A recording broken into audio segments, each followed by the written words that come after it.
Gunsmoke, brought to you by Chesterfield.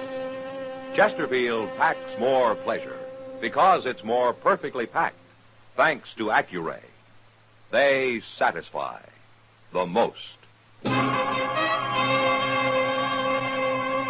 Around Dodge City and in the territory on West, there's just one way to handle the killers and the spoilers, and that's with a U.S. Marshal and the smell of gun smoke.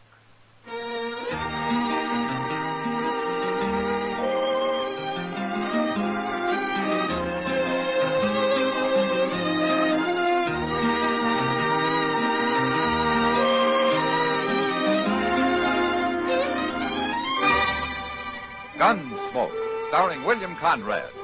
The transcribed story of the violence that moved west with young America.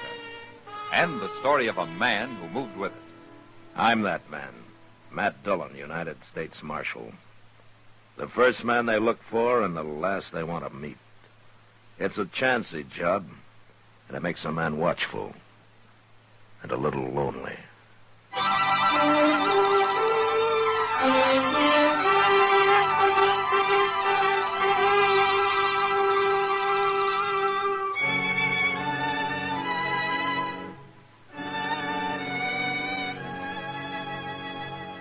Every man who comes to Dodge doesn't spell trouble, but sometimes a stranger rides in who, to my eye, has it written all over him. This one I first noticed walking slowly up and down the plaza, taking every detail in of the buildings, of the crowd, of the street. You might have thought he was figuring to buy the place. But after 2 days of his walking and sitting and watching, I decided that maybe that wasn't exactly what he had in mind.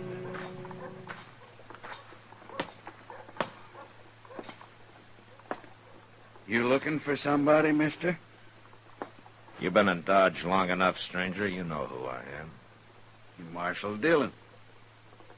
If there's anything about this town you haven't found out, maybe I can help you. This is the first civilization I've seen in months, Marshal. Just trying to get used to it again. By the way, my name is Cole Yankton. Well, it ain't no summer name, Marshal, if that's what you're thinking. What do you do that keeps you away from civilization, Yankton? Oh, I've been horse trading, around among the settlers, a few peaceful Indians. Uh-huh. But you're done with that now, huh? I sold what I had. Come out pretty good, too. You know, most men who come here with a stake spend it gambling. I haven't seen you near a saloon yet. I'll look them over later. You aiming to stay here long? I come here to take the Santa Fe to Wichita, Marshal. Well, it goes every day. You got something against me? No, not yet. I guess being a lawman, you gotta be suspicious of everybody, don't you? Not everybody. There's nothing wrong with me, Marshal. Now, don't you worry about a thing. I won't, Yankton. Good. I'm going to let you do the worrying.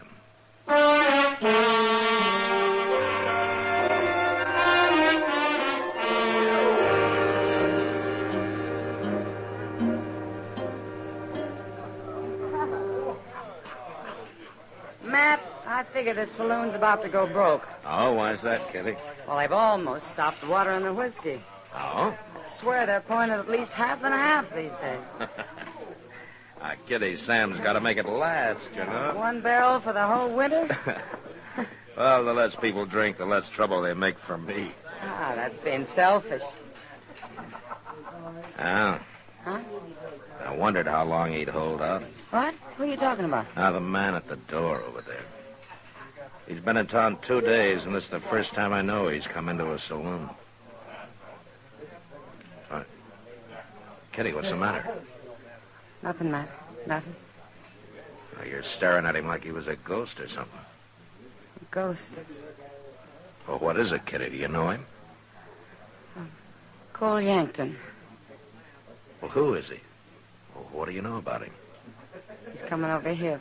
Excuse me, Matt. No, wait a minute, Kitty. What?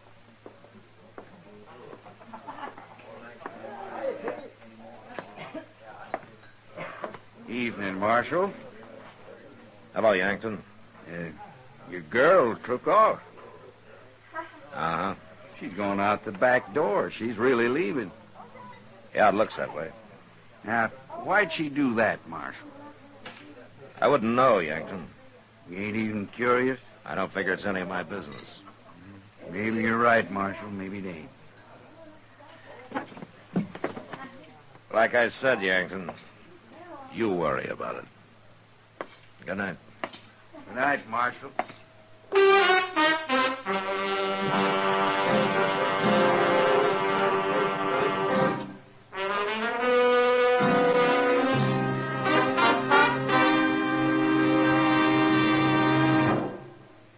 Introducing one of the country's best-known jazz musicians and arrangers, Mr. Bobby Haggart. How about whistling along with him?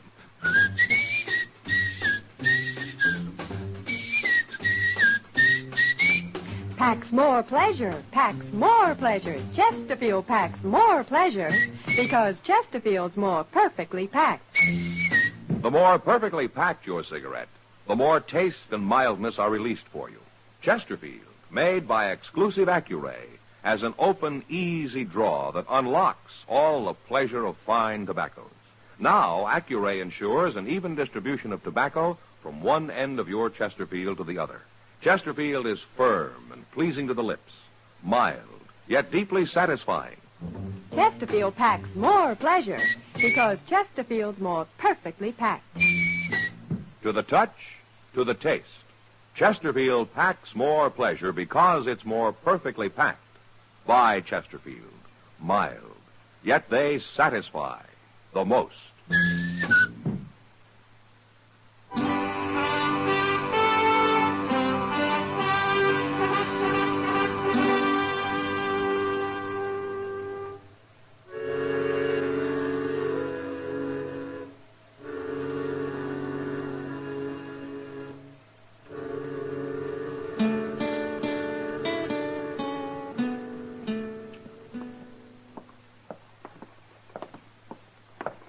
Look at him, Chester.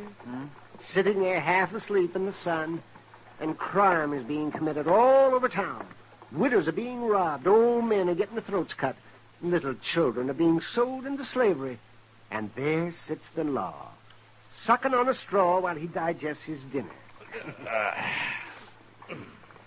My golly, Doc, he don't look none too lively. If I had a gun, I'd shoot his heels off. I'll lend you mine. Why don't you two sit down and quit bragging? Huh? Yeah. We better do it too, Chester. It'll make him look less conspicuous.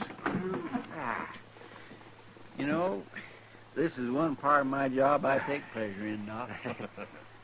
You know something? I wouldn't hire either one of you to drive a tent peg in quicksand. Don't answer him, Chester. That's his bad conscience talking. Doc, did you ever hear of a man doing a little thinking once in a while? He's thinking. And what would you be thinking so hard about, Marshal? Well, I tell you, Doc. Cole Yankton over there. Oh? That's him standing right across the street. Where? Oh, yes. Yes, I know. I saw him this morning. This morning? Where? In the plaza.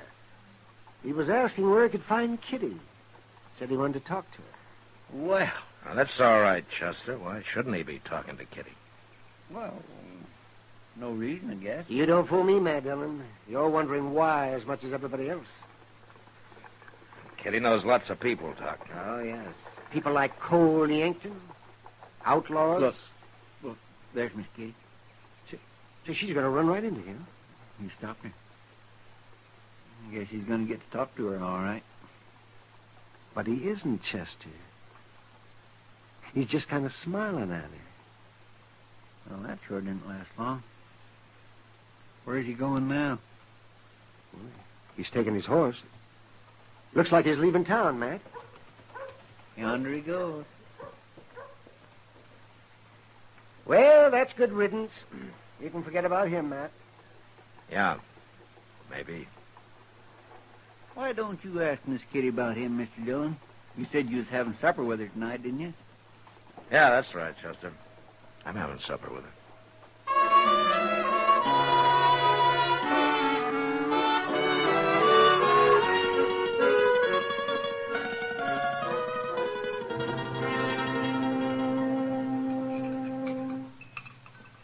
You like the enchiladas, Matt?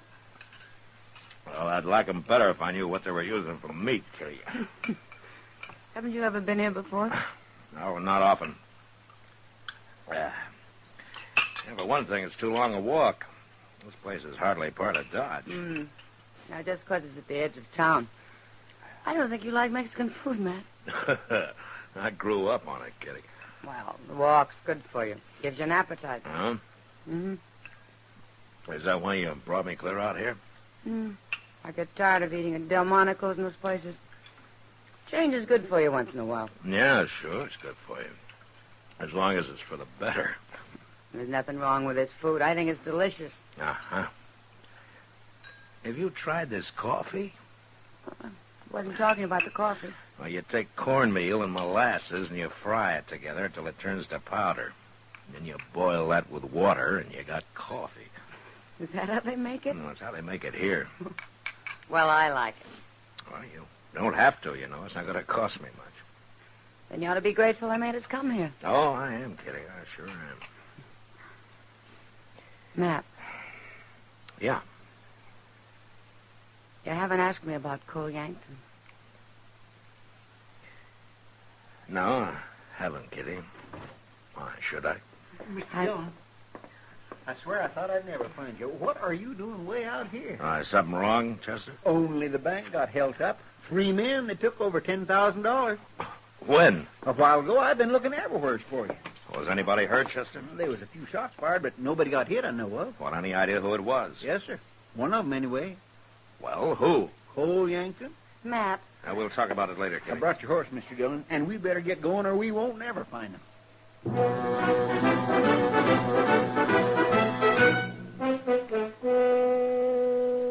All Chester knew was that Cole Yankton and his partners had headed south out of Dodge. So we started after him. We rode blind for a few hours. I was about to give it up and wait for daylight when we ran into a cowboy who'd heard him ride past him in the dark. When I told him who I was, he told me the only place in the whole country where they might be hiding. And an hour later, Chester and I were crawling on our bellies up to a half-fallen shack that lay under a small bluff. They ain't even hiding in the shack. They got a fire going outside. They'd have been safe enough if it hadn't been for that cowpuncher, Chester. Yankton's the one laying on the ground, ain't he? Yeah. Quiet now. Just hold it up, Chester, and listen. Don't worry. Won't nobody find us tonight. Come on, let's get a little closer.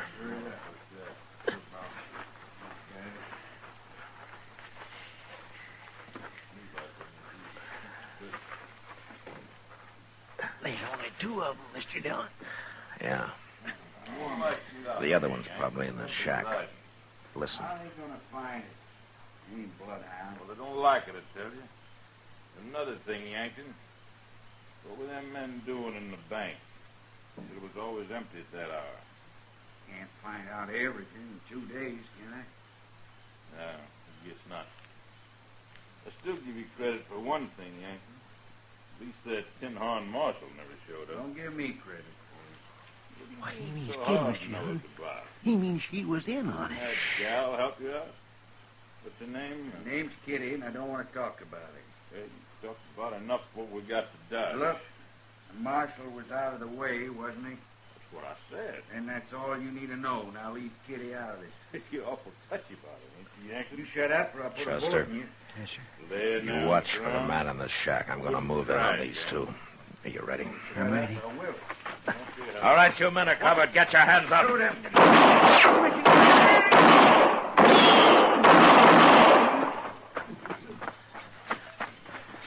I got that fella in the door, Mr. Dillon. I give up, Marshal. Don't shoot. Well, we got 'em all but him. All right, keep your hands up, Yankton. You're up. All right, get on your feet. No, I can't, Marshal. I'm too dizzy. What? I got hit. Marshal, I Got him, too, I guess, Mr. Dillon.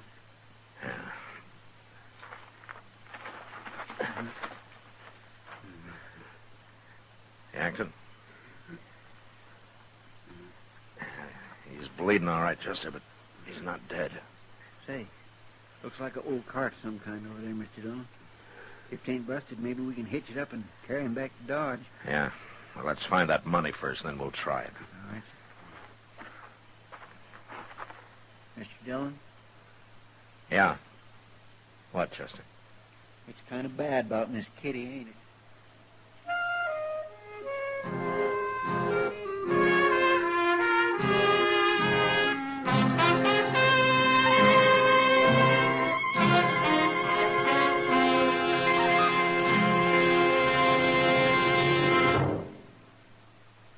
Say, where are you listening to Gunsmoke? In your car? Getting ready for dinner? Oh, I see. Just relaxing in your favorite easy chair. I'd say you're in a good spot right now to really enjoy Chesterfield's better taste and mildness. You see, Chesterfield packs more pleasure because it's more perfectly packed. A more perfectly packed cigarette gives you an open, easy draw that unlocks all the better taste and mildness of fine tobaccos.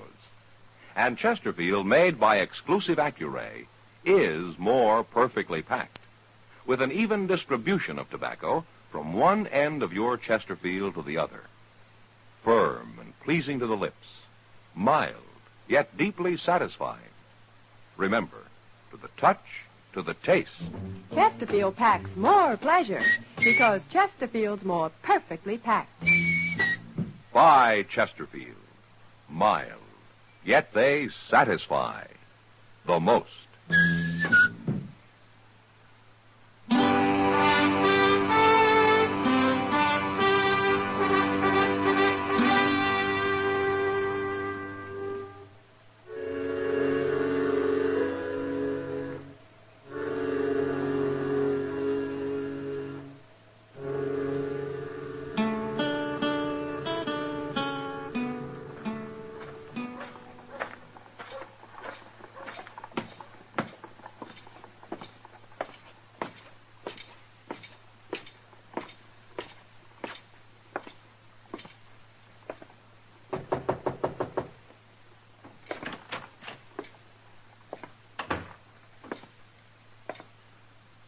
Hello, Mac.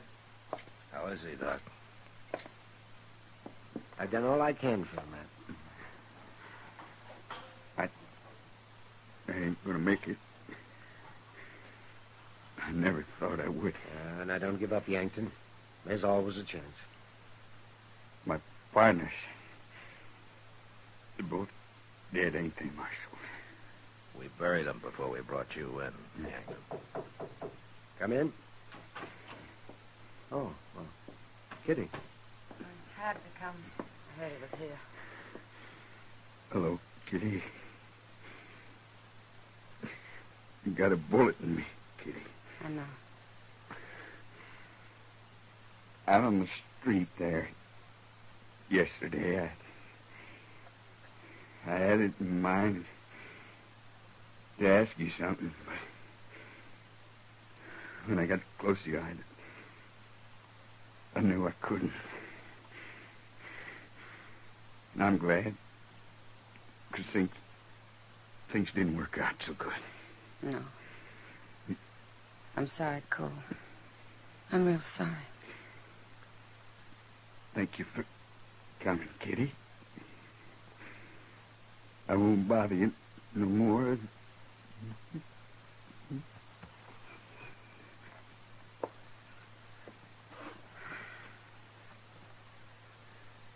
He's dead. Here, I'll cover him up. Matt, No, Kitty. You don't have to explain anything. yes, I do. I want you to hear, too, Doc. I'm listening. You both think I tried to help him, don't you? Well, it sure looks like you did, Kitty. Oh, no. And I guess I'd have to hear you say it before I'd believe it. I stand with Matt, Kitty. Thanks, Doc. Matt. I'll tell you what, let's forget about it, Kitty, huh? No. I want to tell you something about Cole Yankton.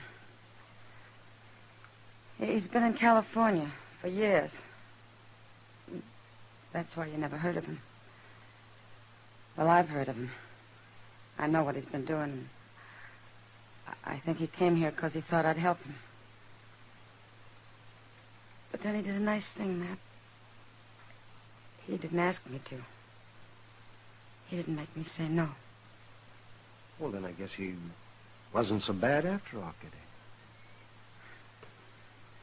Cole Yankton, New Orleans. I was just a girl. He was the first man I ever knew. The first grown man.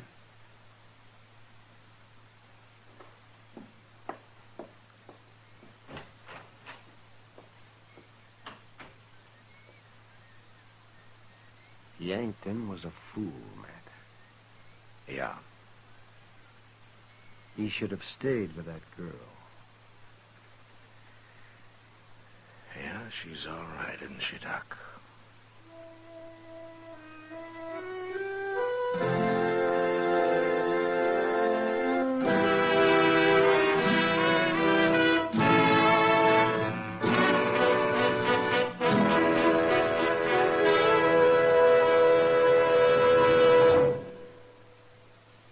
In a moment, our star, William Conrad. Chesterfield packs more pleasure because Chesterfield's more perfectly packed. Chesterfield, made by exclusive Accuray, packs more pleasure because it's more perfectly packed. Unlocks all the pleasure of fine tobacco. Chesterfield packs more pleasure because Chesterfield's more perfectly packed. Firm and pleasing to the lips. Chesterfield. Mild. Yet they satisfy the most. You know, to compliment a Westerner, you might say, he'll do to ride the river with. That means that he's courageous and honest. But next week, when a man rides the river, he dies. And that was the West. Good night. Gunsmoke. Produced and directed by Norman MacDonald, stars William Conrad as Matt Dillon, U.S. Marshal. Our story was specially written for Gunsmoke by John Meston, with music composed and conducted by Rex Corey. Sound patterns by Tom Hanley and Bill James. Featured in the cast were Vic Perrin and Barney Phillips. Harley Bear is Chester, Howard McNear is Doc, and Georgia Ellis is Kitty.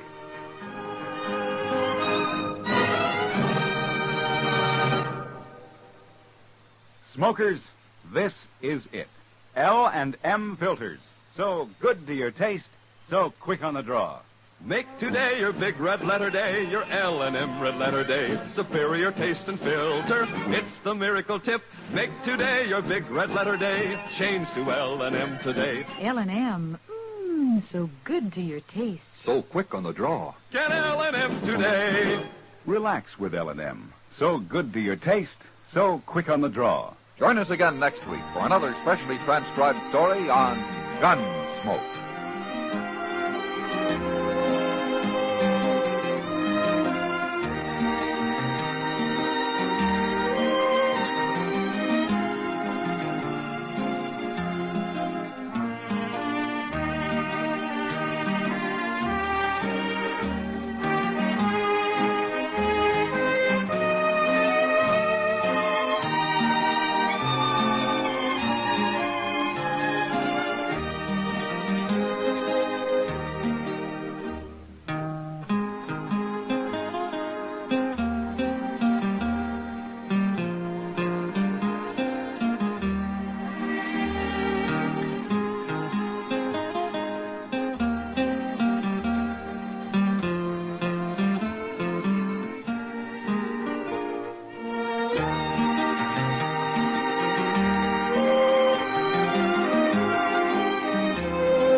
Gunsmoke, brought to you by Chesterfield.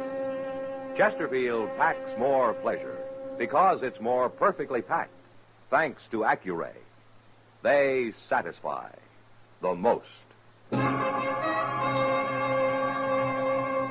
Around Dodge City and in the territory on West, there's just one way to handle the killers and the spoilers, and that's with a U.S. Marshal and the smell of gun smoke.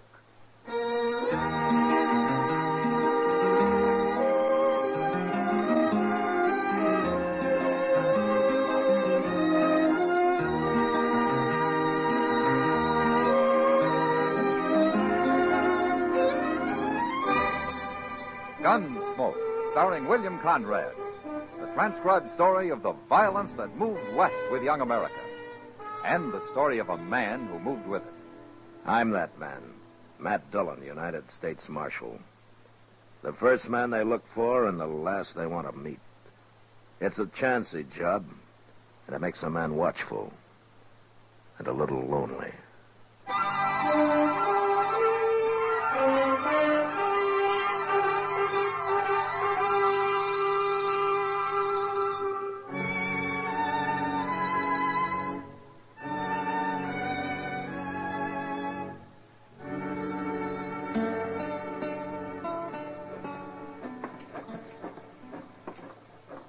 Oh, so that's Enoch Mills' new hotel. Yeah, it will be when they get it built, Chester. I never heard of a cattle rancher going into hotel business before, Mr. Dillon. Enoch Mills is a man of enterprise. Look yonder at him. He's as proud as a new father, ain't he? Well, it isn't every day a man builds a new hotel in Dodge. Hello, Marshal. Chester? Oh, Mr. Mills? That's gone up pretty fast, isn't it? Well, we got most a month before it's finished. Uh-huh. How many rooms you gonna have? 15. Could have more, but this is going to be a class hotel. Not some hay tent like Jim Doby's Dodge house. I bet he's jealous. That Doby's had a monopoly in this town long enough. You're right about him being jealous, Chester. He's already done everything he can to keep me from building. Oh, what's he done, Enoch? Tried to buy up all the good lumber in town, for one thing. Thought he'd leave me with nothing but a lot of warpy old cottonwood. But I got on to him soon enough. I'm building with the best, Marshal. All of it. Ash, hackberry. Yonder he comes now. He's scouting the enemy, I guess. Yeah. Let him scout. He'll be out of business soon enough. Looks like a town meeting we're about to have. How are you, Marshal, Chester? Oh, Mr. Doby. We're coming along just fine, Doby. Of course, it's only a little bitty hotel. You'll never beat me, Enoch. You're getting too old. Old? Doby, I'll eat the goose that fattens in your grave. Not likely. Anyways, what do you know about the hotel business, Enoch? You won't last a month. Now, look, man. Dodge can use 2 hotels. There's plenty of trade here. Why don't you quit fighting each other? You're just scared of a little competition, Doby. You ain't slept a night since I started building. You got a ranch to run, Enoch. That's enough for one man. You shouldn't be pushing into other people's territory. Well, you ain't gonna stop me, Doby. I tried to stop you, and I'll go on trying. Marshal, he's threatening me. You heard him. I'm gonna fight you, Enoch. I'm gonna fight you all the way. So now you'd better start staying up nights. That man belongs in jail, Marshal. Doby's a hard one, Enoch. He'll give you a fight. But I don't think he'll do anything illegal. Oh, you don't, eh? Well, you just wait and see. And it's going to be your fault for not stopping him now. The whole blame's going to be on your shoulders, Marshal. And I ain't going to let nobody forget it.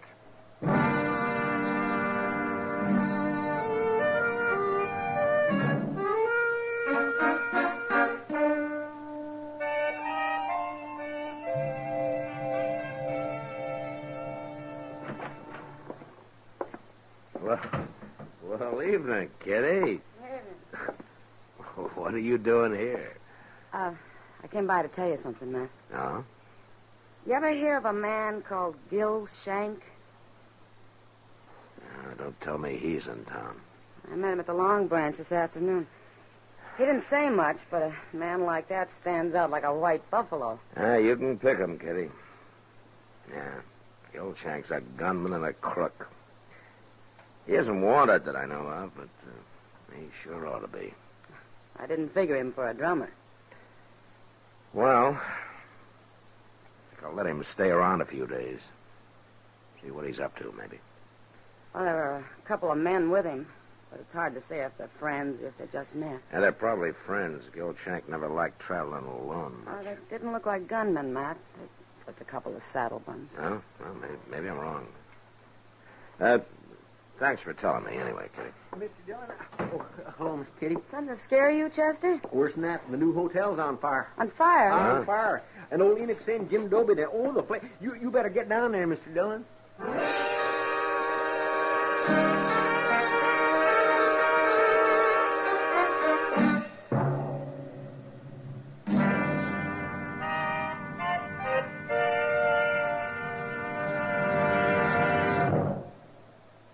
Introducing one of the country's best-known jazz musicians and arrangers, Mr. Bobby Haggart. How about whistling along with him?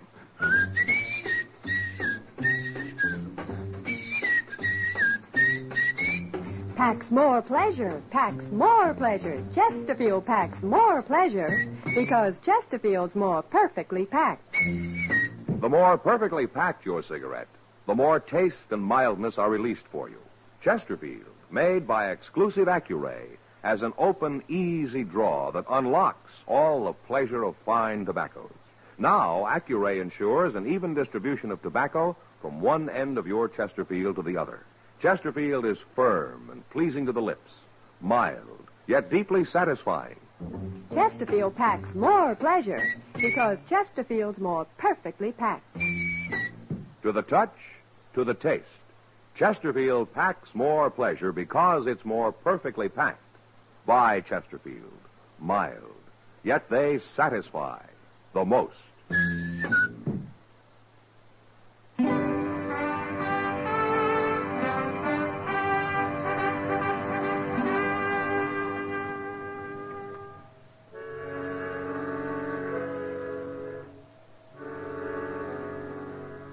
By the time I reached the fire, a bucket brigade had been formed. And there wasn't much to do but get in line myself. Even while we worked, I could tell the fire had been set and that the wood had been soaked with kerosene. It was all over in a half hour, but not because we'd put it out. There was nothing left to burn. Next morning, I went back and had a talk with Enoch.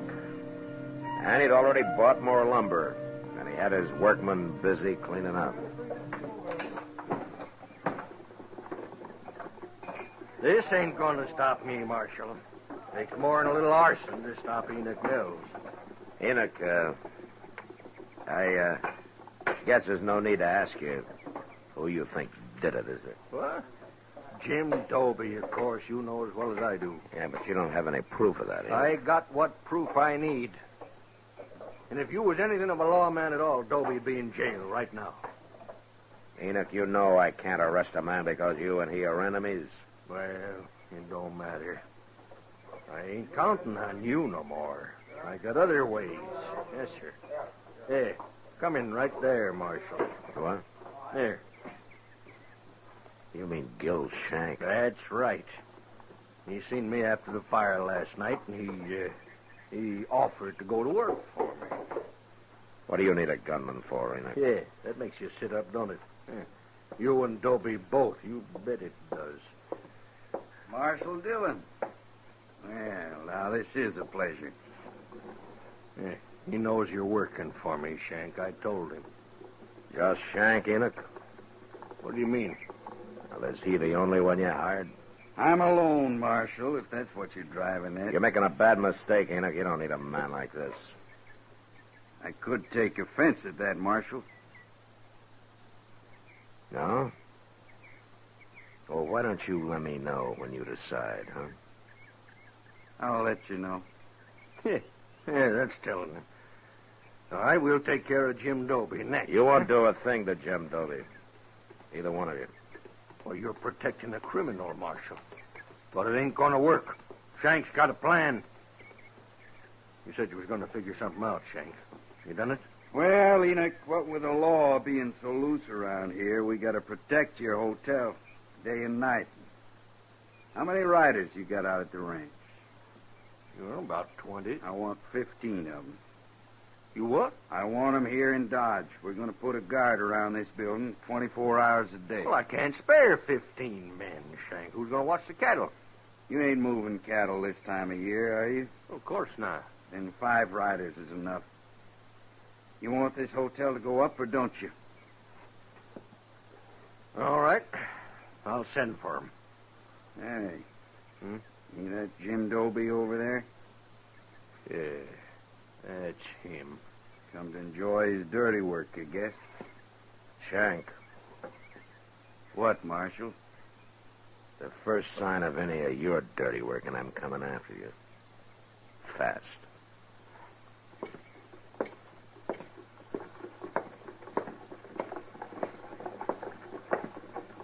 Morning, Marshal. Doby? I suppose I'm getting the blame for this? You are. Yeah. Then why ain't you arresting me? I've known you for a long time, Doby. You're pig-headed and you can be downright mean. But you don't fight this way. You make it hard to thank you, Marshal. You can thank me by laying off Enoch Mills for a while. There's going to be enough trouble without your making any.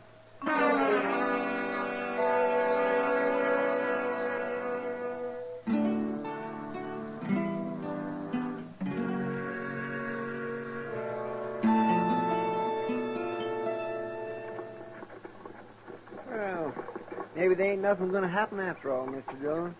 What? I mean about old Enoch Mills' hotel. Been a week now, and everything is purely pond peaceful. Well, what with 15 armed guards spilling one another day and night, it ought to be. I didn't see that fellow Gil Shank running yesterday. Oh, Enoch said he rode down to Tascosa. What for, to hold up the bank? It wouldn't surprise me. No, really. Well, here's Mr. Botkin. No? Well, morning, Marshal. Morning, Chester. Morning, Mr. Botkin. You look like you're dressed for traveling. Well, a banker doesn't do all his work behind a desk, Marshal. I've been looking over some land up north the last couple of days. How'd you have a good trip? Fine, except for crossing the Pawnee. It was almost in flood. And how'd you make it? Well, I was lucky, Chester. Some cowboys were taking a herd across, and they gave me a hand. Swimming a herd across the Pawnee this time of year? Yes, must have had 1,000 head, Marshal. Well, who was it? I don't know anybody moving cattle now. They were strangers to me. What was the brand? I'm afraid I'm not much of a brand reader, Marshal. Oh, you think you could draw it for me? Come over here in the dirt, Mr. Buck. All right.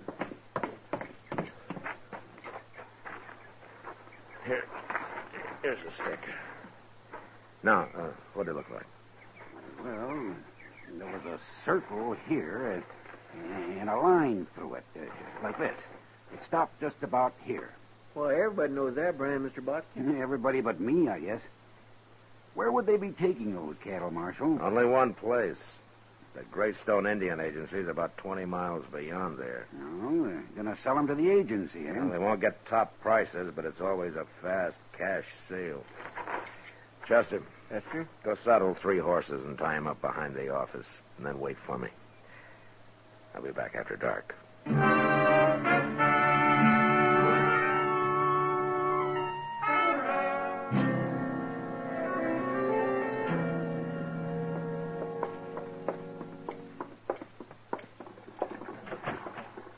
Go ahead, Enoch.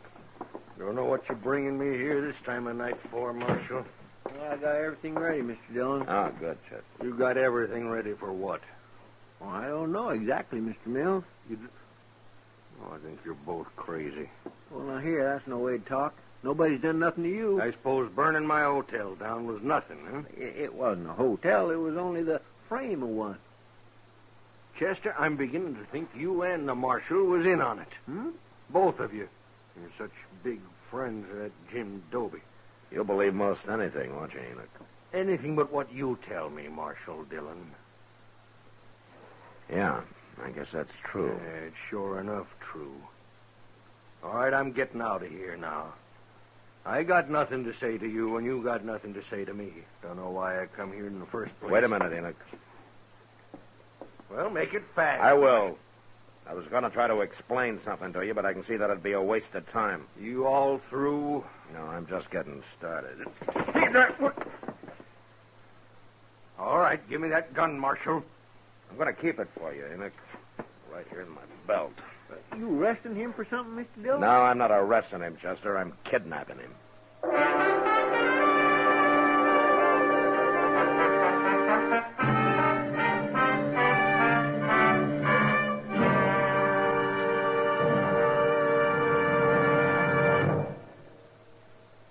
Where are you listening to Gunsmoke?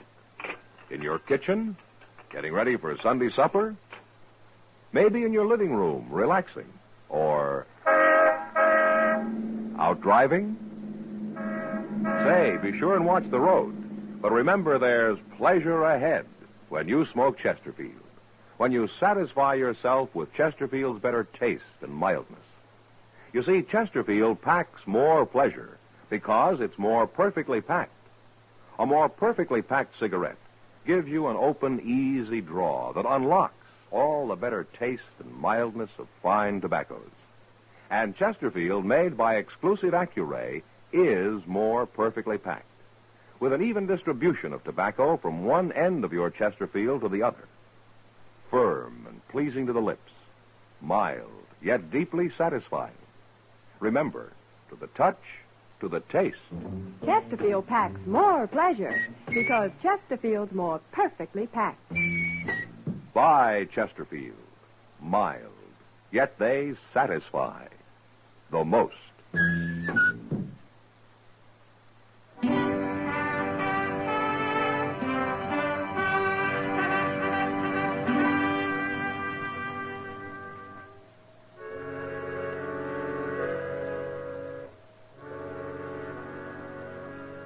Enoch Mills was about as mad as any man I'd ever seen.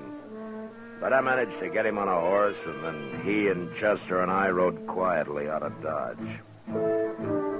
By noon next day, we'd covered some 60 miles and were at the Greystone Indian Agency. It was run by a man called Albert Leach, who didn't seem too bright, but at least I could tell he wasn't a grafter like most.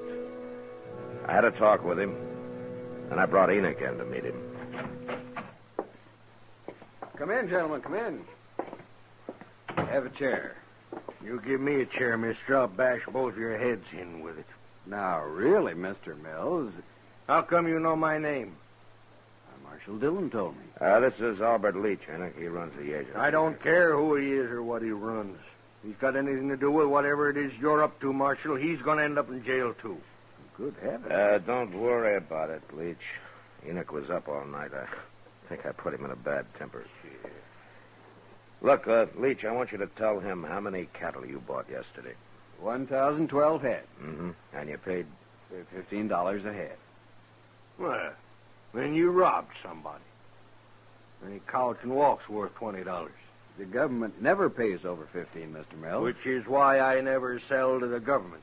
We haven't got much time. Have you paid for those cattle yet, Leach? No, the boss will be here any minute to collect the money. In fact, that's him riding in now. Yeah. All right, you pay him, Leach, and we'll wait in the other room. I understand, Marshal. Come on, Enoch. You're getting yourself in deeper and deeper, Marshal. But I've about decided you won't go to jail. Just going to lock you up in a madhouse. Quiet now, Enoch. Just listen.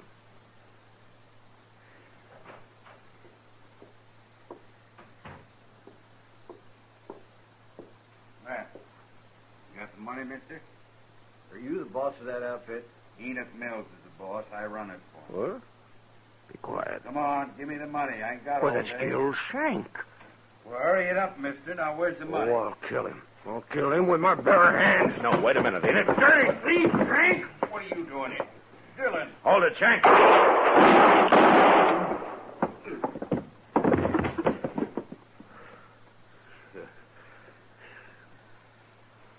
Yeah, you killed him, Marshal. You're not hit, are you, Enoch? Yeah? No, he missed me. That's what he wanted my men guarding the hotel for. That rotten criminal. He had some help. And we're going to be a long time finding him. I don't care about them. You got him. He set that fire, Enoch. He planned the whole thing. You had it figured out. Why didn't you tell me? You won't believe anything I say. Remember? I've been a fool, Marshal. Looks like I owe you an apology. Never mind me. What about Jim Doby? You've given him a bad name. I don't know, Marshal. I never should have started that hotel in the first place. I'm a cattleman. I'm no innkeeper. You mean you're not going to finish it? Oh, I'll finish it. But then you know what I'm going to do? I'll go to Jim Doby and I'll ask him to run it for me. You think he'll do it, Marshal? Yeah, he'll do it, Enoch. And whenever you come to town, he might even let you stay there. If you behave yourself.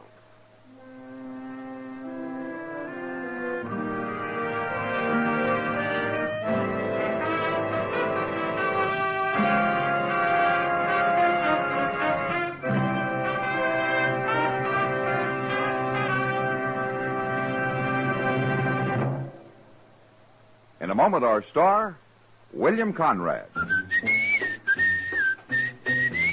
Chesterfield packs more pleasure because Chesterfield's more perfectly packed. Chesterfield, made by exclusive Accuray, packs more pleasure because it's more perfectly packed. Unlocks all the pleasure of fine tobacco. Chesterfield packs more pleasure because Chesterfield's more perfectly packed. Firm and pleasing to the lips. Chesterfield. Mild. Yet they satisfy the most. You know, on the frontier, an outlaw was called a gunman, while a peace officer was referred to as a gunfighter. But they both lived by their guns, and they usually died by them. And that was the West. Good night. Gunsmoke, produced and directed by Norman McDonald, stars William Conrad as Matt Dillon, U.S. Marshal. Our story was specially written for Gunsmoke by John Meston, with music composed and conducted by Rex Corey. Sound patterns by Tom Hanley and Bill James. Featured in the cast were Lawrence Stobkin, Vic Perrin, John Daner, Harry Bartell, and Joe Duvall. Parley Bear as Chester, and Georgia Ellis as Kitty. If you're a young man of draft age or a veteran, the National Guard offers you many outstanding opportunities. Contact your local National Guard unit for details.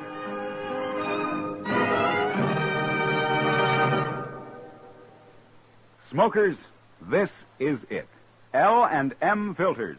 So good to your taste, so quick on the draw.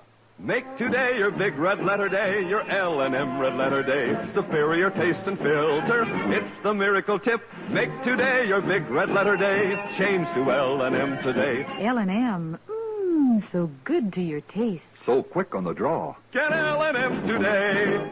Relax with L&M. So good to your taste, so quick on the draw. Join us again next week for another specially transcribed story on Gunsmoke.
Gunsmoke, brought to you by Chesterfield. Chesterfield packs more pleasure because it's more perfectly packed, thanks to Accuray. They satisfy the most. Around Dodge City and in the territory on West, there's just one way to handle the killers and the spoilers, and that's with a U.S. Marshal and the smell of gun smoke.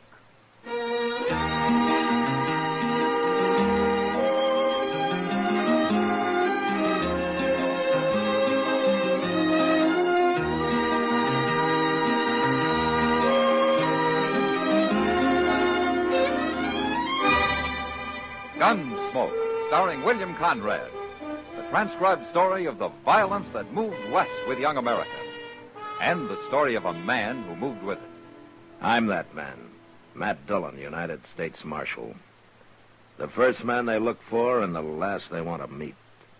It's a chancy job, and it makes a man watchful and a little lonely.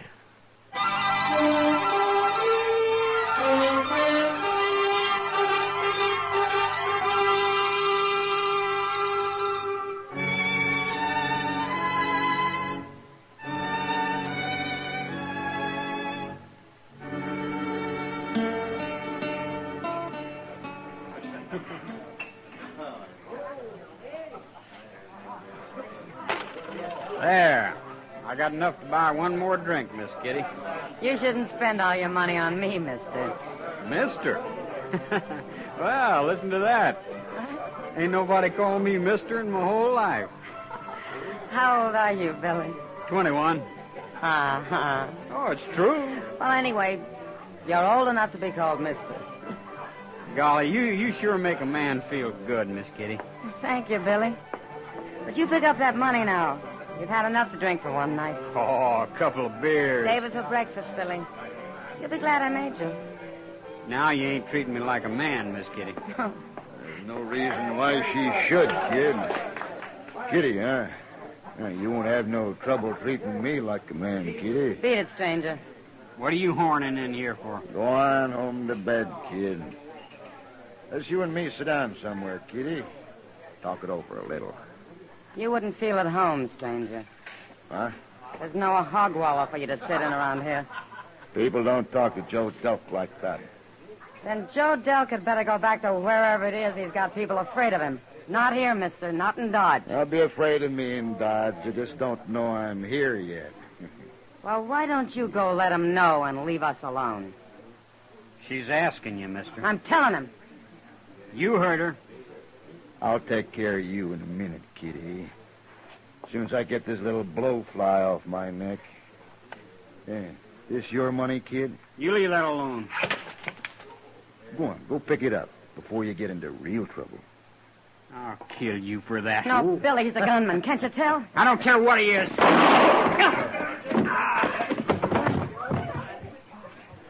You killed him. He was only a kid. I wouldn't care if he was a grown man. He didn't have a chance against a professional like you. Nobody I've ever met has. But now people begin to know Joe Delk's in town. I never heard of Joe Delk. Well, maybe not, mister, but you've seen what he can do. I didn't see it. Matt, that poor kid. I don't even know his last name. What happened, Kitty? I'll tell you what happened, mister. He got to crowding me, same as you're doing right now. This is Marshal Dillon you're talking to. Oh, Marshal Dillon, eh? Well, I don't mind eating a Marshal now and then. Did he murder the boy, Kitty? No, he didn't, Matt. Kid drew first. Yeah. Must have been easy for you, Delk. Real easy, Marshal. It was kind of fun. Fun? Killing that nice boy, fun. Yeah, taking my time that way. What are you doing? Give me my gun. You're not going to be needing a gun, Delk.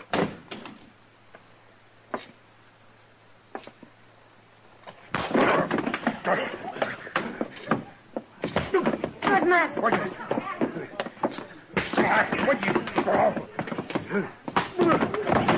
God! He sure never expected that, did he? No gunman would, Kitty. But he's sure never going to forget it.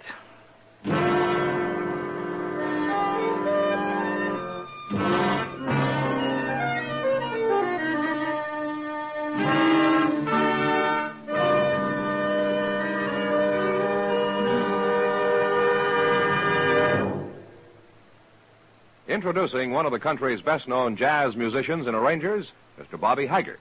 How about whistling along with him?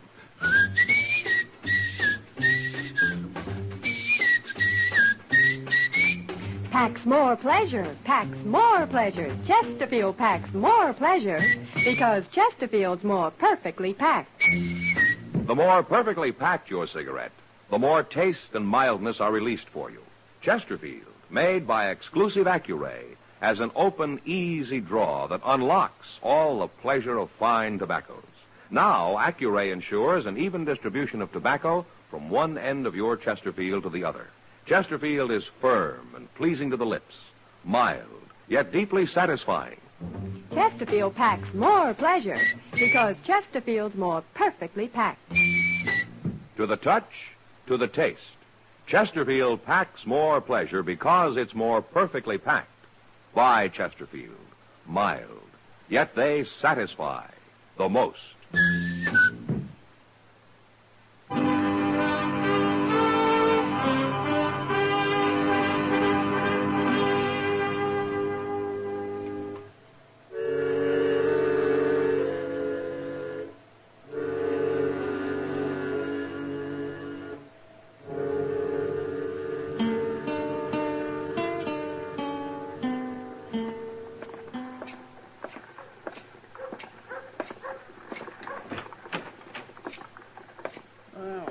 Morning, Mr. Dillon. Morning, Chester. I let Delk out of his cage.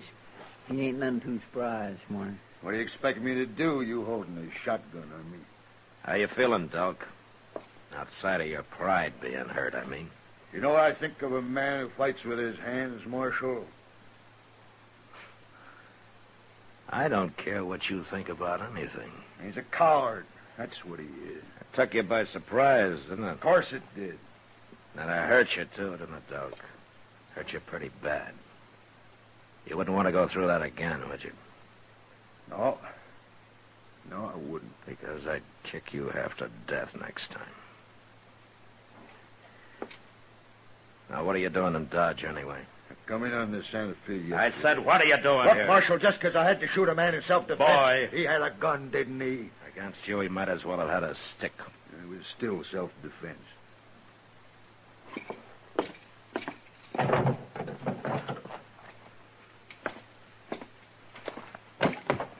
There. There's your gun belt. You turning me loose? Put it on. Okay.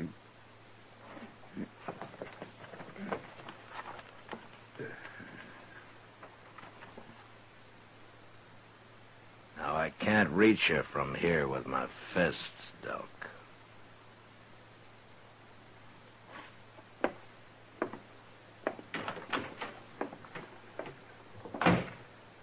My. That was an awful chance you took, Mr. Dillon. I mean, you might have had to shoot him. I was pretty sure he wouldn't draw, Chester. Well, why? The beating I gave him last night. That takes the vinegar out of a man like Delk. Kind of scares him. You mean that's why he just walked out of here? And it could be one reason. One reason? Yeah, maybe he's got something in mind. Like what?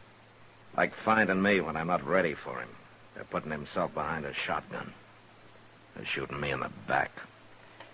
Delk never got hurt that way before. It rattled him some. But he's not through. Not yet.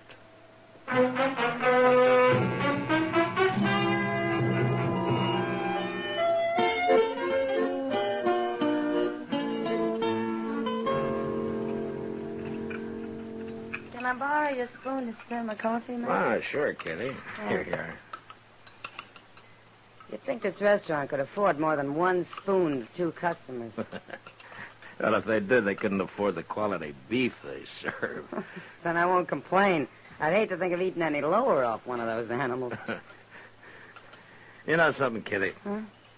Before long, some bright fella's going to get the idea of raising cattle in one small area where they can live peaceful and grow fat and juicy. Sounds like a great idea, Matt. Why don't you start it? No, I got a job. Well, sure, I forgot. After all, a job with a future like yours. Oh, now, Kitty. I can see your gravestone. He didn't die rich, but he sure died stubborn. I like that. I think I'll use it. You won't be there. Well, maybe you'll take care of it for me, huh? Having dinner with you is real pleasurable, Matt. Well, thank you, Kitty. Don't mention it. Mr. Dillon. Hello, Miss Kitty. You sit down, Chester. Have some coffee with us. We ain't got time, Miss Kitty. Doc's going to be waiting outside any minute. Doc? He wants you to go to the Dodge house with him, Mr. Dillon. Oh, what for? To see Joe Delk. Don't tell me somebody's finally shot that ape. No, it ain't that. He was over the Texas Trail drinking all day yesterday. He sent word to Doc he's sober now, but he's got the shakes and needs something to fix him up. Wolf poison might help. Oh, why does Doc want me along, Chester? Maybe he don't trust old Delk. Anyway, he says he won't go see him alone. Yeah, well, maybe he's right. I never heard of a gunman fool enough to drink so much he got the shakes, Matt. No, neither did I, Kitty. Maybe it ain't even true, Mr. Dillon. Maybe he's got something fancy in mind, like you said.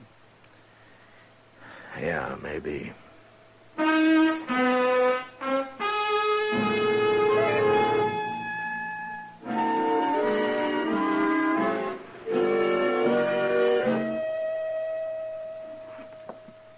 You wait down here, Chester. Yes, sir. What'd the clerk say, Matt? Top of the stairs, the 5th room on the left. Wouldn't surprise me if he's recovered by now. No, what do you mean? Yeah, it's been 2 or 3 hours since he sent for me. I didn't think he'd hurt him to live with his misery a while. Yeah, if there was anything wrong with him at all. No, I heard he'd been drinking yesterday. Jim Buck said he saw him over there. Man can make a show of drinking and still be sober, Doc. Yeah, if he's got a reason, you mean. Yeah. Hey, shh, wait a minute. This is the room. Wait a minute. Listen. Somebody's in there with her. No, it's just Delk. No. Get away. Don't hit me. Get away. Stop. I'll kill you. I'll kill you.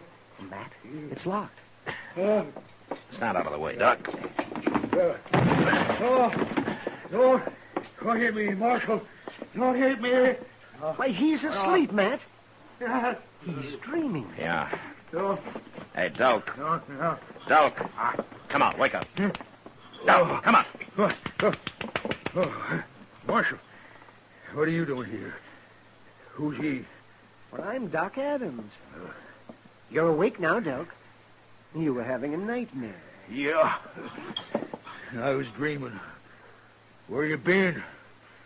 I sent for you hours ago. What'd you bring the Marshal for? What in the world's going on here, Mr. Dillon? It's all right, Chester. Delk got a little mixed up. He started seeing things. Guys are dreaming. Man like you can't afford to dream like that, Delk. You can't afford to get as jumpy as you are. Doc, give me something. Give me something to take. Oh, yes, all right. I've got some pills here somewhere. If I can just find them now. Yes, but these pills won't do you as much good as about a gallon of coffee will. What are you staring at me for, Marshal? Just taking a last look, Delk. What do you mean? 2 hours from now, I don't want you anywhere near Dodge. I ain't done nothing. You're all through, Delk. Your gun's no use to you anymore. You're afraid.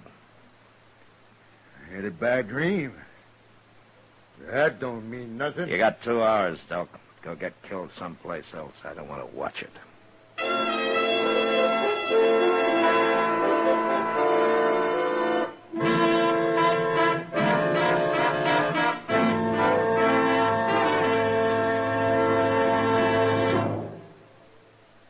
Where are you listening to Gunsmoke?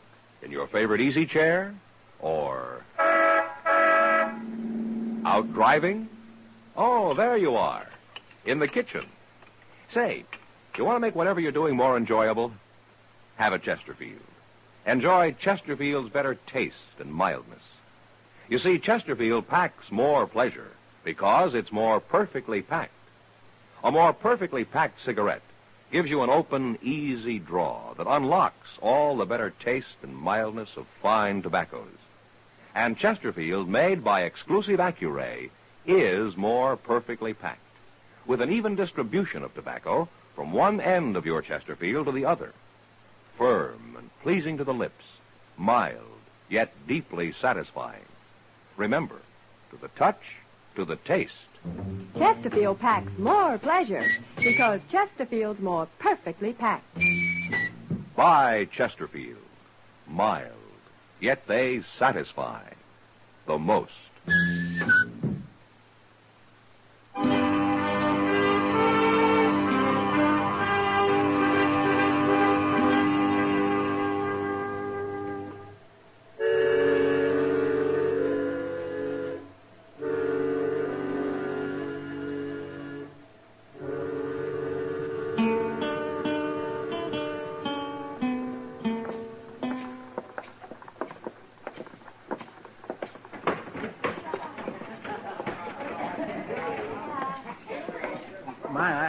I shouldn't ought to even be in here, Mr. Dillon. Oh, why not, Chester?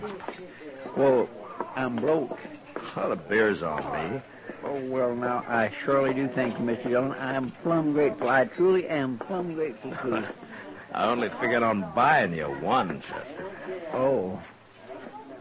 Mr. Dillon? Yeah, I see him. Well, he's still got an hour. Who's that fellow he's talking to? Some drifter, I guess. I'll buy you a drink, mister. No, I ain't drinking no more. I only come in for one. I said I'd buy you a drink. Sorry, stranger. One's all I can take. I did my drinking yesterday. I don't like it much when a man's downright unfriendly. Well, some other time, mister. I could take it. You think you're too good to drink with me. Well, that ain't what I'm saying. I told you why. You'll drink with me? No. No, I can't. All right. You're wearing a gun. No. Mr. Dillon? All right, hold it, mister. Marshal. Step back, Delk. What are you interfering for? You ever hear of Joe Delk? What's he got to do with this? You were about to fight him. Joe Delk? Nah. That couldn't be him. Oh, why not? Delk wouldn't take that kind of talk. He'd have killed me right off. Now, you're just lucky, mister. You really Joe Delk, mister? I am. Look, I didn't mean nothing. I didn't know. I gotta be going anyway. Well, Delk? It ain't 2 hours, Marshal. I said I didn't want to watch you get killed here. You go find yourself a horse. I'll be at my office for 30 minutes, then I'm going to come looking for you.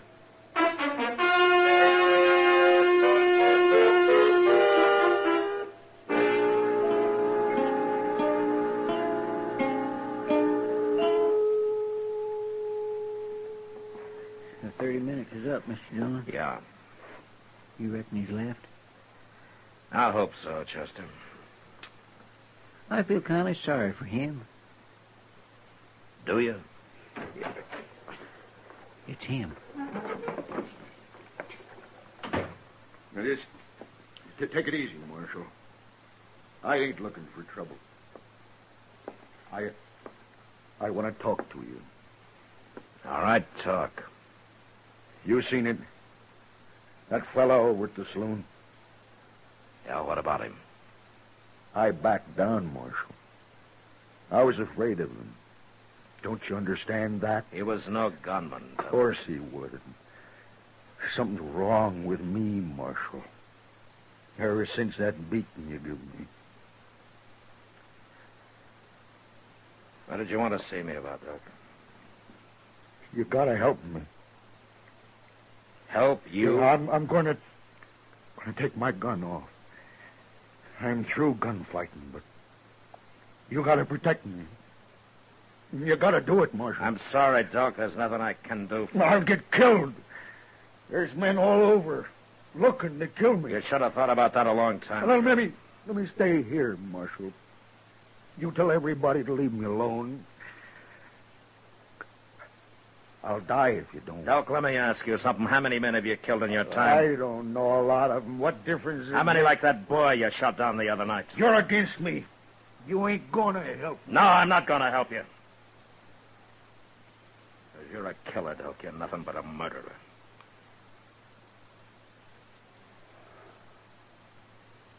All right. I'll go.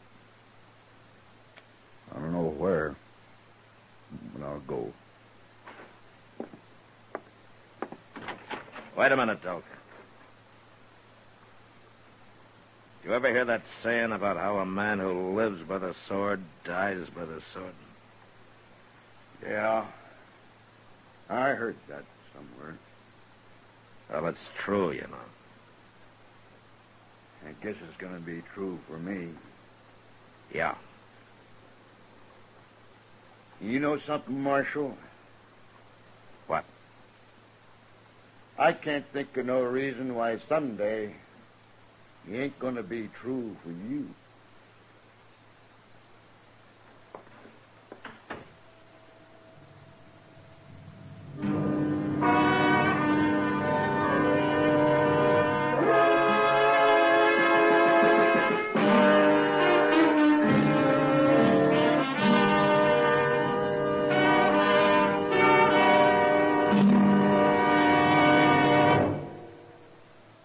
In a moment, our star, William Conrad.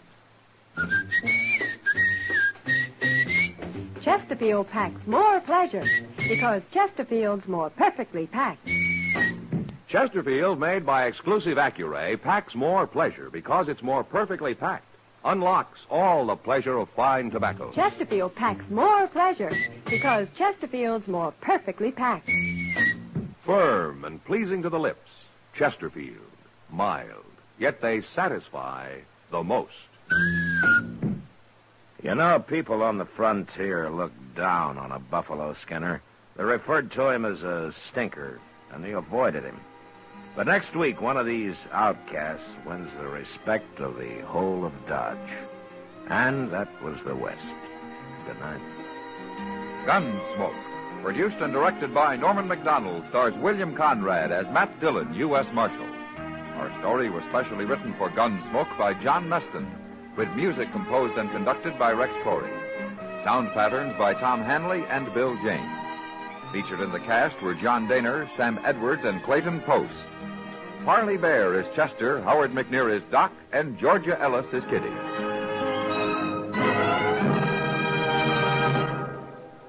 Smokers, this is it. L&M filters. So good to your taste, so quick on the draw.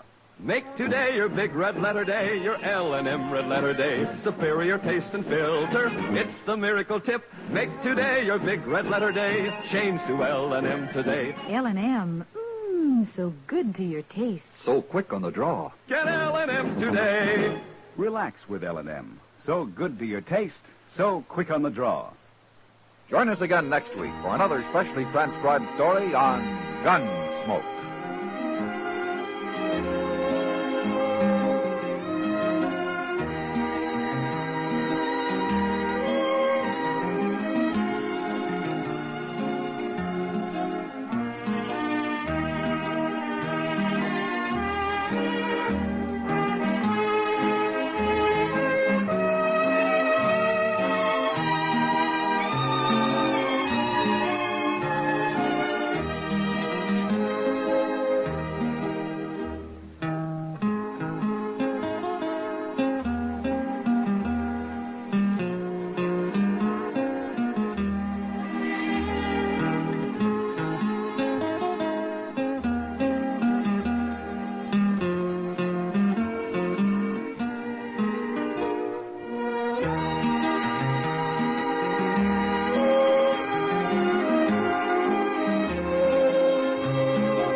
Gunsmoke, brought to you by Chesterfield. Chesterfield packs more pleasure because it's more perfectly packed, thanks to Accuray. They satisfy the most. Around Dodge City and in the territory on West, there's just one way to handle the killers and the spoilers, and that's with a U.S. Marshal and the smell of gun smoke.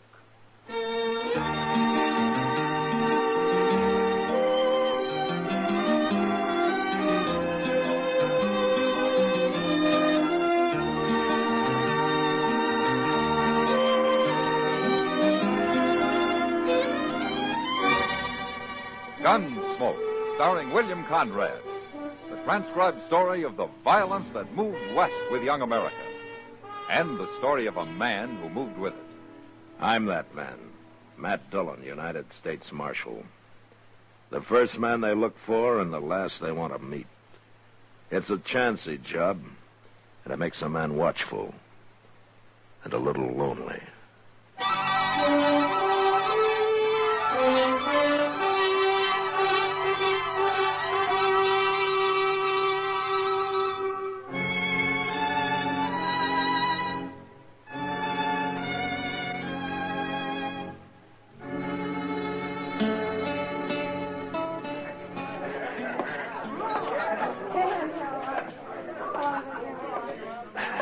Evening, Matt. Hello, Kitty. You look a little blue. Oh, it's cold outside. Well, you sit down. Yeah. I'll have Sam fix you up a coffee grub. That'll warm you. Why do you think I came in? Well, you sure know the way to compliment a lady. Maybe I ought to just...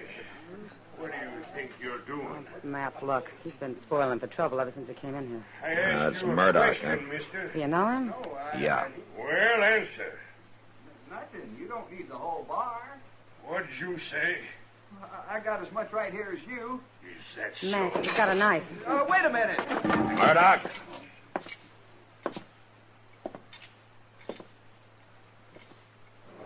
Put it up. You again, Dillon.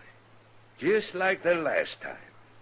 You want more of the same? It's a little different now, Murdoch. So I see. You got a badge to hide behind now. Put up the knife. That's better. This man's crazy, Marshal. I didn't do a thing to him. I didn't mean to jostle him. It's all right, son. It's over now. Go on about your business. Yes, sir, Marshal. Yes, sir. Yeah. What kind of a bone picker is that for the High Plains? Times have changed, Murdoch. Nothing but settlers and dudes, bone pickers and trackmen, cow wranglers and bluecoats, and lawmen. There's something you better understand, Murdoch. Hmm? When Dodge was full of you buffalo hunters, you could throw your weight around. Well, not anymore. I ain't changed, Dillon.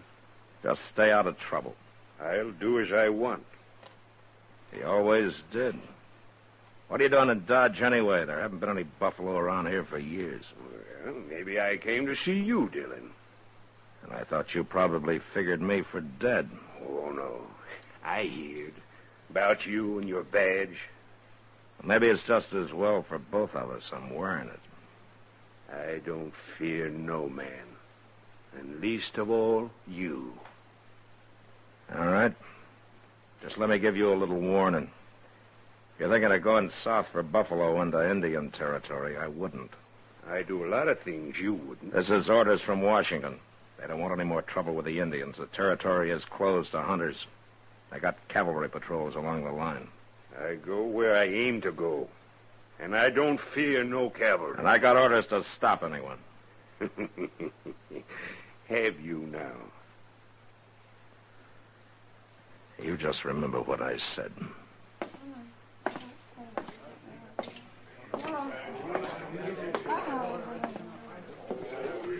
Matt, he's dangerous. There's a crazy look in his eyes. You know, Kitty, when the buffalo herds were running, Dodge was 2,000 like him, and not much else. Well, who is he? He's the one the Indians call Long Arm. His name's Jace Murdoch. Oh, I've heard of him. Yeah. Almost a legend on the frontier. Been on the plains maybe 30 or more years.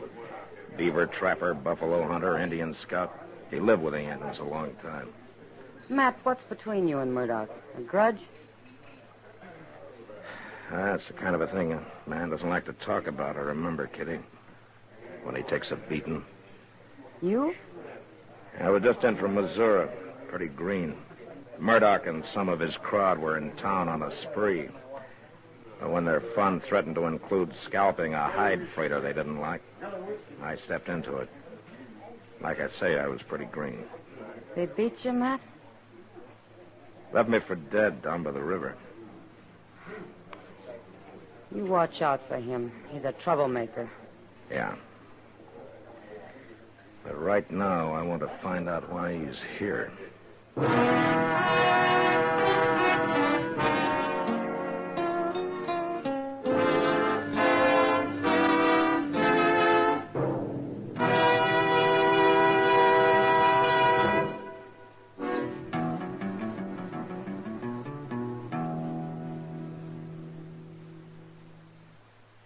Introducing one of the country's best-known jazz musicians and arrangers, Mr. Bobby Haggart.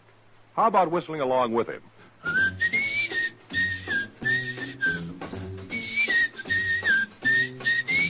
Packs more pleasure, packs more pleasure. Chesterfield packs more pleasure because Chesterfield's more perfectly packed.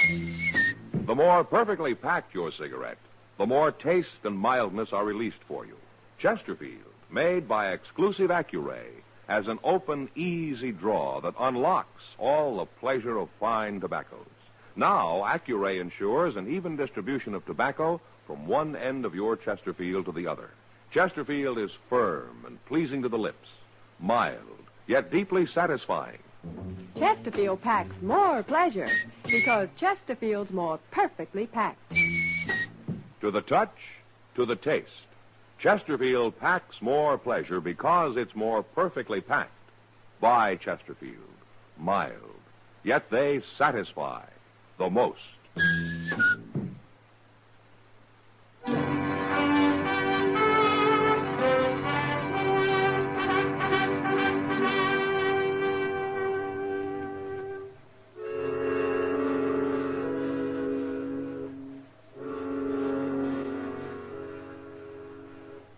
I figured Murdoch was in Dodge outfitting a hunt, so I found the merchant who sold him supplies. He couldn't tell me much, except that Murdoch had an Indian with him for a skinner, and that they were camped somewhere outside town. Took me a while, but I found the camp. And when I came up, the Indian was alone. He was a young brave, and he was hunched over the fire, sharpening a long, curved skinning knife.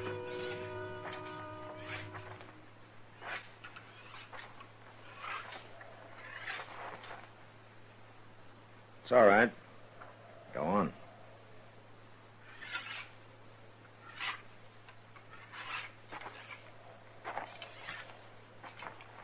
You're a long way from home, aren't you? What are you, Blackfoot? How do you know that? The scars on your wrists, the cut arms. Your people do that in mourning some close relative's death, don't they? No. Who are those for? Father, brother, mother? All right. My name's Matt Dillon. I'm a U.S. Marshal. How are you called? Oh, what does Murdoch call you? When he is not angry, Injun. And when he is? Dog eater. Ah. And he knows his Indian insults. What do your people call you? It means golden calf. Now, you're a breed, aren't you? I'm an Indian. And then what are you doing here, so far from your tribe, skinning buffalo for a man like Murdoch? In the lodges at night, my people speak of the pale warrior with the long arm. Jace Murdoch, huh? When he was with us, his medicine was good. The plains were dark with buffalo. They gave the Indian all he needed. Food, clothes, beds, lodge skins. Now we do not have good medicine. The buffalo are gone. So you came looking for Murdoch, for Long Arm, to take him back? Yes. But he would not go, so I stay with him. And now you're going on a buffalo hunt with him into treaty territory, huh? He does not tell me where he goes. But I'll tell you. He's going to hunt among the few small herds that are left, given by the treaty to the Indian. I do not know that. Well, it's true. And if you do this, you're robbing your brothers of the little that's left to them. That's enough, Dillon. Hello, Murdoch. Stand up, dog eater. Don't hit him again, Murdoch. I'll do as I please. You've got no right to come snooping, Dillon. Asking questions, trying to turn my skinner agin me. And the way you treat him, you'll turn him against yourself. And he may not be so friendly once you two are alone down in the Indian nations. I don't fear no Indian. Least of all him. I know him. Lived with him plenty of years. So I heard. They thought you were good medicine then, huh? Sure. I brought him the long arm. The first gun they ever seen. Gave him more meat than they ever seen, too. Sure, I was good medicine. Yeah, but you've changed some. I'm not so romantic as I was. I can take them or leave them alone. Besides, Injun's day is done. A man don't need to walk easy with them no more. I wouldn't be too sure of that. With this, I can be sure. Well, you still shoot a big 50, huh? Yeah, and I can load and fire as fast as another man with one of them new repeaters. And I can drop a buffalo near a mile. Or a man. Hey, killed an Injun once at 1,200 yards. Like to took off his head. You enjoy killing, don't you, Murdoch? Oh, I don't mind it. You know, 30 years on the plains have done something to you. Something crazy. Maybe you were a pioneer once, opening up the West, a loner doing what you had to do, making your own law. But your day's finished, Murdoch. You have to abide by the law now. Are you through, Dillon? I see by your outfit you're going light and fast. That must mean south. Well, I'm warning you, don't try it. I'll go where I aim to go. No cavalry will stop me. And I just hope you try. All right, if that's the way you want it. You cross that line and I'll come after you.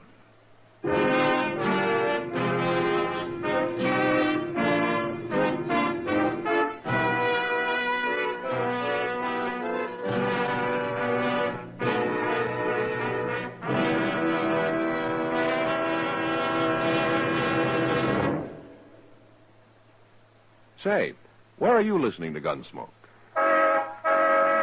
In your car? Getting ready for dinner? Oh, I see. Just relaxing in your favorite easy chair. I'd say you're in a good spot right now to really enjoy Chesterfield's better taste and mildness. You see, Chesterfield packs more pleasure because it's more perfectly packed. A more perfectly packed cigarette gives you an open, easy draw that unlocks all the better taste and mildness of fine tobaccos. And Chesterfield, made by exclusive Accuray, is more perfectly packed, with an even distribution of tobacco from one end of your Chesterfield to the other. Firm and pleasing to the lips, mild, yet deeply satisfying. Remember, to the touch, to the taste. Chesterfield packs more pleasure because Chesterfield's more perfectly packed. By Chesterfield. Mild, yet they satisfy the most.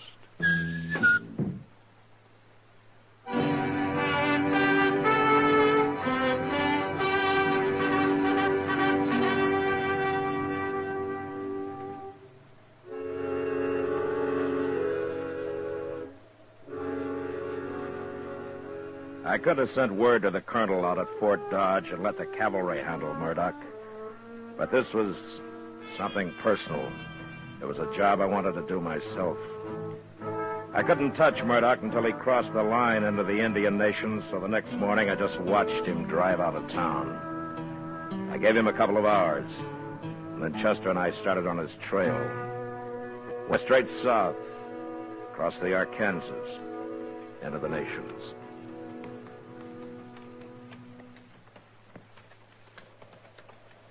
I don't know, Mr. Dillon. It seems almost too easy.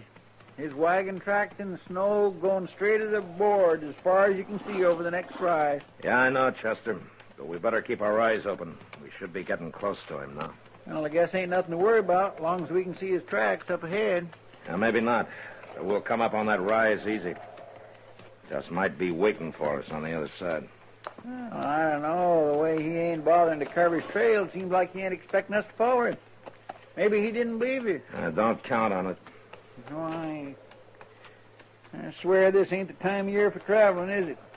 Good time for buffalo hunting, though. Coats will be prime. And if I was... Mr. Dillon!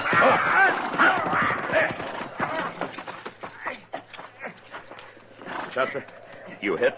No, sir, he didn't get me. He got my horse, but I'm pinned down. All right, I'll get you out. Mr. Dillon, look out. He's still shooting. All right, just stay flat behind the horse. Now, you pull your leg out when I lift up on the saddle, huh? Yes, sir, I will. Oh. There. Now, stay low. Mr. Dillon, where'd that shot come from? Well, I'm not sure, but Yeah. From over in that rim of rock there. Must have circled around. Yeah, we rode right into a trap. How's your leg? Well, it ain't broke, I don't think. But it hurts some, all right. Oh, I'm afraid I ain't going to be much use to you, Mr. Dillon. Now, don't worry about it, Chester. But what are we going to do? We can't just lay here in the snow. We'll freeze. That's probably what Murdoch's thinking. He sure planned it, and got us pinned out here in the open. No cover anywheres near. Mr. Dillon, my rifle's under the horse. Maybe we can... No, it wouldn't do any good anyway, Chester. It's too far. Only his buffalo gun has this range. Yes, sir. I got it. Where is it? No, he shot your horse, Mr. Dillon. There was no need for that. Yeah. He's showing us how great a hunter he is, Chester. What are we going to do without horses? We'll worry about that later. Right now, there's one thing we can do. Get up to those rocks and rush him. But how? Well, his big 50's a single shot. He's got to reload between shots. He's doing it mighty fast. Yeah, but while he is, I could be moving. Oh, Mr. Dillon, you wouldn't never make it. Why, that's 500 yards or more. Now, you got any other ideas, Chester? No, sir, I ain't. Darn this leg. It's all right, Chester. This isn't your fight anyway. Well, I think I'll draw a shot and see just how fast he can reload. No, Mr. Dillon. 1, 2. You're taking awful 3, chance standing up like that, 4, Mr. Dillon. 5. No. Gracious. All right. Now we know. 5 seconds. That ain't very long. Now, that'll have to be long enough. Oh, Chester? Yes, sir. Good luck, Mr. Dillon. Yeah. Same to you, Chester. Hey, Murdoch! 1, 2, 3, 4, 5.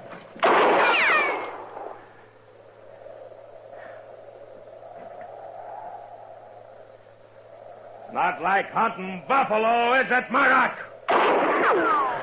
1, 2, 3, 4, 5.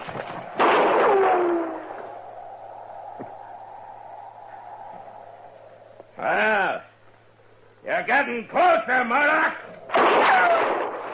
1, 2, 3, 4, 5.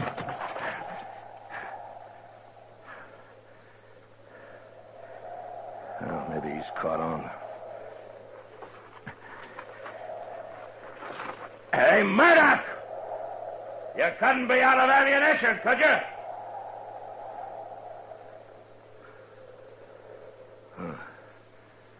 I wonder. Hey, Murdoch! I lay there half covered by the snow, knowing Murdoch might easily be holding me in the sights of his rifle. But I also knew I couldn't lie there much longer. I'd freeze before darkness could give me the cover I needed. Then I saw movement among the rocks. It was Golden Calf. He walked to the rim, then started down toward me. The body of Jace Murdoch lifeless in his arms. I got up and went to meet him. And as I approached, Golden Calf stopped, and after a moment, he placed the body gently on the ground.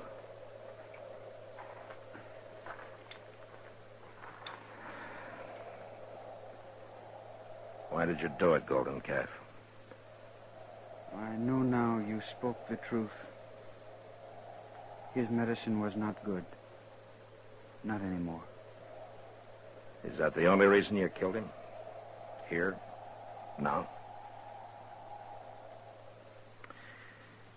All right, thanks, anyway. I'm going to have to take you back. But nobody will convict you for saving the life of a U.S. Marshal. Well, we're going to have to bury him. Yes. Here, wait a minute. Let me see your wrist. That's a new gash. Was Murdoch a relative of yours? He was my father. I am Golden Calf, the son of Long Arm. Oh. Well, all right, Golden Calf. Let's get started.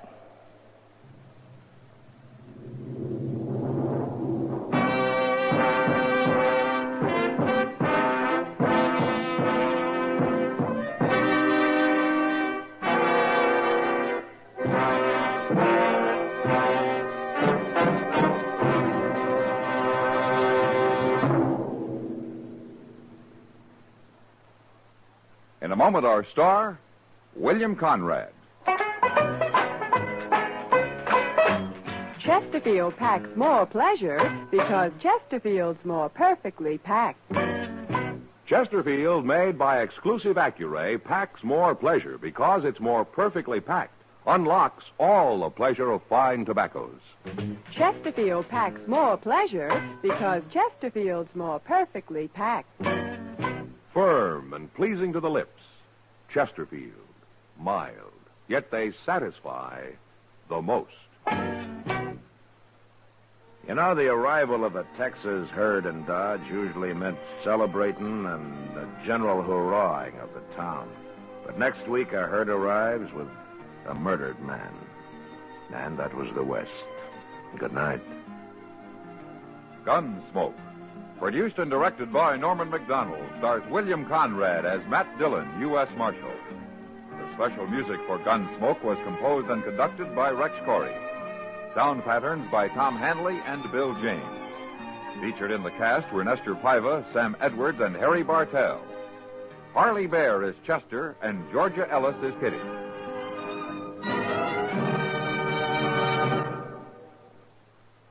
Smokers, this is it. L&M filters.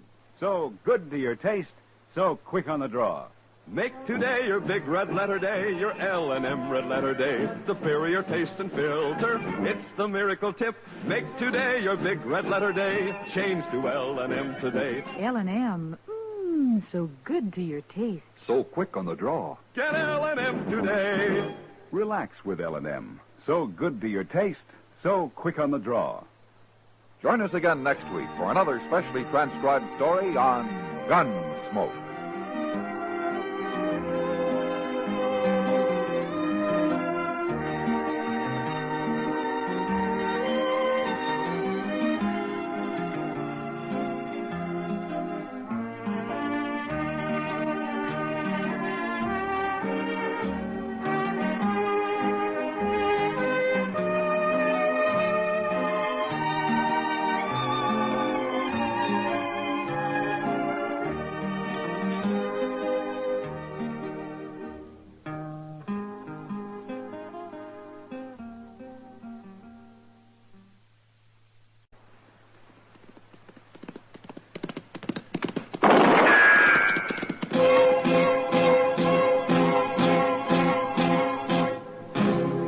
Gunsmoke, brought to you by Chesterfield. Chesterfield packs more pleasure because it's more perfectly packed, thanks to Accuray. They satisfy the most. Around Dodge City and in the territory on West, there's just one way to handle the killers and the spoilers, and that's with a U.S. Marshal and the smell of Gunsmoke.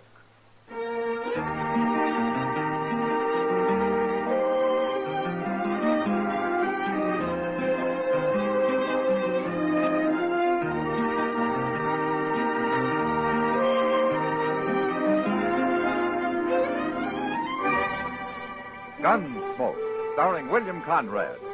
The transcribed story of the violence that moved west with young America. And the story of a man who moved with it. I'm that man, Matt Dillon, United States Marshal. The first man they look for and the last they want to meet. It's a chancy job, and it makes a man watchful and a little lonely.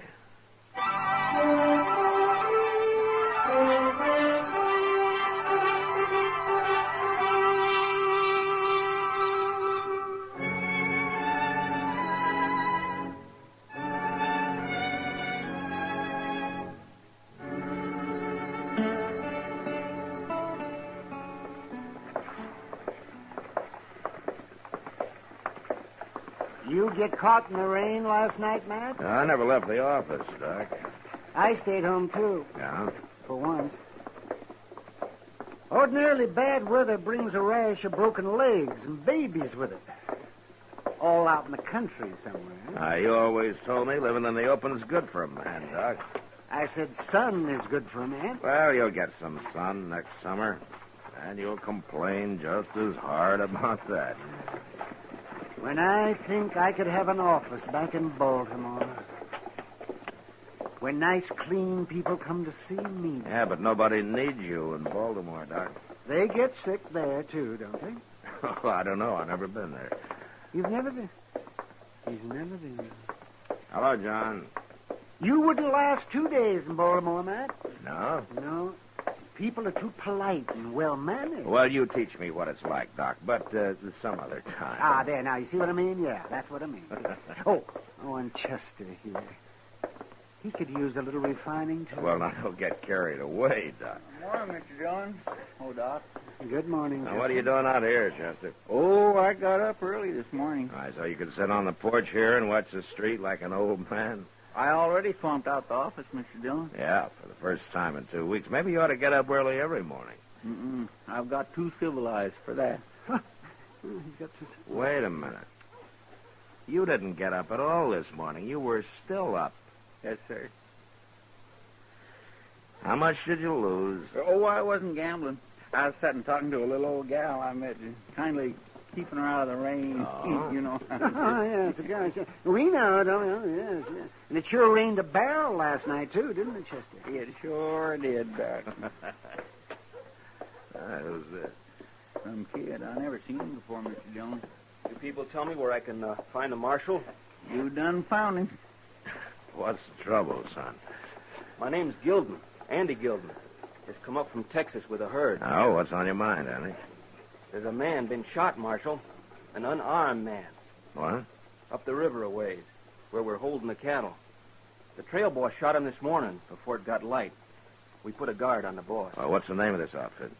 They're Star M cattle, Marshal. Star M. Then Harley Burke's the trail boss.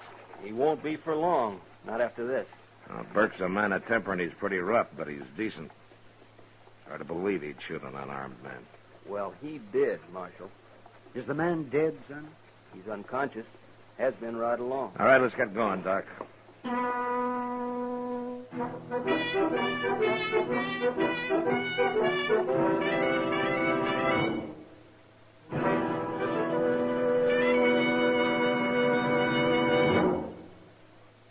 That whistling man, Bobby Haggart, really started something. Tonight, we'd like to introduce a player piano that could have come right out of the Lawn Branch in Dodge City. Packs more pleasure, packs more pleasure. Chesterfield packs more pleasure because Chesterfield's more perfectly packed. The more perfectly packed your cigarette, the more taste and mildness are released for you. Chesterfield, made by exclusive Accuray, has an open, easy draw that unlocks all the pleasure of fine tobaccos. Now, Accuray ensures an even distribution of tobacco from one end of your Chesterfield to the other. Chesterfield is firm and pleasing to the lips, mild yet deeply satisfying. Chesterfield packs more pleasure because Chesterfield's more perfectly packed. To the touch, to the taste, Chesterfield packs more pleasure because it's more perfectly packed. Buy Chesterfield. Mild, yet they satisfy the most.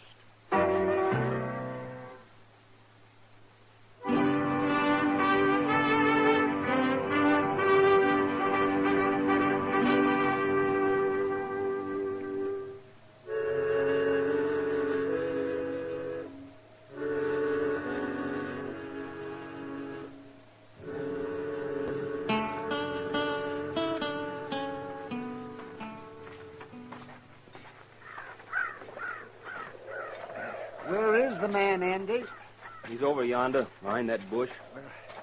There's a lot of bush around this camp. Suppose you show me. All right. I'm going to talk to Burke, Doc. You let me know what you find, huh? I will, man. Hey, you the marshal? Yeah, that's right. Just look at the guard they got on Burke here, Mr. Dillon. Uh-huh. I set the men to holding him, Marshal. He ain't gonna get away. Now, who are you? I'm Ruman, Jack Ruman. You help run this outfit? No, I'm just a rider. But someone had to take over. All right, Ruman, you can tell those men to fall back now. All right. Stand back now, you men in the laws here.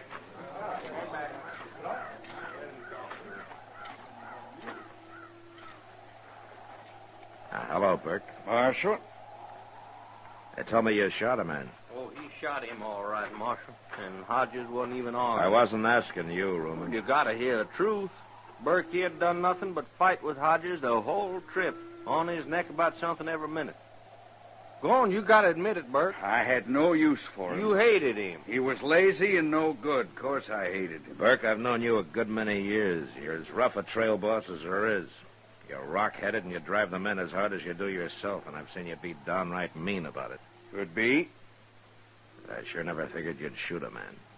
Yeah, surprised me too, Marshal. All right, tell me what happened. It was raining. I'd been out with a guard. Only dry spot I could find when I come in was way over there by Hodges. I went to sleep, and he must have woke up and seen who it was. Then he come over and kicked me in the head.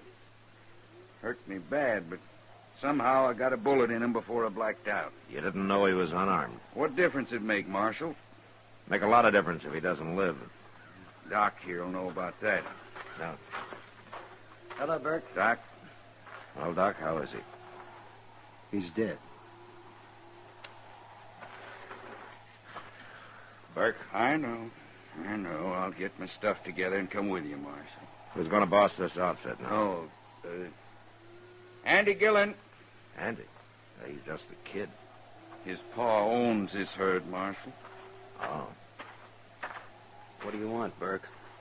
Andy, your pa sent you on this drive to make a man out of you. Working for a murderer? You're boss now. Sell the herd, pay off the men, and get the rest of the money back to your pa. Can you do that? I'll be right with you, Marshal. Fine boss he was. Hey, Ruman, let's start moving them cattle downriver. Righty. Let's go, you men. Well, what do you think, Doc? Well, Matt, that man Hodges was shot in the head. And by somebody who was lying on the ground. Well, Burke admits doing it. Then I guess he did it all right. Yeah, but there's something he isn't telling me, Doc. And knowing Harley Burke, I'm going to have a hard time finding out what it is.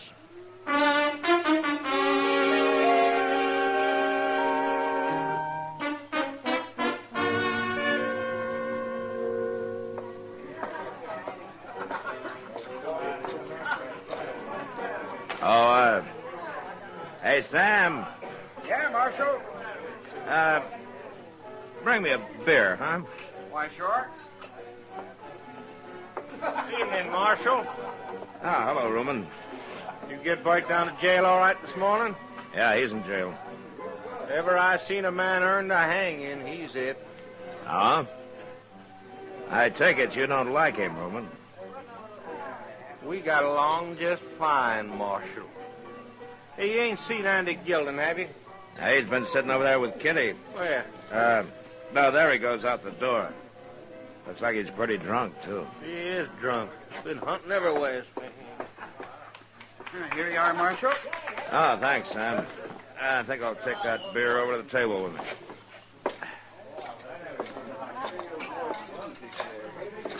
Hello, Kitty. You sure take your time, Matt. No. What's wrong? You saw me sitting here with that drunken kid. Why didn't you come over? Well, Andy Gilden may be a kid, but his pa owns the Star Inn. And Andy's now boss of the outfit. I heard all about his pa. Yeah, he must be a rich man. And he wasn't talking about his money. Oh? He hates him, Matt. I never heard anything like it. Oh, why? The old man's too strict, probably. Like sending him up the trail just to make a man out of him. Yeah. Now that hasn't hurt him, Kitty. Matt, I think that boy'd kill his pa if he had a chance. All he talked about was how he'd like to get back at him. Well, what are you staring at me for? What? Oh, I'm sorry, Kitty. I was just thinking. Thinking about what? I'm glad I talked to you, Kitty.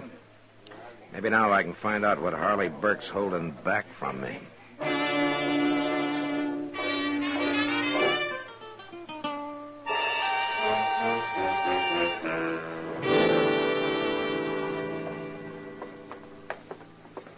I sure don't understand you, Marshal. Oh, why not, Burke? Come in this morning, turned me out of jail. Now you're taking me down to the stock pens. What for? Well, I thought you'd like to know how young Gilden made out with the sale of those cattle. I think you're lying. Now, there he is with that fellow Ruman again. They seem to be pretty good friends, don't they? I guess. You just won't tell me anything, will you, Burke? I'll tell you anything you want to know, Marshal. Oh, yeah, sure. Morning, Andy. Yeah. Ruman.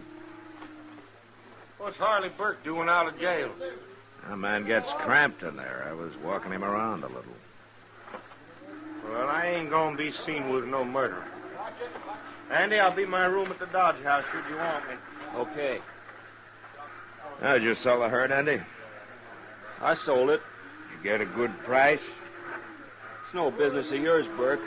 Not no more. Now, we can always find out from the agent, Andy. All right.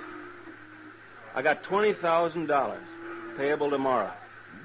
20,000's a fair price. Your pa'll be pleased. Why don't you take it to Mr. Bodkin at the bank tomorrow, Andy? He'll give you a note for it. I don't need no bank. And I don't need no advice either, Marshal. Now, look, Andy, you can't carry that money home in cash. Why not? Nobody does. There's too many jayhawkers and bushwhackers waiting along the trail. Now, you know that. I don't know nothing. Except you can leave me alone. Both of you. We're only trying to help, Andy. I'll do my job, and you do yours, Marshal. You go hang Harley Burke.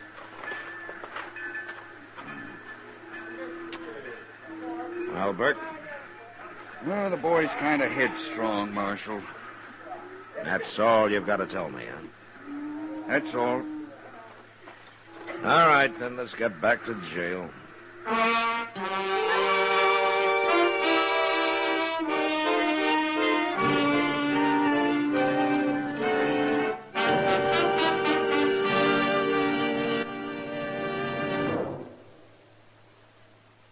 Where are you listening to Gunsmoke? In your kitchen? Getting ready for Sunday supper? Maybe in your living room, relaxing? Or out driving? Say, be sure and watch the road. But remember, there's pleasure ahead when you smoke Chesterfield. When you satisfy yourself with Chesterfield's better taste and mildness. You see, Chesterfield packs more pleasure because it's more perfectly packed. A more perfectly packed cigarette gives you an open, easy draw that unlocks all the better taste and mildness of fine tobaccos.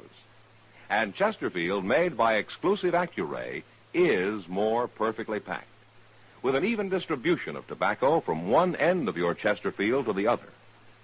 Firm and pleasing to the lips, mild, yet deeply satisfying. Remember, to the touch, to the taste. Chesterfield packs more pleasure because Chesterfield's more perfectly packed. Buy Chesterfield. Mild, yet they satisfy the most.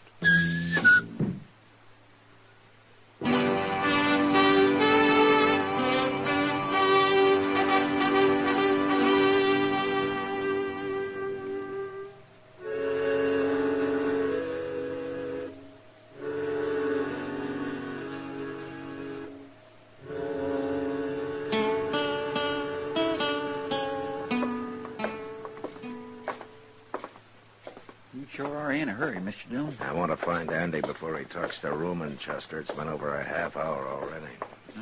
Here's his room, if he's in it. Yeah, well, let's hope he is.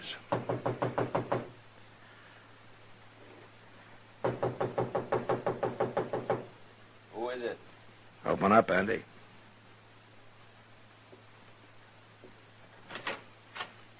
What do you want now, Marshal? Your gun. Here now.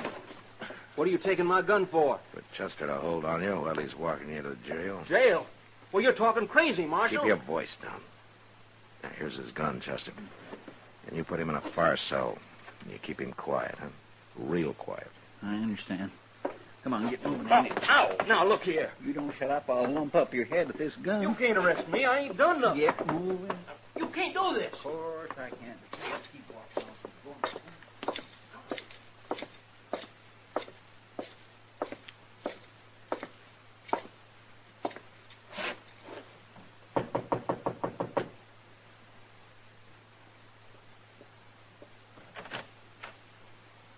Why, hello, Marshal. I'd like to talk to you, Roman. Sure, money. Roman, have you seen Andy Gilden in the last half hour?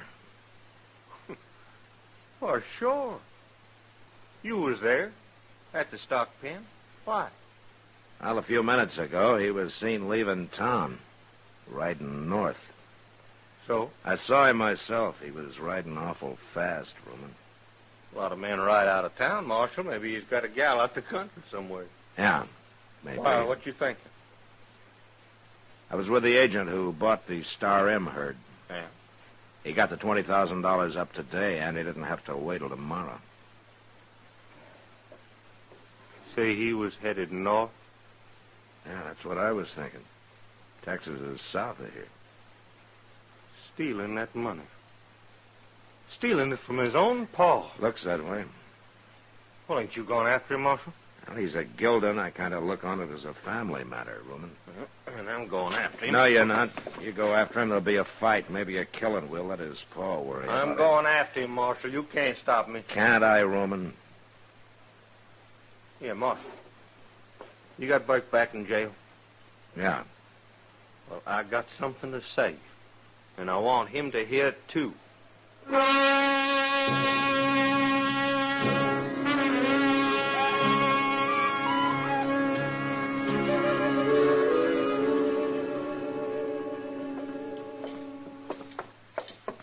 Cells are out back, Roman, through that door there. All righty.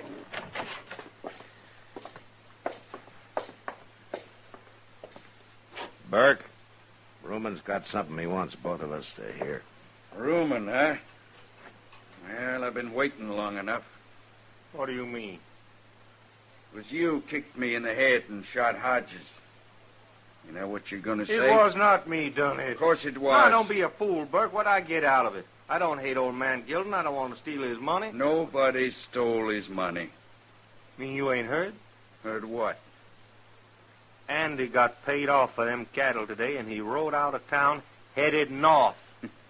He did, huh? And what's more, he told me he killed Hodges. He's lying, and I can prove it. Andy. They tricked us. Andy, they tricked us. They got us crossing each other. Roman killed him, and I can prove it. Oh, I kill you for that. Roman! Chester. Yes, sir. He got him all right. Shot him right in the head. He's dead. What'd you let him do that for, Marshal? Well, he wouldn't have talked if I'd have disarmed him, Burke. I had to take a chance. Yeah, I guess you did. Maybe if you'd have talked, none of this would have happened. Well, I knew I didn't shoot that man, Marshal. But I knew the only way I'd ever find out who did was to just wait and see what they was after. Well, you knew they were in it together down at the stock pens. You knew they were going to keep the money. Yeah, but I didn't know which one was the killer. Well, it doesn't matter much now. Andy's dead and Rumen will hang anyway. But why were you protecting the two of them? Why did you take the blame? Because I was afraid it might have been the kid that done it. Old man Gilden's the best friend I got in this world. I couldn't never have faced him if I'd brought his boy up here to hang.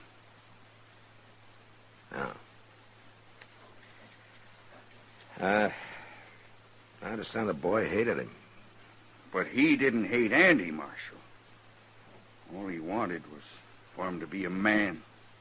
Well, something went wrong with that. Sure did.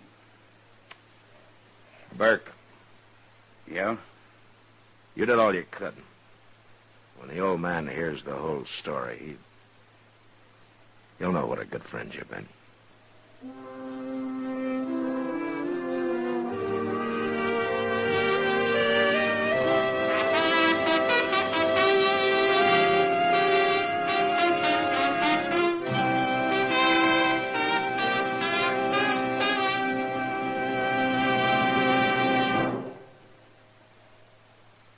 with our star, William Conrad. Chesterfield packs more pleasure because Chesterfield's more perfectly packed. Chesterfield, made by exclusive Accuray, packs more pleasure because it's more perfectly packed. Unlocks all the pleasure of fine tobacco. Chesterfield packs more pleasure because Chesterfield's more perfectly packed. Firm and pleasing to the lips. Chesterfield. Mild. Yet they satisfy the most. You know, one of the most unpopular men on the frontier was the peace officer. Most everyone felt that they had some reason to dislike him. But next week, a man arrives in Dodge who wants to be Marshal. And that was the West. Good night. Gunsmoke. Produced and directed by Norman McDonald, stars William Conrad as Matt Dillon, U.S. Marshal. Our story was specially written for Gunsmoke by John Meston, with music composed and conducted by Rex Corey. Sound patterns by Tom Hanley and Bill James. Featured in the cast were William Idelson, Lawrence Dobkin, and Vic Perrin. Harley Bear is Chester, Howard McNear is Doc, and Georgia Ellis is Kitty.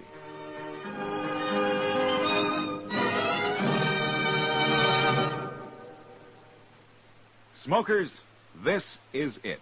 L&M filters. So good to your taste, so quick on the draw. Make today your big red letter day, your L&M red letter day. Superior taste and filter, it's the miracle tip. Make today your big red letter day. Change to L&M today. L&M, so good to your taste. So quick on the draw. Get L&M today. Relax with L&M. So good to your taste, so quick on the draw. Join us again next week for another specially transcribed story on Gunsmoke.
Gunsmoke, brought to you by Chesterfield.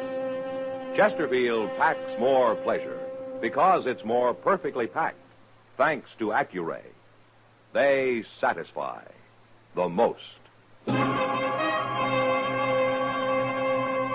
Around Dodge City and in the territory on West, there's just one way to handle the killers and the spoilers, and that's with a U.S. Marshal and the smell of Gunsmoke.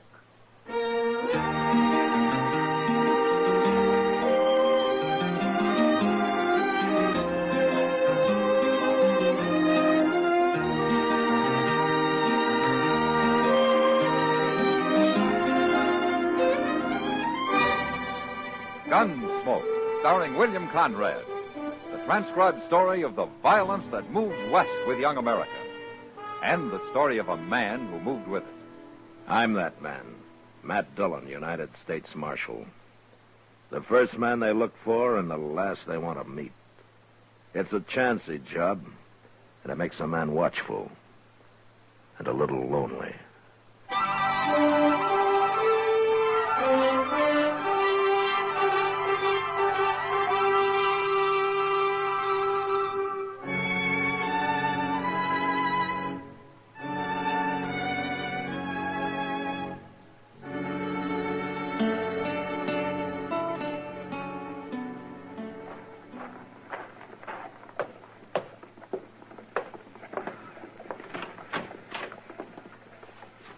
This the marshal's office? Yeah, come in, stranger.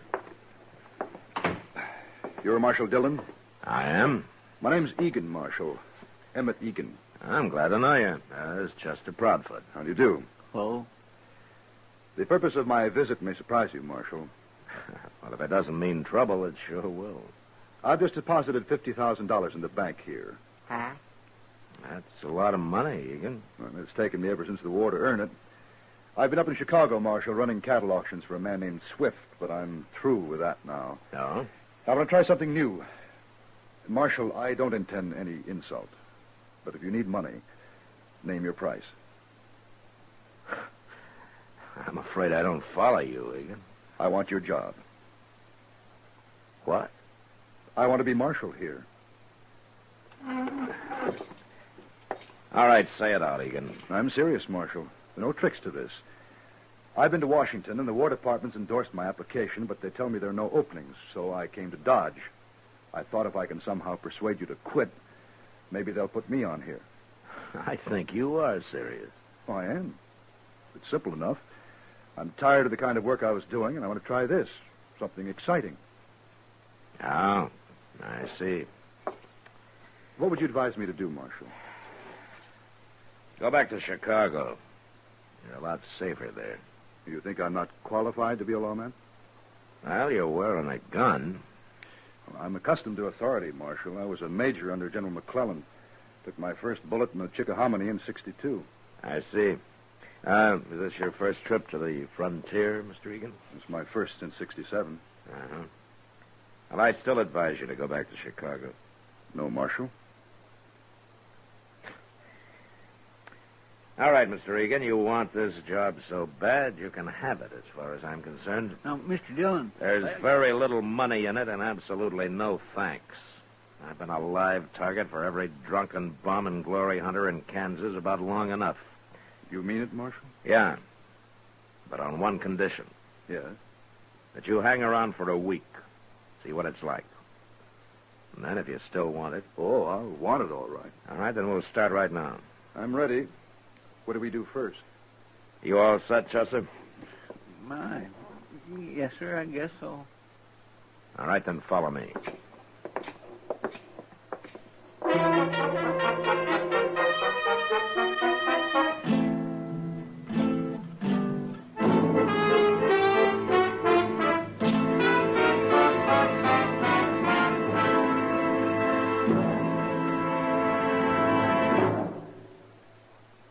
That whistling man, Bobby Haggart, really started something. Tonight, the Calypso Boys join in. Ready, amigos?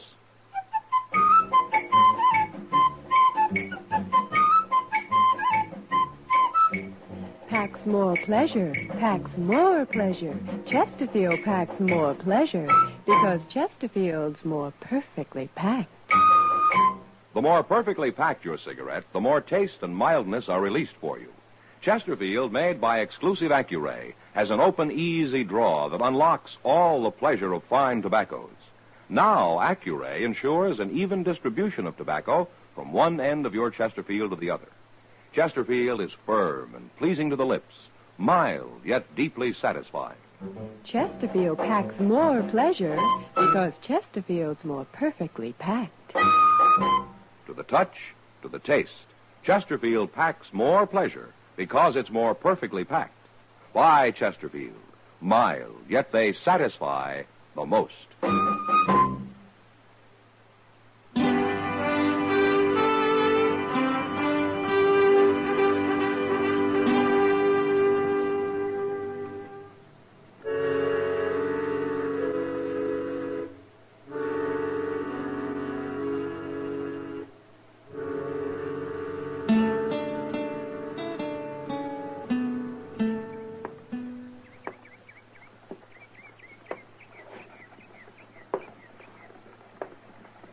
Gracious, why don't you sit down and rest a spell, Mr. Egan? No, thanks. He's going to wear himself out walking up and down that way. Yeah. You got a match, Chester. Sure, Red. Here. Oh, thanks.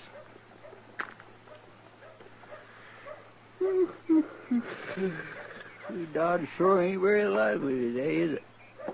Not very. If I only had me a knife, I could do a little whittling. Now, what happened to your knife, Chester? Well, it was about wore out, so I traded it to a small kid I know for a flipper. Why don't you get yourself another one?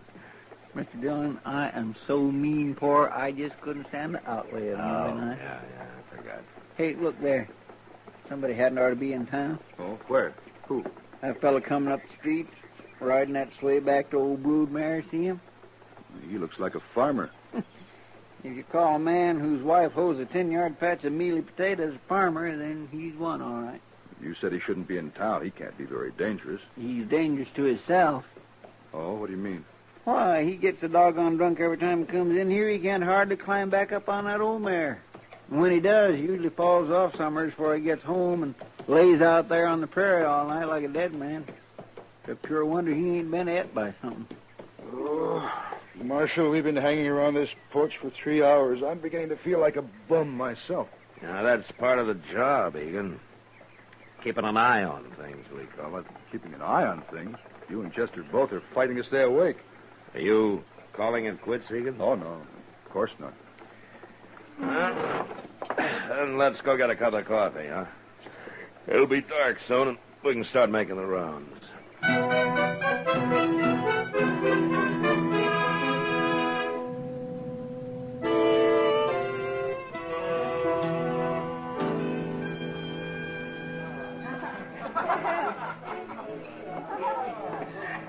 What's the name of this place, Marshal? It's called the Long Branch. Oh, here comes somebody you ought to know. Evening, Mac. Oh, Kitty. How long you been sitting here? Not long. Kitty, this is Emmett Egan. How do you do, Miss Kitty? Mr. Egan? Why don't you sit down? Uh-huh. I hear you may be our new marshal. What? Now, how in the world... Well, Chester was in a while ago. It's true, isn't it? Well, it isn't exactly settled yet, Miss Kitty. But you want the job. Yes. Why? Well, let's say I was bored with what I was doing. Sure. That's happened to a lot of ex-soldiers. They can't stand peacetime. Me in particular, I guess. Why don't you re-enlist? The cavalry keeps busy out here. I tried that, Miss Kitty. You did? Back in 67. 67? Mm-hmm. Oh, yeah. The Cheyenne and the Sioux were real active that year, weren't they? Yes, they were, but not where the cavalry was. Wait a minute. Were you with General Hancock? That's right, Marshal. We took to the field for 4 months. We marched and counter-marched all over this country, and then we returned to Fort Harker. Well, what was wrong with that? Well, all we did was burn one empty village, kill 2 young Cheyenne braves, both of whom we later found out were friendly. It took 1,100 men to do that. Oh. Dillon. Yeah, what is it, Chester? I don't know for sure, but I hear there's some kind of trouble down at Moss Grimmick Stable. Well, it's about time something happened around here. Yeah. Now, don't forget, Egan, when it does, somebody usually dies.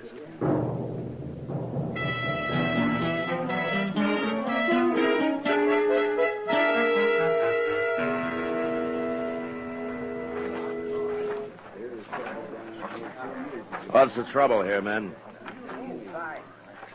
Where's Moss Grimmick, Chester? Well, he ain't here, Mr. Dillon. They say Leonard Phibbs there is the one who knows about it. Oh, Phibbs, a little sodbuster? Yes, sir. Hey, Phibbs, come here. What's going on here, Phibbs? Inside, Marshal. Back there in the stall. Oh, what's back there? Bad, Marshal, real bad. Don't nobody go in there. It's real bad. What is? Who's in there, Phibbs? Not even you, Marshal. Not nobody. Leave him alone, I'm warning you. Oh, he ain't got good sense, Mr. Dillon. No use talking to him. It's real bad in there. Yeah, something's got him scared half to death.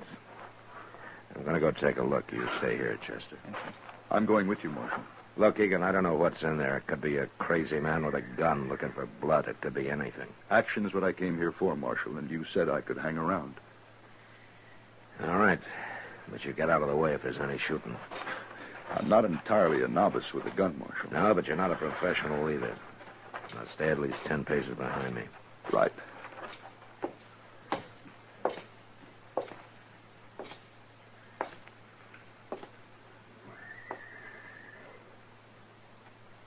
See anything?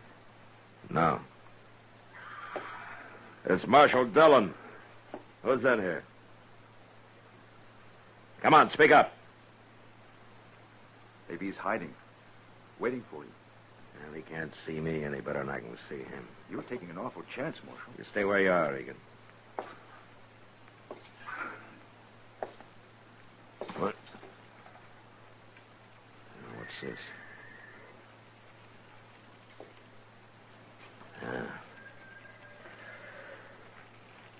Chester, bring a lantern. All right, Egan. What is it, Marshal? Nothing we have to kill. What do you mean? You'll see when Chester brings the light. Oh, he's coming. What have you found, Mr. Dillon? Hold the lantern over here, Chester. That's your work. Oh, my goodness. Somebody's gone and hung a man. So that's it. Oh, that poor devil. Was this a lynching, Marshal? No, Egan, that's old Tom Sanders. He's been drunk for 20 years. Yeah, I guess he finally decided to break the habit. You won't get any action out of this.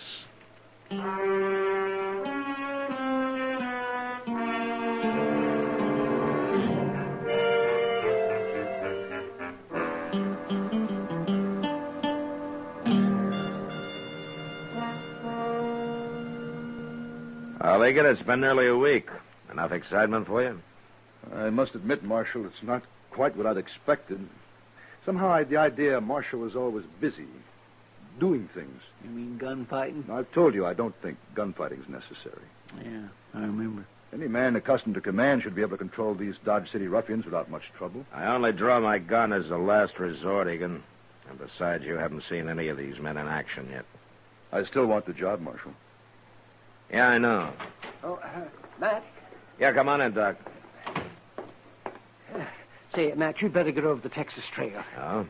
You know those fellas Gear and Bozeman? Yeah, I know him. Well, they've got that poor little Leonard Phibbs at the bar there, and they're trying to make him pay for their drinks. He's broke, of course, so they're beating him up. They're doing it real slowly, bit by bit. I tell you, it just makes you sick to watch it. All right, Doc. Wait, Marshal. Yeah, what? Let me handle this. Look, Egan, Gear and Bozeman may be a couple of bullies, but that doesn't mean they're not dangerous. They are. Are you afraid I might be able to handle them, Marshal? Well? Okay, go ahead. Here, take my badge. Tell them you're a deputy. Thank you, Marshal. You gotta learn one way or the other.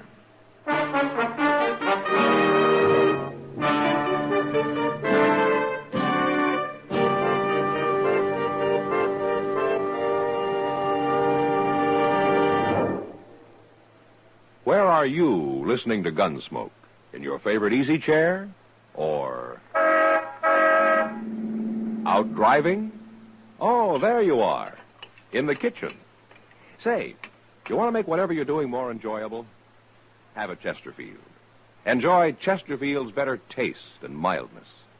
You see, Chesterfield packs more pleasure because it's more perfectly packed. A more perfectly packed cigarette gives you an open, easy draw that unlocks all the better taste and mildness of fine tobaccos. And Chesterfield, made by exclusive Accuray, is more perfectly packed, with an even distribution of tobacco from one end of your Chesterfield to the other. Firm and pleasing to the lips, mild, yet deeply satisfying. Remember, to the touch, to the taste. Chesterfield packs more pleasure because Chesterfield's more perfectly packed. Buy Chesterfield. Mild, yet they satisfy the most.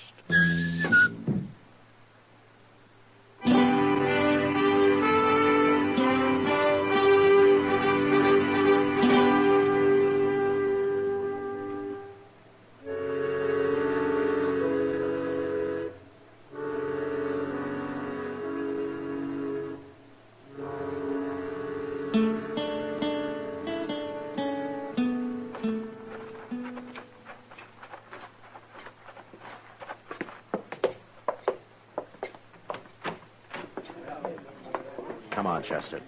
I knew you wouldn't leave Mr. Egan all alone. Nobody will look for us coming in the back door. And let's move a little closer. Egan's facing him, Mr. Dillon. Yeah. Oh, look at poor little Fibs. They got him all bloody. What makes you think you can do this to a man? Is there no law where you come from? We come from Dodge, Mr. Deputy. Where do you come from? Are you Bozeman or Gear? I'm Bozeman, Mr. Deputy. I'm the one who generally does the talking, but we both do the fighting. You're out of order, Bozeman. What's that? I said you're out of order. I will not tolerate your insolence. I'm not sure, Mr. Deputy. But are you saying you don't like us? That's enough. You and Gear will turn and face the bar while I take your guns. You're the most doggone foolish man I ever saw, Mr. Deputy. Do as I say. Why? Because you're wearing a badge? That's reason enough? Now, Mr. Deputy, that may be reason enough for There'll you. be no shooting. I'm ordering you to face the bar. I guess there's no use talking to you, Mr. Deputy. I'll take him along here. He's going Hold it, Bozeman! All right, that's enough.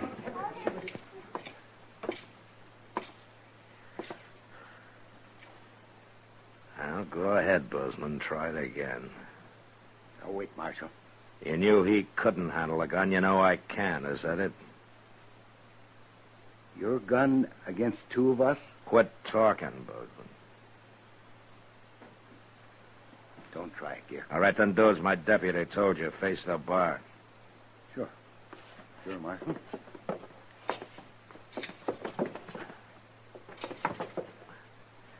Chester. Yes, sir. You want me to lock him up, Mr. Dillon? Here are the guns, Chester. I'll be at Doc's. Maybe he can save Bozeman here from hanging.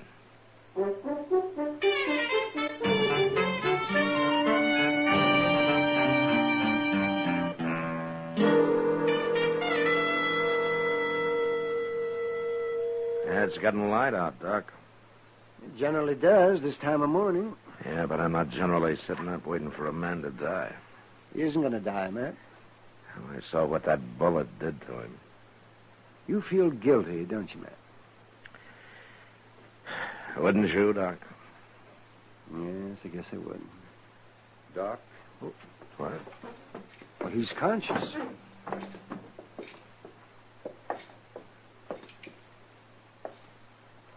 Oh. How do you feel, Egan? Pretty fair, Doc. I've been lying here, listening to you talk. Well, you mean you've been conscious for some time? Half hour, maybe. I wanted to get my head clear. Well, a few weeks in bed, and it'll be clear enough. I guess I was lucky. If that bullet had gone 1 inch to the left, you'd have died on the floor, Egan. You were lucky, all right. God protects fools and drunkards, isn't it? Marshal Dillon. Yeah. I heard you saying you felt guilty about this. It wasn't your fault. And I should have known what had happened. But I heard you telling Doc how it happened. You faced them the same way I did. They didn't shoot you. It's a little different with me, Egan. How? This is my profession. I've handled enough men to be professional. Egan, why do you think Bozeman did what I told him to do? Because he knew you'd shoot if he didn't? He not only knew I'd shoot, he knew I'd kill him. He knows I can handle a gun pretty well. And that part of the profession they don't teach in the Army. Takes years and years to learn. Well, I can't complain any more about there not being enough action, can I, Marshal? Yeah, your week's up today, Egan. You want the job? Marshal, you ever been in California? Not for some time. I hear things are pretty active out there. I'll write you and tell you all about it.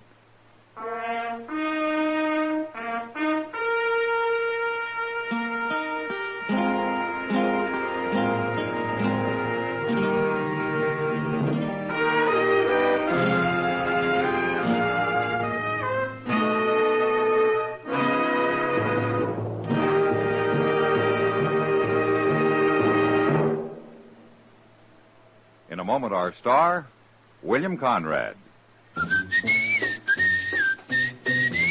Chesterfield packs more pleasure because Chesterfield's more perfectly packed.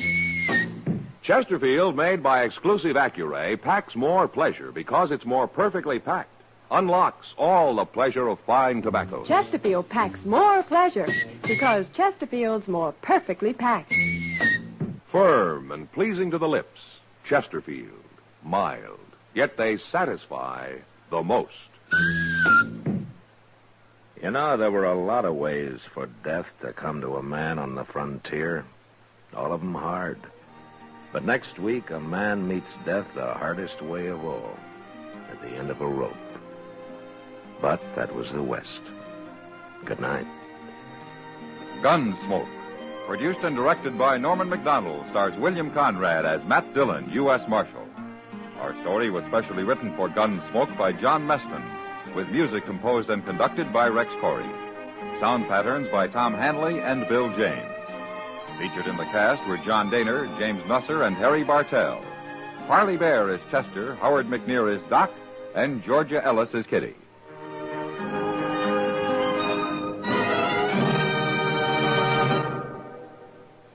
Smokers, this is it. L&M filters.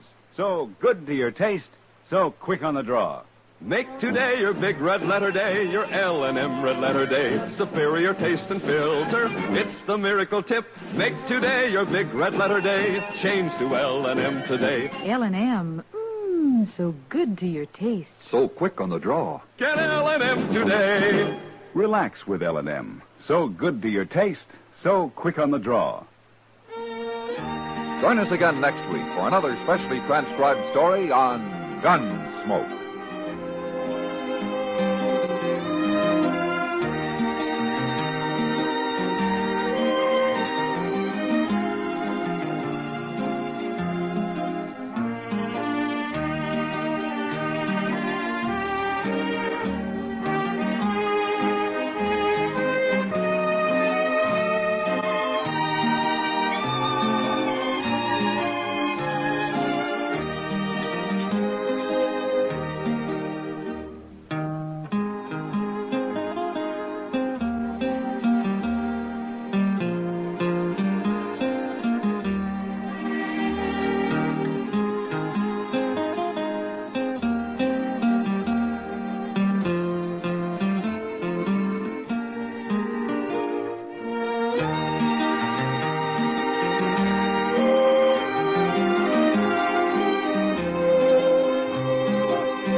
Gunsmoke, brought to you by Chesterfield. Chesterfield packs more pleasure because it's more perfectly packed, thanks to Accuray. They satisfy the most. Around Dodge City and in the territory on West, there's just one way to handle the killers and the spoilers, and that's with a U.S. Marshal and the smell of gun smoke.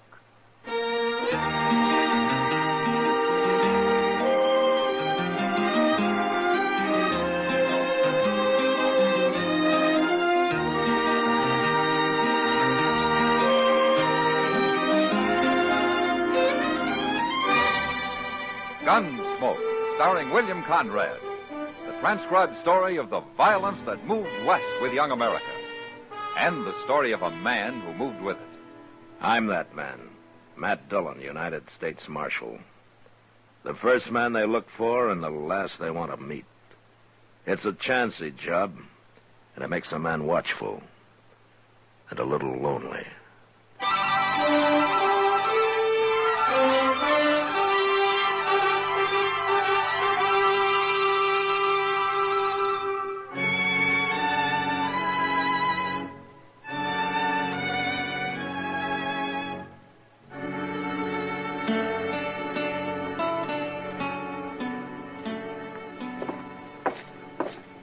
Doc went on ahead, Mr. Dillon. He said to tell you he'd meet you there. From what you say, there isn't much use for either one of us, Chester. No, sir.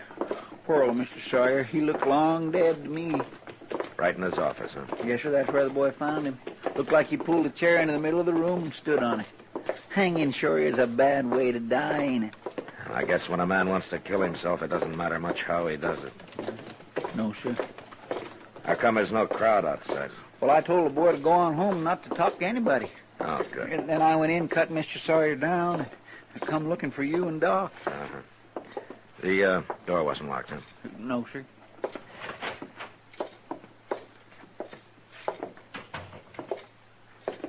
Hello, Matt. I guess you're too late this time, Doc. Yes, an hour anyway. I don't understand it, Matt. Sawyer was doing fine in his hide business. He didn't have any problems at all that I know of. Maybe it was his wife dying, Doc. Oh, no. That was a year ago, Chester. He'd got used to that. Maybe he hadn't. Maybe he was just saving it all up for this. Well, we'll never know now.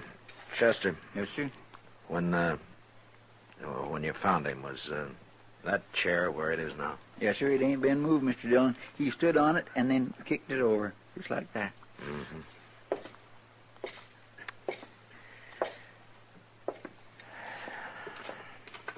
That's a bad way to die. I sure wouldn't never try it, Doc. Well, I hope not, Chester. No, what I mean is, supposing you kick the chair out from under you and then change your mind. Oh, wouldn't that be fearsome? Probably happens to a lot of suicides, Chester. Doc. Oh, yes, Matt. Are there any bruises on him? I don't know, Matt. I haven't looked. Let me see. Of course, hanging doesn't bruise, but... wait a minute. See, there is a lump here. On the back of his head. Now, how'd he get that? Sawyer always kept a tin box over in that cabinet, Doc. What's that got to do with this lump on his head? He kept his ready cash in that box. It's not there now. You mean somebody stole it? Now, who'd do that? Whoever walked in here hit him in the head and hoisted him up on that rope. I knew old Sawyer pretty well. He wasn't the kind of a man who'd kill himself. By heaven, I think you're right, Matt. He didn't have any enemies. Whoever did this is going to be mighty hard to find. That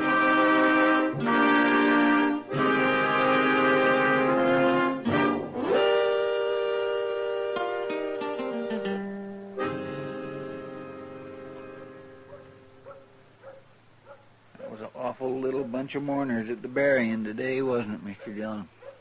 Well, I guess people kind of shy away from suicides, Chester. Poor old man Sawyer. Seems pretty mean letting everybody go on believing he went and hung himself. He won't mind, Chester. But if the man who killed him thinks he got by with it, he just might get careless. Yes, sir, he might. Hey, who's that Miss Kitty's walking with? I don't know. She's right pretty. For Dodge. Yeah. But, Chester, I wouldn't put it exactly that way to her if I were you. Oh, well, I didn't mean nothing by it. I wouldn't. Oh, Matt. Chester. Hello, Miss Kitty. How are you, Kitty? Cora, I'd like you to meet Marshal Dillon and Chester Proudfoot. This is Cora Bell. How do you do? How do you do? If either of you ever come around to the Long Branch, you'd have met Cora a week ago. Well, we've been pretty busy, Kitty. Oh, sure. I hope I'll see you over there soon, Marshal. And you too, Chester. Oh, I'll be there, Miss Cora. Even tonight, maybe. Good. My. Kitty, I promised Mel I'd meet him at Delmonico's. I'd better hurry along. I'll see you tonight. Bye. Bye. Bye-bye. Matt, you know who this Mel is she's meeting? No. Mel Tucker. Mel Tucker. That no good, slack-jawed water. They're in love, Chester. Love, my. Wild in love. Oh, Ever since they met a week ago. I just can't believe it. About her, I mean. Sometimes there's no accounting for women, Chester. I heard Mel Tucker used to be something of a man, Matt. He still carries a gun. It's not exactly what I meant. Oh, I guess he was all right. Before the whiskey took it out of him. One thing, he's crazy jealous. About the worst I've ever seen. Oh, he ought to be. She got to look at a good man, she might come to her senses. How'd they get started, Kitty? Oh, Mel Tucker was over in Newton, and when he got on the Santa Fe for Dodge, Cora was on it, too. They're even talking of getting married, Matt. Do you think they will? As soon as Tucker gets hold of some money, they will. And it won't be very soon. That man's been broke for 3 years. I don't know, Chester. A man like Tucker might do anything for money. Mr. Dillon, you ain't thinking... We'll wait and see, Chester. It's all we can do.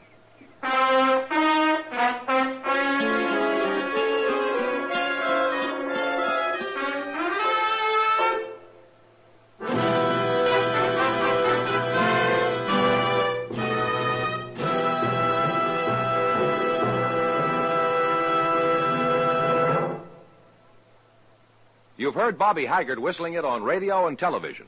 Right now, a country-style version. Okay, partners?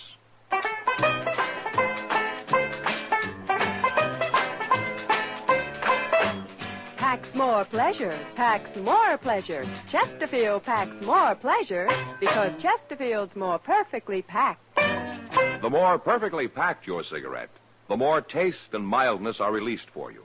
Chesterfield, made by exclusive Accuray, has an open, easy draw that unlocks all the pleasure of fine tobaccos. Now, Accuray ensures an even distribution of tobacco from one end of your Chesterfield to the other. Chesterfield is firm and pleasing to the lips, mild, yet deeply satisfying. Chesterfield packs more pleasure because Chesterfield's more perfectly packed. To the touch, to the taste, Chesterfield packs more pleasure because it's more perfectly packed. By Chesterfield, mild, yet they satisfy the most.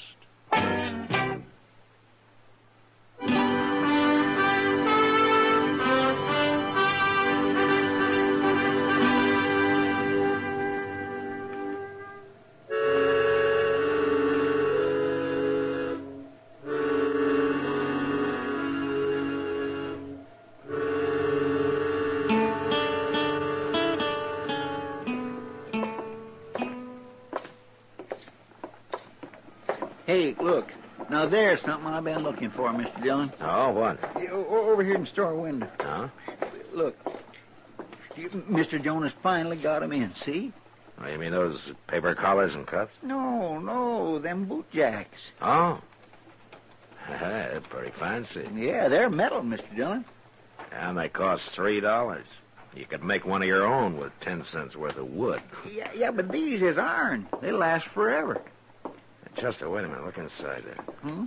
Right at the counter there. Why, it's Mel Tucker. And look at that pile of stuff he's bought. Yeah. And look at the cash he's paying for it with. Mr. Dillon, you really think he did it? I'm going to try to find out. How? Oh, he's coming out now. I guess he's going to pick up his stuff later. He'll need a wagon. Oh, Tucker. Oh. Hello, Marshal. I notice you're buying a lot of new clothes. You getting married? Yeah, I sure am, Marshal. Right soon. Going after Cora now, buy her some stuff. Well, that's fine. I didn't know you were working. Well, I'm not. Not here in Dodge. Oh? I made me some money over in Newton, Marshal. You did? Yeah. How? Well, I don't see as it's anybody's business how, Marshal. You will after you've been in jail a while. Jail? What are you talking about? Old man Sawyer was murdered, Tucker, and I happen to know that you did it. You out of your head? I got all the proof I need. You're a liar. The judge won't think so. Well, you can't arrest me, Marshal. It ain't right. Might go easier on you if you'd admit it, Tucker. I ought to kill you. You couldn't, and you know it. Now start walking. You know where the jail is.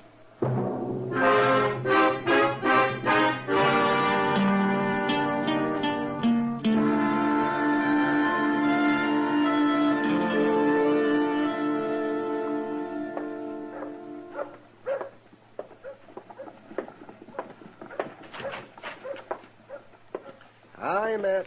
Oh, come on in, Doc. I'm just killing a little time, Matt, so if you're busy... you No. can- Sit down. There's nothing going on here. Oh, well, thank you, Matt. Where's Chester? He's probably over working on Mr. Jonas again. Jonas? Well, what for? Yeah, that metal boot jack. Chester won't pay more than $1, and Jonas is holding out for $2.50. It's been going on like that for a week. Ever since you threw Mel Tucker in jail, huh? Yeah, that's right. He show any signs of weakening, Matt? Now he won't admit a thing, Doc. Cora been to see him? Mm-hmm, every day. But that's beginning to work on Tucker. What is? Being in jail, he can't ride herd on her the way he's been doing. Kitty was right. He's a mighty jealous man. You still think he did it, Matt? Yeah, I do. It looks like I'm going to have a hard time proving it. You sure? Hey, Mr. Dillon, have you... Oh, Doc. Chester. Don't see any boot jack, Chester. Never mind that. You better get on over to Bob Randall's freight office. Huh? What for? Autopsy, I guess. He's dead, Doc. What happened, Chester? Well, sir, I was walking by his office, and his wife went out and said she dropped by to see him and found him hanging there. Hanging? Just like old man Sawyer. Exact same thing. I went in and cut him down. This time I took a look around. He'd been hit on the head all right, and somebody tried to open his safe. They didn't get nothing, but they'd sure been working on him. Well, Matt? Wait here a minute, Doc. I'll go over with you. Marshal, when are you going to give up and leave me out of here? You're out, Tucker. Mean it? Yeah, I made a mistake about you. I've been telling you that. What finally changed your mind? What do you care? You're free. Now get going. Get married, do anything you want. I sure will. Just tell you one thing, Marshal. What? I ain't gonna forget what you done to me. I'm already thinking up how to pay you back someday. I said get out of here, Tucker.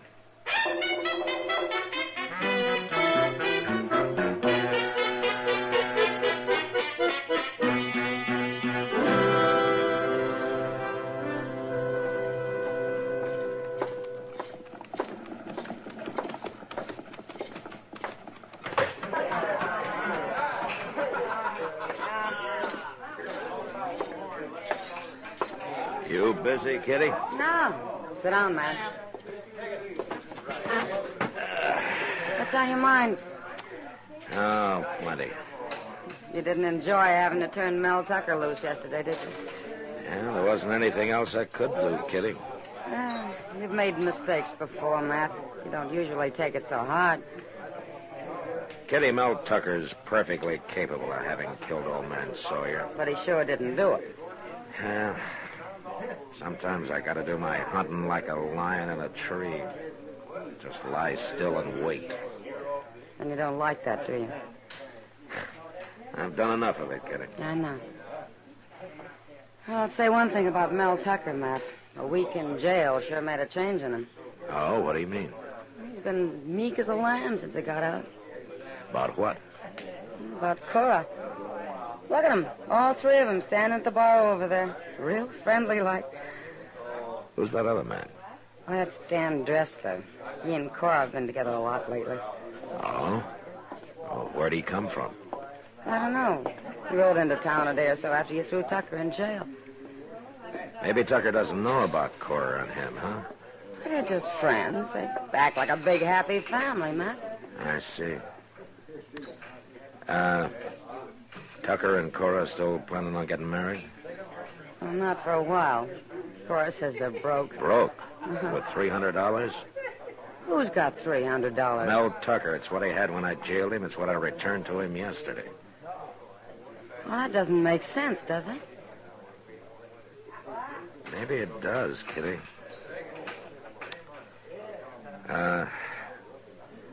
Look, will you do something for me? What? It won't be easy, and it'll make you look pretty bad. And it must be important, or you wouldn't ask me to do it. It is, Kitty. You see that table over there in the corner, just inside the hallway? Yeah, sure. I want you to get Cora and Tucker and this Dressler over there. Offer to buy him a drink or something, huh? And then what? Let's go out back before they happen to see us. I'll tell you there.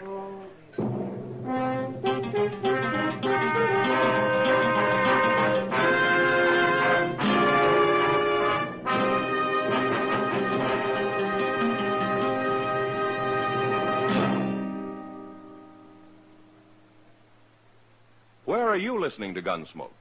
In your kitchen? Getting ready for Sunday supper? maybe in your living room, relaxing, or out for a pleasant drive. Say, how's the scenery out your way? This is the first weekend of spring, you know. Of course, you'll enjoy all of spring's pleasure more with Chesterfield. You see, Chesterfield packs more pleasure because it's more perfectly packed. A more perfectly packed cigarette gives you an open, easy draw that unlocks all the better taste and mildness of fine tobaccos. And Chesterfield, made by exclusive Accuray, is more perfectly packed, with an even distribution of tobacco from one end of your Chesterfield to the other. Firm and pleasing to the lips, mild, yet deeply satisfying. Remember, to the touch, to the taste. Chesterfield packs more pleasure because Chesterfield's more perfectly packed. By Chesterfield. Mild, yet they satisfy the most.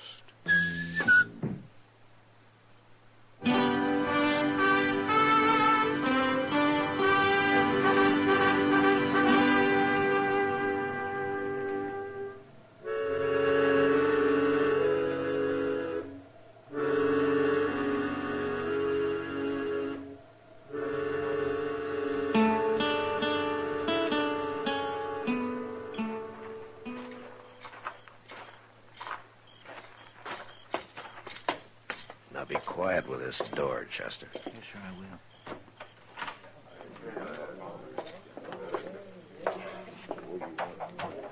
That's good. All right, now follow me.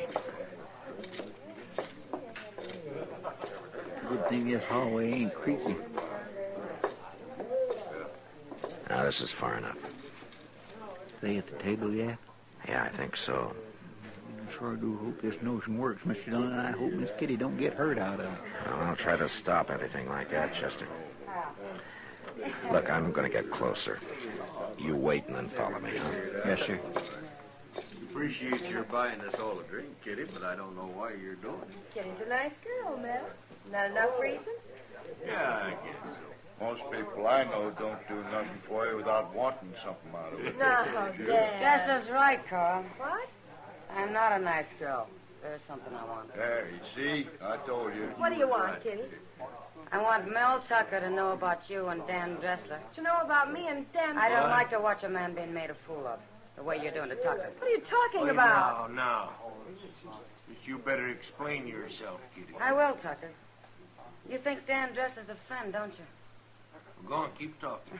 Well, he's a friend, all right. But Cora's friend, not yours. You're out together every night. You're in jail, and every day, too. That's a lie. Shut up, leave her talk, Dressler. Everybody in Dodge knows what they've been doing except you. I guess I'm the only person who's not afraid to tell you. You think she's in love with you? Kitty! Get up, Dressler. Oh, wait a minute, Tucker. You ain't going to listen to that fool. You gonna talk, get up are or I'm you? going to shoot you right there. No, Mel, it's a Now, trick. Cora, or you something. shut up. You better stop it, Mr. Dillon. I can't, Chester, not yet. All right, Dressler. I paid you to hang Bob Randall. I didn't pay you to make love to my girl. All right, that's it. Get up now, fool Tucker. That's enough, Tucker. He was going to shoot Cora, Matt. Chester. Yes, sir. Get Tucker's gun. Yes, sir, I will. Dressler dead, Mr. Dillon? Yeah. You sure walloped Tucker a good one. Mel was going to kill me.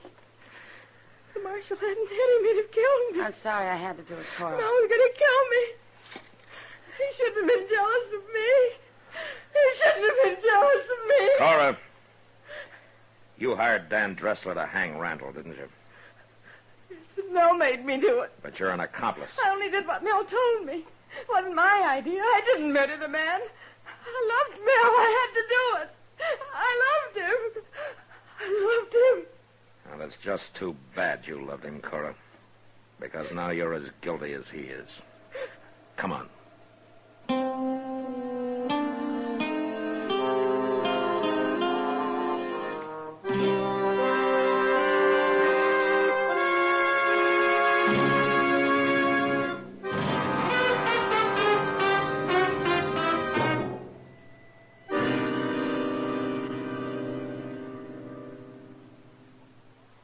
In a moment, our star, William Conrad. Chesterfield packs more pleasure because Chesterfield's more perfectly packed.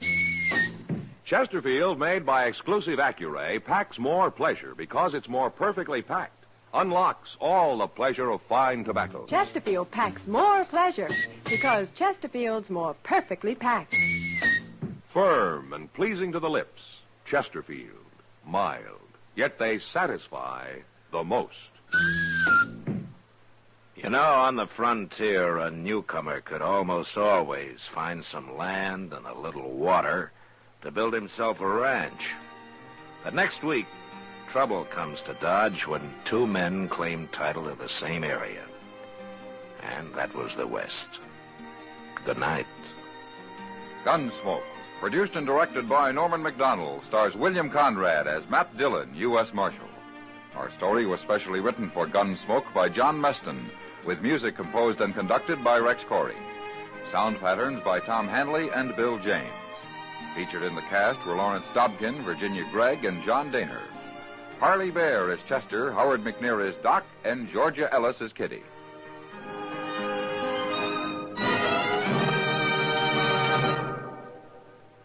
Smokers, this is it.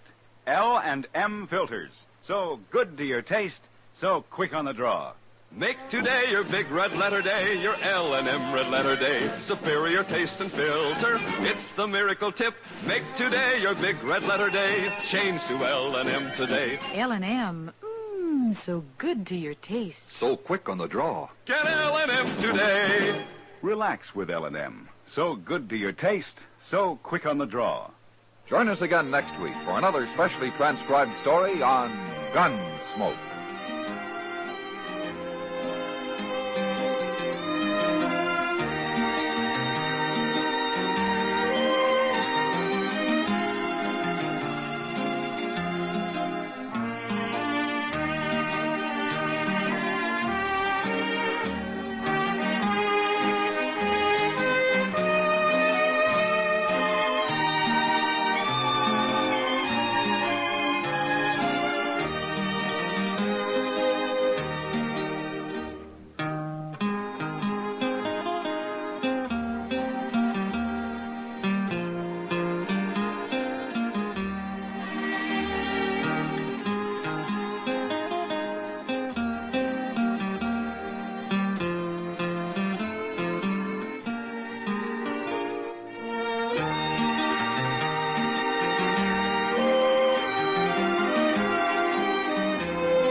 Gunsmoke, brought to you by L&M Filters.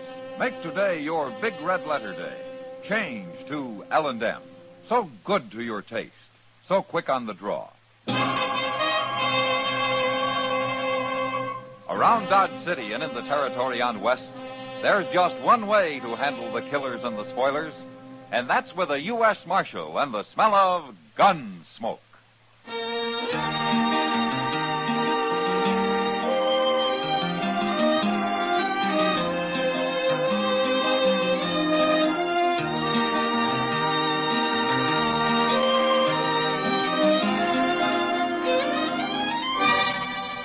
Gunsmoke, starring William Conrad.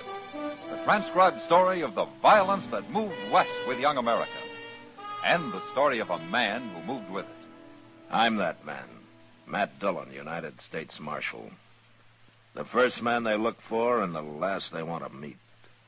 It's a chancy job, and it makes a man watchful and a little lonely.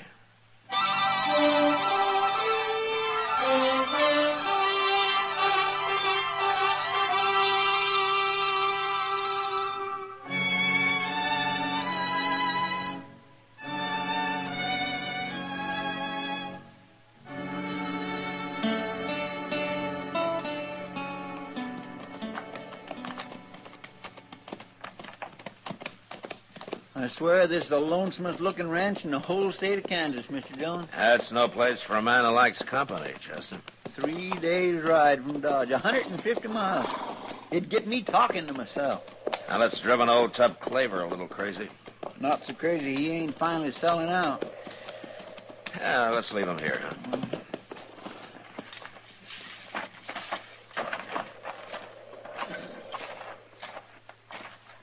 I ain't laid eyes on old Tup in over a year. Yeah, he hasn't changed any. And that's what worries me. What do you mean? Well, I'm not sure the old man's competent when it comes to business like selling a ranch. Oh, there he is. Hey, Tup, hello. Hello! Look at his hair. He must use it for a napkin. That's bear grease, Chester. Yeah, looks like he ain't washed it since he was a boy. Oh, Tup, how are you, huh? Fit to fight day or night. Hello, Tup. Well, I see you're looking sloppy as ever, Chester. I'm looking sloppy. Why, Tup, doggone your old hide. Never mind, Well, Chester, never mind. Well, no, that's how I remember him. Tup, we've been up on the Republican River. We heard that you're selling your ranch. Yeah, want to buy it? No. We just thought we'd stop by and see how you're doing. That's Oh, I'm doing right good, Marshal. Well, why are you selling, Tup? I'm tired of being alone. Need help out here, getting old. Nah. How much you asking for the place? 10,000, and it ain't worth $1 more. You want it? No, I don't want it. But have you found anybody who's interested? That's why I'm riding to Dodge next week. I'll find somebody. Well, I wish you'd come see me when you get there. Yeah, maybe I will when I get there. You can buy me a drink, Marshal. I'll be glad to, Tup. Well, so long. Bye, Tup. Goodbye. If the ocean was whiskey and I was a duck, I'd dive to the bottom and drink it all up. Good, Mr. Dillon. Ain't that awful?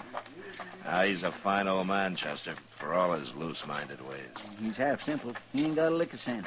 The first fellow who comes along is going to rob him blind. No, he isn't, Chester. Not if I can help it.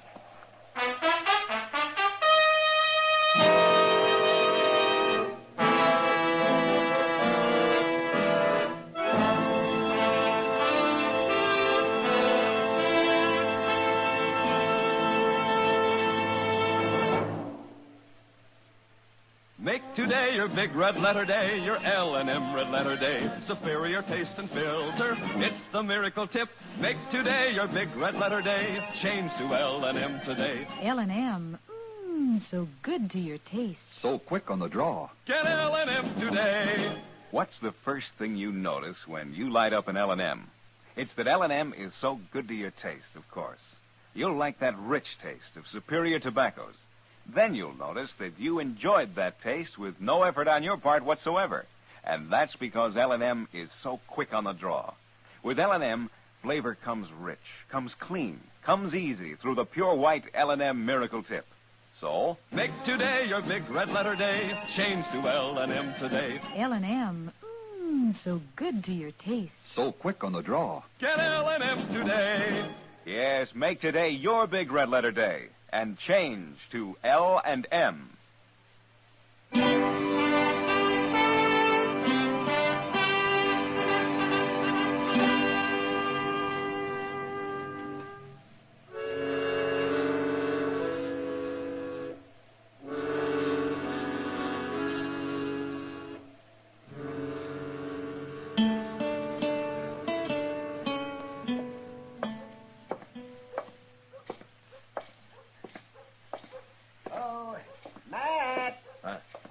Hello, Doc.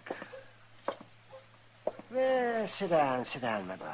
No thanks, Doc. I had enough sitting last week. Oh, yeah. Oh, say, that was a long ride you made. Well, we didn't accomplish much, but we saw an awful lot of country. You know, that's what I like about your job. You get paid whether you accomplish anything or not. You know, you're complaining because you can't collect money off of dead men, Doc. Oh, is that so? Well, now, you talk easy, Mad Dillon. You're forgetting how you might get sick. I'm too healthy to worry about having to stay on the good side of you miserable little... Oh, all right, now you've done it. Yes. Now you're going to have to buy me a drink. My pleasure, Doc. Let's go to the Long Branch. I knew if I waited long enough, some conscience-stricken heathen would come along and ask me into a bar. I don't mind, Doc. It's some poor devil you might have to operate on this afternoon that I'm worried about. After you. Thank you. Oh, well, now, Shall we stand at the bar? Wait a minute, Doc. What? That's Tup Claver sitting over there. Oh, yes. I saw him on the street a while ago. Who's that with him? I don't know, man. Look, Doc, order me a drink, will you? I'll be with you in just a minute. Hello, Tup. Oh, sit down, Marshal. Sit down. I thought you were going to look me up when you got to Dodge. Oh, Marshal, this here's Mr. Wayne Ruttman. How do you do, Marshal? Mr. Rudman? He's aiming to buy my ranch. Oh, is that so? Well, yes, he's from Kansas City. He wants to see the ranch before we make a deal, though, Marshal. Well, I can understand that. You want to see the money, don't you? Well, it was your ID. Well, of course, and you will see it. 2 weeks from now, I'll have it deposited in the bank here. Well, it'll only take a week to ride up and see the ranch and come back. No, I want to send for the money first. Why? I ain't going to sell without I get paid anyway. Evidence of good faith, Tup. I want you to know I have the money and that I'm ready to buy before I look the ranch over. Yeah, don't make sense to me. Marshal, do you see anything wrong in doing it my way? Oh, I don't see it makes any difference. There you are, Tup. I'll be going now, and 2 weeks from today I'll meet you at the bank. Agreed? Sure, I'll be there. Good. Bye, Marshal. Bye, Mr. Rudman. Ho, ho, dead doe, you never know. My. What? Ho, ho, dead... never mind, Marshal. Nice feller, huh? Yeah. Well, where did you run into him? Oh, at the hotel this morning. I told everybody I was selling my ranch, and his eyes lit up, and he bought me a drink. Oh, I got to come to town more often. When do the ladies get here, Marshal? You never mind the ladies. But I'm going to be rich. $15,000 worth. What? Yep, $15,000, Marshal. But you were only asking 10. Yeah, I told him that. But he said that he's as rich as can be and wants to do right by an old man like me. Now, ain't he a nice feller, Marshal? Yeah, maybe. But, I'll be there to find out for sure.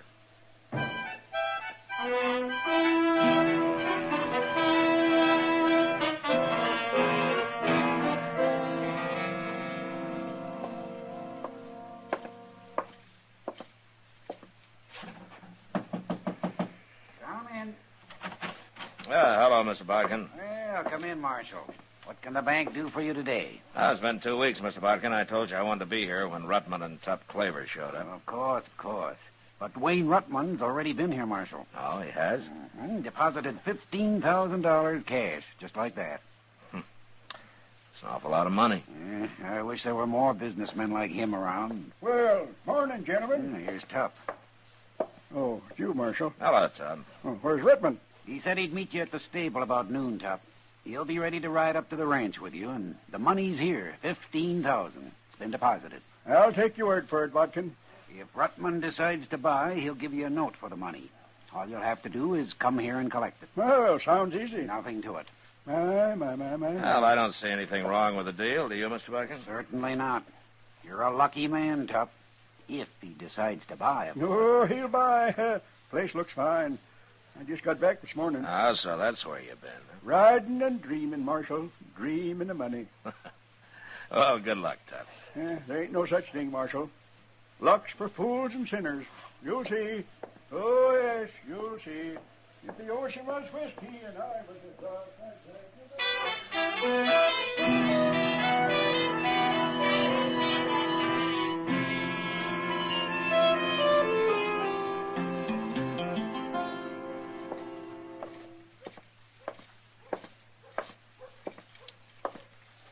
hello, Kitty. Oh, Matt. What's the matter? Did I scare you? I guess we were concentrating pretty hard on those dresses in the window. Matt, this is Mary Emmett. Now, how do you do, Mary? Hello, Marshal. Mary's an old friend of mine. She's just passing through on her way to Denver. Oh, why don't you stay in Dodge a while, Mary? They got enough pretty girls in Denver. Kitty's told me about you, Marshal. I don't believe a word you say. Oh. Well, then I guess you really are old friends. Oh, it's been 15 years, hasn't it, Mary? Ever since New Orleans. We were awful young men, weren't we? Well, you grew up pretty fast in that town. We sure did. Where's Chester, Matt? I'd like him to meet Mary, too. Oh, he went in the bank, Kitty. He claimed he had to change some money. I wish I had some money. I'd change it right in his store. Look at that purple dress, Matt. Kitty, you got 100 dresses. Well, then I've lost 95 of them. The others are in rags. Well, the one you're wearing looks nice.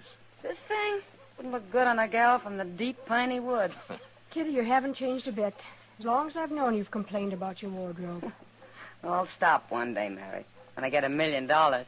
Dillon! That's Chester, Matt. Oh, yeah. Well, look, maybe I can join you two later and have a drink with you. Hope you will, Marshal. Okay, we'll do that. Bye.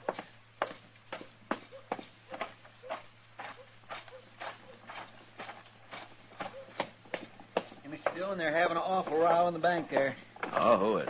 Mr. Botkin and that fellow Rutman. Oh, is Rutman back? Got back this morning, he says, and he wants his money. He's decided not to buy Tup's ranch. Oh, what's the trouble? Well, Mr. Botkin says that...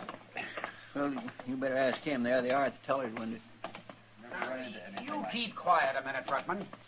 Marshal Dillon, you settle this. What's the trouble, Mr. Botkin? He won't give me my money, that's the trouble. You haven't got any money here. $15,000 is all. Here's your note, Rutman. You signed it. My note? Can I see it a minute, Mr. Botkin?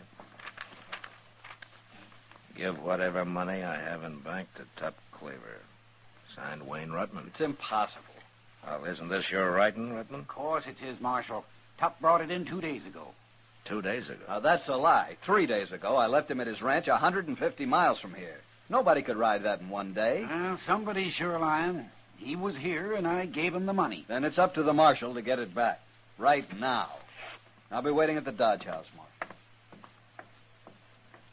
Mr. Dillon, Yeah, what, Chester? I got an idea where old Tup might be at. Well, let's go find him.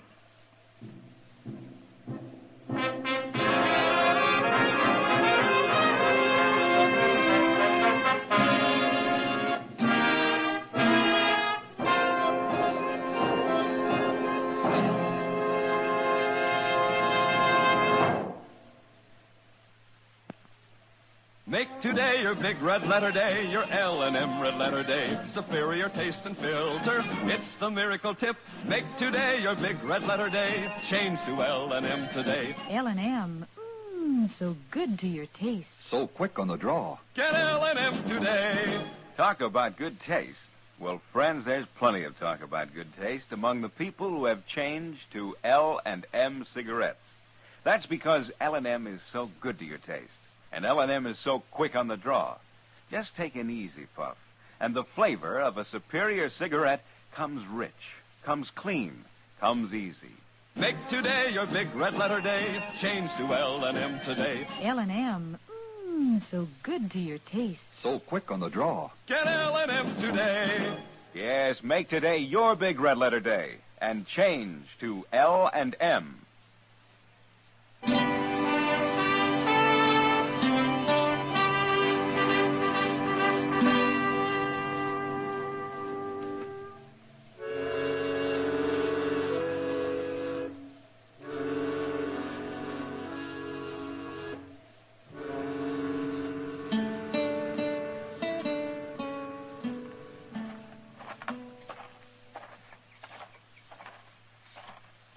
By golly, there he is, sitting right on the porch. What's he doing way out here, Chester?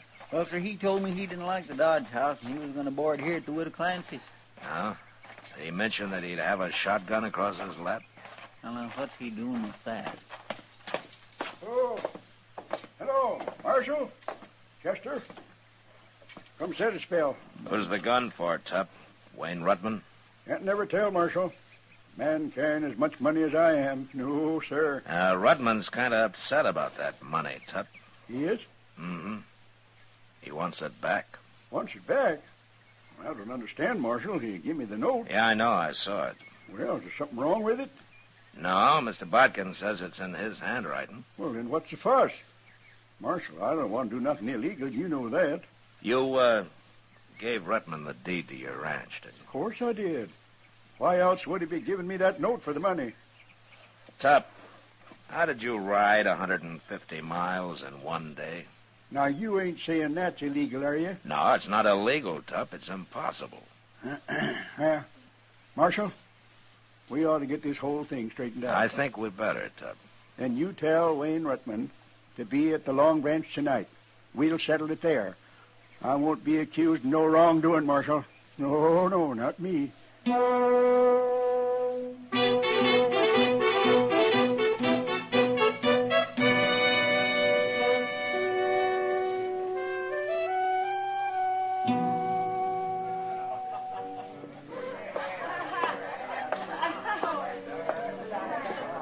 Well, there he is, Rudman. The same table where you first made the deal. You stand up on me, Marshal. You make him give me back my money. Well, evening, gentlemen. Sit down. Hello, Top. I hear you got a complaint, Rutman. What's wrong? I changed my mind. I don't want your ranch. You don't want it? Here's the deed. Now hand over the money. Oh, but we made a deal. I gave you the deed, and you gave me the note for the money. Well, I said I've changed my mind. No, it's too late, Rutman. You've already bought the ranch. It's yours. $15,000 for that place. Don't be a fool. And I didn't make you pay it. Rudman, don't you tell me something. Tup only asked $10,000. Now, why did you offer him $15,000? Well, I'll answer that, Marshal. He wanted to make sure I wouldn't sell it to nobody else. He had it all figured out. He rode out to my ranch with me, and we made a deal. I gave him the deed, and he gave me the note. Then he said he had to go on to Hays City and wouldn't be riding back with me. But I know that he aimed to get back here as fast as he could and draw his money out of the bank before I could get here with his note. That way he'd have both his money and the ranch. He'd get the ranch for free. This whole thing is ridiculous. I'm giving you back your deed, Tup. You can have the ranch. I want that money. Wait a minute. I'll tell you what I'll do, Rutman. Now, the ranch is only worth $10,000. Everybody knows that. So I'll buy it back for 10. What? Yep. I've got the money right here. You want it? No, I want the whole 15. I had to borrow 10,000 of it. I've got to return it within a week. I can't help that, Rutman. The ranch ain't worth more than $10,000, and that's all I'll pay for it. Now, you can take it or leave it. Marshal, are you going to sit there and let him cheat me out of $5,000? Mr. Rutman, you don't have to sell the ranch back. I've got to return that $10,000. There'll be trouble if I don't. Bad trouble. Well, there it is. Right there on the table. I'm going to go get me a gun. No, you don't, Rutman. I'll find him when you're not around, Marshal. Hey, Rutman, look over there at that bar. You see them 5 fellers? What about them? They're mighty good friends of mine, and they're staying right here in town as long as I do in case of any trouble. Looks to me like you're licked, Mr. Rudman. Now, you either pick up the $10,000 or the deed, and you get out of here. Now. You'll hear about this, Marshal. Cheating me. I said get going, Rutman. Crooks. Well, he took the money and left the deed, Marshal. I still got my ranch and $5,000 to boot. Tup, who are those friends of yours at the bar there? Oh, I'm giving a party tonight, Marshal. You're invited, too. All the drinks are on me. Yeah, but why them? Well, they're just fellers I know. They live 30, 40 miles apart, all the way up to my ranch. Oh? When I rode back here to see Rutman's money like he wanted me to, I left a horse at each one of them fellas' place. So that's how you made the trip in one day, huh? A day and a night, Marshal. You had your own Pony Express. Well, I kind of figured maybe I ought to get here before Rutman did. You kind of figured right, Tup. Now, Marshal, you know that I'm honest as daylight. I always have been. Of course, I do stretch the blanket a little when it's blanket stretching time. I tell you what, Tup. Why don't we get that party going, huh?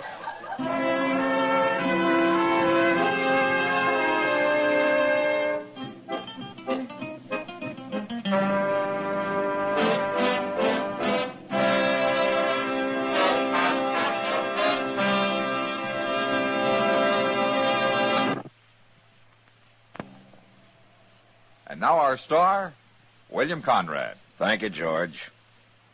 Take a tip from the L&M people, the people who have put the pleasure into filter cigarette smoking. Take the L&M Miracle Tip, the tip that lets all the flavor of a superior cigarette come rich, come clean, come easy. Once you light up an L&M, you'll understand why we say they're so good to your taste, so quick on the draw. It's the pure white miracle tip that adds so much to your enjoyment. So make today your big red letter day. Change to L&M.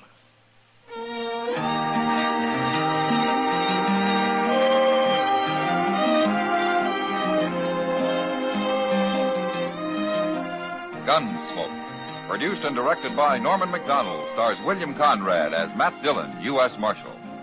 Our story was specially written for Gunsmoke by John Meston, with music composed and conducted by Rex Corey.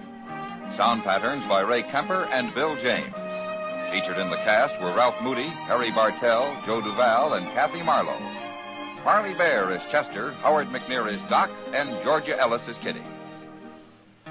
During the current year, Boys Clubs of America is celebrating its golden anniversary. Formed in 1906 from a nucleus of some 50 existing boys' clubs, the National Boy Guidance Organization today numbers 435 member clubs from coast to coast, serving more than 450,000 boys. This year, Boys Club Week will again be known as Operation Juvenile Decency, stressing the theme, Prevent Juvenile Delinquency by Building Juvenile Decency.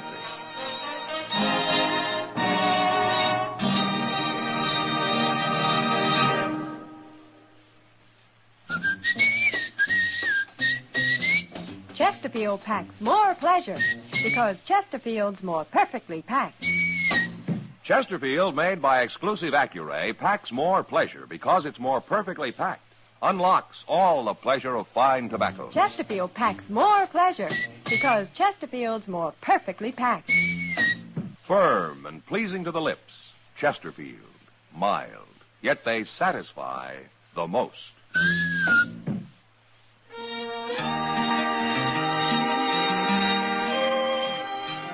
Join us again next week for another specially transcribed story of the Western frontier when Matt Dillon, Chester Proudfoot, Doc, and Kitty, together with all the other hard-living citizens of Dodge, will be with you once more.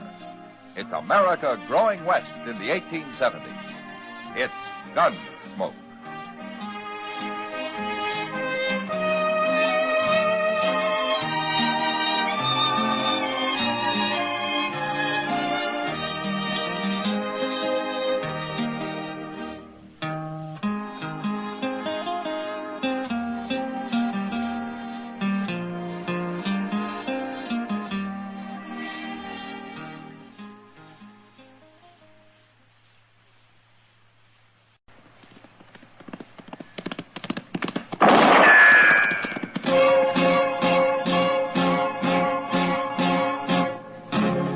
Gunsmoke, brought to you by Chesterfield. Chesterfield packs more pleasure because it's more perfectly packed, thanks to Accuray. They satisfy the most. Around Dodge City and in the territory on West, there's just one way to handle the killers and the spoilers, and that's with a U.S. Marshal and the smell of Gunsmoke.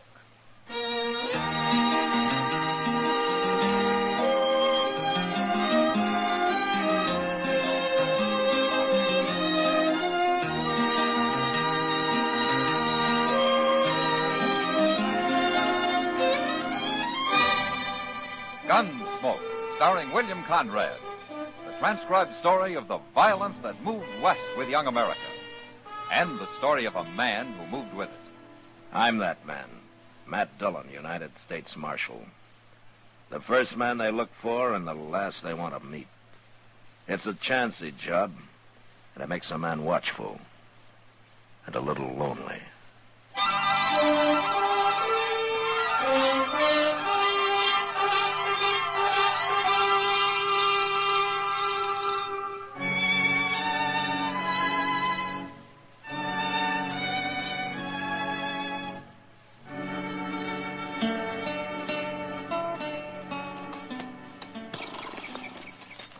You stay with the horses, will you, Chester? Yes, sir. I won't be long.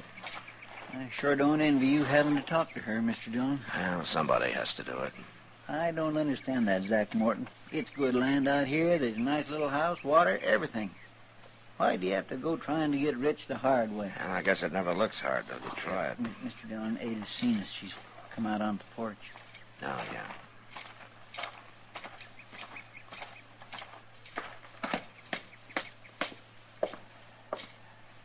Hello, Ada. Marshal Dillon. Ada, I sent a man out here a few days ago to tell you what happened to Zach. He told me. Well, I kind of thought you'd come into Dodge. No, They had to bury him, Ada. I'd have brought him out here, but I was off chasing his partner. Did you catch him? He was killed swimming the Cimarron. He killed Zach right on Front Street. Well, I had no choice, Ada. I told him not to go back to town. I told him you'd probably have found out who robbed that express office. I said you'd be looking for it. I'm sorry it happened, Ada. For your sake. Zach turned bandit, Marshal. I lost pride in him for a long time now. Ada, there's been some talk going on in Dodge. What are they saying? Well, everybody thinks that Zach brought the money out here and hid it. They think you know where it is. Is that what you think, Marshal? Well, they could have been headed south with it, riding bold and innocent like right through Dodge. The money could be at the bottom of the Cimarron with Zach's partner. Zach went bad, Marshal. I hated him for it. That's why I didn't come to town when he got killed. Yeah. Well, I won't bother you anymore, Ada. Goodbye. Goodbye, Marshal.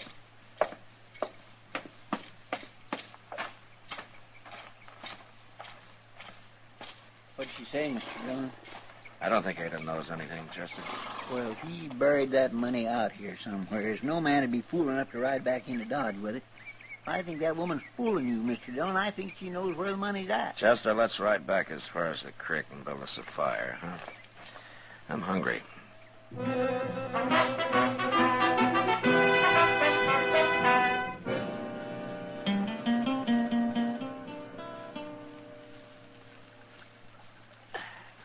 Here's another strip of meat that's about done, Chester. Well, that's yours, Mr. Dillon. I ate the last one. Hey, look. Huh? We got company. It's that Leach Fields fella. Leach Fields? Well, who's he? Well, he got off Santa Fe one day while you was down on the Cimarron.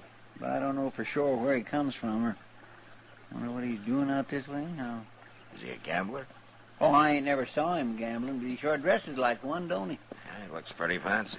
Oh, he's a gentleman, Mr. Dillon. A real gentleman. We don't get many like him. How do, Mr. Fields? Hello, Chester. Mr. Fields, this here is Marshal Dillon. Well, it's a pleasure to meet you, Marshal. I've been looking forward to it. Well, that makes you different from most men who come to Dodge. Yes, I've been observing those men, Marshal. They're bad. They're evil. Yeah, some of them sure are, Mr. Fields. You do right to kill them, Marshal. When I kill somebody, it's because I have to. Not because it's either right or wrong. Well, it was certainly right to kill Zach Morton. Was it? Of course it was. I'm on my way now to console his widow with that same thought, Marshal. Oh? Yes, we're old friends, even though I haven't seen Ada in years. Where did you know her, Fields? Back in St. Joe. Oh, that's right. She is from St. Joe. I've heard her talk about it. I'll buy you a drink when I return to Dodge, Marshal. Bye. Goodbye, Chester. Bye, Mr. Fields. Here. See what I mean about him being a gentleman, Mr. Dillon?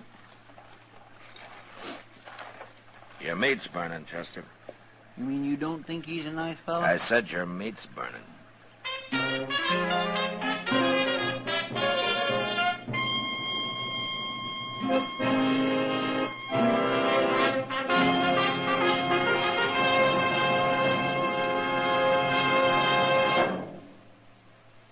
Where are you listening to Gunsmoke? In your kitchen? Getting ready for Sunday supper? Maybe in your living room, relaxing? Or out driving? Say, be sure and watch the road. But remember, there's pleasure ahead when you smoke Chesterfield. When you satisfy yourself with Chesterfield's better taste and mildness. You see, Chesterfield packs more pleasure because it's more perfectly packed. A more perfectly packed cigarette give you an open, easy draw that unlocks all the better taste and mildness of fine tobaccos. And Chesterfield, made by exclusive Accuray, is more perfectly packed, with an even distribution of tobacco from one end of your Chesterfield to the other. Firm and pleasing to the lips, mild, yet deeply satisfying. Remember, to the touch, to the taste. Chesterfield packs more pleasure because Chesterfield's more perfectly packed. Buy Chesterfield. Mild, yet they satisfy the most.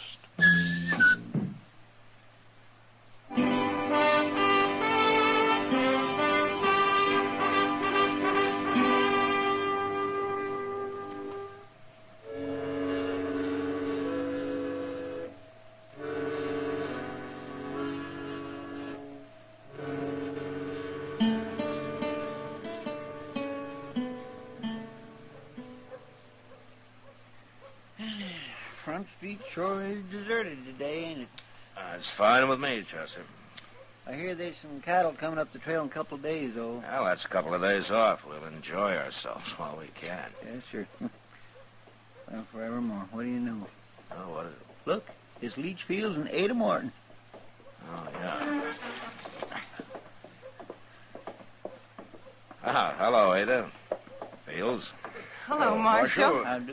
Chester. Well, I've got good news, Marshal. How's that so? Haven't I, Ada?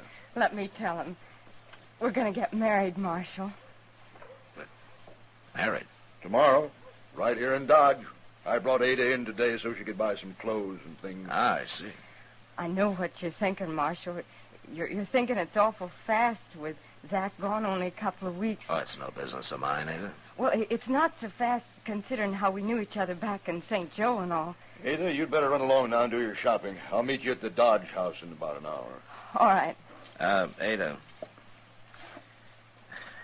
I just wanted to wish you happiness. Thank you. Leach is a good man, Marshal. He's a good, God-fearing man.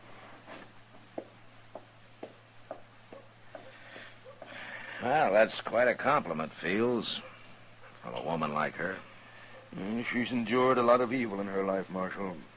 I want to help her to forget it. Look, Fields, the evil that you mentioned, that never brought her a thing. Not a thing. Well, of course not. What I mean is, it didn't bring her any money. Money? From Zach? That'd be tainted money, Marshal. I wouldn't touch it, and I wouldn't allow her to. Now, what about that drink I promised you? No, not today, Fields. I'm pretty busy. But I'll be waiting for you next time you come to town. Well,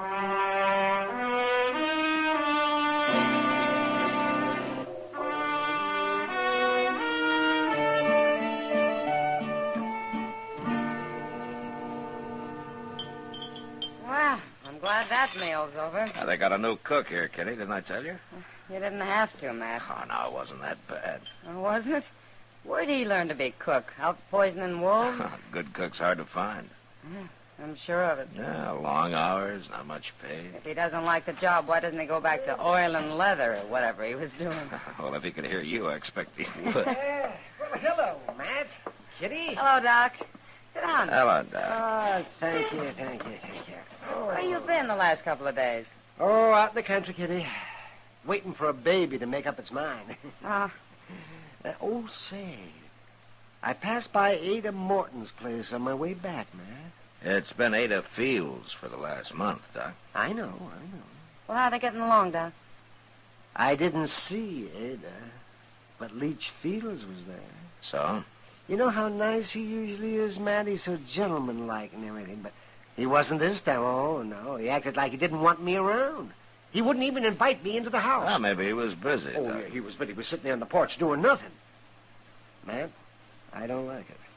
I've got a feeling something's wrong out there. You better go and have a look.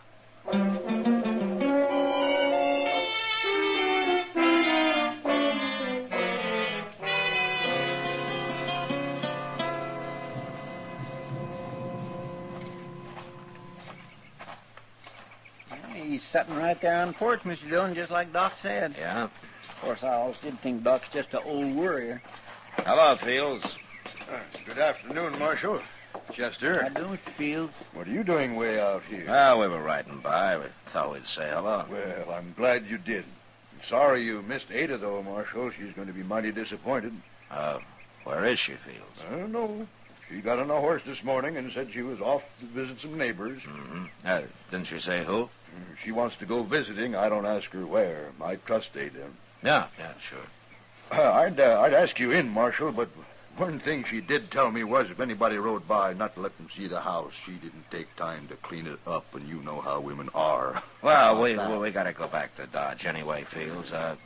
You tell her hello for us. Yeah, I'll do that, Marshal. Goodbye. Goodbye. Goodbye, Mr. Fields. Goodbye, Chester.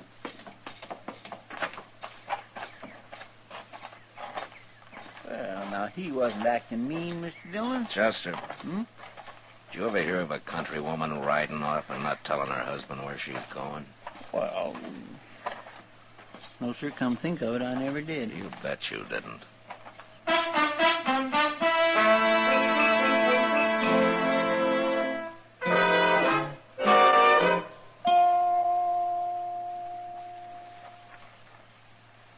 Over here, Chester. I couldn't see it behind this bush, Mr. Dillon. Did you find a place to tie the horses? Yes, sir, there was an old log down in that gully. Have you saw anything? Well, as soon as we were out of sight, Fields left the porch and went into the house. And nobody's come out yet. Well, I still think you're wrong about him, Mr. Dillon. Maybe I am. Maybe I just don't like men who go around preaching how bad other men are. You're awful suspicious of everybody, Mr. Dillon. Well, Chester, nothing pleases me more than when I'm wrong. I know. How long are we going to have to lay out here in this doggone dirt, Mr. Dillon? It'll dark, if nothing happens before. Then what? And we're going up to that house, Indian style. It ain't hardly noon. We got an awful long wait.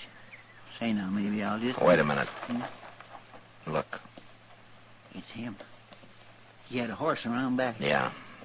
He's riding north. We gonna follow him? Maybe. After we take a look in the house, let's get our horses.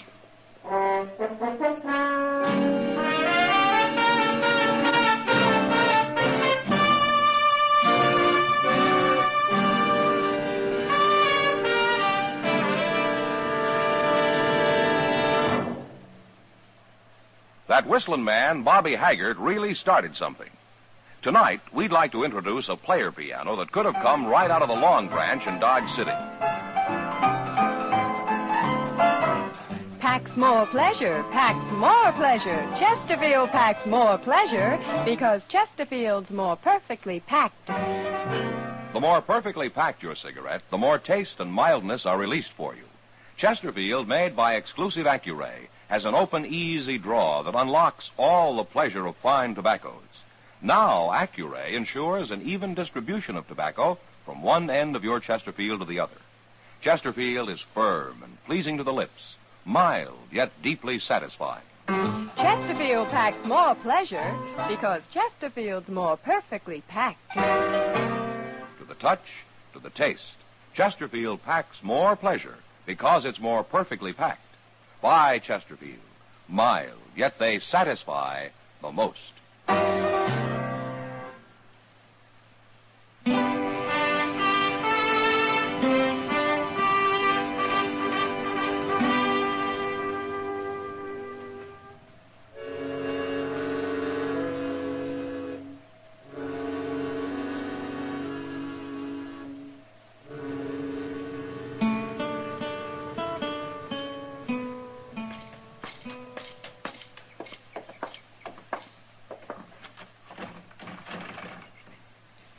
You're going to have to bust that door open if you want in, Mr. Dillon. And I'll bust it open.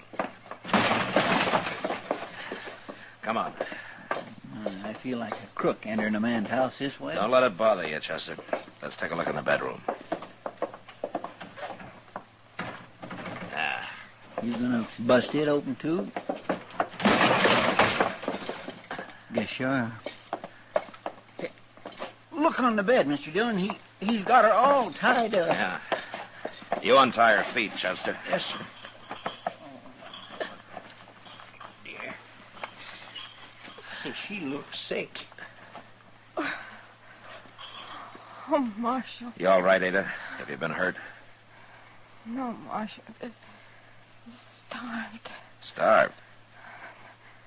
Nothing to eat. Not for days. Weeks. Oh, my goodness. Take a look in the kitchen, Chester, see if you can find something for Yes, her. sir, I sure will. Where did Leach Fields go, Ada? We saw him right off. He wanted the money, Marshal. He starved me so that I'd tell him. And you finally gave in? You told him? He's gone to dig for it. Inside that old sod hut up near Willow Spring. Oh, yeah, I know where it is. If he don't find the money, he's coming back to kill me, Marshal. Look, Ada, we're going to leave a rifle with you. You think you're strong enough to use it? I'll get strong enough. I'll use it. Ada, you never knew Leach Fields before, did you? No, I only said it so it'd look better marrying him so quick. Yeah, I thought so. I'll go help Chester now, and as soon as we can feed you something, we'll go after him. He seemed so good, Marshal. He seemed so good for a day or two.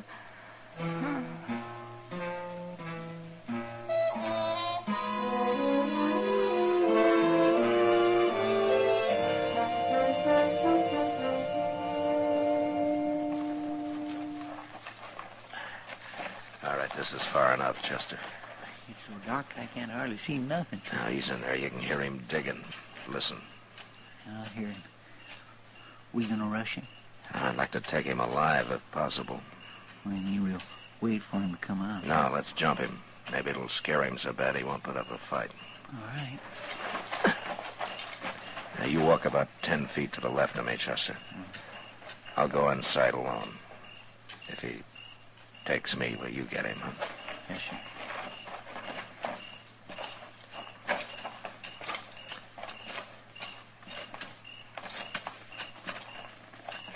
Okay, Chester.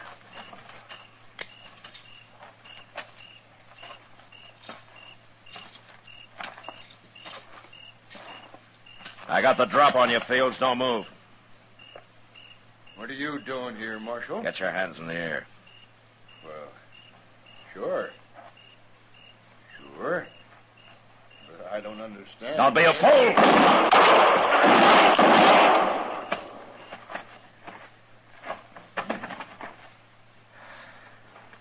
All right, Chester. You get him, Mr. Dillon? It's too dark in here. I tried for his shoulder the first shot, but I missed.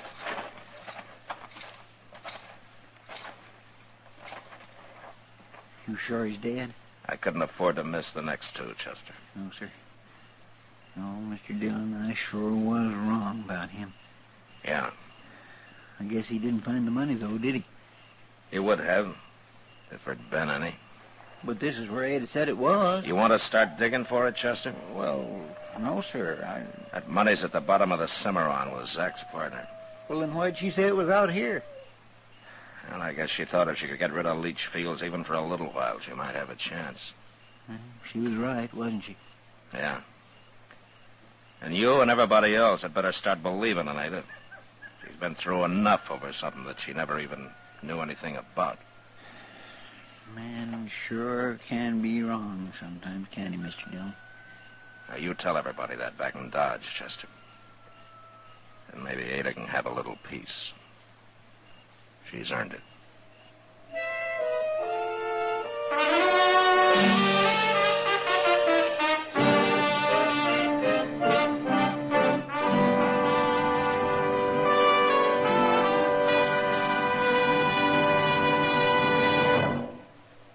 In a moment, our star, William Conrad.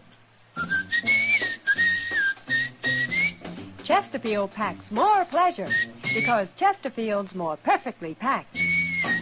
Chesterfield, made by exclusive Accuray, packs more pleasure because it's more perfectly packed. unlocks all the pleasure of fine tobacco. Chesterfield packs more pleasure because Chesterfield's more perfectly packed. Firm and pleasing to the lips, Chesterfield. Mild, yet they satisfy the most. To kill a man in a fair fight or in self-defense wasn't too unusual on the frontier. But next week a man kills to avenge the death of his brother without firing a shot. But that was the West. Good night. Gunsmoke, produced and directed by Norman McDonald, stars William Conrad as Matt Dillon, U.S. Marshal. Our story was specially written for Gunsmoke by John Meston, with music composed and conducted by Rex Corey. Our thanks to TV Radio Mirror and to you, our listening audience, for again selecting Gunsmoke, the favorite Western program of the year. The results of this annual poll appear in the current issue of TV Radio Mirror.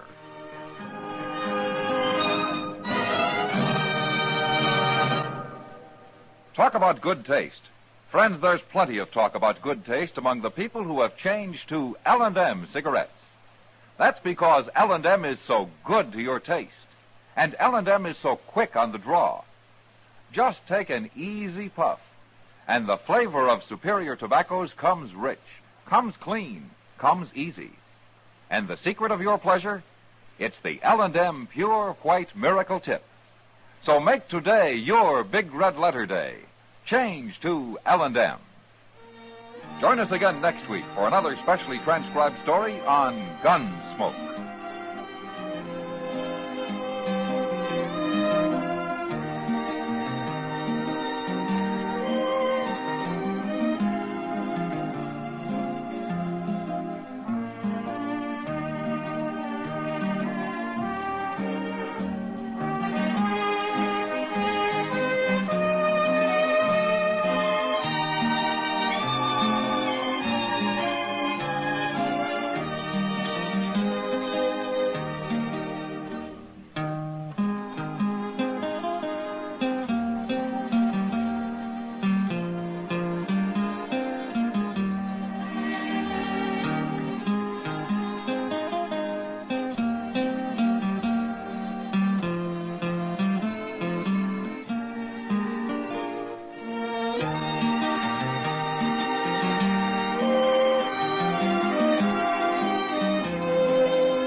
Gunsmoke, brought to you by Chesterfield. Chesterfield packs more pleasure because it's more perfectly packed, thanks to Accuray.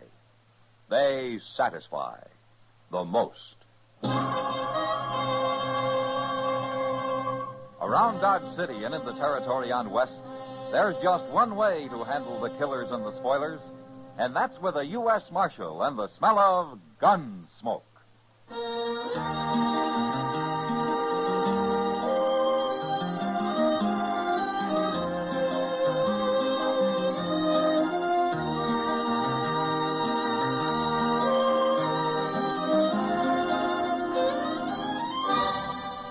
Gunsmoke, starring William Conrad, the transcribed story of the violence that moved west with young America, and the story of a man who moved with it. I'm that man, Matt Dillon, United States Marshal. The first man they look for and the last they want to meet. It's a chancy job, and it makes a man watchful and a little lonely.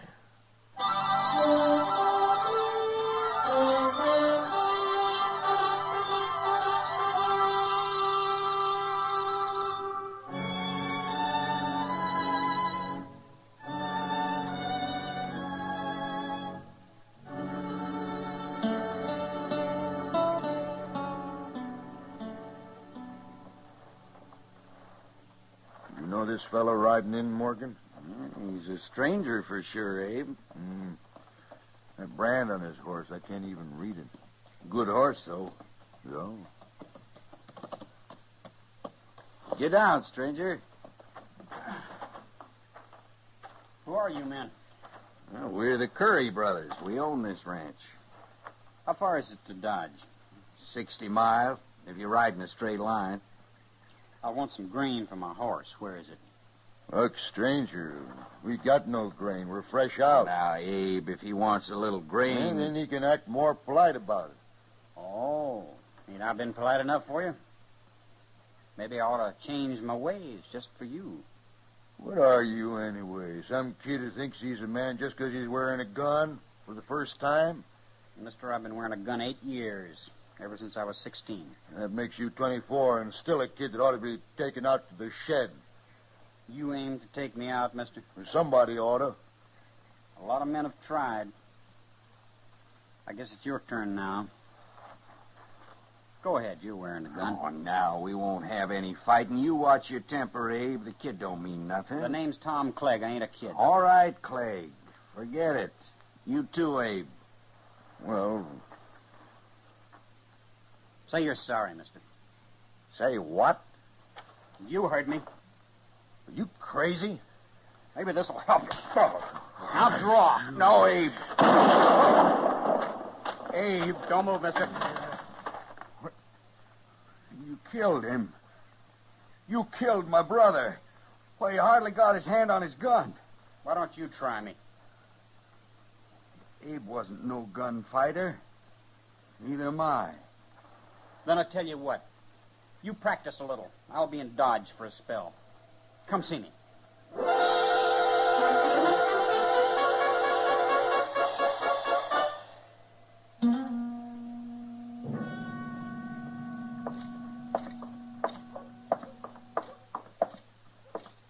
Oh, now, say, there is a good-looking horse, Mr. John. Oh, which one, Chester? That big bay that young fellow's just getting off of there. Oh? Well, ain't he? Well, I wasn't looking at the horse, Chester. Oh, you know that fella? Yeah, maybe.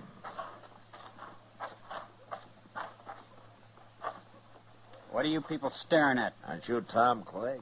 What? Matt Dillon. At Las Cruces about 8 years ago, wasn't it? Exactly 8 years ago. I've changed some since then, Marshal Dillon. Yeah, I'm a marshal. This Chester Proudfoot, Clegg. How do you do? Hello. Well, Marshal, I suppose you're remembering how I didn't dare draw on that fella in Las Cruces. You were smart not to. He'd have killed you, sure. I left there. I went out by myself. I practiced for 2 years, every day. I got pretty good with a gun, Marshal. Did you? That fellow's dead now. I went back and I killed him. It wasn't much of a quarrel, Clegg. I don't need much, Marshal. Oh, I've killed a lot of men since then. But don't you worry about me. They always draw first. Are you telling me you've turned gunman, huh? I've got me a pretty fair reputation in New Mexico. And now you want to be known in Kansas. That's why you came here. I didn't say that. I know you're kind, Clegg. I ought to. I've killed enough of them. Not me, Marshal. You ain't going to kill me. I'm too fast for you, and I'm too smart. I'll show you someday.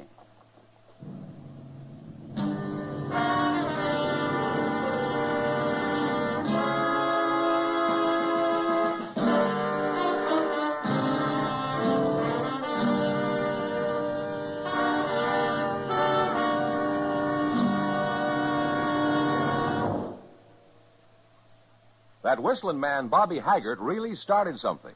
Tonight, the Calypso Boys join in. Ready, amigos?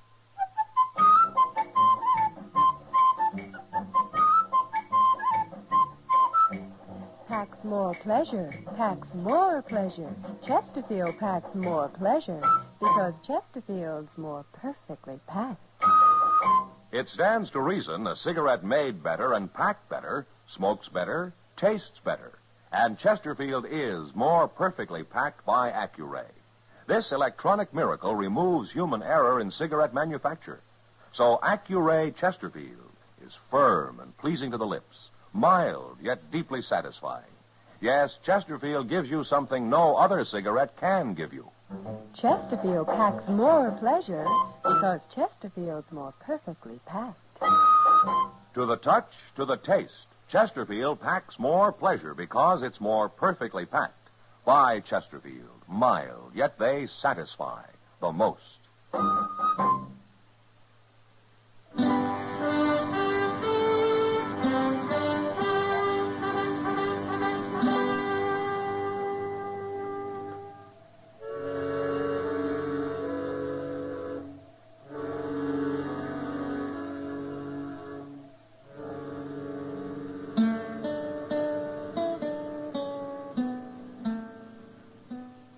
Oh, Chester.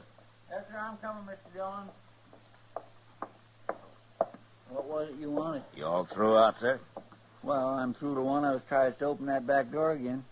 I guess it won't never get fixed proper unless you just build it thing up. Oh, Morgan Curry. All right, come on in, Morgan. Oh, Chester.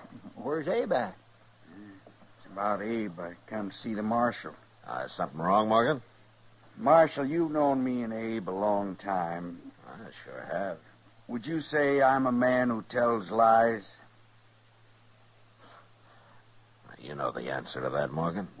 Then I'll say it short. A fella rode up to the ranch day before yesterday, and him and Abe got into a little argument, but Abe was about willing to call it off when this fella slapped him.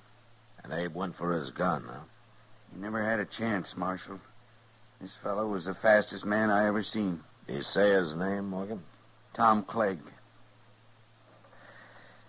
Yeah, I thought so. He's a killer, Marshal. He made Abe draw. That's what he means about being smart. No man can take being slapped. That ain't self-defense, Marshal, and he can't claim it is. The law says he can, Morgan. Look, Marshal, I ain't a coward. You know that, but there's no use my facing him. He'd kill me easy as he did Abe. Now, what good would that do? I wish I could help you, Morgan. Well, it ain't just me, Marshal. It's all the men he's going to kill before he's through. Somebody's got to stop him. Somebody will. Someday. Now, before he kills any more men. Well, it's like poisoning a wolf. Don't you see that? Morgan, I'm a lawman. When Tom Clegg breaks the law, I'll go after him. But until he does, there's nothing I can do. I don't know if you're fast enough for him, Marshal. But you're the only man I do know who might be. I'm not hired to gun men down, Morgan. He's got to be killed. And I'll admit the world would be better off without him. You said something about his being smart. Now, he claimed that. And we'll see how smart he is. Marshal, Tom Clegg's going to die, no matter what. He's going to die.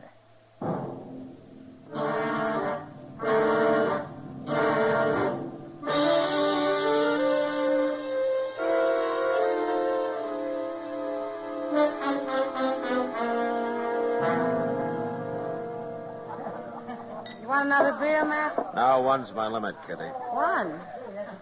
Oh, you're expecting trouble. I didn't say that. One beer said it. You know me too well, Kitty. Bet you're right about my expecting trouble. Well, I already knew about that. I've watched Morgan Curry following Clegg in and out of here for 2 days now. I don't know what Morgan has in mind, Kitty, but I'm sure he doesn't plan to shoot Clegg in the back or anything like that. Well, he isn't even carrying a gun. Yeah, I know.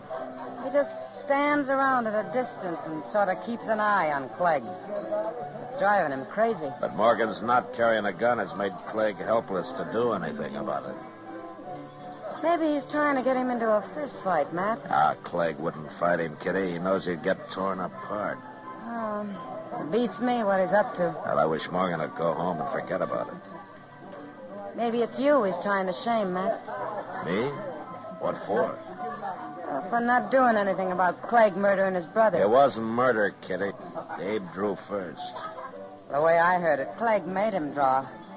And I don't care what the law calls self-defense. Well, I have to, Kitty. I have to care. Yeah, I know, Matt. Well, there they are. What? Clegg. He just went to the bar. Morgan will be along directly. Yeah. Oh, you keep an eye on him, Kitty. Me? Keep an eye on him. I got to ride out into the country tomorrow. I'm leaving before dawn so as I can get back early in the afternoon. Well, then you better get to bed. Good night, Matt. I'll see you tomorrow, Kitty. Sure. Marshal. I want to talk to you. I'll go ahead, Clegg. Talk. It's about him. Huh? Oh, Morgan. Hey, Morgan. What are you calling him for? You want me, Marshal? Yeah, Clegg here wanted to talk to me about you, Morgan. I thought maybe you ought to hear it, too. Sure, he can hear it. I want him to stop following me around, that's all. Oh, why tell me that, Clegg? Because you've got to stop him. Me stop him? He isn't breaking any law. He ain't wearing a gun. A dirty coward. There's no law that a man has to wear a gun. It's making me jumpy. I don't like being stared at all the time. You got a guilty conscience about something, Clegg? You shut up. Why don't you take your gun off and shut me up, Clegg? You hear him, Marshal? You see what a coward he is?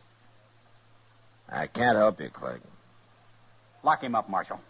Go on, lock him up. You heard me. Yeah, I heard you. Then do it. Not very likely. All right. You're wearing a gun. Are you a coward, too, Marshal? Morgan, come outside. I want to talk to you. Okay, Marshal. You're both cowards. That's what you are, cowards. Why didn't you kill him in there, Marshal? That was your chance. I'm not a gunman, Morgan. I'm a lawman. Won't you ever understand that? Maybe I'm beginning to. Look, Morgan, it's no use. I'm not going to fight Clegg. Now, you can't use the law for your own revenge. That's not what it's for. Now, why don't you forget this and go back home? Marshal, do you think I'm a coward because I won't put on a gun and let him kill me? I don't know what to think, Morgan. You seem to be doing all the thinking these days. My brother Abe was murdered, Marshal. He was murdered. I'm sorry, Morgan, but there's nothing I can do. Now, good night.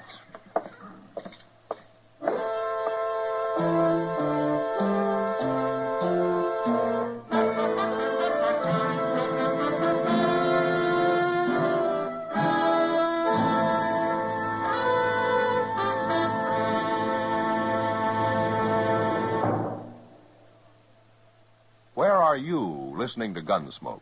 In your favorite easy chair? Or out driving? Oh, there you are. In the kitchen. Say, you want to make whatever you're doing more enjoyable? Have a Chesterfield. Enjoy Chesterfield's better taste and mildness. You see, Chesterfield packs more pleasure because it's more perfectly packed. A more perfectly packed cigarette gives you an open, easy draw that unlocks all the better taste and mildness of fine tobaccos. And Chesterfield, made by exclusive Accuray, is more perfectly packed, with an even distribution of tobacco from one end of your Chesterfield to the other. Firm and pleasing to the lips, mild, yet deeply satisfying. Remember, to the touch, to the taste. Chesterfield packs more pleasure because Chesterfield's more perfectly packed. Buy Chesterfield. Mild, yet they satisfy the most.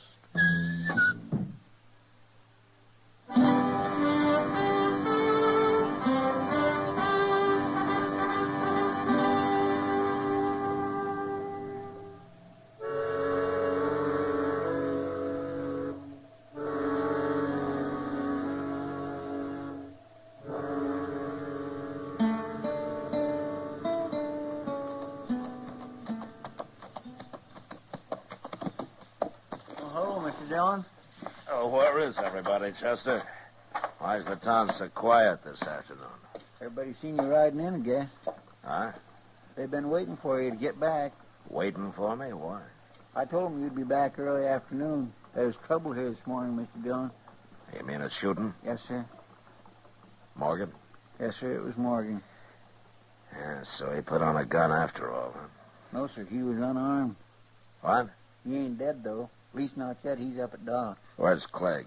Clegg must have saw you ride in, too. He's standing across the street now, behind you there. Ah. Well, I won't keep him waiting.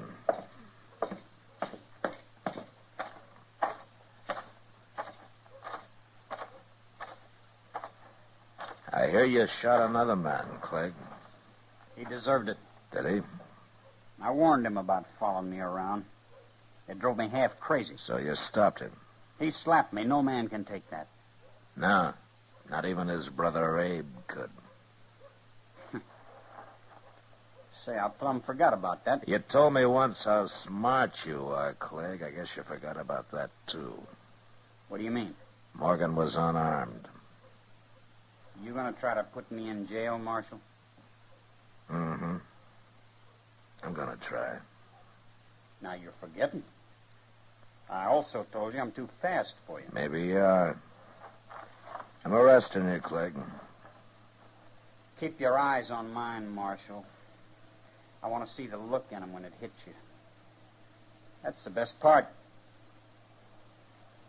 Now?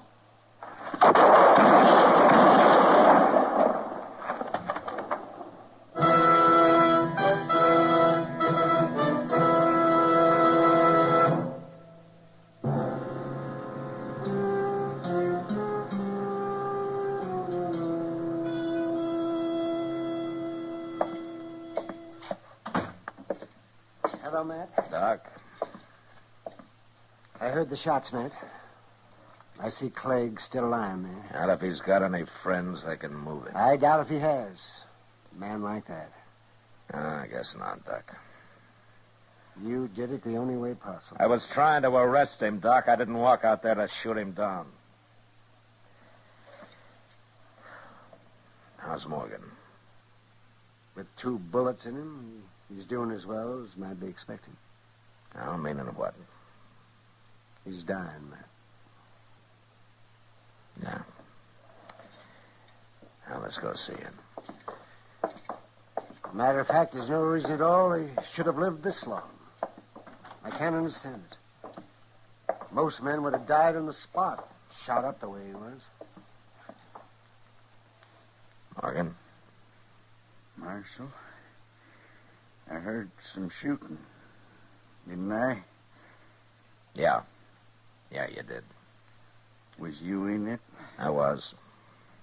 And Clegg's dead, huh? That's how you wanted it, wasn't it? That's how I wanted it. It's what I've been hanging on for. Morgan, you knew he'd shoot you when you slapped him, didn't you? I had him on edge, Marshal. I planned it that way. Yeah, I thought so. And you were willing to die just to get me to face him, huh? There wasn't no other way. I couldn't have killed him myself. Well, I can't say I admire your thinking, but you're sure not a coward. He murdered my brother. He murdered me the same way. But we got him anyway. Didn't we? Didn't we, Mother?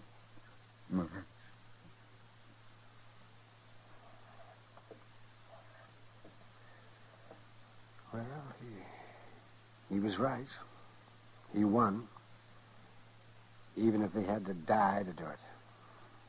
Yeah. But you know something, Doc? I feel like a hangman. You made an executioner out of me. And I don't like it. I understand that, Matt. But you'll forget it. You'll forget it. In time. Yeah, sure. One more thing to forget.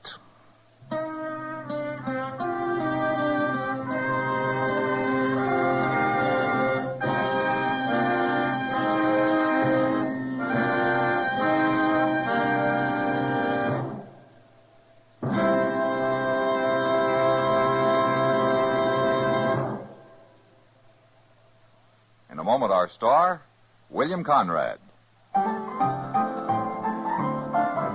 Chesterfield packs more pleasure because Chesterfield's more perfectly packed. A cigarette made better and packed better, smokes better, tastes better. And Chesterfield is more perfectly packed by Accuray.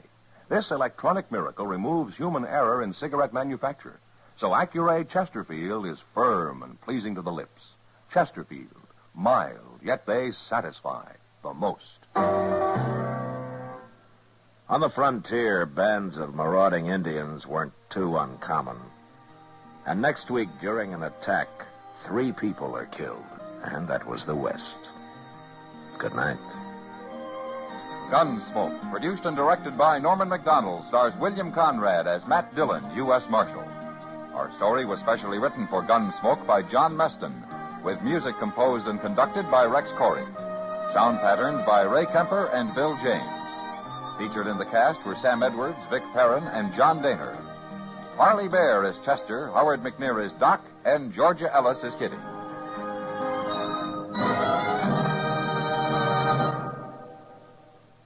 Take a tip from the L&M people, the people who have put the pleasure back into cigarette smoking. Take the L&M Miracle Tip, the tip that lets all the flavor of superior tobaccos come rich, come clean, come easy. Once you light up an L&M, you'll understand why we say they're so good to your taste, so quick on the draw. It's the pure white Miracle Tip that adds so much to your enjoyment. So make today your big red letter day. Change to L&M. Join us again next week for another specially transcribed story on Gunsmoke.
Gunsmoke, brought to you by Chesterfield.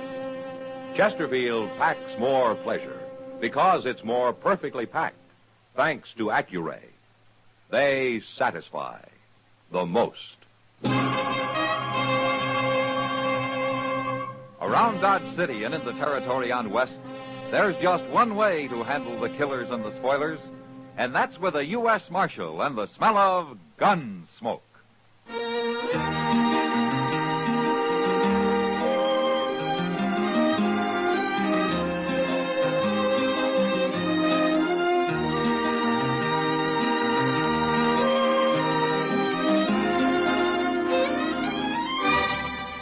Gunsmoke, starring William Conrad, the transcribed story of the violence that moved west with young America, and the story of a man who moved with it. I'm that man, Matt Dillon, United States Marshal. The first man they look for and the last they want to meet. It's a chancy job, and it makes a man watchful and a little lonely.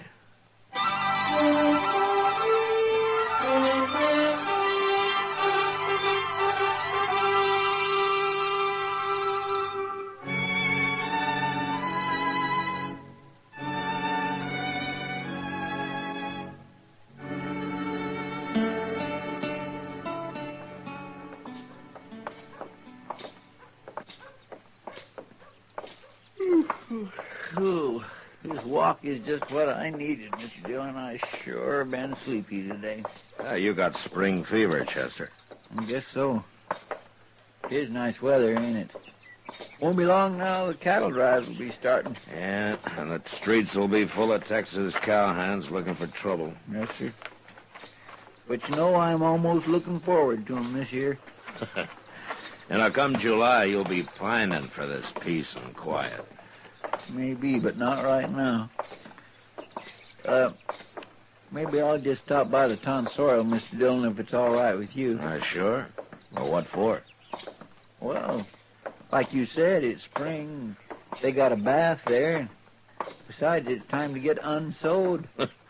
You better leave 'em on. We might have a late frost. I don't know. I'm beginning to itch some, and Hey, what's that crowd in front of the Long Branch? I don't know. What do you suppose it is, Mr. Dillon?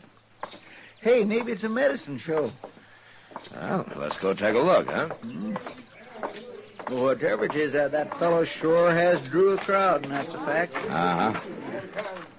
There he is. Miss Kitty's talking to him. Yeah. Well, guess there can't be no trouble, then. Oh, hello, Matt. Oh, Kitty. Hey, Marshal, you come to have your picture took, too? Yeah. The Marshal looked real smart in a tintype, huh? You tell him to. Oh, so that's it. You're taking pictures, huh? That's right, Matt. This is Professor Jacoby. He calls himself an artist of the camera. Well, forevermore. So there's one of them things I've been hearing about. That's right. Oh, keep your hands off it, my good man. It's a very sensitive instrument. Oh, yes, sir. I'm sorry. Well, you're Marshal Dillon, I take it, sir. That's right. Well, I'm glad to meet you, Marshal. I was coming to look you up directly. Quite naturally, you're one of the subjects I most wish to immortalize with the camera. Oh, is that so? Certainly, certainly. Western Marshal is one of our great heroes back east. They are? You don't say. Oh, yes. Yes, Professor. What is it? What's that little tent for? Oh, that's where I do my developing, sir. Oh, developing? Why, of course. Pyro and soda, you understand? Well... And the plate must be developed immediately before it dries. Oh, naturally. Now, miss... Well, I'm as ready as I'll ever be. You stand aside. If you'll just relax, miss. Uh-huh. I'm not going to shoot you, know. Okay. Let me see. Now, that's not precisely what I'm after. Huh? What we need is another subject. I beg your pardon? Oh, another person. You, sir, would you step up, please? Yes, Me? You. Me? That's right. How you like that? He's going to immortalize old Toad. Just come right over here, sir. That's it. Now, miss, if you'll just stand beside him. Him? Well, anything for art's sake, you know? We want this to look absolutely authentic. I think I'm going to like this, Miss Kitty. Now, don't go getting any ideas, Toad. That's fine. That's fine. Now, miss, if you'll just look up at him with that, well, you know what I mean. No, I don't know. Professor, why don't you just take your pictures of people the way you find them? They'll be authentic enough. No, of course, Marshal. I meant no offense. That's all right, Matt. Go ahead, Professor. Yes, of course. That's it. Hey, where's he going? Look, ducking under that black cloth there. Hey, you're going to have a hard time crawling into that little box. That's good now. That's good now. Don't take your eyes off the camera, and don't move a muscle while I'm counting. You understand? Uh-huh. All right, take a big breath. Hold it. 1 Missouri, 2 Missouri, 3 Missouri, 4 Missouri, 5 Missouri, Missouri, 7 Missouri, 8 Missouri, 9 Missouri, 10 Missouri, 11. Good. Well, ain't that something, Mr. Dillon? You know, I want to see that picture, Kitty. You look like the camera was a rattlesnake. Well, it might as well have been. I'm glad it's over. And now, Marshal. Marshal, maybe you will oblige. Well, no, thank you, Professor. Maybe later, huh? And perhaps I'll take one of these gentlemen here. You, sir. You look like a gunfighter. No? Grubbs may try to look and act like a gunman, Professor, but he's not very desperate. Oh, I see. Perhaps you have someone in your jail, Marshal. No, not at the moment. I know what the Eastern public wants, sir, what it wants to see. Dance hall girls and desperados, gunfighters, savage Indians, the violence of the West. And it's the violence I'm after most of all. That's what will sell my photographs. Professor, then all you have to do is wait. Wait for how long? Oh, maybe a few weeks when the trail herds start coming.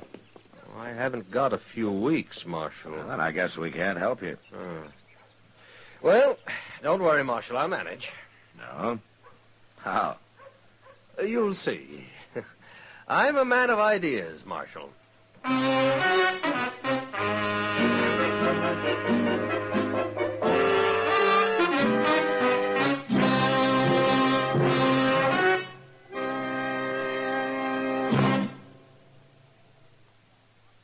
That whistling man, Bobby Haggart, really started something. Tonight, we'd like to introduce a player piano that could have come right out of the Long Branch in Dodge City. Packs more pleasure, packs more pleasure. Chesterfield packs more pleasure because Chesterfield's more perfectly packed. It stands to reason a cigarette made better and packed better, smokes better, tastes better. And Chesterfield is more perfectly packed by Accuray. This electronic miracle removes human error in cigarette manufacture. So Accuray Chesterfield is firm and pleasing to the lips, mild yet deeply satisfying. Yes, Chesterfield gives you something no other cigarette can give you. Chesterfield packs more pleasure because Chesterfield's more perfectly packed. To the touch, to the taste, Chesterfield packs more pleasure because it's more perfectly packed. By Chesterfield, mild, yet they satisfy the most.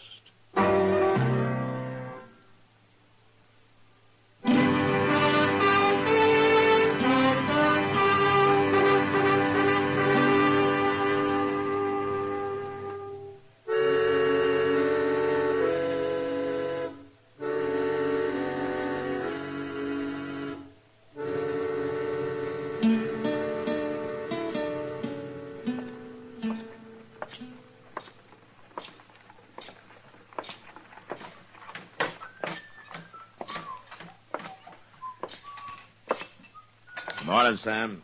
Howdy, Marshal. Morning, Matt. Oh, hello, Kitty. If you mind if I sit down? Well, I haven't yet, have I?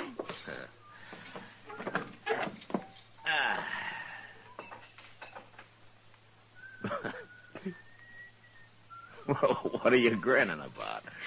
I saw your picture. What was that you said to me about rattlesnakes? Oh, yeah, it was pretty bad, wasn't it? Well, maybe if you didn't have to hold still for so long. Sure. Anyway, you're immortalized now. The professor will have your face all over the papers back east. If they'll print it. Matt, seriously. Hmm? I don't like that man. Oh? There's something about him. I don't know what it is. Oh, he seems all right, Kitty. Maybe you're just not used to photographers. Well, neither are you. Mr. Dillon? Yeah, Chester. Mr. Dillon, you better come. What's the matter? Out at the end of Bridge Street, they just found old Toad. He's dead. Dead? But that ain't all. He's been scalped.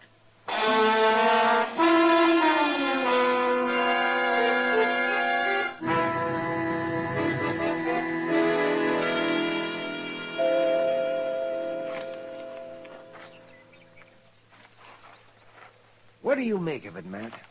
I don't know, Doc. Neither do I. There hasn't been any Indian trouble lately. Surely no Indian come this close to town. Doc, it wasn't an Indian. That's not the way they use a knife. Well, then, who did do it, Mr. Dillon? Old Toad wasn't much good, but he never hurt nobody. There's another funny thing, Matt. Doesn't look like it was done right here, but like it was done over there by that building. And then he was dragged out here into the open. Yeah, out in the open. Into the sunlight. Yeah, wait a minute. What are you looking for, Mr. Dillon? This right here, Chester. Well, I don't see nothing. Those Mr. Dillon. three little marks on the ground there. You know what makes marks like that? No, what? The three-legged stand they use for a surveyor's instrument. Or a camera. Camera? Matt, no man would do that just for a picture. Well, there's one way to find out.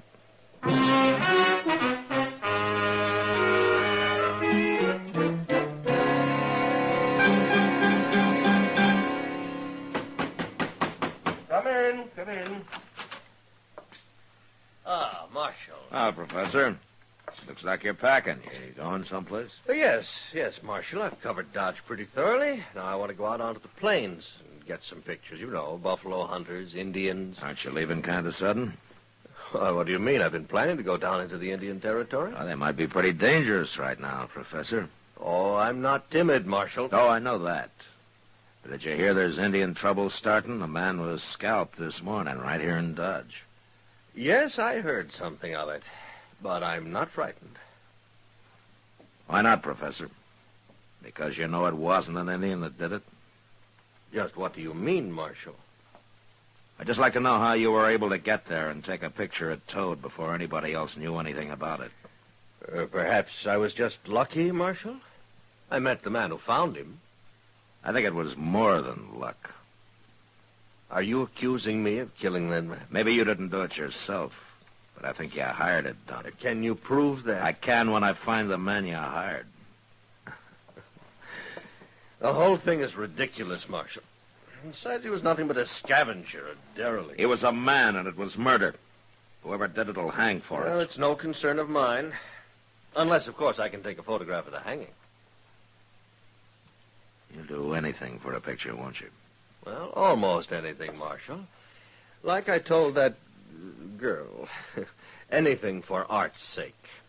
And that was a good picture I got of Toad, Marshal. Perhaps you'd like to see it. No, thanks. Well, it's going to be quite a feather in my cap when I take it back east to Harper's. Maybe you won't take it back east, Jacoby. This might be one picture you paid too high a price for.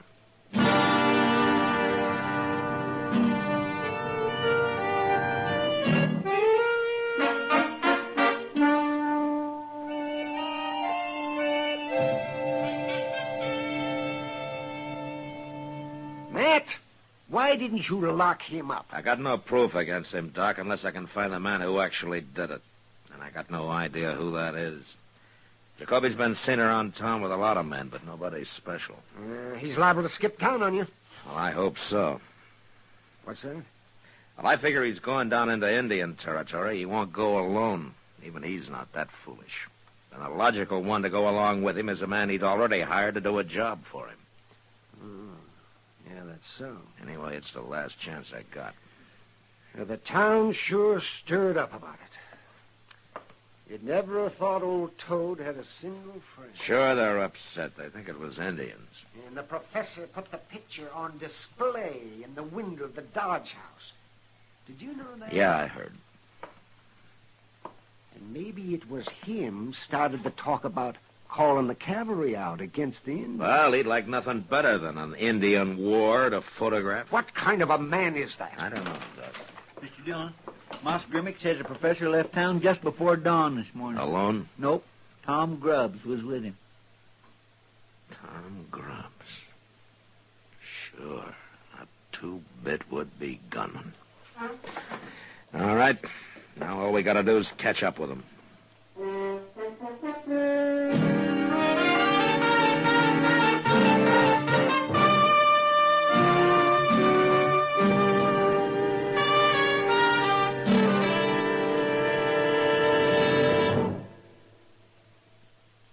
Where are you listening to Gunsmoke?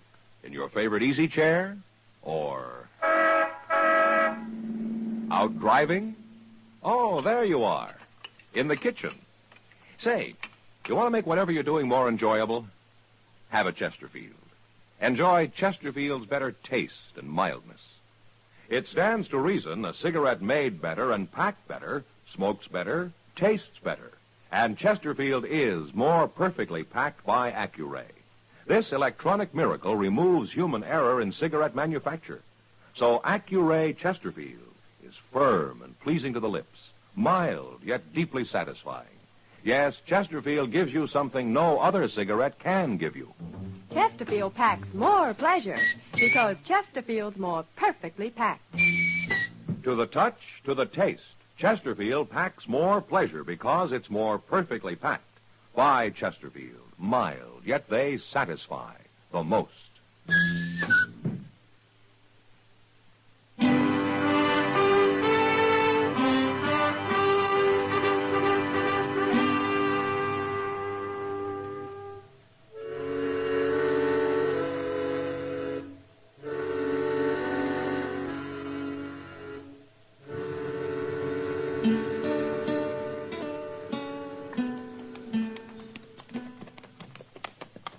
I don't like it, Mr. Dillon. I don't like it a little bit. What, Chester? All this Indian sign.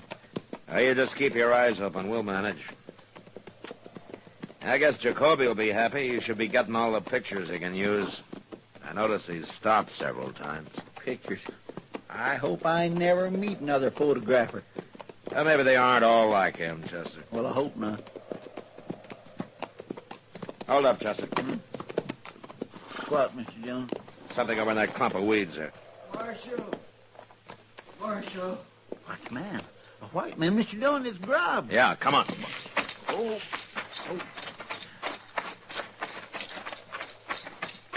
Marshal. Mr. Dillon, he's been hurt. Bad. He's bleeding. Yeah, he's been knifed. Help me, Marshal. Where's Jacoby? Over there. Somewhere, I don't know. I ran and hid. What happened? Indian. Cheyenne. I told Jacoby, but he wouldn't listen. I tried to tell him, but he wouldn't listen. Told him what? About the burial ground. Bad enough just being here. And then him trying to take pictures of Cheyenne. There was only 3 of them. But when he saw him taking a picture of the burial ground... My goodness, that's bad, Mr. Dillon. They get awful mad when somebody fools around the burying place. What did they do, Grubbs? He attacked us. Fought one of them off, and I ran and hid. I guess they couldn't find me. Grubbs. Why don't you tell me about it? About what? About Toad. All right, I'll tell you. The professor gave me a lot of money. I guess I shouldn't have done it. Marshal? Yeah? I didn't even get my picture took. Ain't that...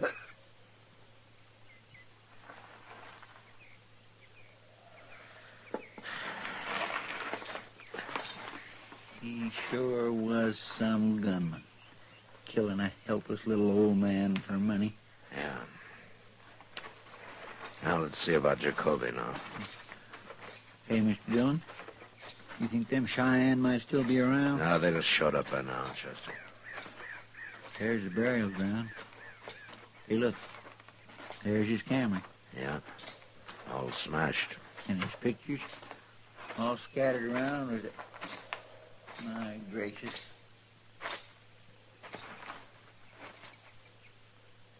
Chester, over here.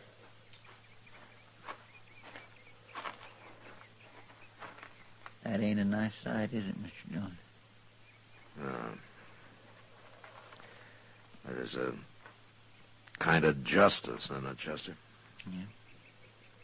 They did to him just what he had Grubbs do to old Toad. Well, we better bury him. Then maybe we better gather up those pictures. What for? We'll send them back east for him. Maybe they'll be immortal like he hoped. Who knows? He might turn out to be a big hero. And wouldn't that be something? Yeah. Doubt there have been heroes like that before. All right, come on.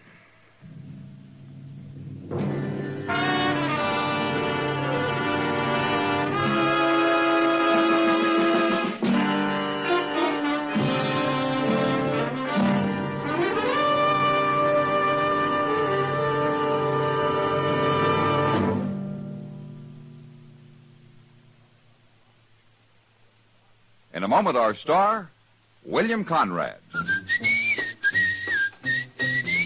Chesterfield packs more pleasure because Chesterfield's more perfectly packed. A cigarette made better and packed better, smokes better, tastes better. And Chesterfield is more perfectly packed by Accuray. This electronic miracle removes human error in cigarette manufacture. So Accuray Chesterfield is firm and pleasing to the lips. Chesterfield, mild, yet they satisfy the most. You know, at best, it was hard to scratch out a living on the high plains. But next week, hunger, disease, and a baby combined to defeat a man. And that was the West. Good night. Gunsmoke, produced and directed by Norman McDonald, stars William Conrad as Matt Dillon, U.S. Marshal. The special music for Gunsmoke was composed and conducted by Rex Corey. Sound patterns by Ray Kemper and Bill James. Featured in the cast were Lawrence Dobkin, Harry Bartell, and James Nusser. Harley Bear is Chester, Howard McNear is Doc, and Georgia Ellis is Kitty.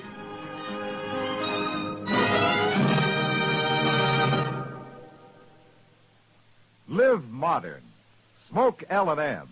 Live modern. Change to L&M. Live modern. Smoke L&M. Only with L&M can you enjoy the full, exciting flavor of today's finest tobaccos. No other cigarette, plain or filter, gives you the full, exciting flavor you get through the pure white Miracle Tip. So light up, free up, let your taste come alive. Live modern. Smoke L&M. Join us again next week for another specially transcribed story on Gunsmoke.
Gunsmoke, brought to you by Chesterfield. Chesterfield packs more pleasure because it's more perfectly packed, thanks to Accuray. They satisfy the most. Around Dodge City and in the territory on West, there's just one way to handle the killers and the spoilers, and that's with a U.S. Marshal and the smell of gun smoke.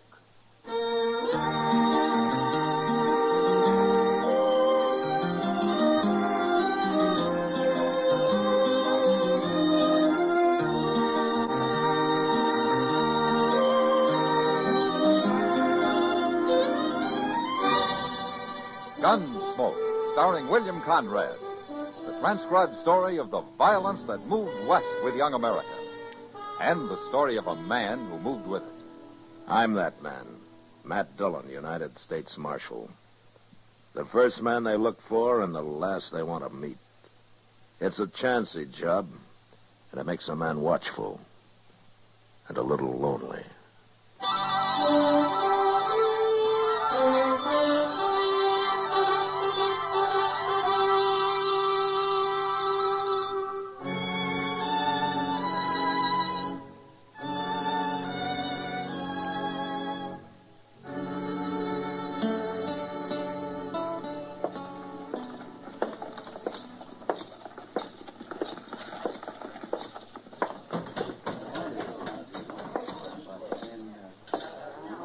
Marshal Dillon. Hello, Bowers. How's the cattle business? I shipped 1,000 head out into Santa Fe this morning. Guess I can afford to buy you a drink? Well, thanks, Bowers, but I hear Doc Adams has been looking all over for me. I better go find him. I was in here a while ago talking to Kitty. No? Oh, here she comes. Maybe she knows where he went. Matt? Oh, Kitty. Hello, Mr. Bowers. Hello, Kitty. Doc had to leave, Matt. They called him out to the Smith place on an emergency. But he asked me to give you a message. Oh? You know Ed Thorpe and his wife? Well, sure, I know. Yeah, they got a little piece of land right on the south edge of my ranch. They're not doing very good, though. Well, they sure aren't, according to Doc. He was out there last night, and he'd planned to go back for him today. To go back for him? They have to be brought into town, Matt. They've got spotted fever, both of them. Hey, they got a little baby out there, too. Well, that's why Doc says somebody's got to fetch all three of them into Dodge where they can be taken care of. Well, I'll find a wagon and go after him tomorrow. We couldn't get him back tonight anyway. You want some help, Marshal? I got a pack of cowboys who ain't earning their feed. Well, thanks, Bars, but Chester and I can manage. You might need some help. Oh, what do you mean? Ed Thorpe. Sick as he may be, he'll get a gun and fight before he lets you carry him off that place. I know him. Then he can stay there, but I'm going to bring his wife and child in. All right. But you keep an eye on him. He can be a bad one.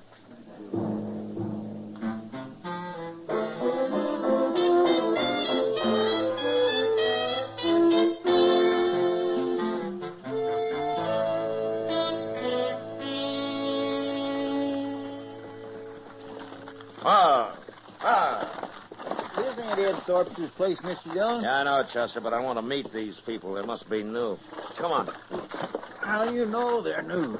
You ain't been out this way in over a year. Well, all the more reason to meet them. Now, let's walk around back. I thought I saw somebody there. Nothing but a sod hut and blow dirt. You must be living on nothing. Well, it doesn't look like it, Chester. Huh? Why, he's butchering a calf. Now, where'd he get that? Well, he sure didn't raise it on those weeds his woman's trying to hoe. Hello. What are you men doing here? I'm Marshal Dillon from Dodge. This is Chester Proudfoot. How you do? Something wrong, Marshal? No. Except your hat's going to get all bloody where you laid it on this calf. Leave it be. Here. You got sunstroke without a hat. All right. So I was trying to cover up Emmett Bauer's brand. We're starving out here, Marshal. I had to kill that calf. You ain't going to arrest my husband, are you, Marshal? No, ma'am. Not unless Emmett Bowers complains. Well, Joe had to do it, Marshal. We just can't go on without something to eat. Look where I've been hoeing over there. I couldn't plant enough for hardly anything to come up. We can't afford no more seed. Our credits run out in Dodge. Well, that ground doesn't even look like it's been plowed. I done the best I could. It ain't easy. No, ma'am. Not for a woman. We're on our way over to Ed Thorpe's. I guess you know that they got spotted fever. I was there this morning. Ed Thorpe's dead. Died in the night, I guess. She didn't tell me that, Joe. You mean you left Miss Thorpe and the baby alone over there? I ain't gonna chance catching no fever. But, Joe, the baby. My woman's always worrying about babies. It's only 'cause she can't have none, I guess. She's like one of them there dry gourds.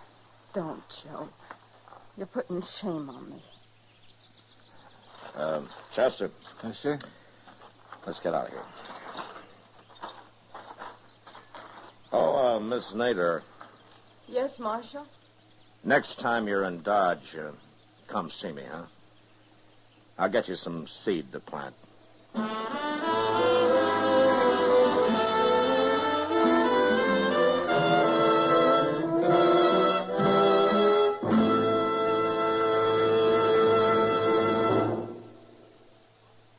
That whistling man, Bobby Haggart, really started something.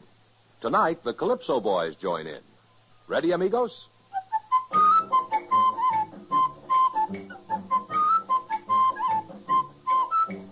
Packs more pleasure, packs more pleasure.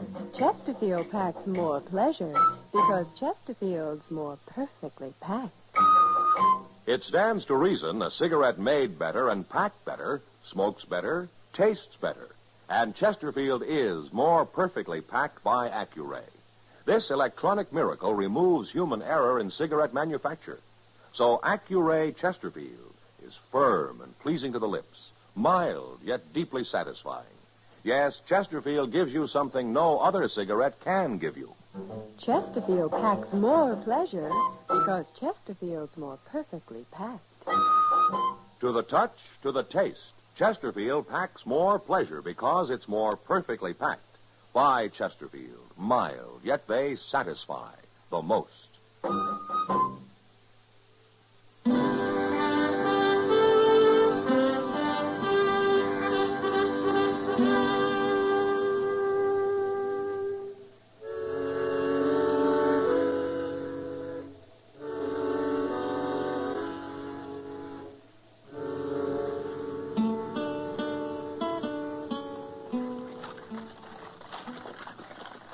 goodness, Mr. Dillon, I thought we wouldn't never make Dodge tonight. How's the baby, Chester? Well, it's asleep anyway. Guess I've been holding it right, huh? Just like a mother. Oh, I am not. Oh, there's Doc waiting for us. Oh, there. You just sit tight a minute, Chester. We'll help you with the baby. I hope it don't wake up or anything. Matt, where are Ed Thorpe and his wife? Well, Ed died before we got there, Doc. Miss Thorpe's lying down in the wagon back there. We covered her up good. She's been asleep most of the way. Oh, yeah. Mrs. Thorpe? She's still asleep. Give me a hand up, Matt. Yeah. Okay. Oh, Mrs. Thorpe?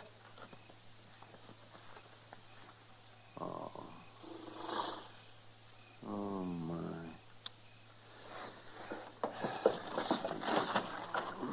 What's the matter, Doc? She's not asleep, Matt. She's dead. No. Died on the way in, I guess. Now we got a baby to take care of. You know, Doc, I think she knew she was going to die. Why? Just before we left her place, she told me that if anything happened to her, the baby was to be put in Ma Smalley's care. And Ma Smalley was to have complete charge over him. Well, what she says goes. Well, Ma's a widow. She's had kids herself. That was a good choice. Yeah. But she's too old to raise them herself, man. Well, we'll worry about that later, Doc. Let's get busy.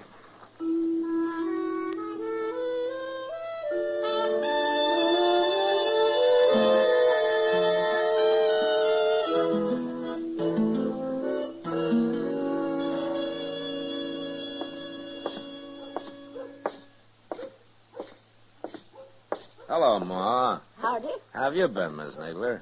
Pretty good, Marshal. Marshal, Mrs. Nadler wants to adopt the Thorpe baby. Oh? Well, Miss Thorpe left the baby in your charge, Ma. It's all up to you. Well, I've had him over a week, Marshal, and I'm going to keep him a while longer so he'll be near Doc just in case. But Mrs. Nadler here seems like a mighty fine woman to me. And I'd let her take that baby, only I'm worried about one thing. I told her, Marshal, and the truth, and she's afraid maybe Joe and I can't make a go of it out there. You remember what you said when you was leaving that day? I said to come to see me. I'd help you get some seed to plant. Well, now, that's all I need. I get a little corn up there. I might even raise a few hogs. I work awful hard, Marshal. I promise I will. She gets started. She can have the baby, Marshal. Miss Nadler, why don't you come by my office before you leave town? I'm going to the store here and have a talk with Mr. Jonas now. Oh, Marshal, I do thank you. Come on back to the house, Mrs. Nadler. All right. You can look at him.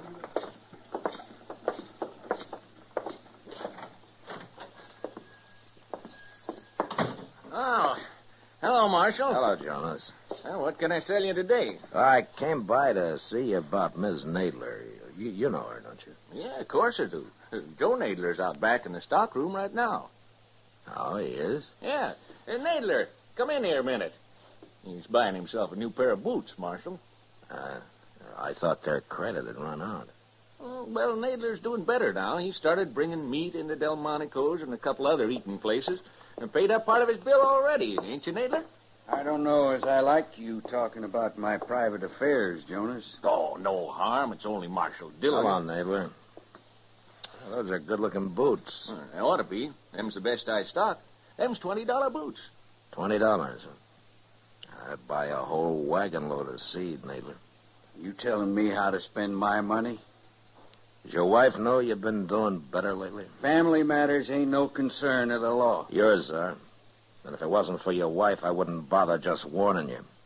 But because of her, I'm telling you to take off those boots and buy some seed and whatever else you need to grow corn with. Now, you look here, You Marshal. shut up! Now, I'm giving you a chance, Nadler, and 3 days from now, I'm riding out to see what you've done with it.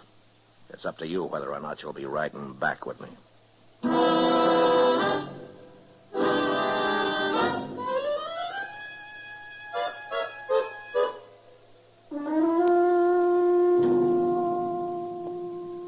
Today's Thursday, Mr. Dillon. Ain't we riding out the Nadlers? Well, we can wait another day, Chester. You know what? I don't think you want to go at all. Yeah, you're right, I don't. Hello, Marshal. Bowers? Chester? Oh, Mr. Bowers. I was just up at Delmonico's, Marshal, having myself a feed. Oh, good. How was it? It was fine, till I went out back and got a talking with the cook. Oh? Marshal, I reckon any man's got a right to complain when he goes to a restaurant and finds himself eating his own beef. I know about that, Bowers. You do? And why ain't you done nothing about it? Well, because of Ms. Nadler, I guess. Look, Marshal, I'm a rich man. I don't mind a nester slaughtering one of my calves when he's starving. And nobody's going to start selling my beef. I'll kill him. He keeps that up. All right, I'll handle it, Bowers. I admire that woman, too, Marshal, but letting him get by with rustling ain't going to help her. By the way, Ma Smalley brought some pies down to the kitchen while I was there. She's waiting outside here. She wants to talk to you. Get you right out, man. Thanks, Clement. Hello, Ma. You riding out to Nadler's, Marshal? I am. Then you tell her I'm sorry. Tell her I think she's a good woman, but I can't let that baby go into the home of a cow thief. No. And it'll break her heart, Ma. Son, I got a trust put in me. All right, I'll tell her.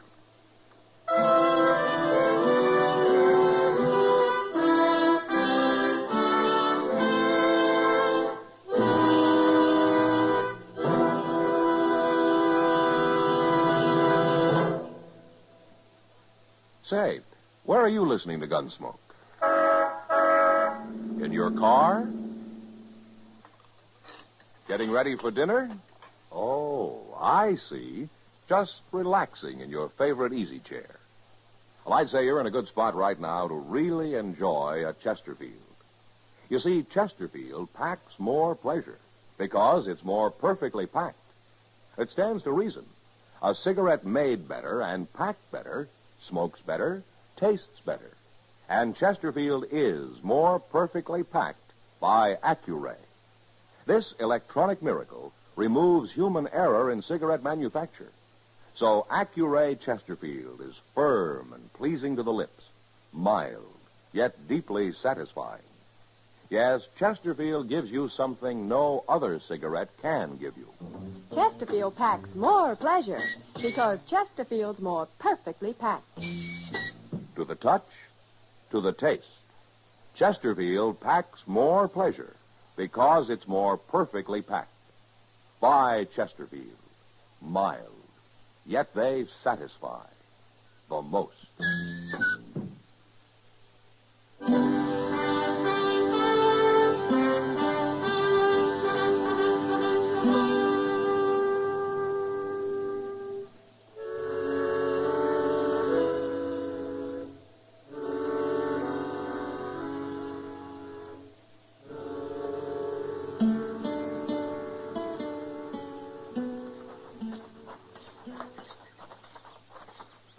Hello, Miss Nadler. Oh, Marshal. Hello, Chester. Hi, ma'am. What brings you out here, Marshal? Is your husband home? No, he's been gone since morning. Oh. Miss Nadler, do you know that he's been slaughtering Emmett Bowers' beef? Oh. Mr. Bowers complained about it. About that calf? Well, it's more than that one calf, Miss Nadler. He's been selling meat around Dodge lately. So that's what he had in the wagon. I know you had nothing to do with it, Miss Nadler, but I hate to tell you this, but Ma Smalley isn't going to let you have the baby. Oh. Well, she's right, Marshal. It wouldn't be fitting. Mr. Dillon, look. Huh? Over yonder. That's Emmett Bowers. I'll be back, Miss Nadler. I'm going to go talk to him. Them other two must be riders of his, huh? Yeah.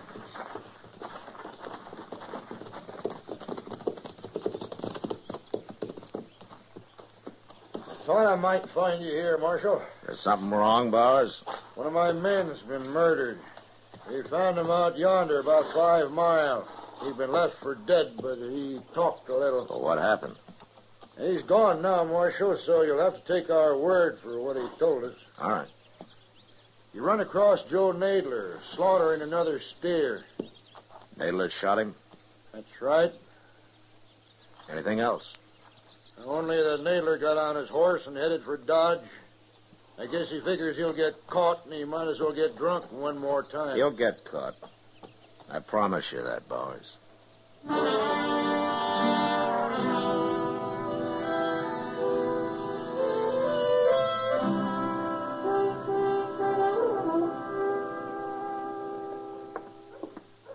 Finally found him, Mr. Dillon.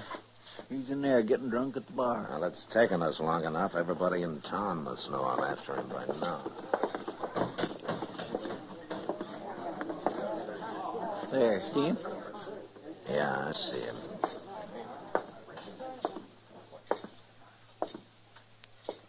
Stop there, Marshal. Don't you come no closer. Put that gun away, Nadler. I saw Chester. I knew you'd be in here next. Why, Nadler? You don't fool me. You know all about it. You admit killing that rider? I knew when I shot him I couldn't get by with it. My horse's tracks was all over the place. Well, don't make it any worse than it is. I told you not to come no closer. Put your gun on the bar, Nadler. You watch what I'm going to do with it. No, Nadler, don't. Why not? Hit you, didn't I? Now I'm going to kill you. You hurt bad, Mr. Dillon? He hit me in the arm, Chester, but I'll be all right. You killed him? Yeah. Do something with him, will you? I'm going over to Doc's. Yes, sir, I will. Alvin.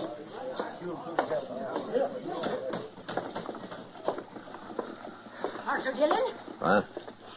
Oh, Ma Smalley. Why, you've been hurt. Oh, it's not bad, Ma. What about Joe Nadler? He's dead. Well, I figured he would be. I heard you was looking for him. That's why I followed you down here. Look, my arm's bleeding some, Ma. I better get over to Doc's. Well, you hear me out first, Marshal. Yeah, of course, Ma. Go ahead. You'll be the one to tell Mrs. Nadler about him, won't you? I guess so. Take a wagon with you, Marshal. What? A woman can't live out there alone. Now, I got an extra room at my house if she'll help with the work. Well, what about the baby? It'll be her baby, Marshal. And tell her I won't interfere none, neither. Yeah, I sure will, Ma. I'll tell her all that. I'll go out first thing in the morning. Well, you won't go nowhere. You just stand here gabbing all night. That arm's bleeding, Marshal. You ought to go get it fixed, you hear? Yeah, you're right, Ma. But then you pretty off on the hard.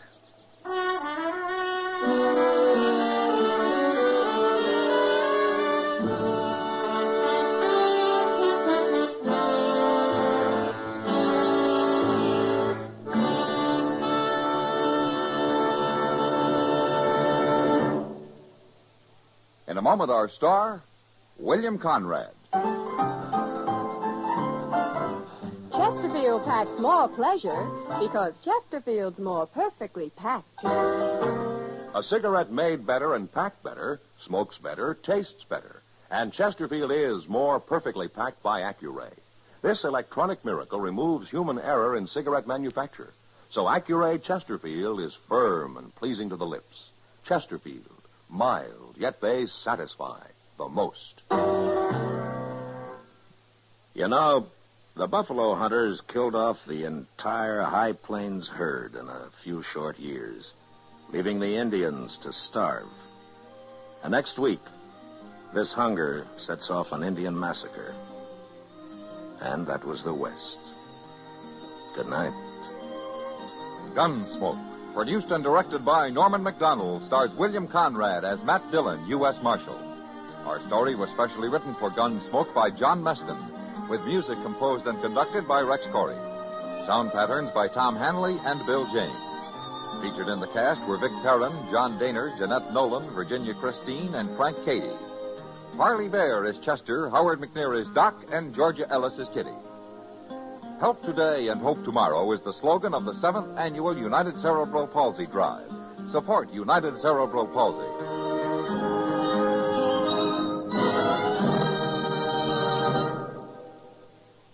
Live modern. Smoke L&M. Live modern. Change to L&M. Only with L&M can you enjoy the full, exciting flavor of today's finest tobaccos through the modern miracle of the pure white Miracle Tip. So light up, free up, let your taste come alive. Live modern. Smoke L&M. Live modern. Change to L&M. Join us again next week for another specially transcribed story on Gunsmoke.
Gunsmoke, brought to you by Chesterfield.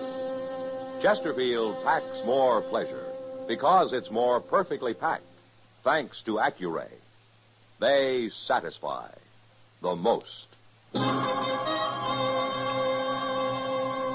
Around Dodge City and in the territory on West, there's just one way to handle the killers and the spoilers, and that's with a U.S. Marshal and the smell of gun smoke.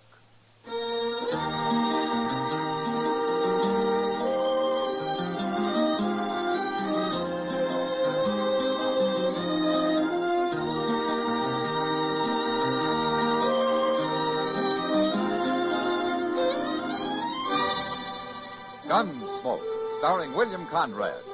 The transcribed story of the violence that moved west with young America. And the story of a man who moved with it. I'm that man, Matt Dillon, United States Marshal. The first man they look for and the last they want to meet. It's a chancy job, and it makes a man watchful and a little lonely.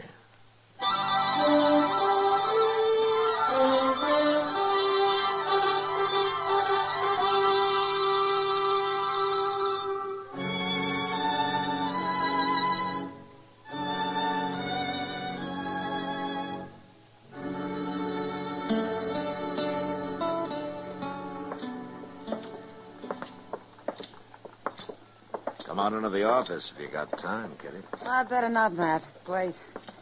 But thanks for the supper. It's my pleasure. Yeah, looks like you're going to have a busy night tonight, huh? Front Street's filling up fast. It'll be busy, all right. 2 trail herds came in today from Texas. That's money, Kitty. Those boys will leave everything they got here. They sure go through a lot of misery for the sake of a few nights howl and dodge, don't they? Well, I'd better go start making it worth their while. Say, isn't that Doc's buggy? What? Yeah, it is. What's that on the seat with him? Looks like a body wrapped in a blanket. Yeah, it sure does. And maybe you don't want to see this, Kitty. No, I'll stay here.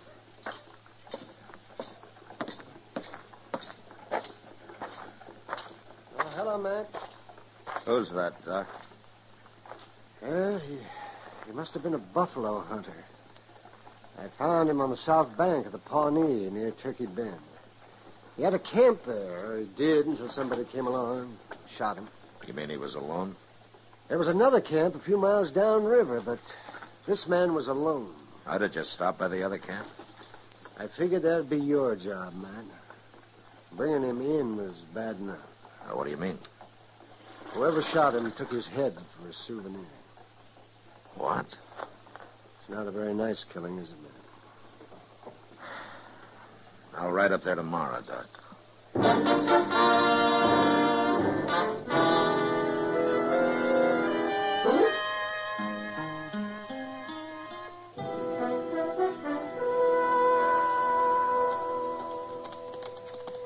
It don't look like nobody much is around, Mr. Dillon. There's a man coming out of the wagon now.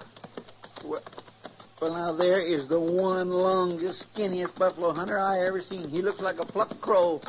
Well, he isn't very handsome, is he? Well, there must be out hunting, huh?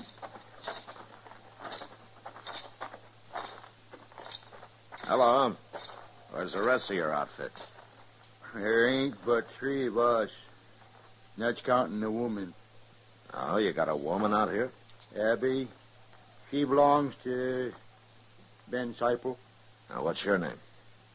I'm Earl Tix, but I ain't sure I care to do any more talking. You'll talk. And you can start by telling me if you know anything about the hunter who was camped a couple of miles upriver from here. I don't know nothing about nobody, mister. That man was killed, Tix. He was shot. And somebody ran off with his head. Oh, he done that, huh? My name's Dillon, Tix. I'm a U.S. Marshal. Don't turn around, mister. In the wagon behind you, Mr. Dillon. He's holding as sharp as 50. It'll shoot, too. It'll make an awful big hole in a man. You just stand steady. Get the gun sticks. Sure. It's better. You can turn around now. Ben Seipel, huh? I'm an alligator, mister. I can treat people terrible. Like cutting their heads off? Ain't nobody gonna come into my camp and start saying murder. Not to Ben Seipel, they ain't. You didn't do it, you got no cause to worry, Seipel. I got no cause to worry. You standing there with a big 50 aimed at your belly. He ain't no marshal anyway. Now, you look here. You two stop acting so crazy. Didn't you never hear of Marshal Dillon? There's no sign on him. Where's his badge? I don't happen to be wearing a badge, Tix. Go carve some thong out of one of them hides, Tix, and put it to soak. We'll tie these two up for the night. Tie them up? Do what I tell you, Tix. Sure. Hello, Abby. What's going on, Ben? You get the wash done? Yeah. I strung it in the brush to dry. And get to cooking supper. I'm hungry. We feeding them, too? No, we ain't feeding them. Well, then what are they doing here? They come talking of murder. I feel like shooting them for it. No, Ben. I kill them, I make you watch, Abby. Ben, someday somebody's going to kill you. They got to. You cook a good supper, Abby. I'm real hungry.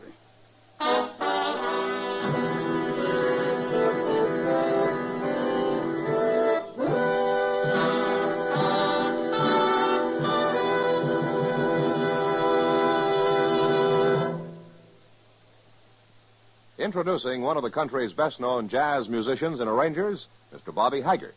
How about whistling along with him?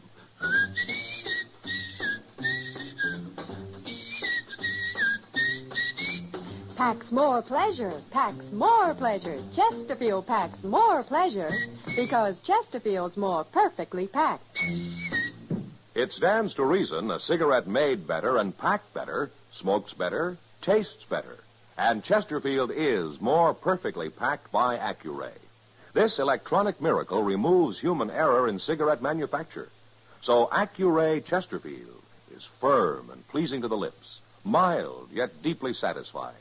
Yes, Chesterfield gives you something no other cigarette can give you. Chesterfield packs more pleasure because Chesterfield's more perfectly packed. To the touch, to the taste, Chesterfield packs more pleasure because it's more perfectly packed by Chesterfield. Mild, yet they satisfy the most.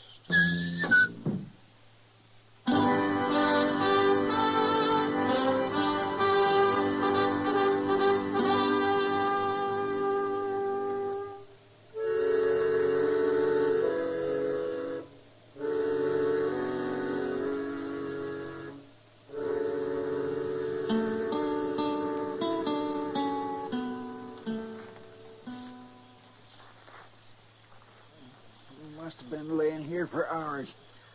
I just can't hardly move, Mr. Dillon. Texas is pretty handy at tying people up. Yeah, but it ain't him bothers me as much as Ben Seipel. That man is crazy. I'd known how crazy I'd have taken my chances when he first started talking. Yeah, we're in a bad spot here, Chester. Maybe Abby can do something. She sure hates him. Yeah, I know. Now, she's been looking over this way. Hey, wait a minute. She's leaving the fire now. I hope he don't see her. Look, she's coming here, Mr. Dillon. Yeah. You must be right hungry. It's not food we need, Abby. I know. But if I cut you loose, he'd kill me. We wouldn't go off and leave you to face him. You wouldn't. Abby, all men aren't like Ben Seipel and their old ticks. You can trust me and Chester here. You're really a marshal? I am. I'll do it, Marshal. When he's asleep, I'll do it. I knew she would. I told you. Abby? He's seen me. Hey there, Abby.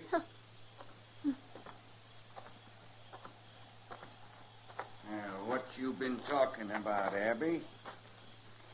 You been making plans, maybe? No, I was on my way to the river. I wasn't talking. You wasn't, huh? Well, I think I'll go to the river with you. No. Walk ahead of me, Abby. What kind of a man are you, Seipel? You take it out on me if you have to, but not her. I'll take it out on both of you. You dirty dog, Seipel. Oh, shut up.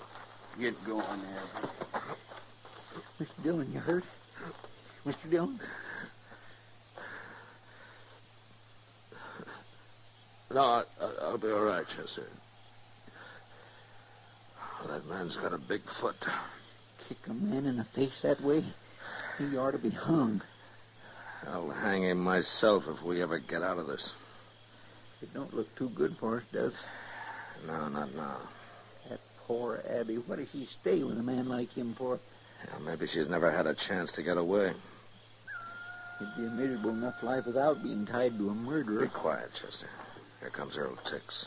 Where's he been all this time? I don't know, but he's moving pretty fast. And what's the rifle for? Where's Seipel? Tell me where he went. What's the trouble, Tix? Where is he? He went down to the river. What for? Seipel! Go ahead, Seipel! I'm coming. You better hurry. We got to get out of here. What? What are you yelling about, Tix? We got to get going, Seipel. Right now. Get going? What for? Injuns. I heard them out there yapping at each other like coyotes. You sure? I know Injuns when I hear 'em. We can't get out of here with that wagon, Tix. You ain't fighting no Injuns over a wagon. Where's the woman? Never mind her. Let's get our horses and ride. Oh, what about these two? Leave 'em for the Injuns. And their horses, too? I ain't no horse thief. Come on.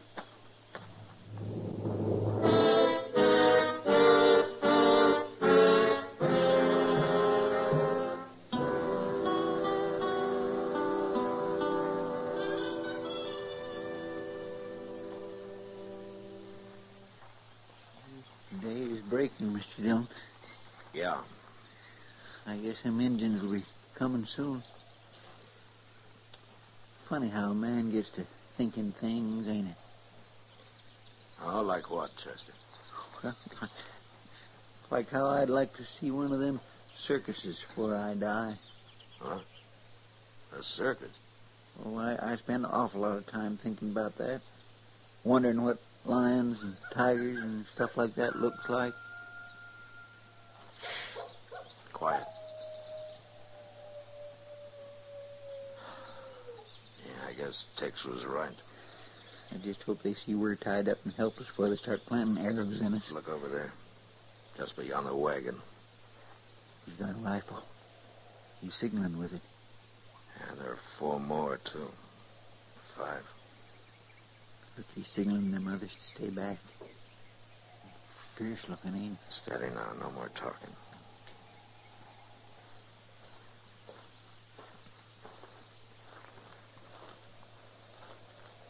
No understand. You hunt buffalo? Mr. Dillon. Buffalo hunter gone. Leave us like this. Leave you for Pawnee to kill? Why? We big enemies. You know hunt buffalo? No. We kill buffalo hunter. Pawnee. Teach white man. Leave buffalo to Pawnee. Cut off whole head. Why, they killed that man. Wait a minute, Chester. Listen. Buffalo hunter want you kill us. Buffalo hunter gone. You know catch now. You let us go, we find Buffalo hunter. Big enemy. We take care of Buffalo hunter for you. Where's he going? He's going to have a talk with the others, I guess. That was awful smart of you, Mr. Dillon. Maybe, if it works. It makes sense. Well, it does to us, Chester. I just hope it will to them. Looks like they've decided. And at least it didn't take them long. Oh, here he comes. Got his knife out.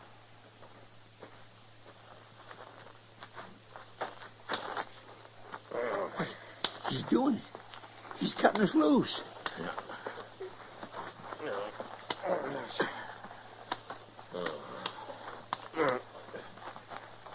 It worked. It worked. But he cut us loose and never said a word. What difference does it make, Chester? We're free.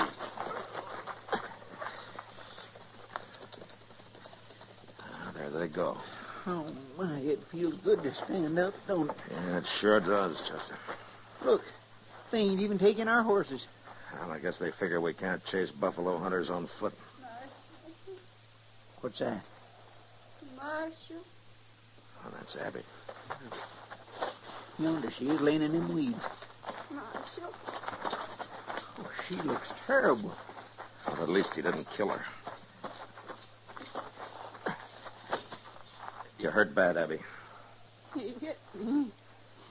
He hit me something awful. Chester, go hitch our horses to that wagon. Yes, sir. Marshal. No, it's all right, Abby. We're going to take you to Dodge. And nobody's ever going to hit you again. I promise you that.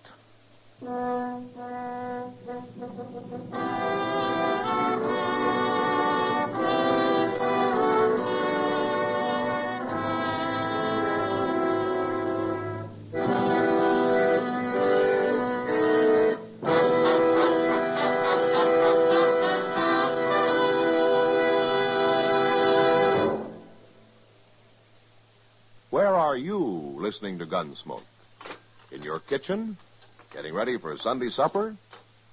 Maybe in your living room, relaxing?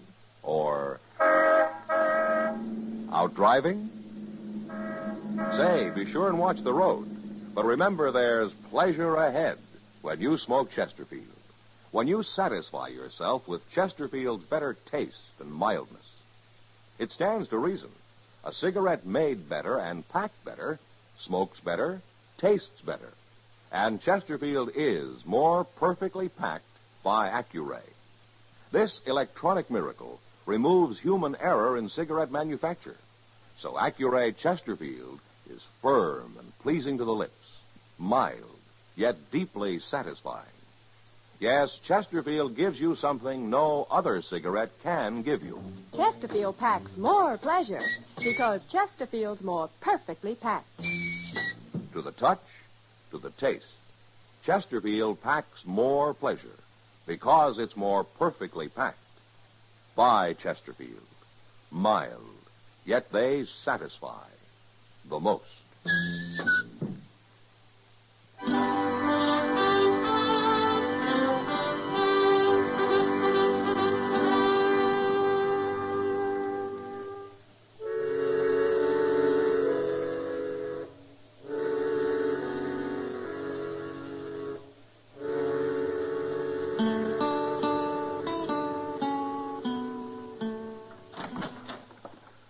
Ah, hello, Matt. Come in, Doc.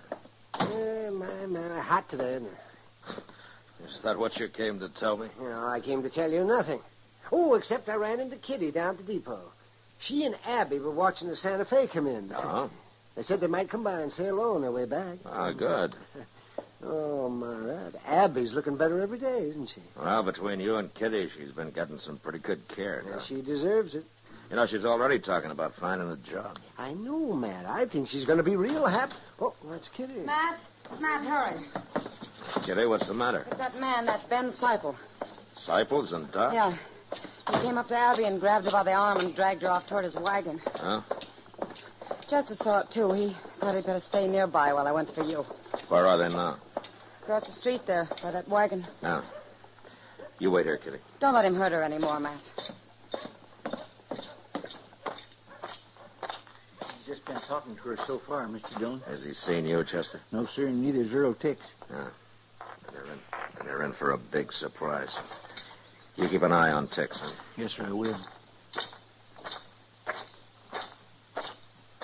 What are you telling me lies for, Abby? You want another beating? That's enough, Seipel.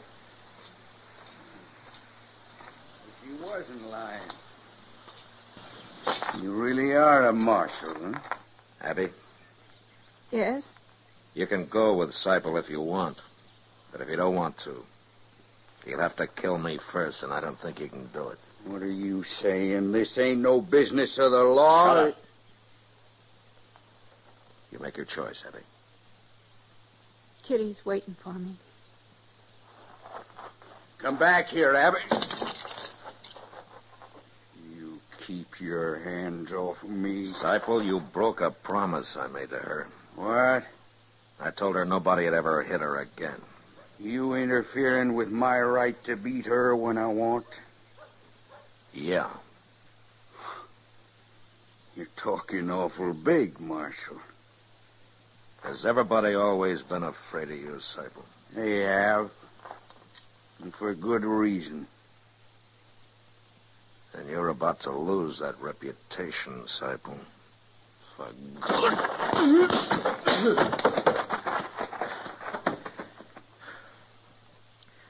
Tex, come here. No. Get moving like you tell me. No. You can't beat me, Marshal. It wasn't me done nothing. Chester'll help you throw Seipel into the wagon. Then you drive him out of Dodge, and you keep on driving, Tex. Oh, I will. I don't mean for a few days. I mean for weeks. You're through on the prairie, Tex, you and Seipel both. So say goodbye to this land. If I see you on it again, you'll rot.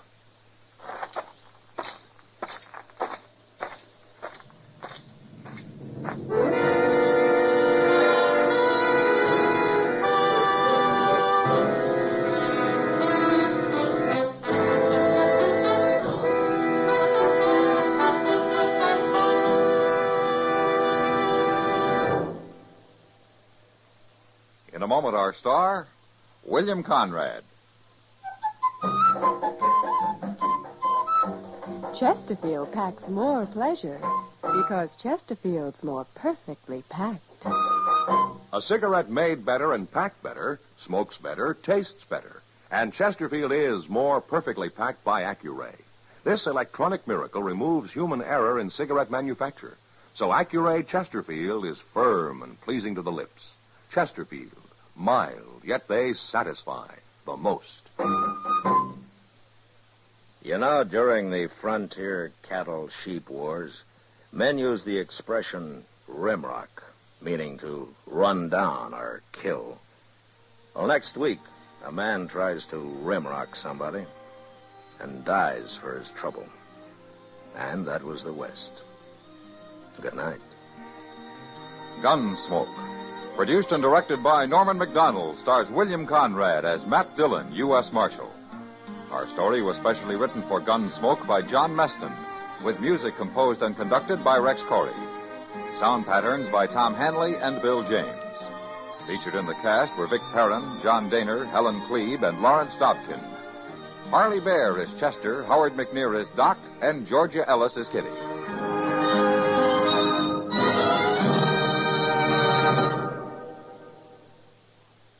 Live modern. Smoke L&M. Live modern. Change to L&M. Yes, have an L&M. No other cigarette you can buy, plain or filter, gives you the full, exciting flavor you get through the pure white L&M Miracle Tip. Through the modern Miracle Tip, L&M tastes richer, smokes cleaner, draws easier. So light up, free up, let your taste come alive. Live modern. Smoke L&M. Join us again next week for another specially transcribed story on Gunsmoke.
Gunsmoke, brought to you by Chesterfield. Chesterfield packs more pleasure because it's more perfectly packed, thanks to Accuray. They satisfy the most. Around Dodge City and in the territory on West, there's just one way to handle the killers and the spoilers, and that's with a U.S. Marshal and the smell of Gunsmoke.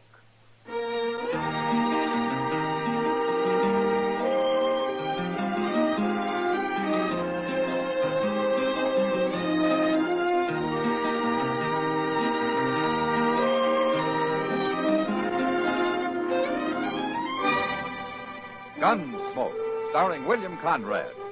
A transcribed story of the violence that moved west with young America. And the story of a man who moved with it. I'm that man, Matt Dillon, United States Marshal. The first man they look for and the last they want to meet. It's a chancy job, and it makes a man watchful and a little lonely.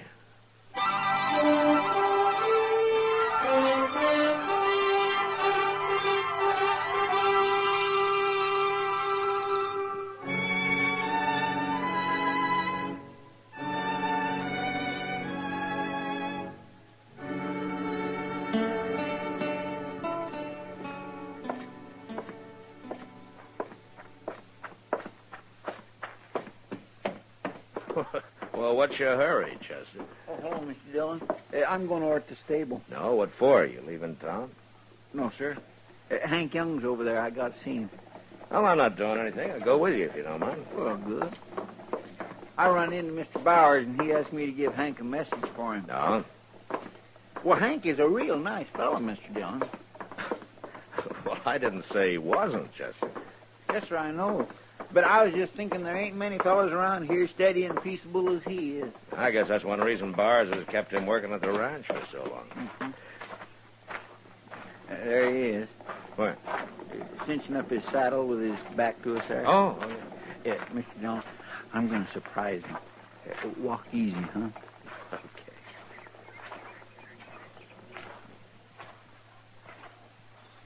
Gotcha! No, Hank, no! Look out, Chester! Oh! Now, take it easy, Hank. Oh, Marshal. I didn't know who it was. You shouldn't come up on me like that, Chester. For goodness, I guess I shouldn't. Now, where'd my gun? Oh, there's my gun. Yeah. It's a wonder it didn't go off, you hitting at me that way, Marshal. How come you're wearing a gun, Hank? I don't think I ever saw you with one. I wore guns afore, Marshal. No, I meant around here. No, maybe not around here. Hank? Hank, Mr. Bauer's going to be an hour or so longer than he thought. He is, huh? Uh-huh. All right, you tell him I'll see him out the ranch. We got work to do out there. So long. So long. So long, Hank. My, I guess I really upset him. Something sure has. Hank ain't never acted like that before. We're always kindly teasing each other. Well, I wouldn't worry about it. Dillon? Yeah. Yeah, I want to talk to you, Marshal. Well, go ahead. My name's Quillen. Ben Quillen. I've only been here a few days. I've been meaning to get acquainted, but I thought I'd do a little scouting around for myself first. No? What's the name of that man you was just talking to, Marshal? Well, why? Oh, he kind of fits the description of a fella I've been hunting. You see, I'm a deputy sheriff. No? There's my badge. Deputy Sheriff, Prescott, Arizona. Yeah, I got papers to prove it, too. Hey, you've come a long way, Quillen. I think it's going to be worth it, Marshal. Here, take a look at this. What is it? It's a warrant for Ike Abbott. Prescott, Arizona, July 6, 18. Something. It's kind of smudge. You read the description. Don't Ike Abbott sound like your friend who just left? Sure does to me. Same height, same build, same kind of face, brown hair and eyes. Just about everything. Is that true, Mr. Dillon?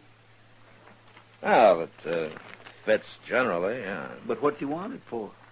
It's a warrant for his arrest, Chester. He's charged with murder. Hank? We heard he was hiding out around Dodge somewhere.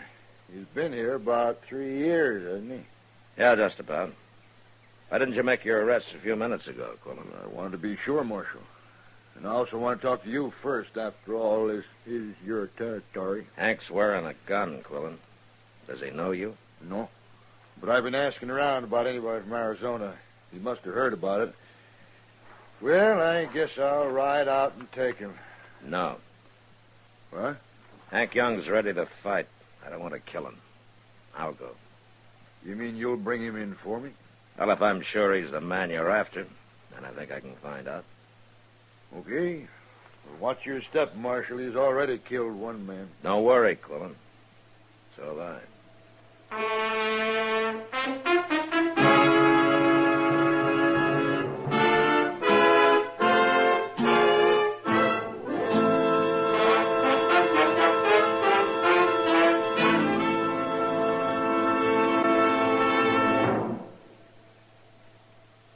Introducing one of the country's best-known jazz musicians and arrangers, Mr. Bobby Haggart. How about whistling along with him?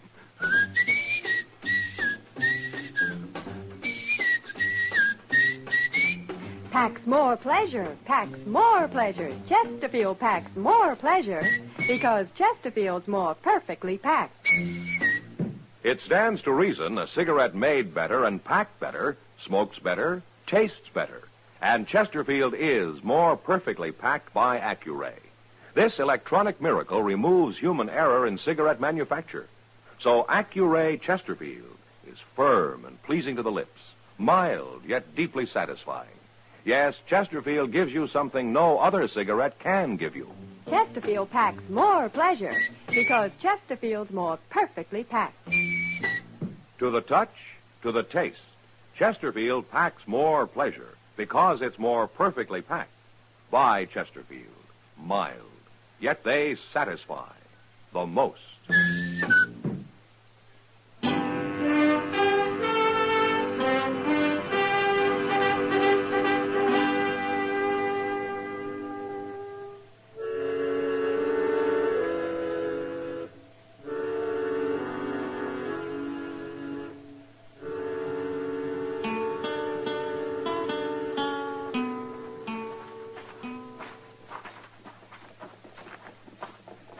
That's him sitting in the bunkhouse door, Mr. Dillon.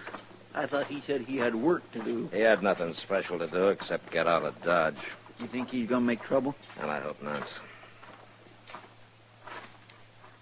Hello, Hank. Marshal? Chester? Oh, Hank.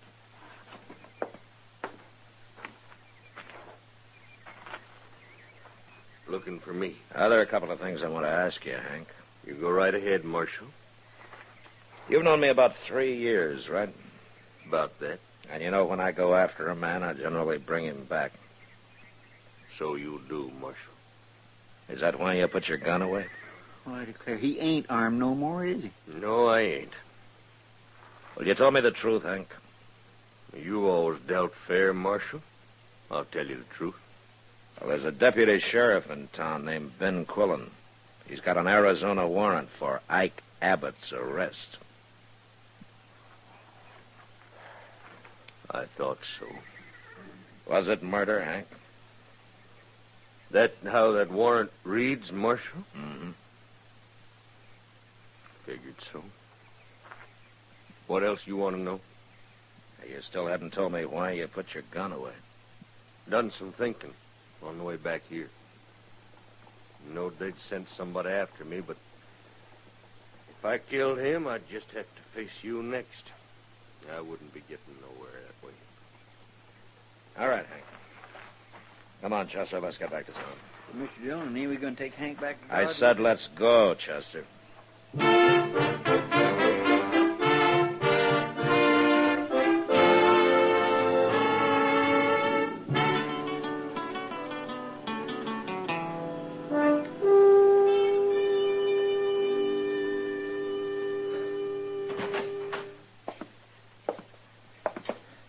Morning, Chester.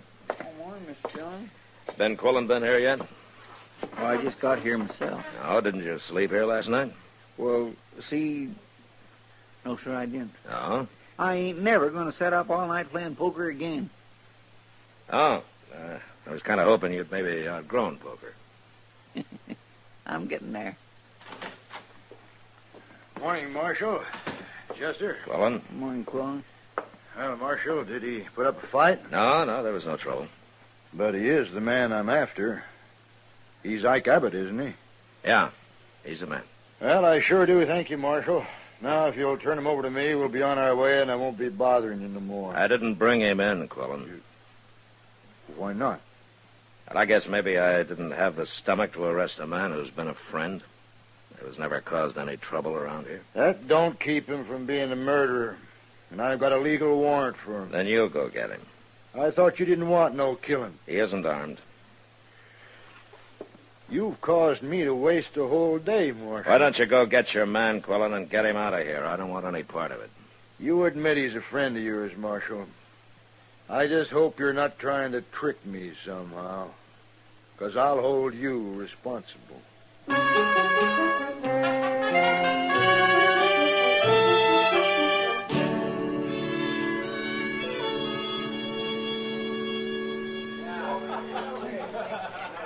What's on your mind tonight, Matt? Well, Kitty, it sure isn't drinking beer and sitting around the Long Branch. You know, you sometimes act like you've been schooled in a slave market. Drink your beer, Kitty. I'm buying. Oh, you are? And I take it all back. Oh, What? here's Ben Quillen. Now I know what's been bothering you. Marshal, I want to talk to you. Well, what's your trouble, Quillen? You gave me to believe there'd be no trouble with Hank Young, or whatever you call him. Was there? He wasn't armed, Marshal. At least you didn't lie about that. And just what did I lie about, Quillen? About them 4 friends of his. What friends? I don't like being made a fool of, Marshal. I don't like going after an unarmed man who's hiding behind 4 shotguns. Ah, I see. You trying to tell me you didn't know about it? No, Quillen, I didn't. You swear to that? Now, you can take it or leave it. All right, I'll believe you. Providing you ride out there with me. I can't face them men alone. It'd be suicide. It's your party, Quillen. I'm not getting paid to make your arrests. You wouldn't be scared, would you, Marshal? I think we've talked just about enough, Quillen. All right. I'll telegraph Prescott. I'll get me some authority for some deputies. Wait a minute, Quillen. What? You meet me at the stable in the morning. I'll go with you.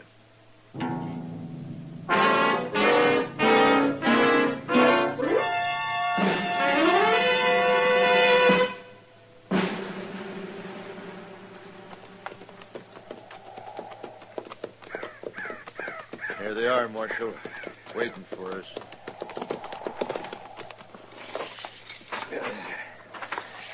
How are we going to shoot it out against 4 men with shotguns, Marshal? You just keep out of it, Quillen. Hello, Hank. Gentlemen. This here ain't my idea, Marshal. The boys just heard about everything. I can't talk 'em out of a fight. That's right, Marshal. Ain't nobody taking a friend of ours off to Arizona. Warrant or no warrant. Now listen, you men. Hank Young's a friend of mine, too. Isn't that right, Hank? I always thought so, Marshal. But you know me well enough. If any man needs taken in, I'll take him in. Be kind of like walking into a cannon, won't it, Marshal? Maybe. But more than one of us will die. Now, hold on. I don't want a lot of blood spilled over me. Just 'cause I killed a man 12 years ago is no reason any of you men should die now. Wait a minute. Quillen. What? You got that warrant with you? Of course I have. Let me see it. Well, come on, let me see it. Well, I don't know what for. Give it to me. You seen it once. What are you looking for? Well, is something wrong with it? Nah, it's legal, all right. Then give it back. Yeah. Hank, I've changed my mind about taking you today. Now, wait, Shut Marshal. up, Quillen. Will you come into my office 3 days from now, Hank? We'll settle this thing then. Okay, Marshal. Sure, it's okay, Hank. We'll be right along with you. Won't we, boy? We'll be right with you. We ain't backing down one bit, Marshal. You better remember that.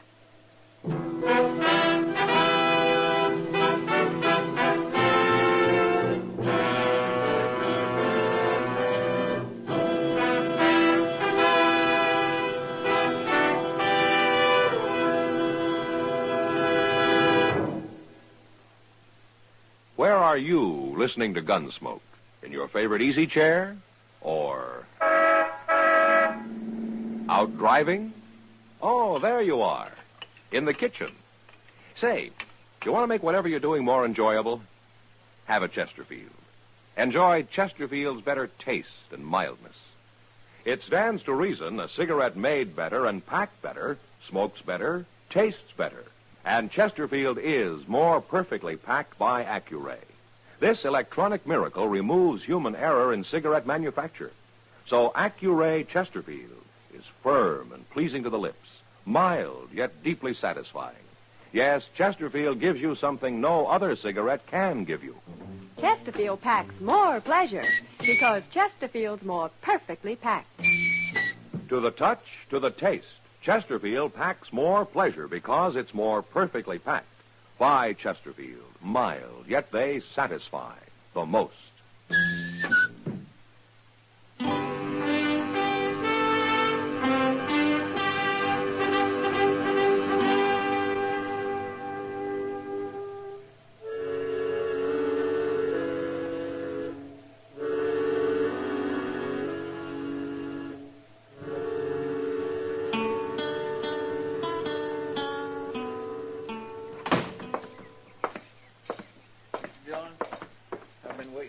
Let's go, Chester. Did you finally get your telegraph? Yeah. Just in time, it looks. I know. That's quite a crowd waiting for you. Think there'll be trouble? Yeah, there could be. Anything you want me to do? No. You better wait here. All right. But you be careful now. Them friends of Hank's sure look like they mean business. Yeah, sure.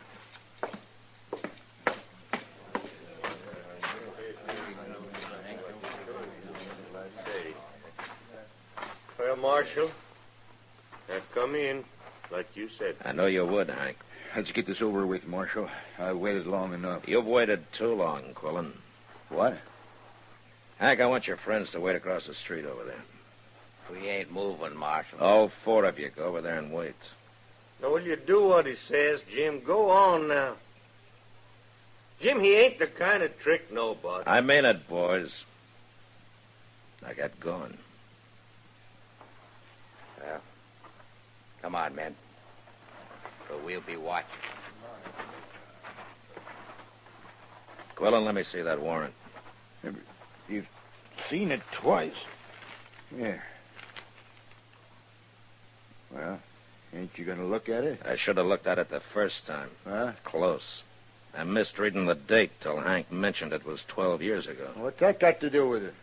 12 years is a long time, Quillen. That warrant's still legal. But it would have been forgotten by now if you hadn't have paid the sheriff in Prescott to go to the trouble to dig around and find it for you. And paid him something more to make you a deputy. What are you saying? I hate men like you who go out after other men just for the reward money. You're a professional manhunter, and that's the worst. So, what are you? I'm a lawman. I never collected a reward in my life. Okay, do it your way, but I'm taking this man back. I got word this morning from a friend of mine in Prescott, Quillen. So? He says what I thought about you. You don't often get back with your prisoners. Huh? Too much trouble, I guess. Too much expense. You'd shoot Hank here for trying to escape before you reached the Colorado line. But you'd still collect the reward. You're getting a lot of ideas, Marshal. I got a couple more. Hank? Yeah, what, Marshal? I hear there weren't any witnesses to that murder 12 years ago. That wasn't no murder. Of course, I had to run anyway. Yeah, the sheriff was an enemy of yours? Well, I hear he's dead now. Mm-hmm. There'll be a circuit judge here next week. I think we'll let him decide all this. No, you don't, Marshal. You don't cheat I'm me. sorry, Quillen. You're going to have to earn your money someplace else. Marshal, I'm warning you. This is the only copy of the warrant for Ike Abbott there is, isn't it? You give me that. I'm going to tear it up. I'll kill you if you do. Hank's only worth $500 to you, Quillen. You can find bigger game than him. I said I'll kill you. You tear up that warrant. Even you're not that big a fool, Quillen. Don't do it, Marshal. Somebody has to. No!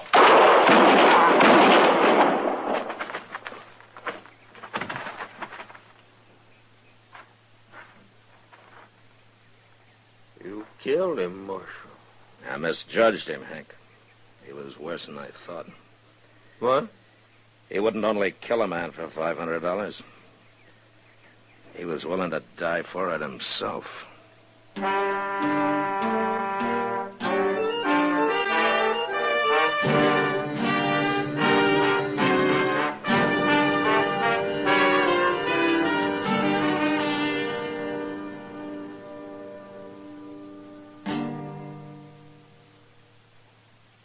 In a moment, our star, William Conrad.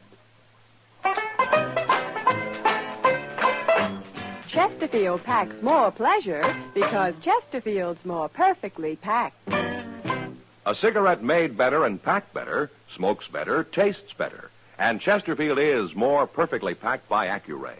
This electronic miracle removes human error in cigarette manufacture. So Accuray Chesterfield is firm and pleasing to the lips.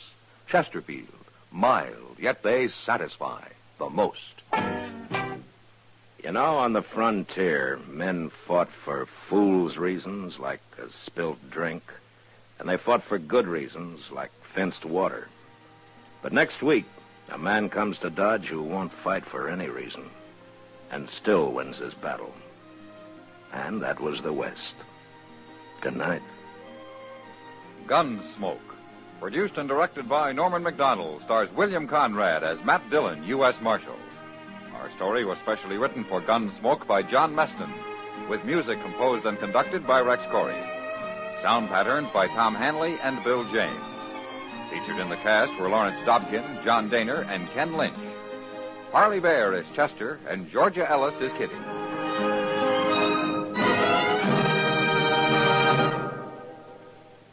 Live modern.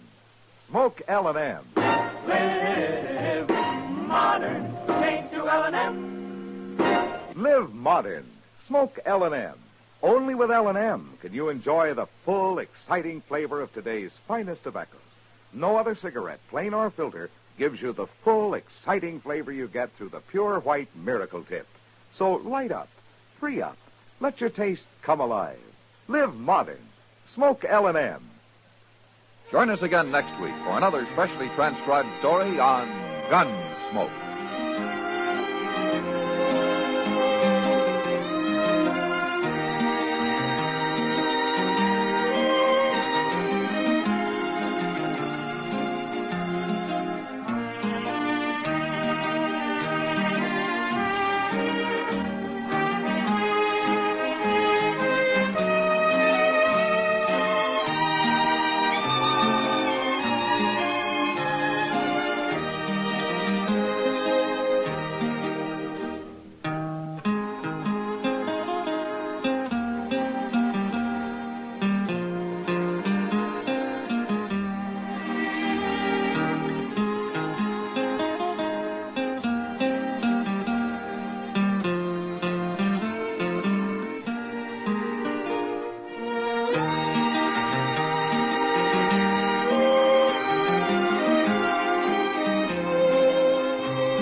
Gunsmoke, brought to you by Chesterfield. Chesterfield packs more pleasure because it's more perfectly packed, thanks to Accuray. They satisfy the most. Around Dodge City and in the territory on West, there's just one way to handle the killers and the spoilers, and that's with a U.S. Marshal and the smell of Gunsmoke.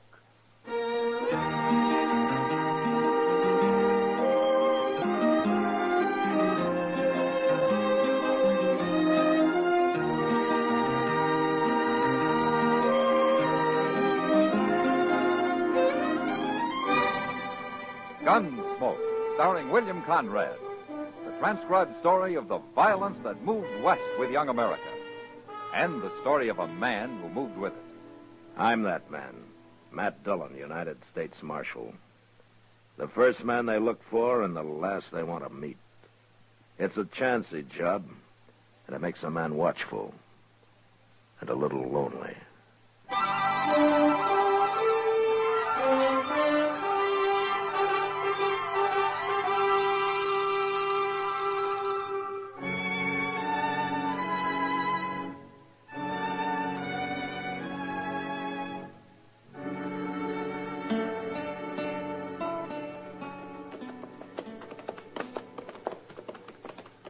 Look yonder, Mr. Dillon. It's Jeb Wingate, ain't it? Yeah. I just hope he doesn't want to find some shade and talk for an hour. I want to get back to Dodge. There ain't no shade to find around here. Lessons throw that little ride.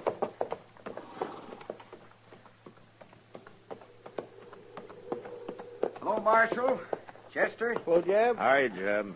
Hey, that's fine. You fellas are carrying lariat ropes. Oh, what's up, Jeb? You want somebody hung? No, it ain't that. It's to help a poor fella out the other side of the mound there. He's got an old chewed-up single-tree wagon. Now his traces are busted. Well, can't he tie them together? Oh, they're too short already. I was riding over to my place for some rope, but maybe you can save me the trip. I will help him, Jeb. Is he a friend of yours? Oh, I never seen him before. Some poor, half-starved pilgrim. I feel kind of sorry for him, though. So you take care of him now. Yeah, we will, Jeb. So long. I'll be seeing you in Dodge one of these days. Goodbye. Jeb must get awful lonesome living out here all by himself, Mr. Dillon. Oh, I guess he likes it, Chester. I don't see no man with no wagon. You will in a minute.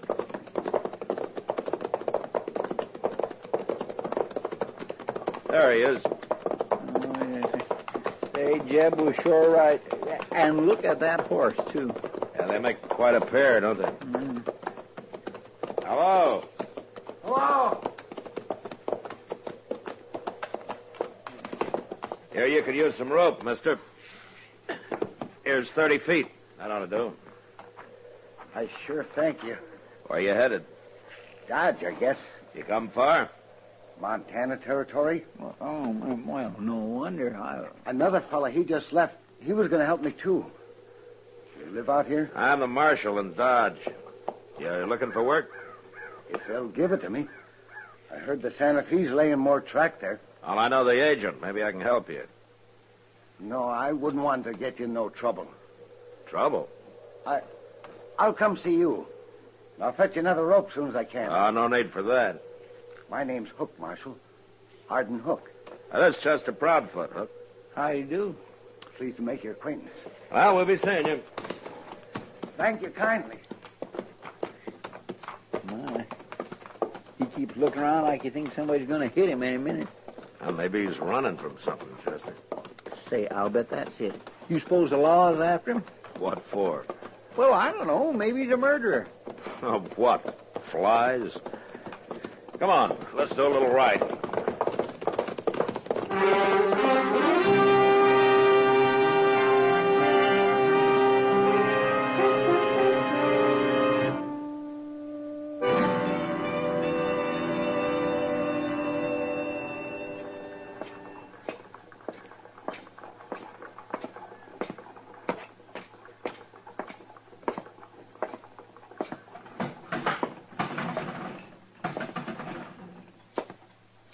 Afternoon, Matt. Hello, Kitty.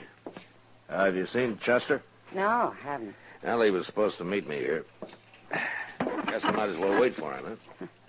Chester's been living pretty quiet ever since you two got back to town the other day. Yeah, he's broke, Kitty. Being broke never stopped him. But there's a man who's really broke. No, who? Arden Hook. What? The fellow Sam hired yesterday, over there. Haven't you seen him yet? I think he's been poor all his life. Well, what's he doing for Sam? Oh, anything. Cleans the place up, mostly. He seems to know you. Yeah, we ran into him out on the prairie. Oh, hello, Marshal. I see you made it, Hook. Thanks to you. I'll be buying you a new rope soon, Marshal. I got me a job.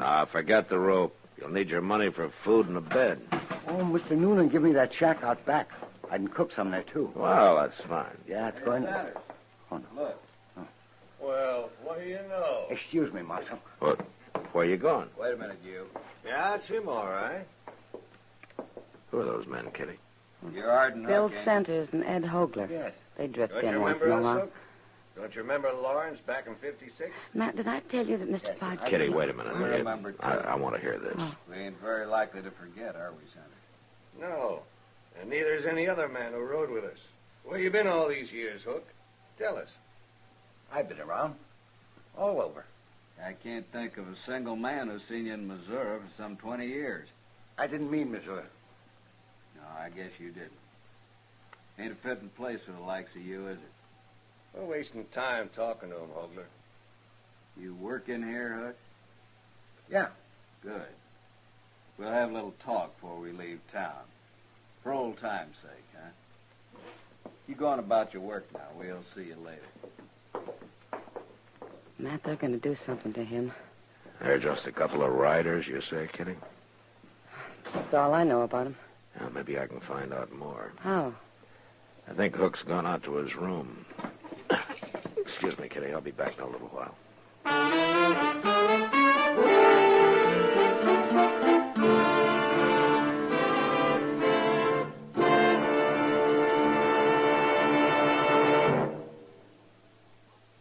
That whistling man, Bobby Haggart, really started something.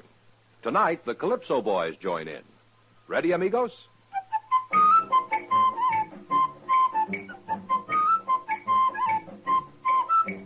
Packs more pleasure, packs more pleasure. Chesterfield packs more pleasure because Chesterfield's more perfectly packed. It stands to reason a cigarette made better and packed better, smokes better, tastes better. And Chesterfield is more perfectly packed by Accuray. This electronic miracle removes human error in cigarette manufacture. So Accuray Chesterfield is firm and pleasing to the lips, mild yet deeply satisfying. Yes, Chesterfield gives you something no other cigarette can give you. Chesterfield packs more pleasure because Chesterfield's more perfectly packed. To the touch, to the taste, Chesterfield packs more pleasure because it's more perfectly packed. Buy Chesterfield. Mild, yet they satisfy the most.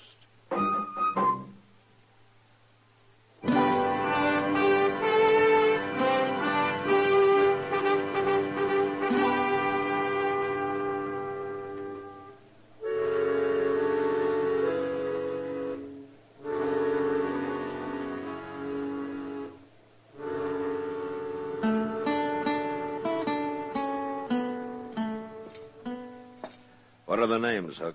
Bill Centers, Ed Hogler? You heard them? Yeah, I heard them, but I don't know quite what they were talking about. It's nothing, Marshal. I used to know them, that's all. Uh-huh. In Missouri, huh? Yeah, that's right. They said something about Lawrence back in 56. They were just talking. Lawrence, Kansas. That was the first time it was raided by Missourians. Under General Atchison, wasn't it? You and Centers and Hogler were with him, huh?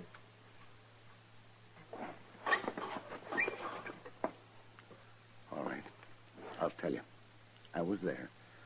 I raided across the border with him. I helped them sack Lawrence. I even killed a man. I killed him in cold blood. Marshal, he was trying to give up, and I shot him anyway. The Centers and Hogler don't hold that against you, do they? Not hardly. Oh, they knew the man. But they didn't care about that. And why are they after you, Hook? The war didn't start at Fort Sumter in 61, Marshal. It started in 56, right here in Kansas, at Lawrence. So? I'll never know why I killed that man. But I swore I'd never kill another for any cause. So I run away. There are a lot of men who didn't fight, Hook. But I started out fighting, and then I quit. They don't forget that. Not in Missouri, they don't. Maybe I am a coward. I don't know. But they're going to kill me, Marshal. You're sure of that, huh? I know them. And I know what they're like. All right. Hook, I want you to stay here in Dodge. And get killed? And now they've found you, they'll follow you. You're safer in Dodge than you'd be anyplace else. Well, I guess so. You leave it to me. You'll be safe. He'll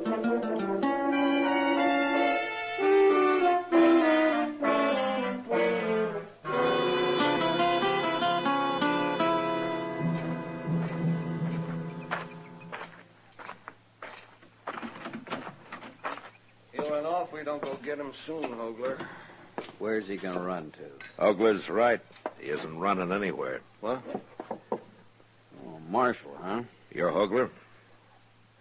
You want something, Marshal? Yeah. I want you to leave Arden Hook alone. We ain't going to bother Hook, Marshal. Not if you're smart.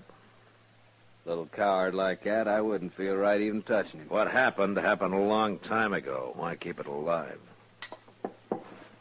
Was you in the war, Marshal? Yeah, I was in the war. But it's all over, and the sooner everybody forgets about it, the better. We might have won if it wasn't for cowards like Arden Hook. All right, there's no use arguing with you. But Hook's going to stay here. And if anything happens to him, anything at all, I got enough evidence on you two to hang you. Too bad you found out about all this, Marshal. Yeah, I guess there's nothing we can do now, Sanders. You mean we're going to let that little coward go? Yeah, we'll let him go.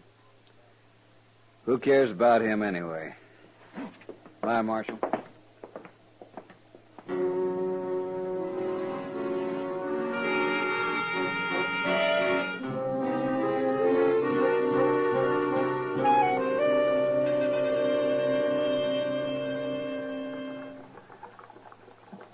It's awful hot today, Matt.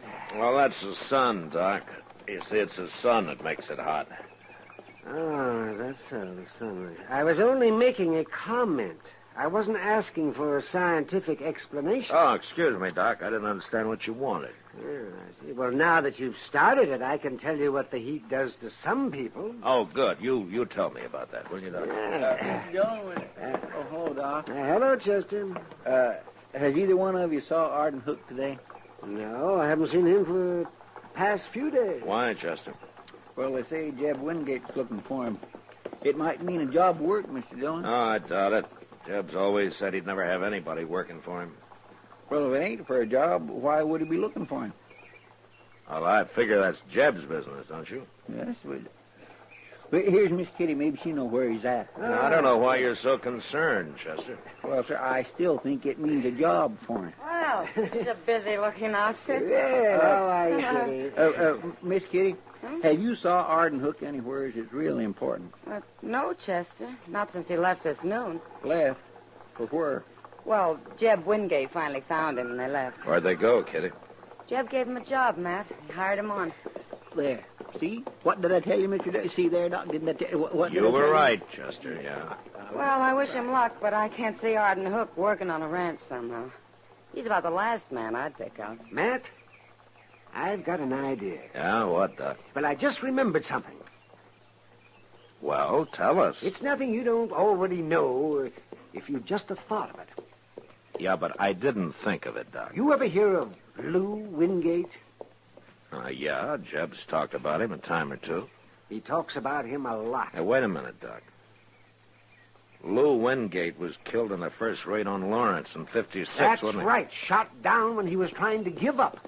The way Jeb always tells us. Centers and Hogler. They went to Jeb and told him who killed his brother. So he hired Arden Hook. Hired him so as he can have him out there alone, where there'll be no witnesses. Chester, go get our horses. It's going to be dark before we get there now.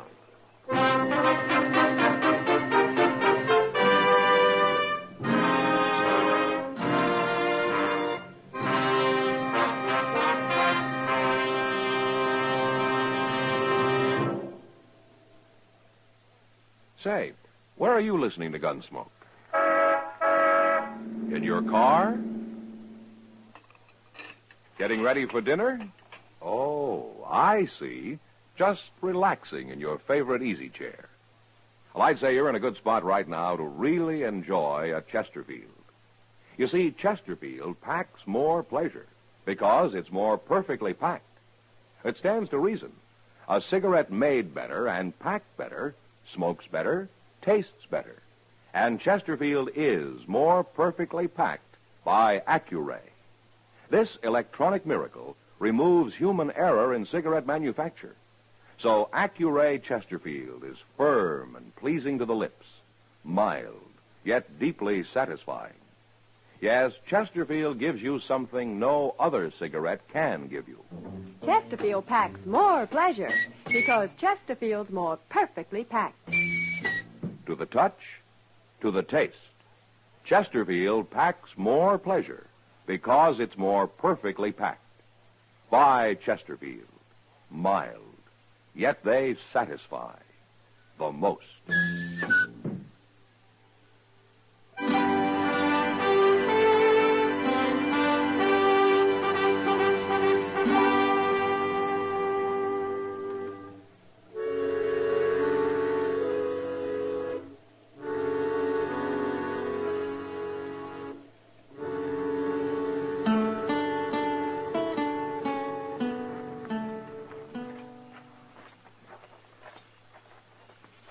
Step easy, Chester. I am. But I still don't know why we left our horses way back yonder. Well, let's get behind that wagon at the side of the barn, and I'll tell you. Hey, look. There's Jeb Wingate sitting with his back to the window. Yeah.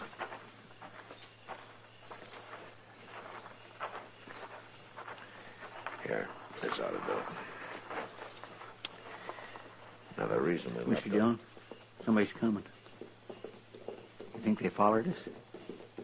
Well, I don't know, but they weren't far behind us. Now, don't let them see you now. Oh, sure I won't.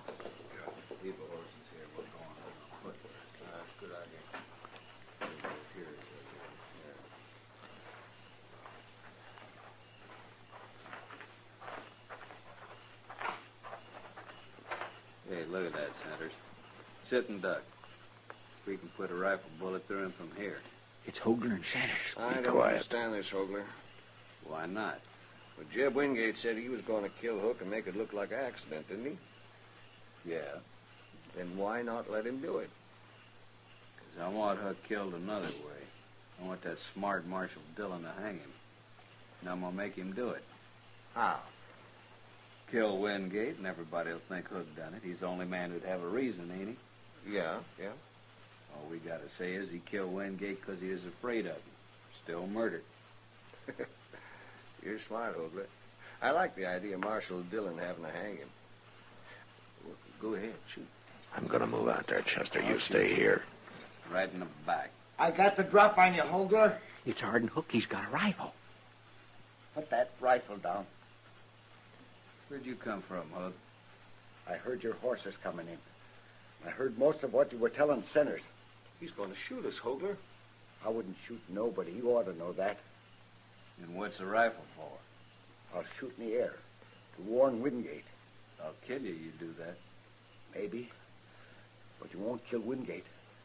There's two of us, Hook, and I can... All right, that's enough, Hogler. So, Marshal, get him. Don't shoot, Marshal. Don't shoot. Then drop your gun, Centers. Sure. Chester. Yes, sir. Go get Wingate. Yes, sir, I'll get him. You killed Holger, Marshal. Yeah, I killed him. It's a wonder Centers isn't dead, too. I wasn't going to do nothing. I didn't want anybody to die. They'd have killed you and Wingate both if I hadn't stopped him. I was about to warn them. I was all ready to shoot. It's too late. I wasn't going to shoot Wingate, Marshal, honest. The court can decide that, Centers. Marshal, Hello, Jeb. Chester started telling me what this is all about. I never heard of nothing like it. Yeah? Well, Arden Hook was ready to give his life for you, Jeb. I know.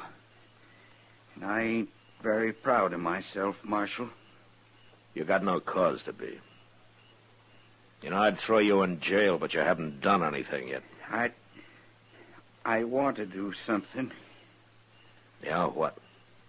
Hook, I didn't bring you out here for a job. I know. But, well, I'm offering you one now, if you'll stay. I ain't sure I'm strong enough for this kind of work.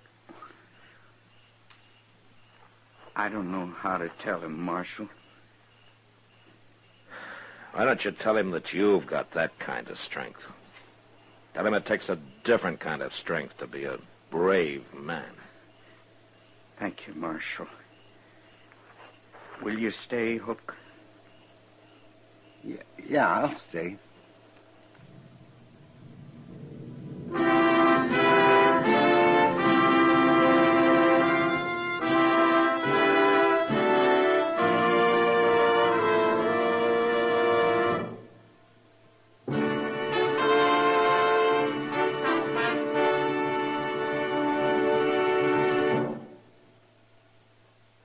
In a moment, our star, William Conrad.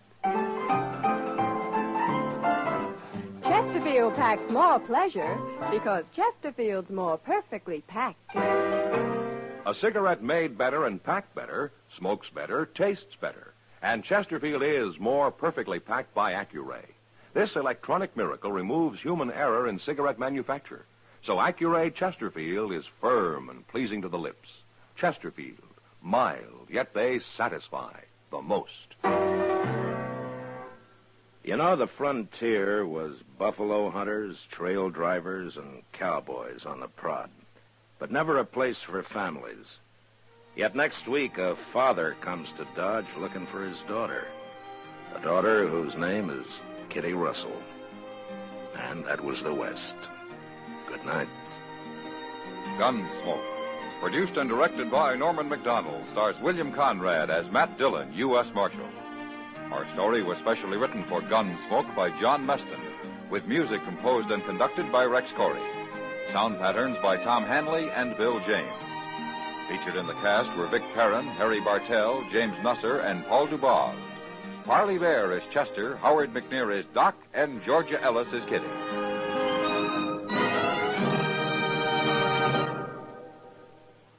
Live modern. Smoke L&M. Live modern. Change to L&M. Only with L&M can you enjoy the full, exciting flavor of today's finest tobaccos through the modern miracle of the pure white Miracle Tip. So light up, free up, let your taste come alive. Live modern. Smoke L&M.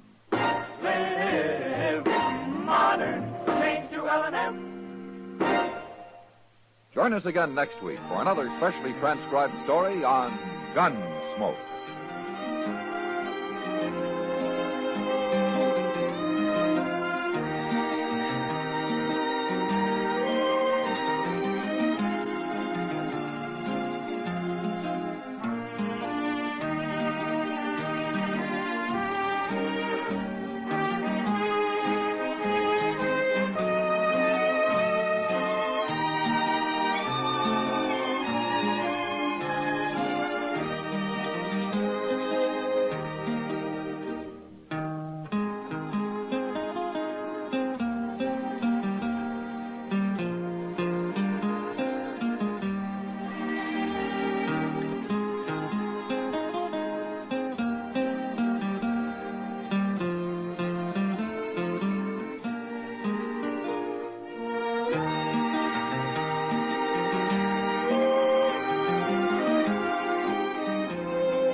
Gunsmoke, brought to you by Chesterfield.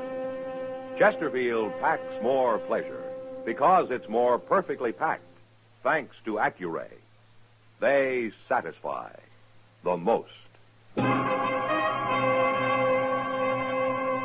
Around Dodge City and in the territory on West, there's just one way to handle the killers and the spoilers, and that's with a U.S. Marshal and the smell of gun smoke.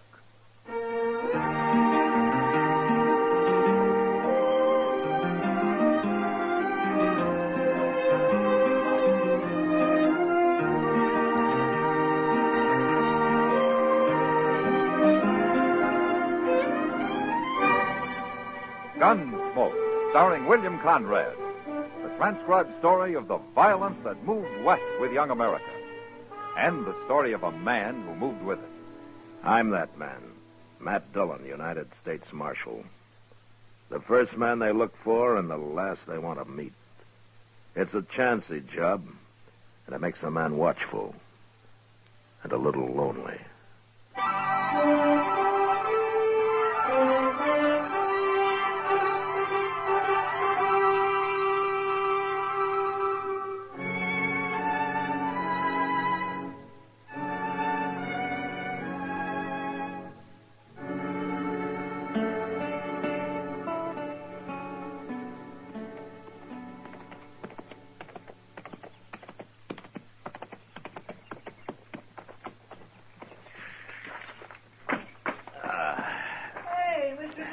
What?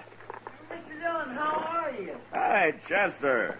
Well, sir, I sure am glad to see you back. Well, it's good to be back, Chester. My, you've been gone over a month. That's 6 weeks to be exact. Gracious, you sure must have covered a lot of territory. Well, I'll tell you all about it later. What's been going on here? Oh, nothing much, I guess. You know how Dodge is. Things are just about the same. They are, huh? Mm-hmm. What about that new sign over the Long Branch here? New sign? Oh, my goodness, Mr. Dillon, I plumb forgot. That happened the week you left. Sam Noonan and Kitty Russell, proprietors. Ain't that the doggonest thing you ever heard of? They're partners now, Mr. Dillon. Miss Kitty bought a half interest in the place, and her and Sam's running it together. Well, where'd Kitty get the money? Well, you know, Miss Kitty, she never spends much, and she's been saving it for years and years. I guess it mounts up. You save money that way. Yeah, you ought to go in and say hello, Mr. Dillon. Miss Kitty's been waiting real proud for you to get back. Well, I'd like to. If you'll put my horse up for me. Huh? Well, sure will. Okay. I'll see you at the office later. All right, sir.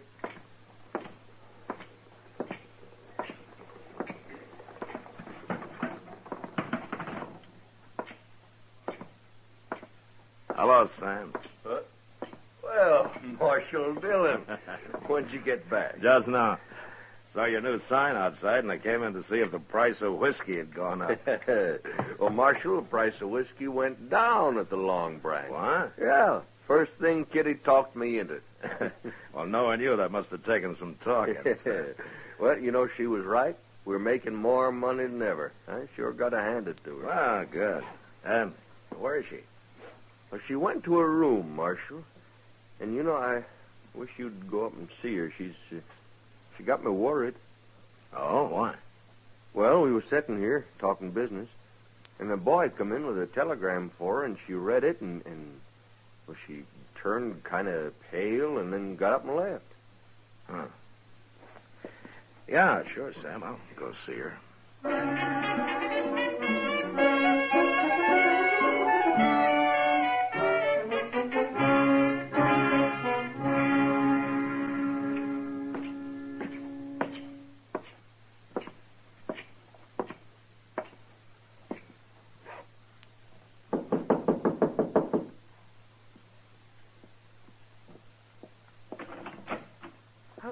Matt. Hello, Kitty. Oh, come in. Thank you. I just got back. I thought I'd come around and congratulate you. Oh, thanks. Kitty. Huh? Sam told me about the telegram. If there's anything I can do to help. Oh, Matt, you got it all wrong. Sam, too. It's not bad news. Oh? Well, I'm glad to hear that. It's my father, Matt. What? My father, Wayne Russell. He's coming here to Dodge tomorrow. Well, I thought your father was lost. Well, he has been. I've never even seen him. He left my mother in New Orleans a few months after I was born. Yeah, I know. He was a gambler, Matt. He worked the riverboats. Mother always said he was a very charming man. Funny thing is, she never held it against him, his deserting her. She just accepted it as the way he was. In a strange sort of way, she was proud of him. Well, how do you feel about him, Kitty? Same as my mother, I guess. He's coming tomorrow, you say, huh? Matt, will you go to the depot with me to meet him? Like I say, I'm real happy about it. But I feel kind of scared.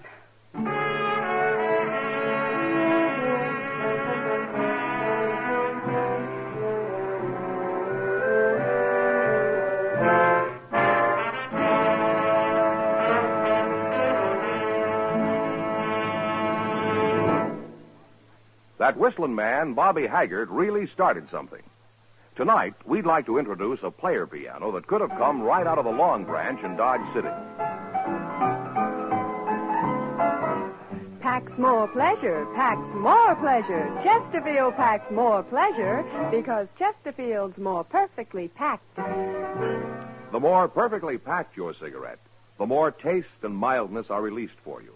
Chesterfield, made by exclusive Accuray, has an open, easy draw that unlocks all the pleasure of fine tobaccos. Now, Accuray ensures an even distribution of tobacco from one end of your Chesterfield to the other. Chesterfield is firm and pleasing to the lips, mild, yet deeply satisfying. Chesterfield packs more pleasure because Chesterfield's more perfectly packed. To the touch, to the taste, Chesterfield packs more pleasure because it's more perfectly packed. By Chesterfield, mild, yet they satisfy the most.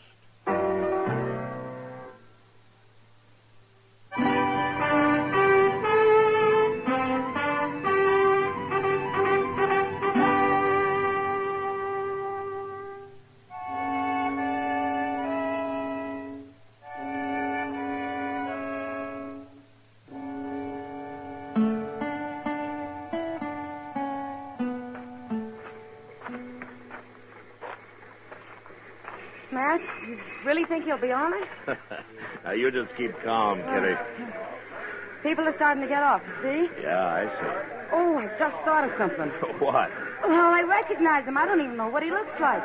Matt, what'll I do? Now, wait a minute.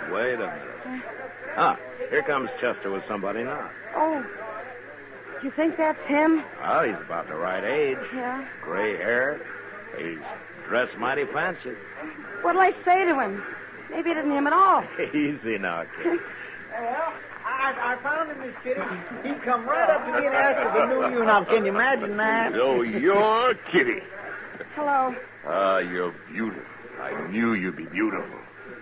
Thank you. I know how you feel, child, but we'll get acquainted. We're going to be great friends, Kitty. Well, sure. I mean, of course. Oh, well, this is Marshal Dillon. Welcome to Dodge, Mr. Russell. Well, thank you, Marshal. It's a pleasure to know you. Kitty, I want to meet all your friends, and I've an idea. Yeah? I'd like to give a dinner tonight. I trust there's a restaurant here that could accommodate us. Oh, there sure is, Mr. Russell, and that is a fine idea. Delmonico's, that's the best. We could go there right now and tell them to get started cooking. Chester. Well, I'm only trying to help. Well, that'd be pretty expensive, wouldn't it? Kitty, my child, expense doesn't matter. I own a very prosperous freighting business in New Orleans now. I've had it for some time. Well, that's wonderful. Will you invite your friends for me, Kitty? Yeah, if you want. And about how many shall I tell them to expect? Well, Chester and Matt and Doc Adams and... Oh, I don't know. Well, ain't you going to ask Sam, Miss Kitty? After all, he's your partner now. A partner? What partner, Kitty? Oh, it's nothing. Nothing? Why, Mr. Russell, she's half owner of the Goinest Saloon in Dodge, that's all. Is this true, Kitty? Well, it's really Sam Noonan's place. But you're associated with him in the saloon business? An unmarried woman has to make a living. I'm making a good one. Of course, of course. Well, we'll talk about all this later, Kitty. But tonight we'll celebrate, shall we say, 8 o'clock at Delmonico's. I'll see you there, too, Marshal? Aye, certainly, sir. I'll take you over to the hotel, Mr. Russell. Well, thank you, Chester. Very kind of you to put yourself out this way.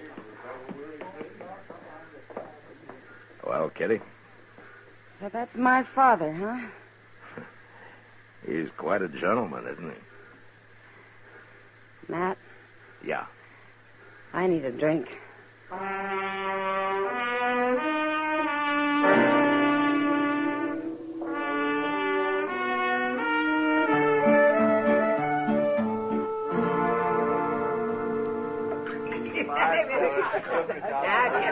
Chester, you've had just about enough. Well, that was a pretty good meal, wasn't it, Like Mr. something Russell? else, And I want to thank you for recommending the place, Chester. Of course, I guess it ain't like what you're used to in New Orleans. Miss Kitty's told me about how good they eat down there, ain't you, Miss Kitty? Yeah, I guess so, Chester. What's the matter with Kitty, man? I don't know, Doc. She keeps looking at him sideways, but she sure doesn't have much to say to him. And I guess she's still kind of shy. Shy? You mean Kitty? Oh, nonsense. You better fill your glass, Doc. What's that? Sam Noonan's getting orey-eyed. I think he's just about to propose a toast. Oh, no, that's all we need. There, you see what I mean? Gentlemen, now let's drink a toast. A toast to my new partner, Kitty Russell, and to her old man. No, I mean her father. Sorry, Mr. Russell. And their very happy reunion, and many more of them forever and forever and forever. Oh, All right, getting thirsty, Sam. Thank you, gentlemen. Thank you. This is the happiest day of my life. Here's to you, Kitty, and to the Russells, the proud Russells. Oh, hooray. Oh, hooray for everybody. Oh, my, you better lock Chester and Sam in the same cell tonight, man. Yeah, that's a pretty good idea. Well, I'm afraid I gotta go now. Oh, come, Kitty. The evening just started. Yeah, well, it started at the Long Branch, too. I'm in business, remember? Yes, I know. I don't think Sam's going to be much help tonight. I'd better get down there and take over. Kitty, I ain't gonna be no help at all. Well, don't you worry, Sam. You stay and have a good time. Kitty, you can't go out there on the street this time of night. Well, I'll go with it, Mr. Russell. Well, she must leave. I'll stop in later and say good night, Kitty. Good night, sir. Good night. Doc, keep an eye on those two, will you? Now, doggone it, Sam, you shouldn't be drinking all that. I'll give you some. That was a pretty nice party, huh? Yeah, fine. Well, what is it, Kitty? Because he disapproves of your being in the saloon business? You'll get used to it, Matt. Maybe I gotta get used to having a father, that's all. You haven't made him feel very welcome. I haven't decided yet whether he's welcome or not. Well, I didn't mean to interfere, Kitty. It's no business of mine. Yep. I understand that. We'll see soon enough.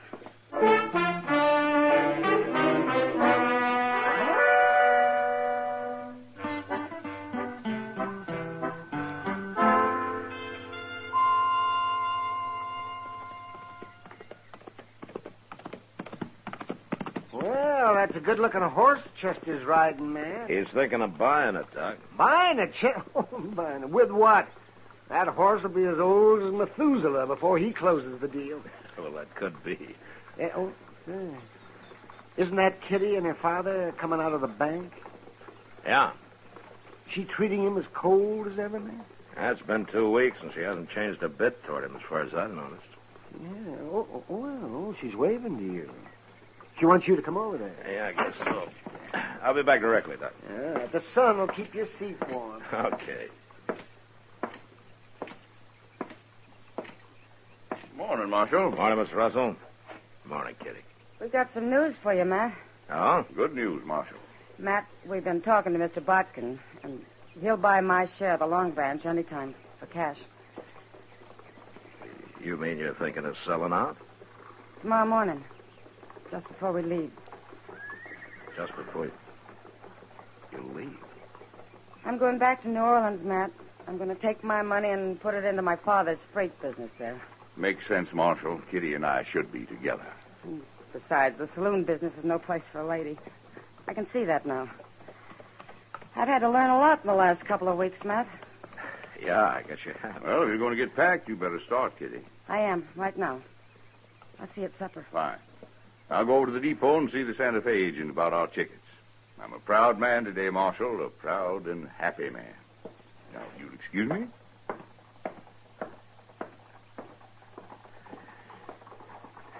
Kitty. Yes, Matt? Whose idea was this? You're selling out and all? Well, he likes to think it was both of ours. But? I'll have to give him the credit, Matt. He's been talking about it one way or another for 2 whole weeks now. He's awful smart. He can convince anybody of anything. Yeah, I guess he can. What is it, Matt? Don't you like him? It doesn't matter whether I like him or not, Kitty. No, I guess it doesn't. But, I sure don't trust him, Kitty. Now we're getting somewhere. What? I'm going to need your help, Matt. I don't trust him either.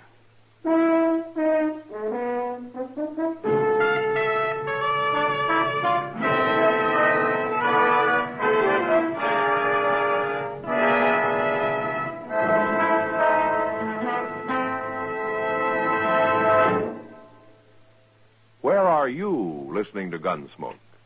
In your kitchen? Getting ready for Sunday supper? Maybe in your living room, relaxing? Or out driving? Say, be sure and watch the road. But remember, there's pleasure ahead when you smoke Chesterfield. When you satisfy yourself with Chesterfield's better taste and mildness.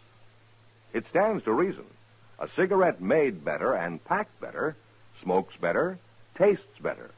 And Chesterfield is more perfectly packed by Accuray. This electronic miracle removes human error in cigarette manufacture. So Accuray Chesterfield is firm and pleasing to the lips, mild, yet deeply satisfying. Yes, Chesterfield gives you something no other cigarette can give you. Chesterfield packs more pleasure because Chesterfield's more perfectly packed. To the touch, to the taste, Chesterfield packs more pleasure because it's more perfectly packed. By Chesterfield. Mild, yet they satisfy the most.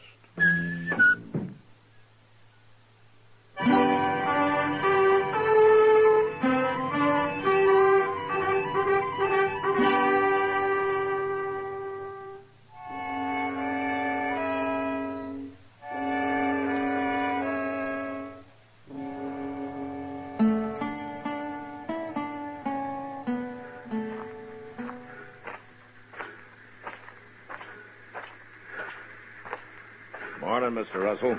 Morning, Marshal. Well, I see the train's ready. Where's Kitty? She insisted on meeting me here. She wanted to do her business at the bank alone for some reason. Well, maybe it's because this is the last time she'll be doing any business on her own. I hope so. No woman should be in business anyway. Yeah, especially Kitty. She, trusts people too much. They take advantage of her. Not anymore, I can assure you. I only hope she gets here with that money. Well, nobody's likely to hold a woman up in broad daylight, Mr. Russell. But they would at night, eh? Oh, there are some men who'll do anything for $1, day or night. Yes. Ah, there she comes. I told you she'd be all right. Nobody'd bother Kitty anyway. She's awful well-liked around here, Mr. Russell, by a lot of people. Yes. Yes, of course. They take it mighty personal if anything happened to her, no matter who did it, Mr. Russell. Morning, Kitty. Morning, Matt. Father. You're late, Kitty. Dane hasn't left. No, but we'd better be getting aboard. All right. Don't you have a bag of some kind? Oh, my baggage is all taken care Oh, of. I mean a handbag. You're not carrying anything. I know. Well, where's the money, Kitty? Didn't you get it? No, Father, I didn't. What? I changed my mind the last minute. What do you mean? I decided to leave it here in the Long Branch with Sam Noonan. It's a good investment. I can always come back for it. Now, look here, Kitty. I'm deciding things for you Well, from we'll now talk on. about it on the train. No, we're not leaving till you get that money. Which is it you want, Father? Me or the money? There isn't a question of that. Now, you do as I say. You haven't changed a bit. What? Mother always said you'd never change, and she was right. Don't tell me you're running a freight business in New Orleans. That's enough. Easy, Mr. Russell. You stay out of this, Marshal. You're just another man to me, Father. And a crook besides. Kitty, you're going to be sorry for this.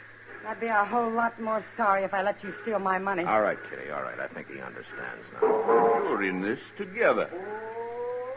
Mr. Russell, you played it pretty smart so far. Don't disappoint us now. You see it through. Don't make me throw you in jail. Just play it all the way, Mr. Russell. You can do it. Please, Father. Get on the train. Leave me at least that much pride. Yes, I think so. Goodbye, Kitty. Bye. Marshal. Goodbye, sir.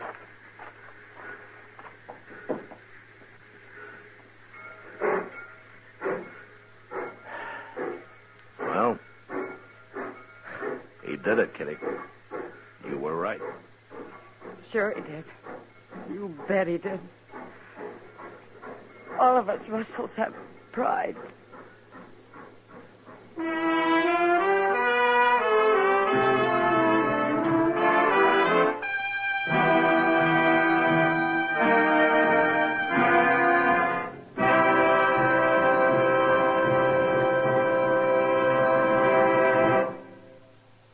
In a moment, our star, William Conrad.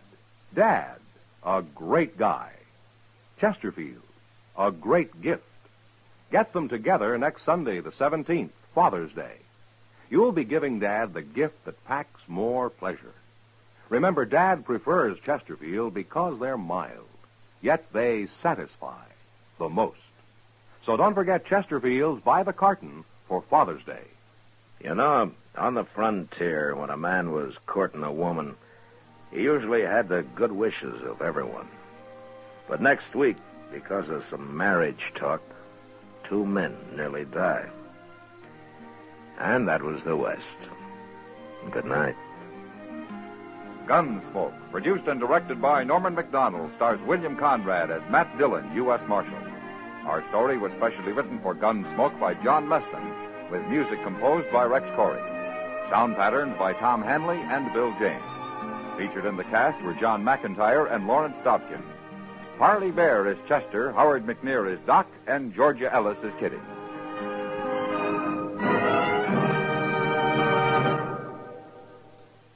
Live modern. Smoke L&M. Live modern. Change to L&M. Yes, have an L&M. No other cigarette you can buy, plain or filter, gives you the full, exciting flavor you get through the pure white L&M Miracle Tip.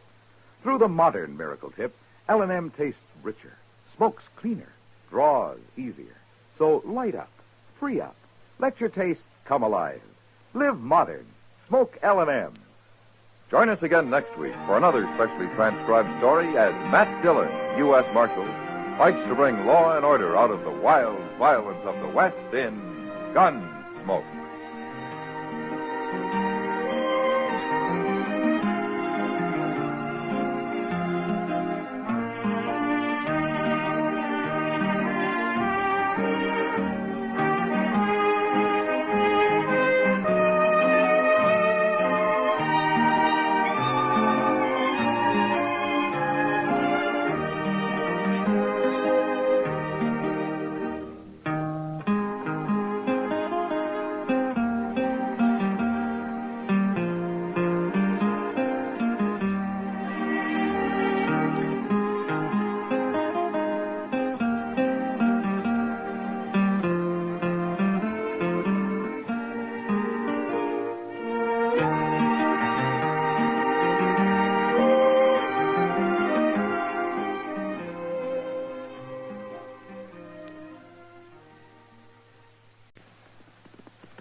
Gunsmoke, brought to you by Chesterfield.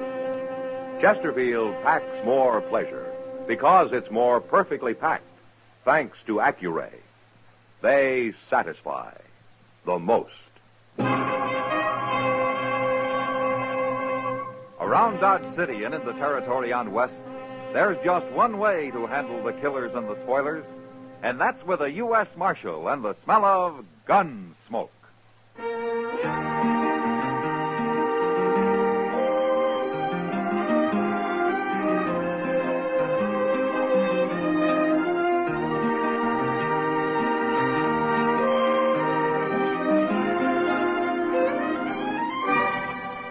Gunsmoke, starring William Conrad, the transcribed story of the violence that moved west with young America, and the story of a man who moved with it.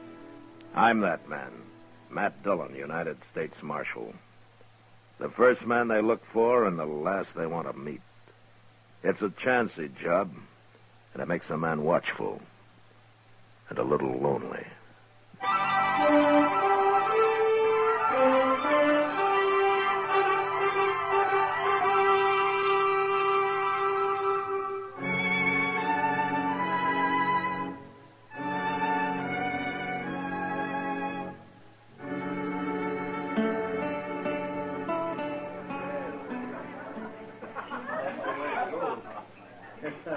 So your name's Force Capper, huh? Yeah, that's right, mister. Well, you say your name out like you got nothing to hide. Well, now you're right again. Well, I guess a man wanted to hide something. He'd be wearing a gun to help him do it. Maybe. Well, are you agreeing with me, or ain't you agreeing with me? Any way you want it, mister. Yeah, you're big, Capper, but I ain't afraid of you. There's no reason you should be. You're awful big. Man'd be a fool to go against you without a gun, wouldn't he? Well, wouldn't he? Mister, have a drink. No. Here. You have this instead. I always carry an extra gun in my belt. I don't want your gun. Well, I can't fight you letting you have a gun. You're too big. We got no cause to fight, mister. Now, you take your gun back. You're afraid. You're a coward. You're a sneaking Don't coward. you push it, mister. I said you're a coward. All right, fella. You've had enough. Now, you keep out of this. I am wearing a gun, mister. And I'll bend it across your skull in a minute. Oh. You're the marshal. Get out of here. Go on, move. Sure. Sure. Well, Thank you, Marshal. No need. Name is Foss Capper. You know, most men around Dodge do wear guns, Capper. I've had enough of fighting, Marshal. Oh? And where was that? By the war. Had it from Harper's Ferry all the way to Richmond. You know, a man gets tired of killing. Yeah, I know. Mr. Dillon? Yeah, what is it, Chester? Mr. Dillon, Ben Stacel's out there in the street. So? He's about to beat up one of his riders. I suppose it has to do with his sister again, huh? Yes, sir, it sure does. And Carrie's there, too. All right, let's go. Oh, I declare that poor Carrie. Mr. Dillon, she was trying to load their wagon all by herself. And this rider, Stansel's come along, and he was helping her when Stansel himself come up and got real sore about it. Stansel doesn't deserve a sister like Carrie. She's as nice as he is, mean and ugly. There they are. Yeah. Well, say, where's that cowboy at? He's lying on the ground behind Stansel. Well, I sure didn't hear no shooting. Back to loading that stuff, Gary. You hear me? Yes. I hear you, Ben. Well, I hope you didn't kill him, Stansel. Oh. He's all right, Marshal. I only knocked him down. Well, I'll go get some water from over there. I should have killed him. For what? Trying to help Carrie do a man's work? Carrie's my sister, Marshal. What she does ain't no business of yours. No. But you're keeping men away from her the way you do is going to lead to real trouble one of these days. My trouble, Marshal. Not if you kill somebody. You know, I guess men don't like the way you treat her. There's somebody else trying to help her. What? Now, by heaven. You just take it easy, Stansel. That man's not wearing a gun. Then he better go get one. There you are. What do you think you're doing, stranger? Well, that box seemed a little heavy for a lady to be lifting. Please, Ben. He meant no harm. You know this man? He told me his name. Gary, you're turning into a regular doxy. I wouldn't talk like that, mister. You shut up. You're going to beat me like you did the other fellow? There's been enough fighting for one day. Stansel, your wagon's loaded. So why don't you get going? All I can say to you, mister, you better get yourself a gun. Get up on the seat, Carrie. Good day, Miss Carrie. Goodbye, Mr. Capper. There.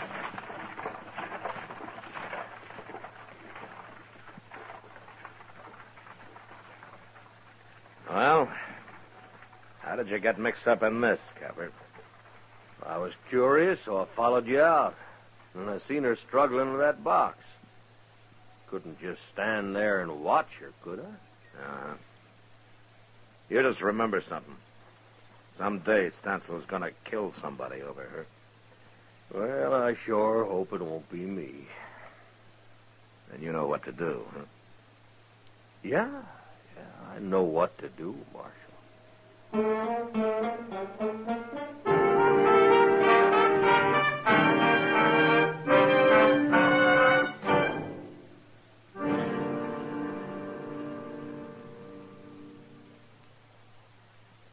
You've heard Bobby Haggart whistling it on radio and television. Right now, a country-style version. Okay, partners?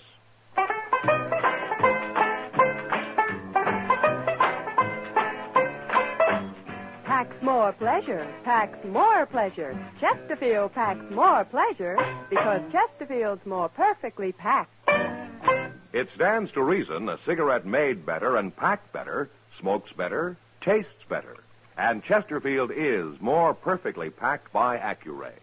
This electronic miracle removes human error in cigarette manufacture. So Accuray Chesterfield is firm and pleasing to the lips, mild yet deeply satisfying. Yes, Chesterfield gives you something no other cigarette can give you. Chesterfield packs more pleasure because Chesterfield's more perfectly packed. To the touch, to the taste, Chesterfield packs more pleasure because it's more perfectly packed. By Chesterfield, mild, yet they satisfy the most.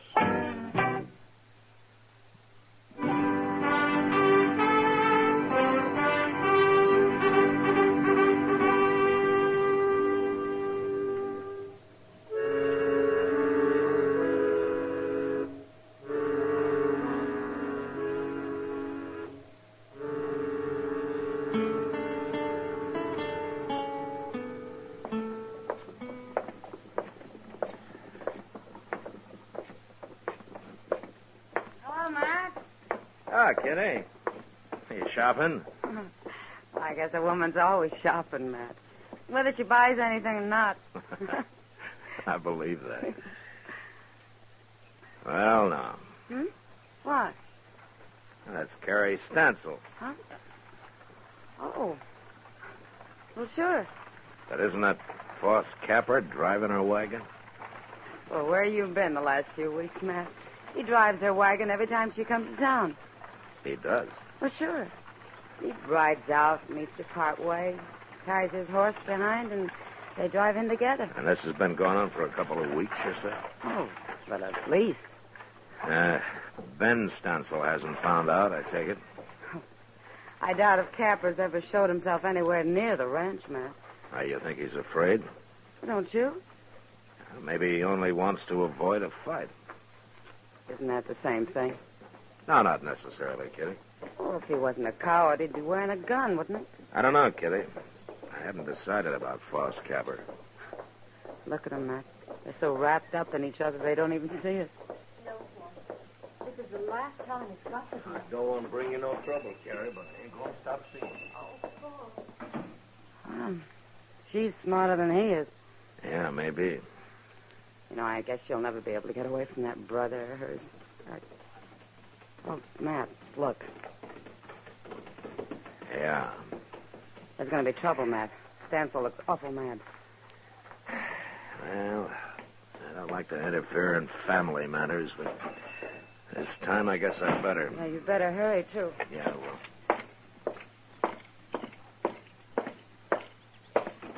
How's this been going on, Carrie? Please, Ben. Let's talk about it at home, not here. We're going to settle this here and now. You ain't going to stop it, Marshal. I just wanted to be sure you remember that Foss Capper doesn't carry a gun, Stansel. Dirty coward. Of course he doesn't. A gun wouldn't solve anything, Stansel. It'd get you killed. That'd solve things. Maybe for you, not for Carrie. I don't even want to hear you saying her name. You're going to have to hear it. Now, it's gone on long enough, Stansel, the way you treat her. What I do with Carrie ain't no business of yours. I want Carrie to marry me. Foss, you never told me that. Well, I've been thinking on it, Carrie. I figured to wait, but I guess there ain't time now for waiting. Oh, Foss. Carrie's worked hard for you, Stansel. You never gave her a thing of her own. You kept everybody from her for fear of losing her. She ain't a woman to you, a sister. She's nothing but cheap labor. I'll kill you sure now. No, you won't, 'cause you'd hang for it. I'll get you, Capper, one way or the other. Carrie, Yes? you go on back to the ranch and get what things you need. I'll be waiting right here for you tomorrow noon. No, You Carrie, can't no. stop us, Stansel. You're going to be free, Carrie. You make up your mind later about marrying. But you're going to be free. Carrie. Stansel, you shut up. And don't you lay a finger on her, or I'll just beat you to death. Go on now, Carrie. All right, boss. Noon tomorrow, Carrie. I'll be waiting. And you mind what I said, Stansel. Don't you try to stop her. I won't try to stop her. It's you I'm going to stop.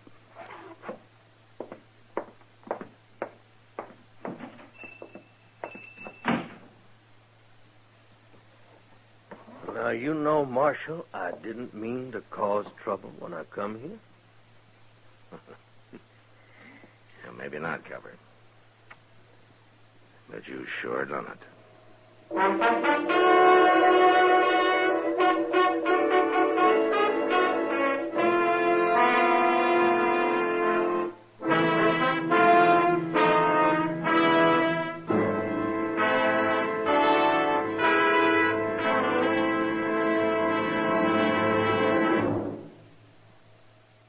Where are you listening to Gunsmoke? In your favorite easy chair or Out driving? Oh, there you are. In the kitchen. Say, you want to make whatever you're doing more enjoyable? Have a Chesterfield. Enjoy Chesterfield's better taste and mildness. It stands to reason a cigarette made better and packed better, smokes better, tastes better. And Chesterfield is more perfectly packed by Accuray. This electronic miracle removes human error in cigarette manufacture. So Accuray Chesterfield is firm and pleasing to the lips, mild yet deeply satisfying. Yes, Chesterfield gives you something no other cigarette can give you. Chesterfield packs more pleasure because Chesterfield's more perfectly packed. To the touch, to the taste, Chesterfield packs more pleasure because it's more perfectly packed. By Chesterfield, mild, yet they satisfy the most.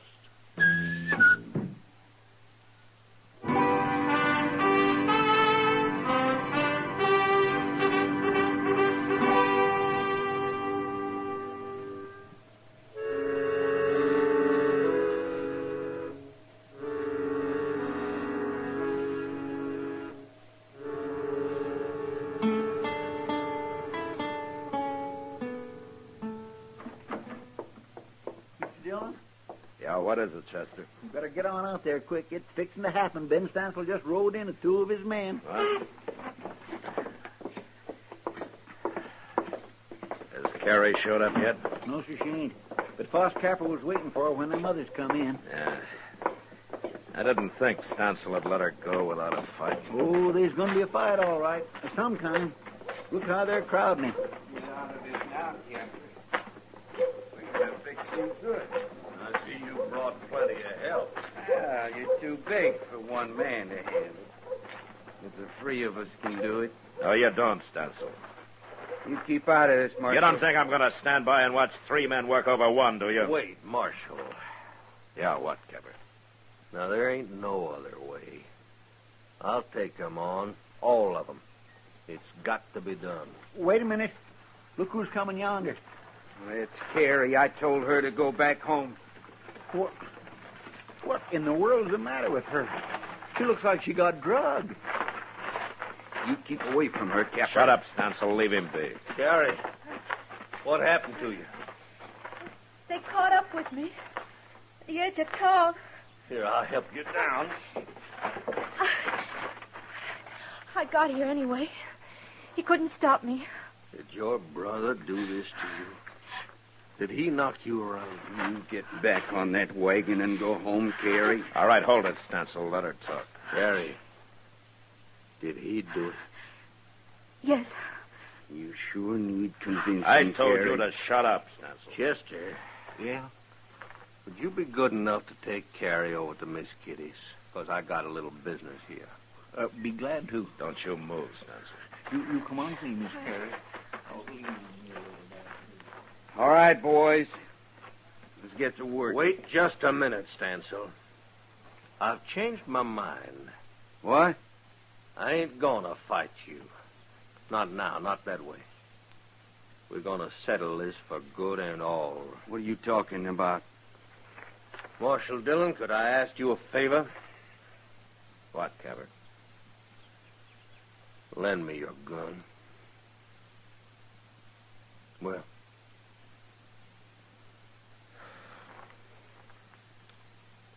All right.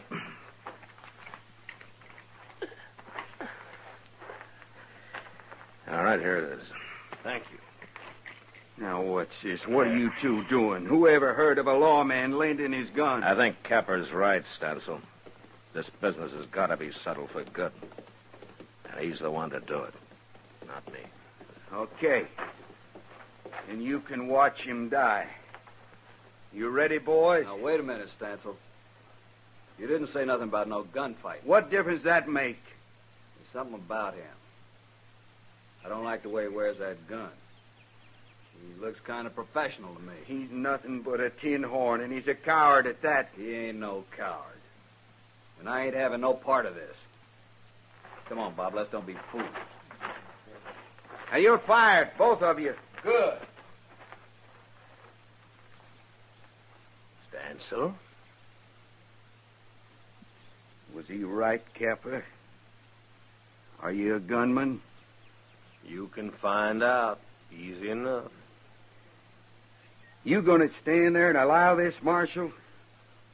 I can't stop it now. Well, I think he is a gunman. I think he's a killer. Stand still. You're through. Get going.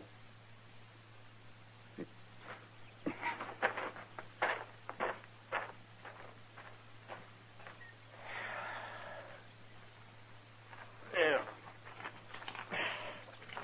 Marshal, your gun. I thank you. Sure. You remember I told you how a man gets tired of killing? I had a feeling it was more than the war that did it, Captain. I thought I was all through wearing a gun. That's why I asked Carrie to marry me. So? You tell her for me, Marshal. Tell her I was ready to kill her brother. I can't ask her to marry me now. That day will always come when I'll have to put on a gun again. Not against Stancil. Well, there's others. A man like me's got enemies. Why don't you tell her about it yourself, Cabot? It wouldn't be fair. I'd be influencing her the wrong way just being there. Will you do it? It's too late. Huh? I'm behind you. Oh. She didn't go to Kitty's. She was waiting to see what happened. Yeah. She saw you, Capper, gun and all. She doesn't look like she's coming to tell you goodbye. No. Oh, she doesn't, does she?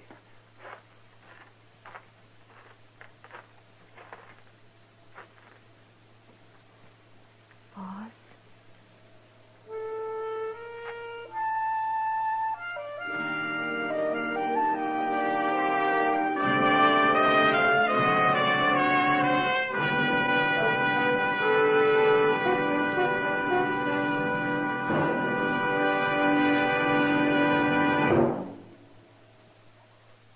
In a moment, our star, William Conrad.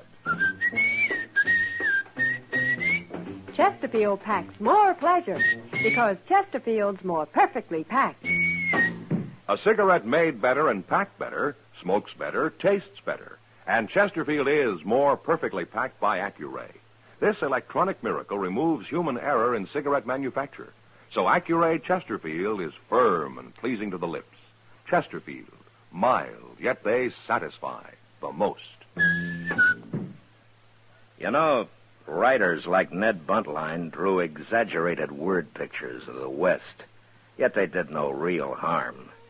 But next week, 2 writers from New York come to Dodge and are the cause of an Indian massacre.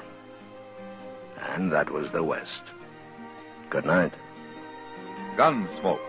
Produced and directed by Norman McDonald, stars William Conrad as Matt Dillon, U.S. Marshal.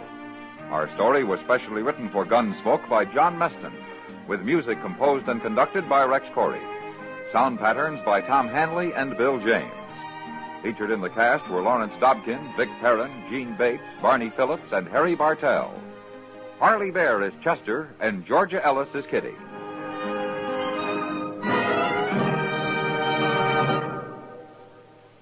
Live modern. Smoke L&M. Live modern. Change to L&M. Live modern. Smoke L&M. Only with L&M can you enjoy the full, exciting flavor of today's finest tobaccos. No other cigarette, plain or filter, gives you the full, exciting flavor you get through the pure white miracle tip. So light up, free up, let your taste come alive. Live modern. Smoke L&M. Join us again next week for another specially transcribed story on Gunsmoke.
Gunsmoke. Brought to you by Chesterfield.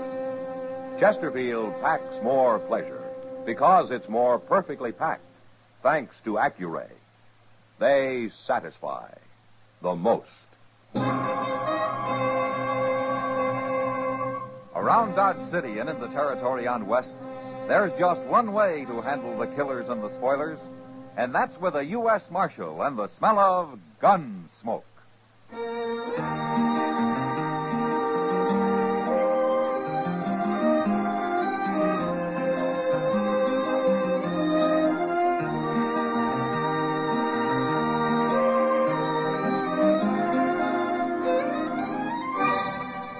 Gunsmoke, starring William Conrad. The transcribed story of the violence that moved west with young America.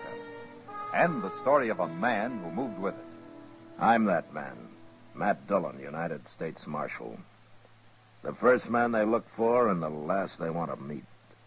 It's a chancy job, and it makes a man watchful and a little lonely.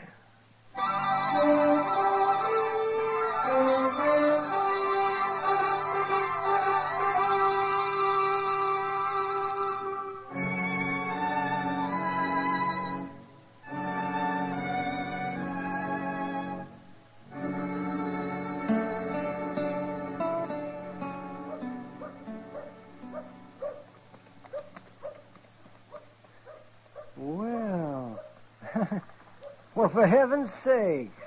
Matt. Yeah, what, Doc? Look at that coming. It's a Surrey. What? A 4-passenger Surrey. Oh, well, that's the first one of those I've seen west of St. Louis. What?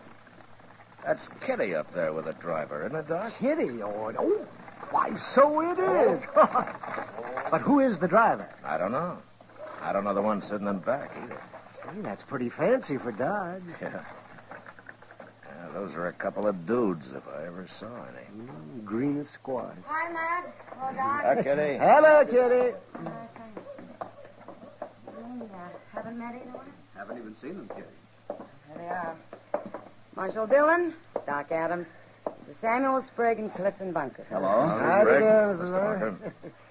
Quite a wagon you gentlemen have. We brought it with us, Doctor, on the train. We've been all over the country around here in that Surrey, haven't we, Bunker? What are you, prospectors? No, Doc. We're writers, Doctor, from New York. Writers? Did you ever read anything by Ned Buntline? Oh, then you're not reporters. You write make-believe stories. Well, we want to write true stories, Doctor, but there doesn't seem to be much material around here. Kind of disappointed. There hasn't been a gunfight since they arrived, and every Indian in Kansas seems to be growing old on a reservation. We're not going to get any stories this way. You mentioned that writer, Ned Buntline, Mr. Sprague. I met him once through Jim Bridger. Oh, yes, he wrote a lot of stories about Jim Bridger's adventures. Mm-hmm. Most of them were lies. They made Bridger look like a fool. They also made Jim Bridger famous, Marshal. Like Wyatt Earp, Buntline wrote about him, too. Anything wrong with being famous? I guess it depends how you get that way, Mr. Sprague. Yeah, go stir 'em up some Indians, Matt. A few massacred families out here would... Oh, that'd make nice reading in New York. Yeah. Let's go get a drink, Kitty. You two go ahead. I'll join you. All right. Good day, gentlemen. Gentlemen. Well, you were a great help. What do you care about them, Kitty? I don't think a series of stories in the New York papers would hurt Dodge any, do you? Oh, she's thinking of business, Matt. I keep forgetting she's half owner of the Long Branch now. So that's it, huh? Of course it is. Don't want anybody killed, but you might at least be polite to them. Haven't got time, Kitty. What? I got to ride up to Hayes City tomorrow. May not be back for a week. Good. You want to come along? Ha!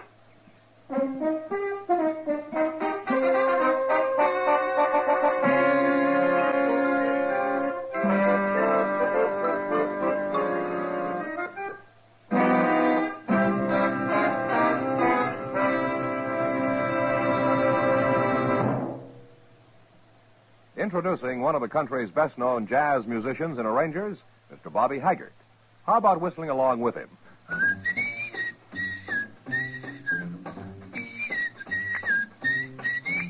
packs more pleasure, packs more pleasure. Chesterfield packs more pleasure because Chesterfield's more perfectly packed. It stands to reason a cigarette made better and packed better smokes better, tastes better. And Chesterfield is more perfectly packed by Accuray. This electronic miracle removes human error in cigarette manufacture. So Accuray Chesterfield is firm and pleasing to the lips, mild yet deeply satisfying. Yes, Chesterfield gives you something no other cigarette can give you. Chesterfield packs more pleasure because Chesterfield's more perfectly packed. To the touch, to the taste, Chesterfield packs more pleasure because it's more perfectly packed. By Chesterfield, mild, yet they satisfy the most.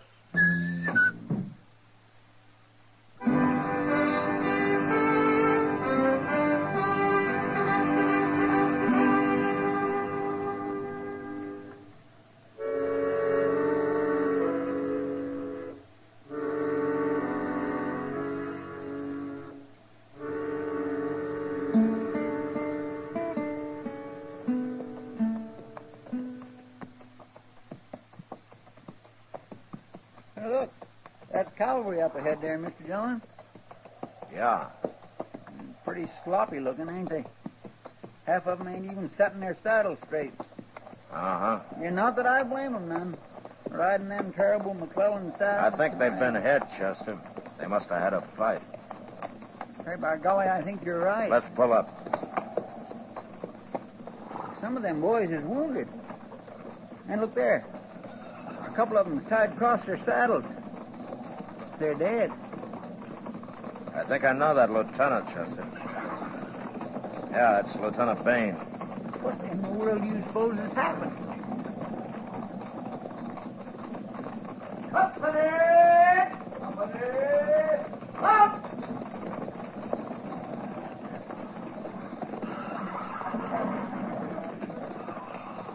Hello, Lieutenant. Can we give you any help? Might have this morning, Marshal. Indians? Chief Little Hawk. Little Hawk. The Pawnee? Haven't you heard, Marshal? What? I've been in Hays City for a week. Little Hawk and 40 Brave jumped reservation 4 or 5 days ago. Well, he's one of the most peaceful chiefs in Kansas, Lieutenant. Look at my patrol, Marshal. 2 dead and half a dozen wounded. I don't understand it. Neither does anybody else.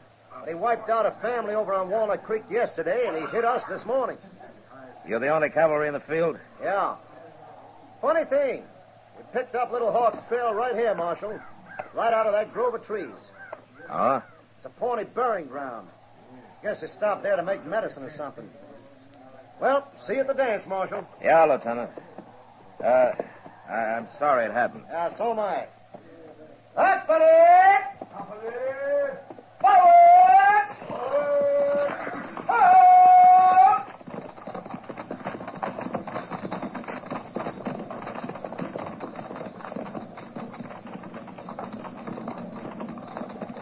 Come on, Chester.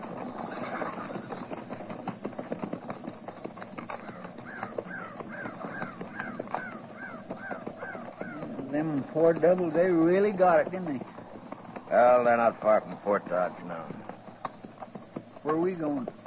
To look at this Pawnee graveyard? Not exactly a graveyard, Chester. Well, what is it then? You'll see.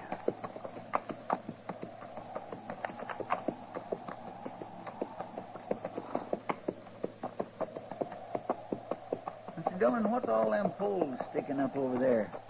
With them platforms on them? Graves, Chester. Oh, yeah. I've heard of that. They bury people up in the air on them platforms, don't they? Yeah, that's right. But these is all new, Mr. Dillon. At least they're empty. There ain't no corpses laying on them. No. Little Hawk must have come by here to pick up his dead and take him with him. What for? I don't know. They must have been in an awful hurry. Look at that platform over there. Uh-huh. It's half tore down. Yeah, I noticed it. The rest of them ain't. No. I declare, I don't feel right here, Mr. Dillman. Neither do I, Chester. All right, come on, let's go.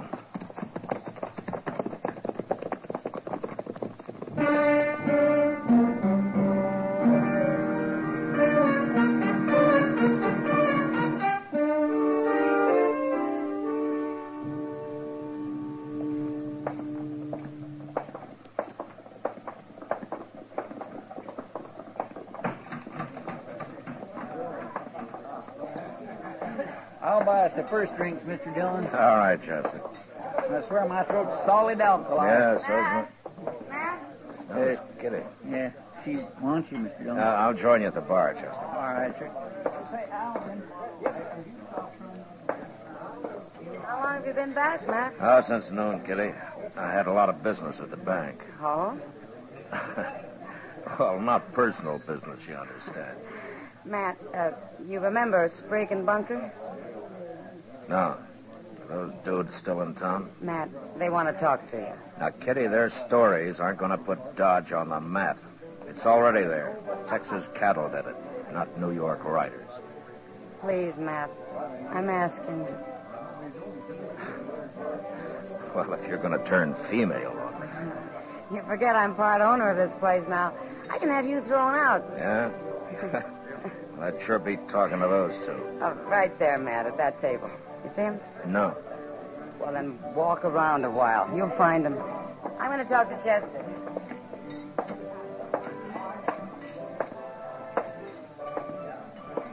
Good evening, gentlemen. Marshal Dillon. Sit down, Marshal. Sit down. All right. Marshal, we've got a proposition to make you. Oh? You tell him, Sprague. Well, Marshal, we heard about those Indians. Some soldiers from Fort Dodge were in here a while ago. And? We want to find them. What are you talking about, Sprague? Well, I don't mean find them exactly, but the next time they attack some settler, we want to be the first to get there. That way we'd really see what it's like, Marshal. Maybe we could even talk to the survivors, if there are any.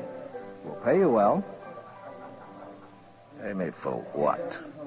For guiding us, for taking us there. What do you say, Marshal? You want me to guide a couple of vultures like you? That's uncalled for, Marshal. Why don't you go back to New York, huh? They got plenty of corpses there. And they're a whole lot prettier than anything the Indians might leave for you. Now, look here, Marshal. There's no getting along with him at all, Sprague.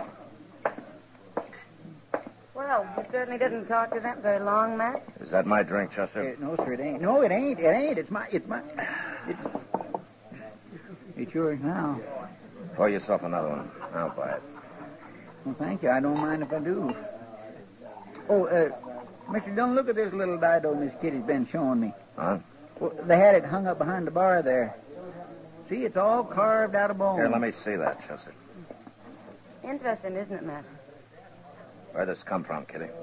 Well, it's an Indian totem of some kind. Sprague and Bunker brought it in. Sprague and Bunker? But they were just lending it to us to hang behind the bar. Now what? I'll go with him, Chester. Well, I'll go. Where did your men get this totem? We've had enough of you for tonight, Marshal. Now, I want to know where you got this totem, Sprague. You're choking me. Then tell me. We got it from a soldier. A soldier? What soldier? A private from Fort Dodge. His name was Roger Harlow. We bought it.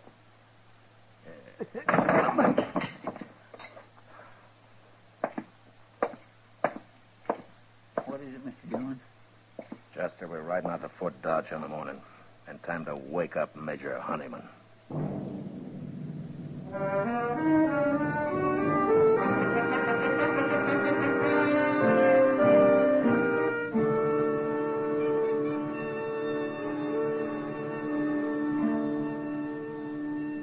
All right, Marshal. B Company moved out yesterday. My judgment of the situation is that they'll make almost immediate contact. I see, Major. But I don't like your insinuation that the cavalry is responsible for Little Hawk jumping reservation. Well, I'll admit garrison life's dull, but no soldier in my command would want action that badly. Where's your proof, Marshal? Right here, Major. Why, This is a Pawnee totem. It's more than that, Major. It's a Fox Clan totem. Little Hawk's clan. Yeah. Well, I've told you where I think it came from. Now let's get that private in here and settle this, huh? Marshal, I'll feed him to Little Hawk if this is true. Oh, Sergeant Grimes. Oh, what'd you say his name is? Harlow. Roger Harlow. Yes, Major? Now, Sergeant, you pride yourself on knowing every man at Fort Dodge. As regimental sergeant, I consider it my duty, sir. What company is Private Roger Harlow assigned to? Private Roger Harlow? Yes, that's right. There ain't no Roger Harlow on this post, Major. There never had been.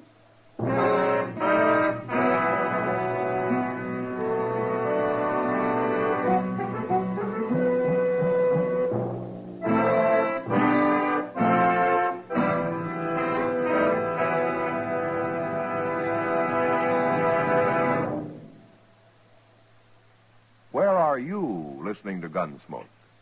In your kitchen? Getting ready for Sunday supper? Maybe in your living room, relaxing? Or out driving?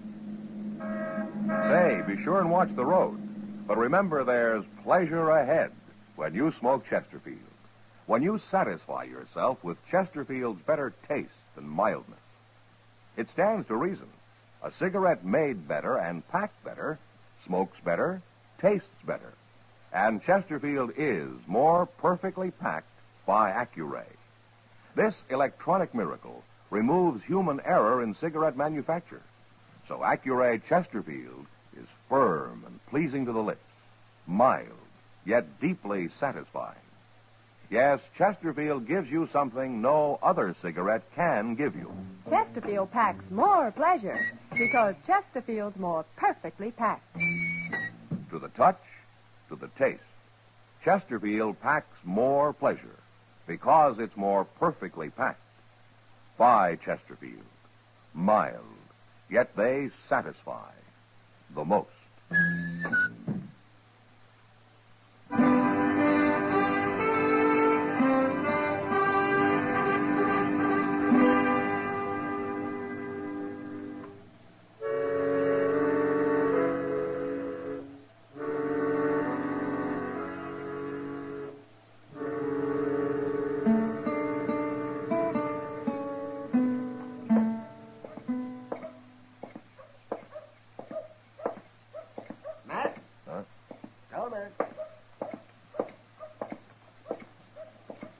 Morning, Doc. Hey, good morning.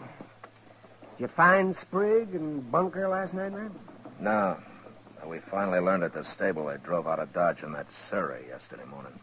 You going after them? Yeah. As soon as Chester comes with our horses. What do you think they're up to now, man? I wish I knew, Doc. They ought to be hung. Hey, Doc. Huh? Look over there. Coming into the plaza. Oh, yeah, well, you won't have to ride after them now. No. Them and their fancy Surrey. Yep, Matt, yep. Where you going?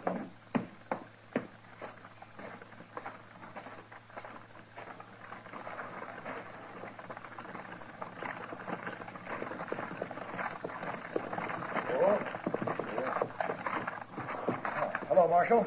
Get on, Bunker. You too, Sprigg. Now. Well, we saw it, Marshal. We saw practically all of it. It was exciting. And with no help from you either. Oh, it was magnificent. The cavalry really got their own back this time. What are you talking about, Bunker? The Indians. The cavalry practically wiped them out. What? Yesterday, Marshal, just before dark. We were driving along the Arkansas and heard all that gunfire and commotion up ahead. And we got there just in time to see what few Indians were left running for their lives. They killed all but half a dozen of them, and they got that Chief Little Hawk, too. You saw this, huh? Oh, now, Marshal, we wouldn't be making it up, would we? And I might add that it's about time we saw something around here. You know, Sprigg, I was talking to Doc Adams over there when you drove in. You know what he'd like to see? No? He'd like to see you and Bunker hung. What? And so would I. What's the matter with you, Marshal? Why did you tell me a soldier gave you that totem? Oh, you found out. Why did you lie about it? Because you were choking me and because I didn't know what you'd do next. Or why. Why? You men robbed a Pawnee grave. You stole a totem of Little Hawk's clan. That's all we took. Who cares about a savage idol anyway? Little Hawk did. He went on the warpath. Oh, nonsense, Marshal. Over a fool thing like that? Marshal, you're not standing up for a bloodthirsty redskin, are you? I knew Little Hawk, Sprig. He was a good chief. He was a brave man and a peaceful one. Till you shamed him. Well, he's not shamed now, Marshal. He's a good Indian.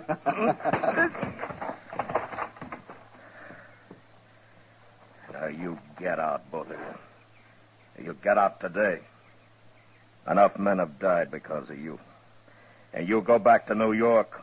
And when you get there, you write a story about a marshal who'd have liked nothing better than handing you over to Little Hawk. If he were still alive.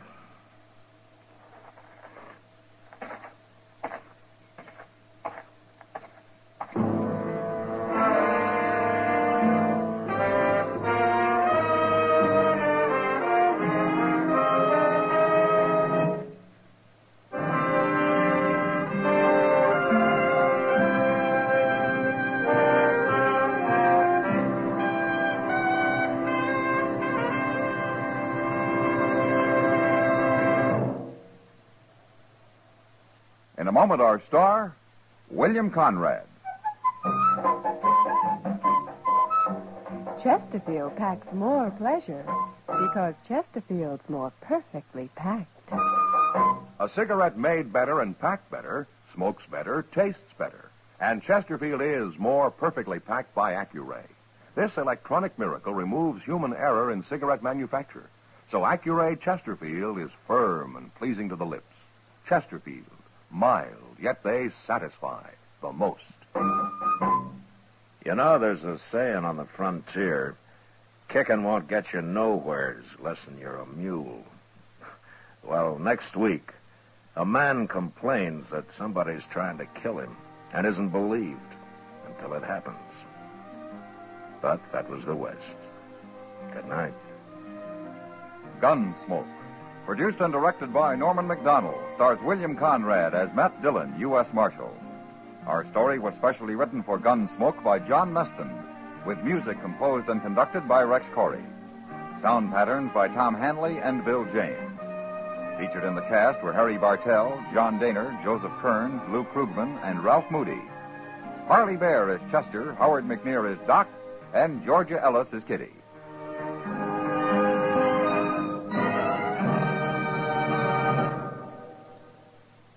Live modern.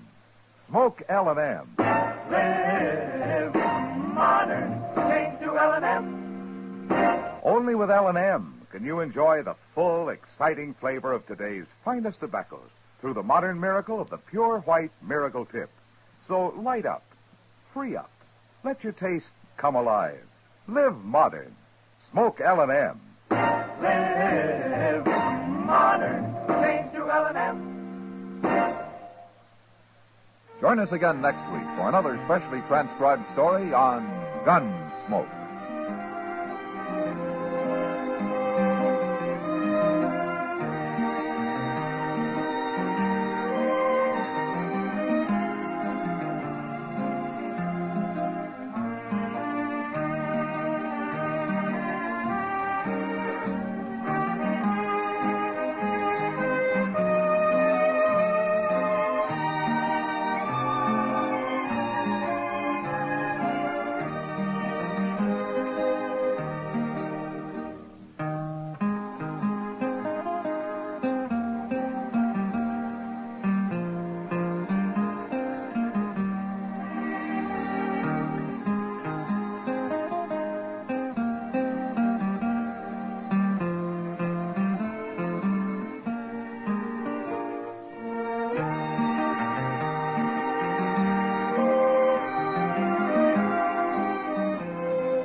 Gunsmoke. Brought to you by Chesterfield. Chesterfield packs more pleasure because it's more perfectly packed, thanks to Accuray. They satisfy the most. Around Dodge City and in the territory on West, there's just one way to handle the killers and the spoilers, and that's with a U.S. Marshal and the smell of gun smoke.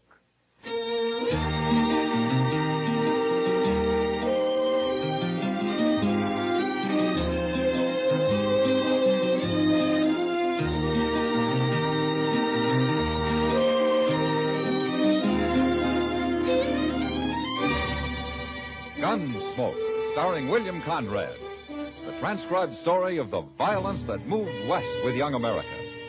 And the story of a man who moved with it. I'm that man, Matt Dillon, United States Marshal. The first man they look for and the last they want to meet.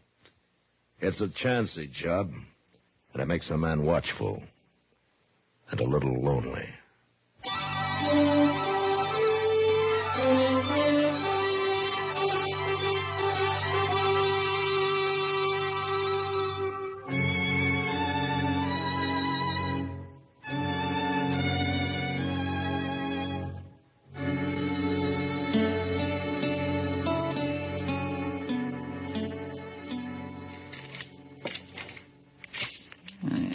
Doggone thing. There. That works. Hello, Chester. Oh, Mr. Dillon? Are you going hunting? No. I saw all kinds of wild turkey about a mile down the Arkansas yesterday. I ain't going hunting, Mr. Dillon. What's the gun and all the shells for, then? Well, shotguns was made for more than shooting birds with. Yeah, that's true. Mr. Dillon, you ever hear me talk about Live Oak County? South Texas? Sure I have. According to you, it's a hideout for bandits. Yes, it is. And they've got a saying down there that if the law ever did catch any of them, there ain't enough good men around to act as a jury to try the bad ones. Well, that's very interesting, Chester, but you're a long way from Live Oak County now. Well, part of it's moved up here. What? Asa Ledbetter. He's in Dodge. Asa Ledbetter? Is he an outlaw? No, sir. But I seen him at the Long Branch, and there's only one thing he's here for, Mr. Dillon. Well, what? To kill me.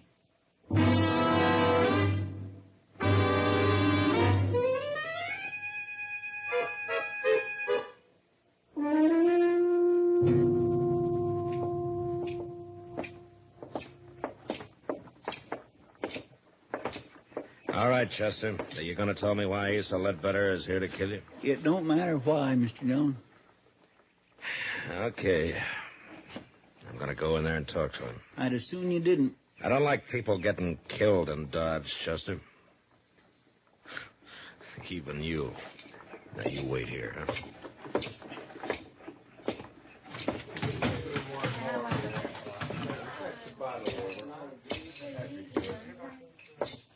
Hello? Oh, say, you're the marshal. Your name Asa Ledbetter? How'd you know that?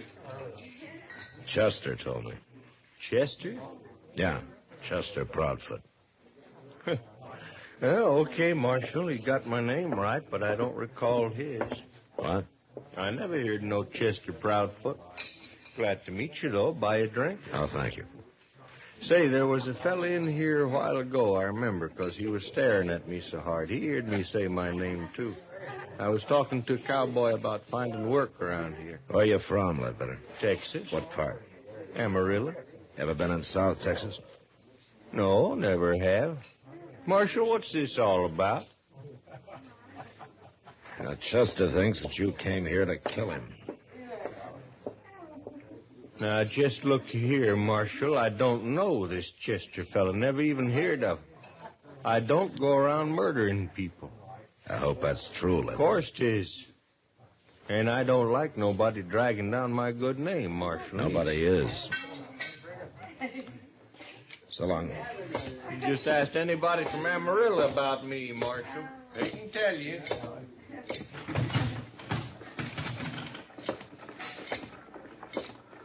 Chester? feel like a darn fool standing out here.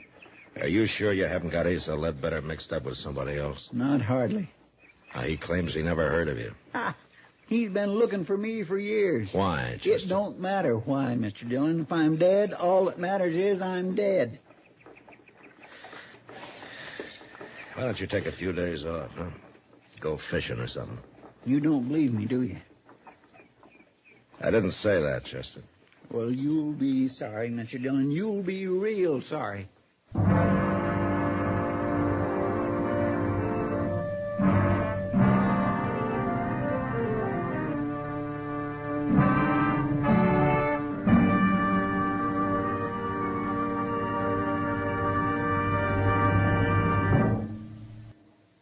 That whistling man, Bobby Haggart, really started something. Tonight, the Calypso Boys join in. Ready, amigos?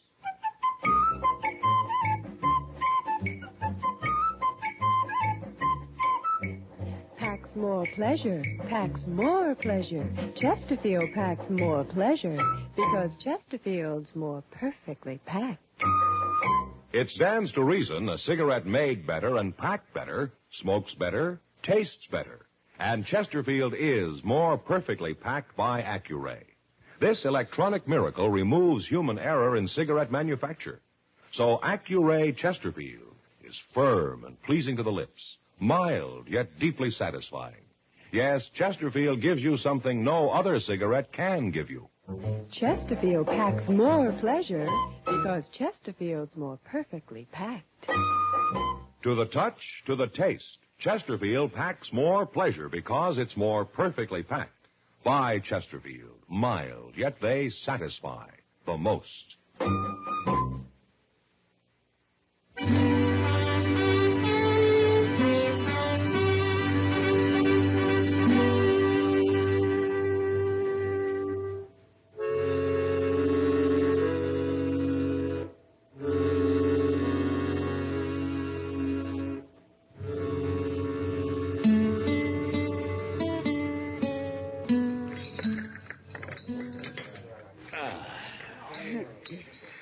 Well, Kitty, that was a real good dinner. Mm-hmm. And thank you. Thank me. Well, I thought you were paying for it. You're the one who needs a vacation, not Chester. Oh, but you're a rich woman, Kitty. Let's talk about Chester. Does he really think Asa Ledbetter's after him? Well, that's what he says. It's not like Chester to make up a thing like that. No. Matt? You stay here. No, I'm going with you. It's a couple of drunken cowboys. You going after him? Mr. Dillon. It's Chester, Matt, down there by the alley. Come on.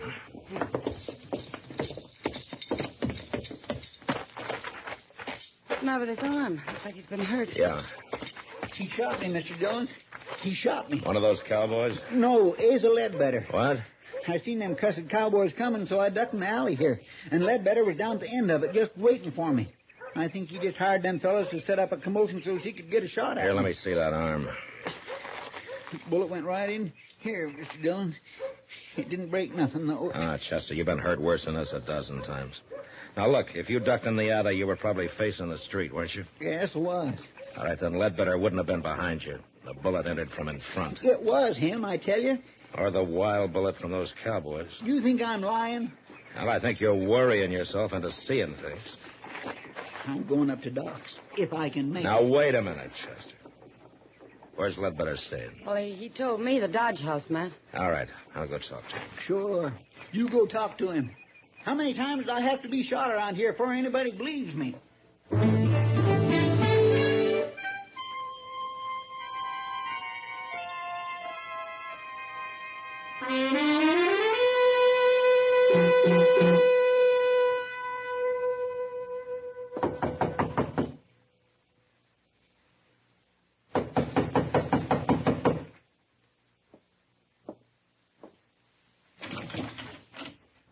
Oh, hello, Marshal. Ledbetter? Nothing wrong? How long you been in your room here? Oh, Been taking a nap, Marshal. Up until them drunks out there woke me up. Chester says you tried to shoot him a few minutes ago. Now, Marshal, I'm getting sick and tired of this Chester. What's he trying to do, anyway? He's pretty certain about it. Bound and determined to get me into trouble? I'll doggone if I know why.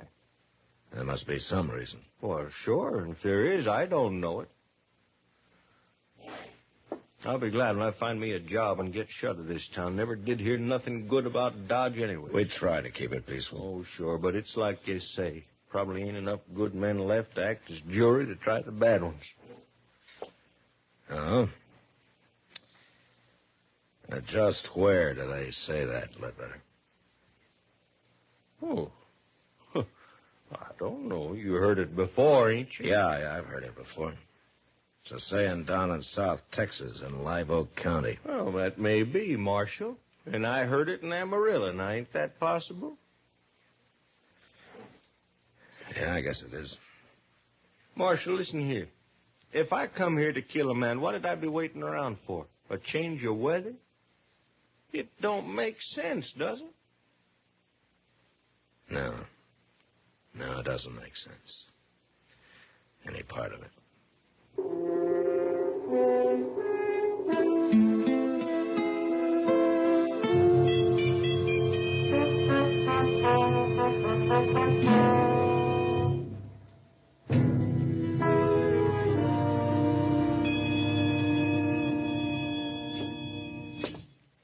How does it look, Doc? Well, it's just a scratch, Matt. A scratch? I suppose if I come in here scalped, you'd say the barber just give me too tight a haircut. Now, Chester, be brave, boy. Let's see. There we are. In a week, you'll never know you got hit.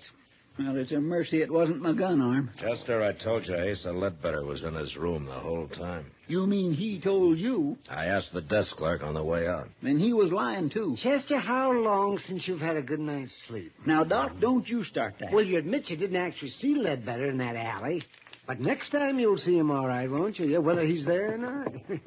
Have you finished doctoring my wound? Oh, now, wait a minute. Getting mad won't help you. Well, maybe it will. Well, where are you going now? Who cares where at I'm going?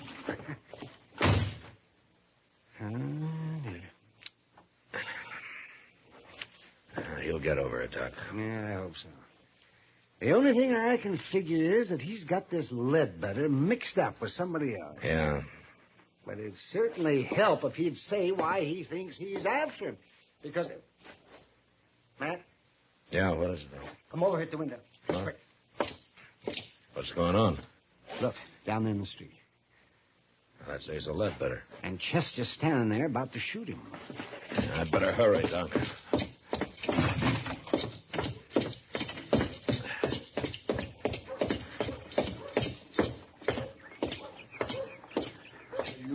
Getting plumb good and tired of you. And why don't you do something about it? Chester. You stay out of this, Mr. Dillon. I don't like gunfighting, no matter who starts it. I didn't start it. He come here to shoot me. Marshal, he is crazy. He ought to be locked up. Sure, I'm crazy. I should have called you out before. Now, you going to fight or not? No, I ain't going to fight. You scared? I've got no quarrel with you. Are you scared? Leave him alone, Chester. No. Then tell me what this is all about. No. Now, Chester, why don't you just go off and get drunk or something? Pete! Chester. Now will you draw? Now will you? Oh, Marshal, I ain't going to take much more of him. I said, are you all right, gonna Chester, draw? that's enough. Now, you come with me. You're a dirty coward. You come with me, I said.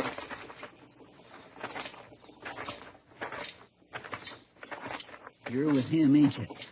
You and Doc and everybody. Maybe you are crazy, Chester. Sure. Oh, sure. Oh, where you going? I'm going to get me a drink.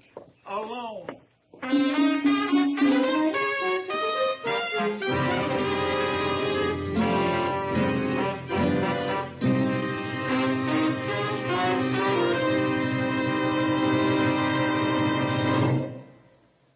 Say, where are you listening to Gunsmoke? In your car?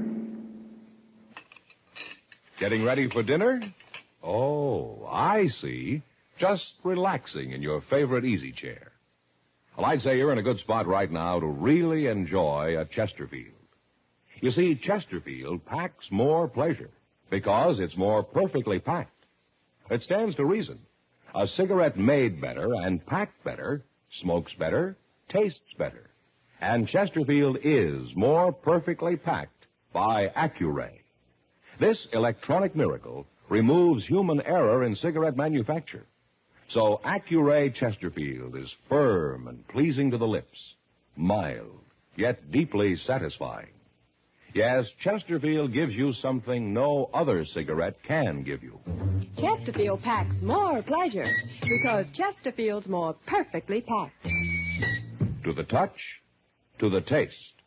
Chesterfield packs more pleasure because it's more perfectly packed. Buy Chesterfield. Mild, yet they satisfy the most.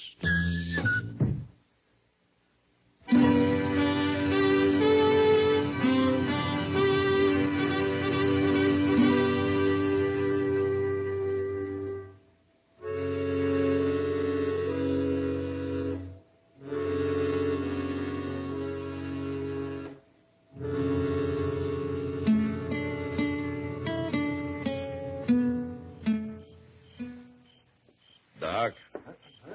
Is that you, Doc? Oh, man. Why, it's 3 o'clock in the morning, man. Yeah. You been on a call? Well, I haven't been romancing the ladies. Yeah, is Chester asleep? Yeah, he's asleep. But not in the office. Well, why not? Where is he? I locked him in a cell out back. You locked him in... What? He got drunk, Doc.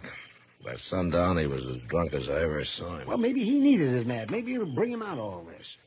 Well, something's got to. Yes, it does. Well, I'm going to go to bed now, Matt. You better go, too. Yeah, I am, Doc. I think I'll use Chester's bed in the office tonight. I'll see you tomorrow. Yeah, good night, Doc.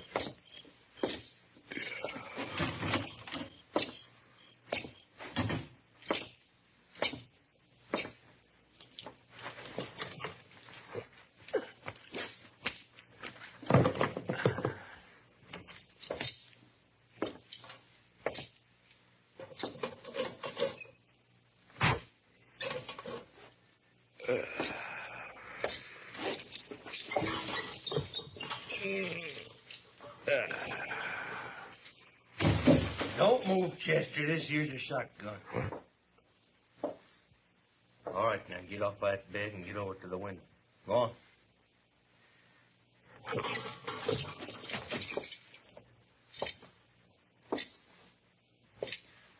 Better. I'm going to sit down here and light the lamp now. But you just stand steady. The shotgun's right across my knees.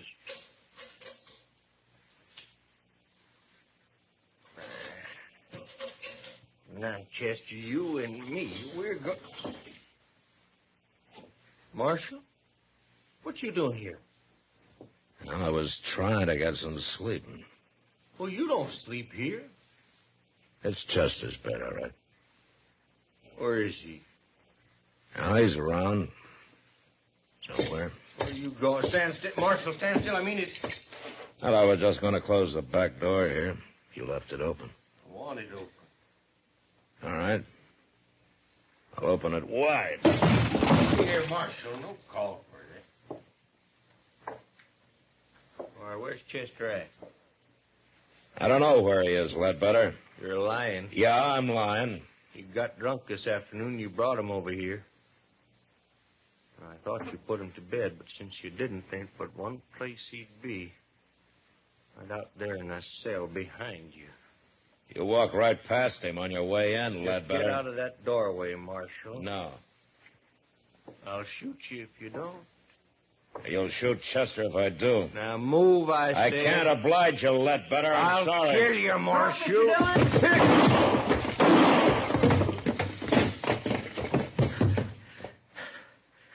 Don't shoot again, Chester.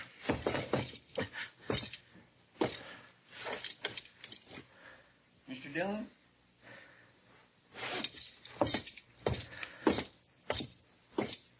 Is he dead? Yeah, hit him in the head with the first shot, Chester. Pure luck. I heard you kick that door. It woke me up. So I wonder anything could wake you up tonight. Well, I don't feel so good, but I ain't drunk no more. Hey, you got me locked in here. Yeah, I thought of that, but I forgot to take your gun away from you. That was mighty careless of you, Mr. Dillon. Well, it doesn't matter now. You knew I had it. You were going to let him shoot at you so as it'd wake me up and I'd have a chance at him.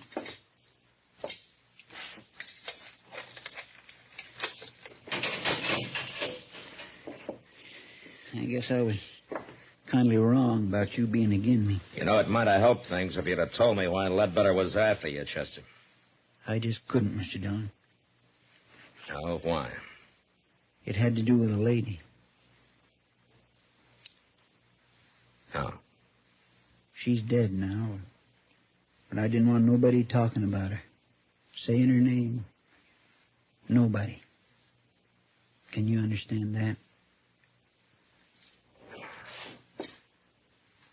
It'll be daylight soon, Chester. Let's go brew up some coffee, huh? Thank you, Mr. Dillon. Thank you.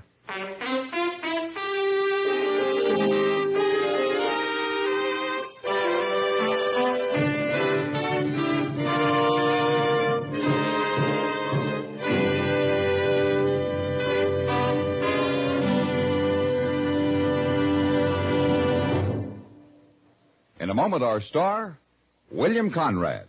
Vacation coming up soon? Here's how to pack more pleasure. Make sure you have a couple of cartons of Chesterfields in your suitcase or in your car's glove compartment. A touch tells you Chesterfields are firm, packed full. Your taste tells you they satisfy the most. So when you do your vacation shopping, ask your dealer for Chesterfields by the carton. You know, the early frontier years were lusty and brawling, and men happily fought each other as a matter of course. But next week, it's the man who refuses to fight that causes all the trouble. And that was the West. Good night. Gunsmoke. Produced and directed by Norman McDonald, stars William Conrad as Matt Dillon, U.S. Marshal.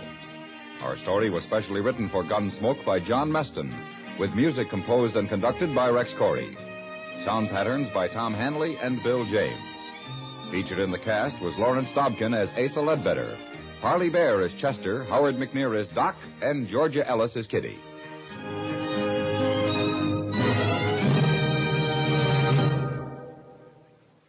Live modern. Smoke L&M. Live modern. Change to L&M. Yes, have an L&M. No other cigarette you can buy, plain or filter, gives you the full, exciting flavor you get through the pure white L&M Miracle Tip. Through the modern Miracle Tip, L&M tastes richer, smokes cleaner, draws easier. So light up, free up, let your taste come alive. Live modern. Smoke L&M. Join us again next week for another specially transcribed story on Gunsmoke.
Gunsmoke, brought to you by Chesterfield.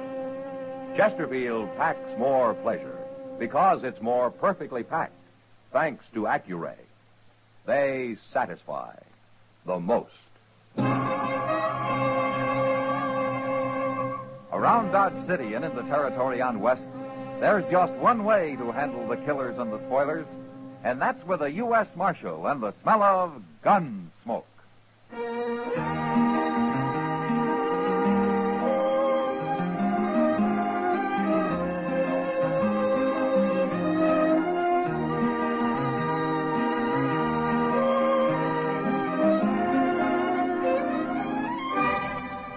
Gunsmoke, starring William Conrad.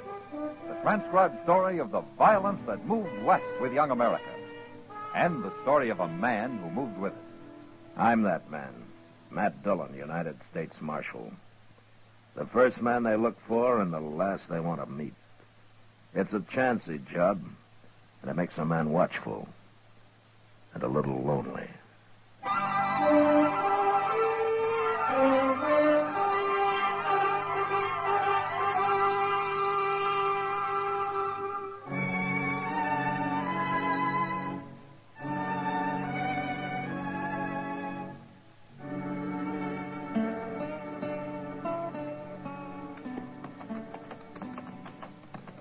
This is close enough.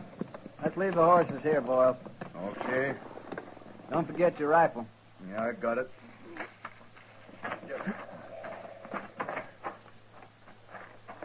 That's him over by the corral. Looks like he's alone, all right. He's alone. Who else could stand being around them stinking sheep? Must be something awful wrong with a man like that, Joe. There is. We're going to set it right. Watch him now. I don't see he's wearing a gun. Probably got one hid out nearby.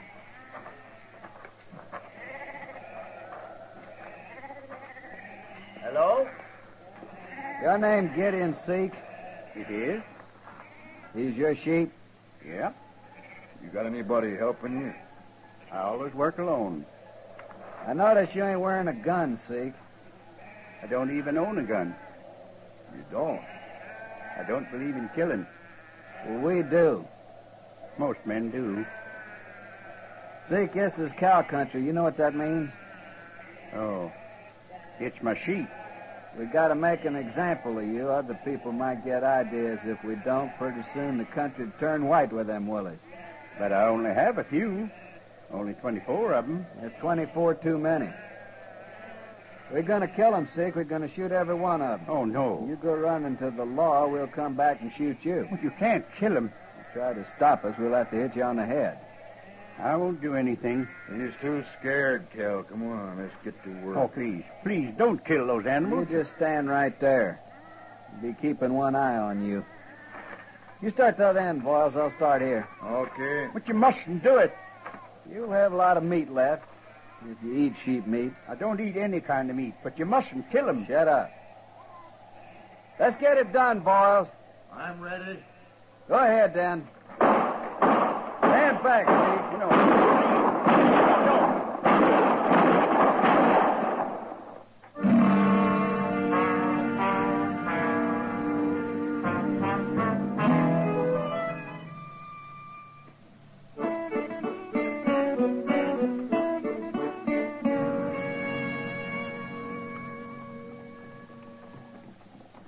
Now, Matt, you sure Chester's going to bring my mail back too? Well, he said he would. But where is he? The Santa Fe pulled in 2 hours ago. Oh, they have to sort it, don't they? What are you so anxious about, anyway? You expecting a lot of money or something? I could use a little money. Eh?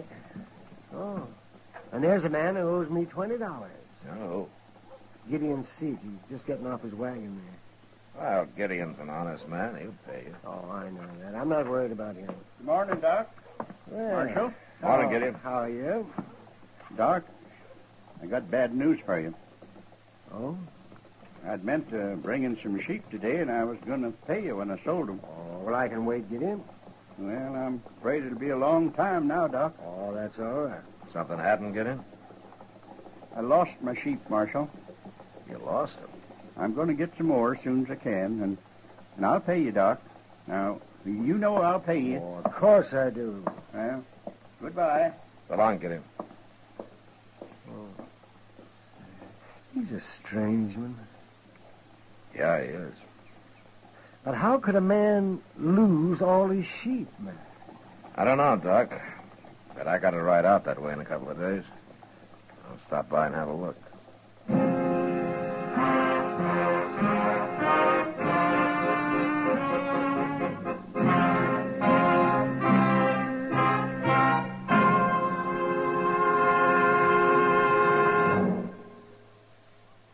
That whistling man, Bobby Haggart, really started something. Tonight, we'd like to introduce a player piano that could have come right out of the Long Branch in Dodge City. Packs more pleasure, packs more pleasure. Chesterfield packs more pleasure because Chesterfield's more perfectly packed. It stands to reason a cigarette made better and packed better, smokes better, tastes better. And Chesterfield is more perfectly packed by Accuray. This electronic miracle removes human error in cigarette manufacture. So Accuray Chesterfield is firm and pleasing to the lips, mild yet deeply satisfying. Yes, Chesterfield gives you something no other cigarette can give you. Chesterfield packs more pleasure because Chesterfield's more perfectly packed. To the touch, to the taste, Chesterfield packs more pleasure because it's more perfectly packed by Chesterfield. Mild, yet they satisfy the most.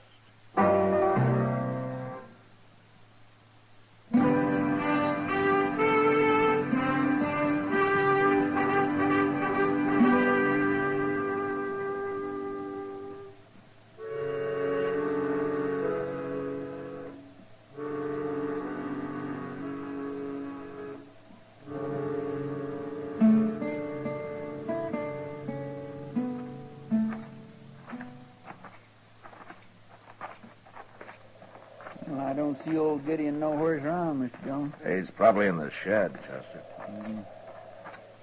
What's that big pile of dirt he's got out there? I don't know. Maybe he's digging a well. Oh, no, that's too much dirt for a well. Huh? Well, then ask him what it is. Hello, Gideon. Hello, Chester. Marshal. Get in. Won't you come inside? No, thanks, Gideon. We were just riding by.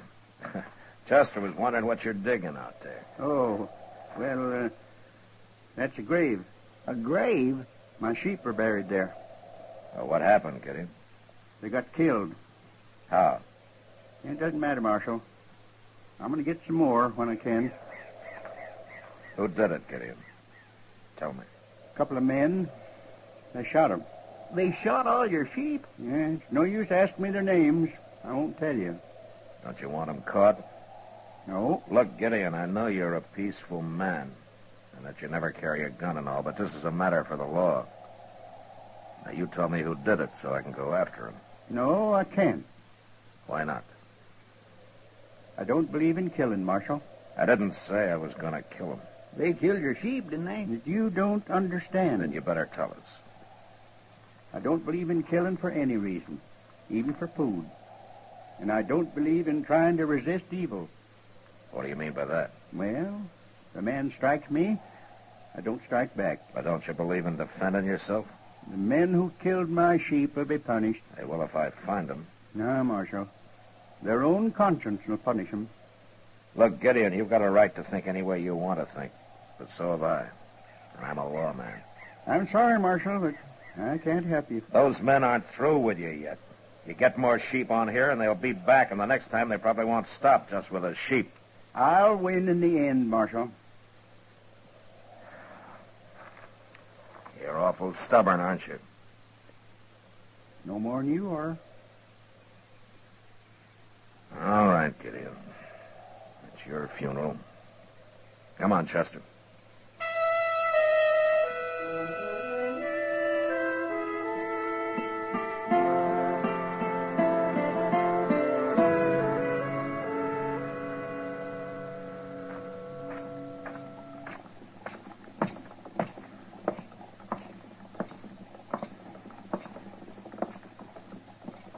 Hello, Kitty. Matt, I didn't see you. You weren't looking for me. Oh, did you find something in that window to blow your money on? Now, you talk like I'm a cowboy in with 6 months' pay. I know better than that. Well, you don't act like it. I was only looking at those wool gloves, Matt. No? Hmm? Oh, those would be nice come winter. Yeah. By the way, anything new with Gideon? Well, I haven't seen him since I was out there a couple of weeks ago. He interests me, that man. Yeah, me too. This not fighting back and all. Maybe he's got something, Matt. He hasn't got his sheep. No. But he didn't get killed, either. If he'd tried to put up a fight, they'd probably have shot him. They're still free to do it, whoever they are. Well, maybe you're right. But at least Gideon's ideas are some different from anybody else's around here. Yeah, well, that's true for sure. And it isn't wrong just because it's different. No. Think about it, Matt. There can't be a fight unless both parties want it, can there? Hey, Kitty, look. Hmm? Getting off that horse there. Oh, it's Gideon. First time I ever saw him without his wagon. Yeah, He's going in to see Mr. Jonas. Maybe he's going to buy a new one. maybe. Kitty, I think I'll go say hello. Oh, sure, Matt. I got to get back to work anyway. Yeah, I'll stop by later on, huh? Good.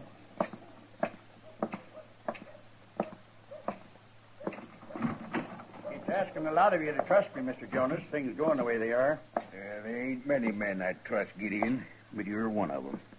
Oh, hello, Marshal. Mr. Jonas, how are you, Gideon? Hello, Marshal. You hear what happened, Marshal? Have you told him yet, Gideon? Oh, it's not important. Not important. His house burned down, that's all. Oh? And his wagon along with it. I'm going to rebuild. Mr. Jonas told me yesterday that he's going to put me on the books for enough material to get started. Oh, that's mighty good of him. Oh, glad to do it. Hard-working, honest fella like Gideon. Must have been a pretty big fire, Gideon. Yes, it was. I mean, to burn your wagon up, too. I got an old wagon out back he can use.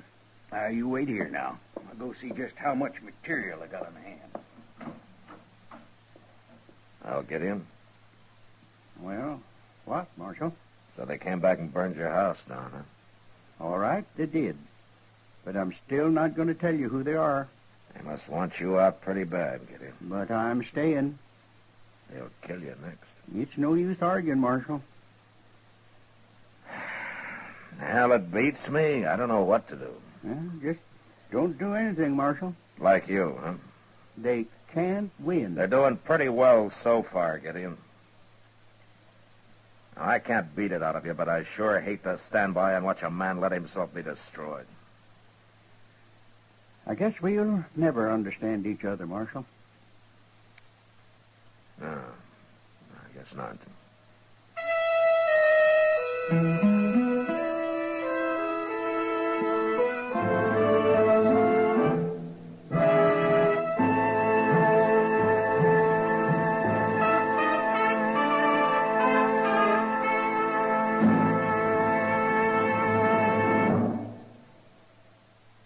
Where are you listening to Gunsmoke? In your favorite easy chair? Or out driving? Oh, there you are. In the kitchen. Say, do you want to make whatever you're doing more enjoyable? Have a Chesterfield. Enjoy Chesterfield's better taste and mildness. It stands to reason a cigarette made better and packed better, smokes better, tastes better. And Chesterfield is more perfectly packed by Accuray. This electronic miracle removes human error in cigarette manufacture. So Accuray Chesterfield is firm and pleasing to the lips, mild yet deeply satisfying. Yes, Chesterfield gives you something no other cigarette can give you. Chesterfield packs more pleasure because Chesterfield's more perfectly packed. To the touch, to the taste, Chesterfield packs more pleasure because it's more perfectly packed. By Chesterfield, mild, yet they satisfy the most.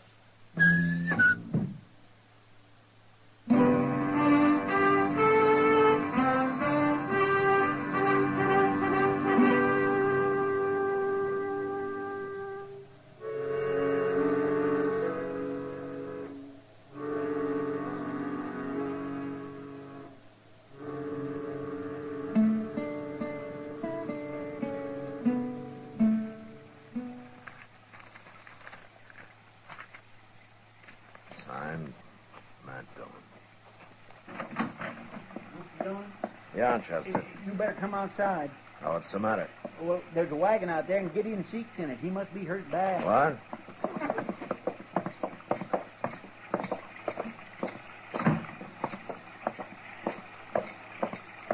There it is. I seen it coming down the street. There was nobody driving, so I tied the horse up at the rail. Well, what happened to Gideon? I don't know. I couldn't see too good in the dark and all, so I come to get you before trying to do anything.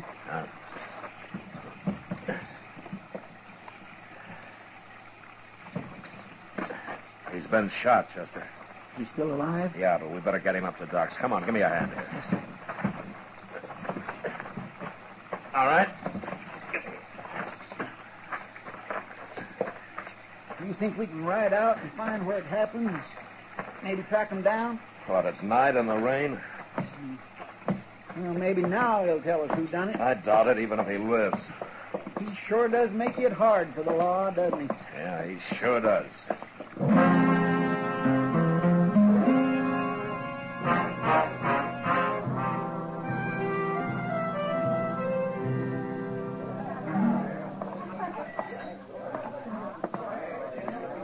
Hello, Kitty. Hello, Matt. Draw me a beer, will you, Sam? A minute.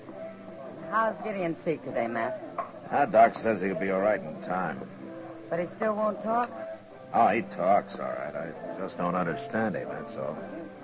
Well, I guess you're just going to have to let him have his way, Matt. Here's your beer, Marshal. Oh, thanks, Sam. Bartender, bring me another bottle, will you? Oh, another bottle. He sure needs that.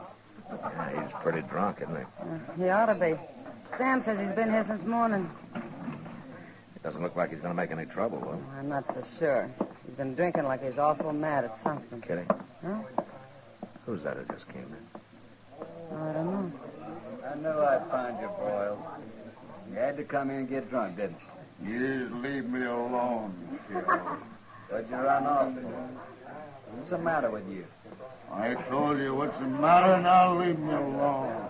You ain't quitting now. I'm through, I told you. I mean it. I can't stand it no more.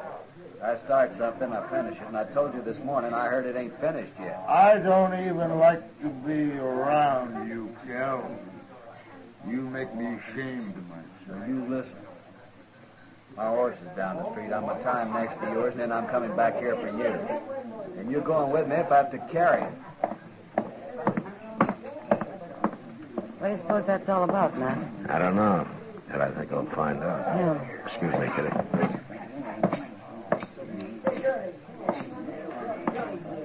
Hello, Boyles. Oh, you're the marshal, ain't you? Yeah. What's bothering you? Plenty. But it ain't none of your business. What did you do to make you so ashamed of yourself? Nothing. You're a cattleman, aren't you? I'm proud to be one. I sure ain't no stinking sheep herder, no lousy sheep herder. No. And I don't think you're a coward either. What? But you're feeling like one. That's why you're ashamed of yourself. It's kind of hard to beat down a man who won't fight back, isn't it? How'd you find out, Marshal? From you, I guess. We ain't dead. Kel heard about that this morning, but I ain't going on with it. I'm through. I can't stand it no more. You finish your drink, Boyles. I'll be back directly.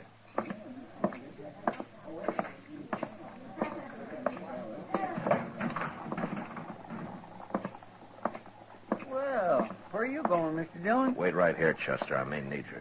Yes, sir.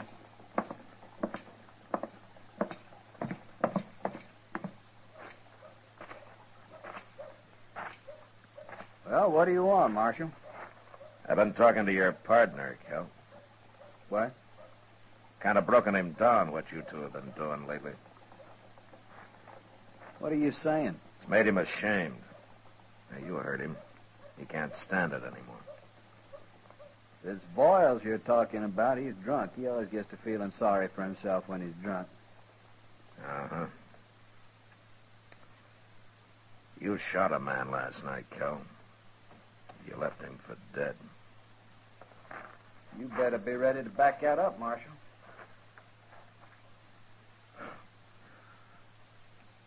I'm ready. All right, you can have Boyles. He won't fight. But you ain't taking me. You think I'm going to let you ride out of here? Enough talk, Marshal.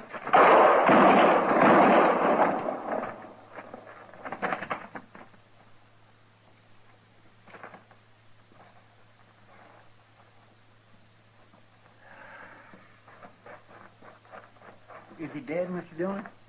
He's dead, Chester. But what happened? Who is he? There's a man at the bar of the Long Branch. His name's Boyles. He's drunk. Go lock him up. Boyles? Who's he? It's like Gideon said, Chester. Boyles punished himself. And he was wrong about Kell here. I had to do that. So I guess we were both right.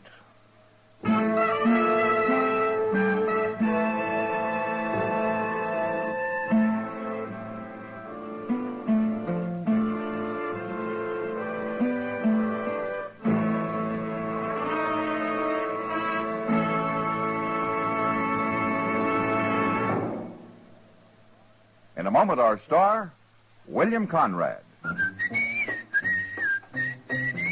Chesterfield packs more pleasure because Chesterfield's more perfectly packed. A cigarette made better and packed better, smokes better, tastes better. And Chesterfield is more perfectly packed by Accuray. This electronic miracle removes human error in cigarette manufacture. So Accuray Chesterfield is firm and pleasing to the lips. Chesterfield, mild, yet they satisfy the most. You know, when frontier settlers cleared their land, they left the brush piled around their place and earned the name Nester, because from a distance it looked like a big old bird's nest. Well, next week, a nester causes trouble when he won't leave his land. And that was the West. Good night. Gunsmoke. Produced and directed by Norman McDonald, stars William Conrad as Matt Dillon, U.S. Marshal. Our story was specially written for Gunsmoke by John Meston, with music composed and conducted by Rex Corey. Sound patterns by Tom Hanley and Bill James.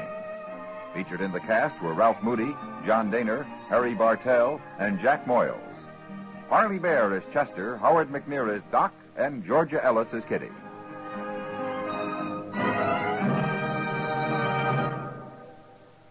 Live modern. Smoke L&M. Live modern. Change to L&M. Live modern. Smoke L&M. Only with L&M can you enjoy the full, exciting flavor of today's finest tobaccos. No other cigarette, plain or filter, gives you the full, exciting flavor you get through the pure white miracle tip. So light up, free up, let your taste come alive. Live modern. Smoke L&M. Join us again next week for another specially transcribed story on Gunsmoke.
Gunsmoke, brought to you by Chesterfield. Chesterfield packs more pleasure because it's more perfectly packed, thanks to Accuray. They satisfy the most. Around Dodge City and in the territory on West, there's just one way to handle the killers and the spoilers, and that's with a U.S. Marshal and the smell of gun smoke.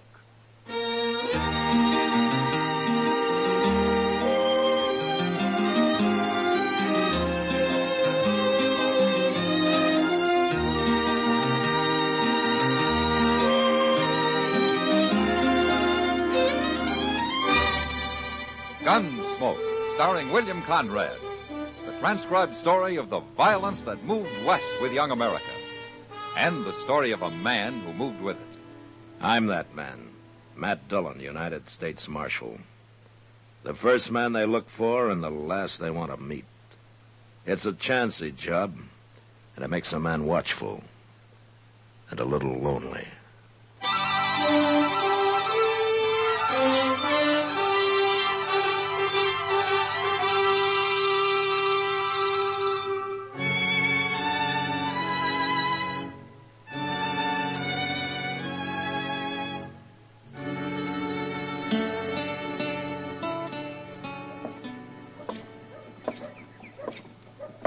Oh, morning, Kitty. Well, you're out early today. I'm a working man. I have to keep regular hours. Oh, then what were you doing at the Long Branch at 2 o'clock this morning? Well, sometimes it's a regular 24 hours, just like you. Well, at least I make good money at it. Kitty, would you really like to see me settle down and run a saloon? You might get to like it. All right, I'll do it. When? When I'm about 50. I thought so. Good morning, Miss Kitty. Oh, hello, Chester. Here's a letter for you, Mr. Dillon. Oh, thanks, Chester. The envelope says it's from Judge Rambo over in Wichita. Mm-hmm. Anything important? Yeah, it's a court order for eviction. Yeah, seems Brandon Teague didn't file legally on his land over by Wagon Mountain. Did you say Brandon Teague? Oh, do you know him, Kitty? Everybody knew him around Abilene. Yeah, he had a pretty bad reputation then, I guess. Doesn't he still? Well, I haven't seen him for some time, but he's married now, and he's trying to prove up some land. Well, I don't envy you trying to put him off it. Brandon Teague never shoved very easy, that I recall. Well, we'll ride out there this afternoon, Chester. Be sure your gun's loaded, Matt. Yeah, well, maybe I won't need it, Kitty. Want to bet? No, I guess not.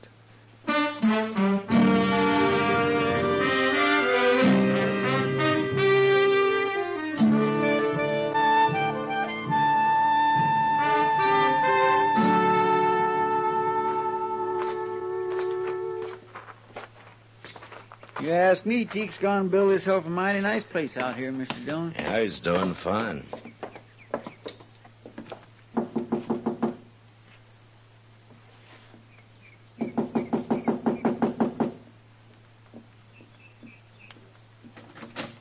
Hello, Teague. Hello, Marshal. Chester? All right, Teague. What brings you out this way? Well, here, you might as well read it yourself. What's this? Court order. Immediate eviction. What's this all about, Marshal? I got my deed to this place. Yeah, but you failed to register it at the land office, Teague.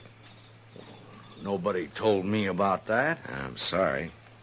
You'll be a whole lot sorry you try to put me off this land, Marshal. Brandon, who are you talking to? You stay inside, Sarah. It ain't nothing. Well, then it won't hurt if I come out. This is my wife, Marshal Dillon and Chester Proudfoot. How do you do, mister? Ma'am? Is there trouble, Brandon? They say we got no legal right to this place, Sarah. I didn't register the deed or some fool thing. Oh, no. Now, don't you worry. Ain't nobody gonna move us off, law or no law. It's a court order, Teague. I ain't wore a gun since I got married, Marshal, but I can sure go put one on. We're going to have a child, Marshal. Most any day now. And we ain't moving. We ain't starting over again. Oh, if we have to, we can do it. I'd rather die and see you go to fighting again, Brandon. Now you think on it. It's a hard thing for a man to swallow, but I can't go agin her. I ain't putting on my gun. Now, why don't you go in and tell her that? When'll I tell her we got to get off the place? Oh, there's no hurry. What about that immediate eviction? Well, I'll be responsible for that. I guess I ought to be grateful to you. No, Teague, not to me. Well, goodbye. Bye, Marshal. Chester. Bye, Teague.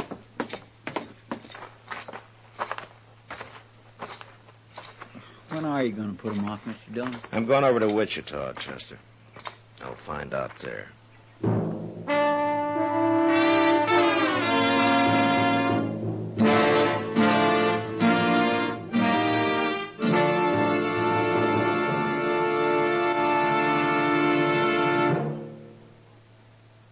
You've heard Bobby Haggard whistling it on radio and television. Right now, a country-style version. Okay, partners?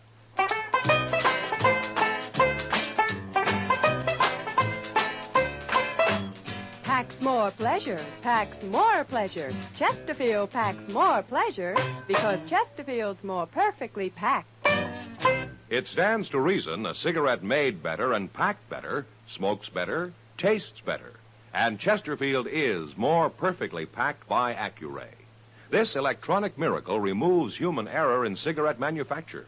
So Accuray Chesterfield is firm and pleasing to the lips, mild yet deeply satisfying. Yes, Chesterfield gives you something no other cigarette can give you. Chesterfield packs more pleasure because Chesterfield's more perfectly packed. To the touch, to the taste, Chesterfield packs more pleasure because it's more perfectly packed by Chesterfield. Mild, yet they satisfy the most.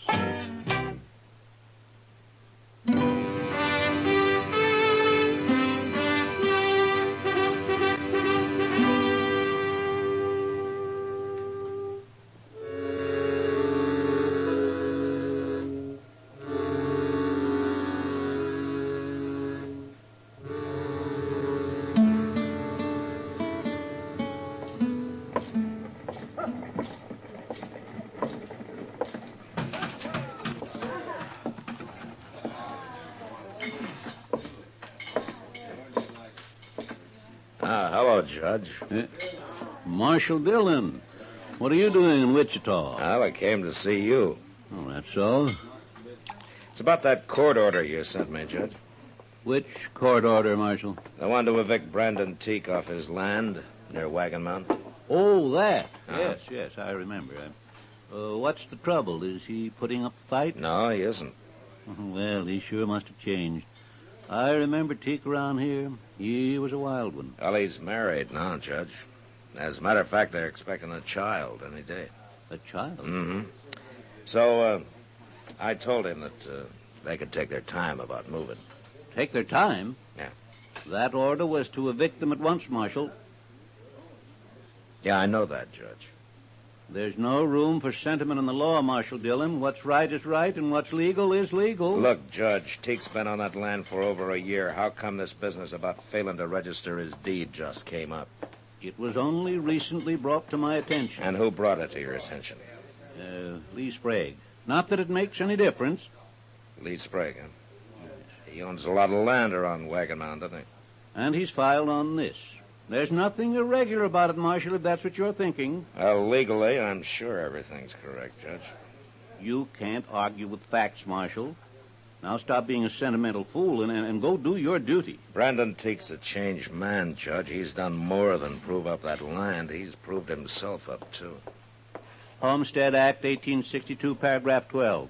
After 1 year, if the deed to such land is not duly recorded at the nearest government office... Oh, never mind, Judge. I know how it reads. Well, then start acting like it.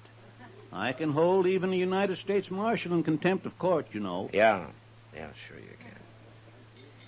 You got a lot of power, Judge. But there's only one thing wrong. And what's that? You never learned how to use it.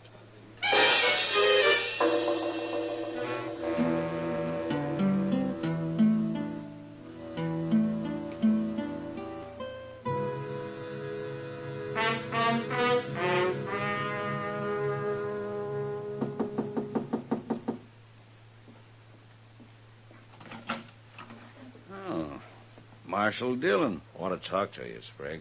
Come in. Thank you. How'd you know I was in Dodge today? I found out. It's about Brandon Teague, Sprague. Something wrong? No, not legally. Judge Rambo made that pretty clear. Want to tell me what's bothering you, Marshal? Yeah, sure. I think Brandon Teague deserves that land more than you do. Marshal, I'm in the land and cattle business, and I'm making out mighty well. No man can accuse me of ever doing anything illegal or dishonest. But everybody knows I practice sharp, and I'll go on practicing sharp, too. Even against a man like Teague, who's hung up his gun and settled down and tried to make a life for him and his family? What do you mean, his family? There's a child coming any day now. Then he's better off in town, Marshal. What? My wife stayed in the country. That's why I lost her. Looks to me I'm doing Teague a favor. You got an awful easy conscience, Sprague. No use arguing, Marshal. You got your order. Now go put him off. No, Sprague, I'm not going to do it. What? I couldn't hold my head up if I had any part of the kind of law you and Judge Rambo want. You mean that? I do. I ain't going to let you stand in my way, Marshal. You're in for trouble.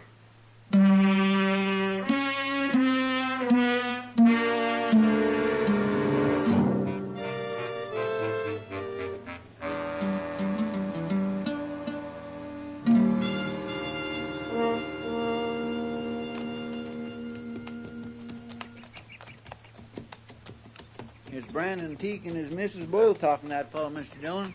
You recognize him, Chester? No, sir, I don't. He's a stranger to me. Yeah.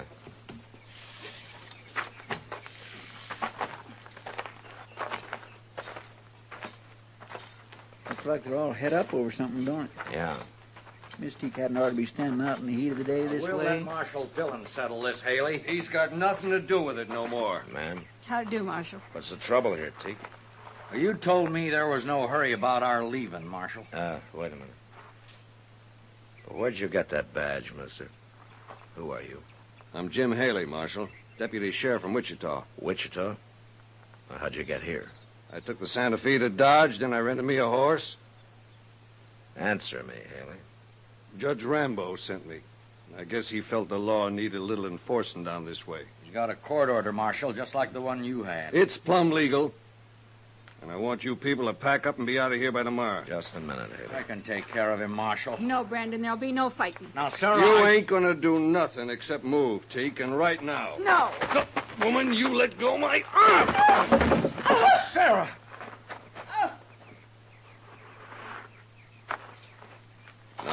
Now, wait a minute, Marshal.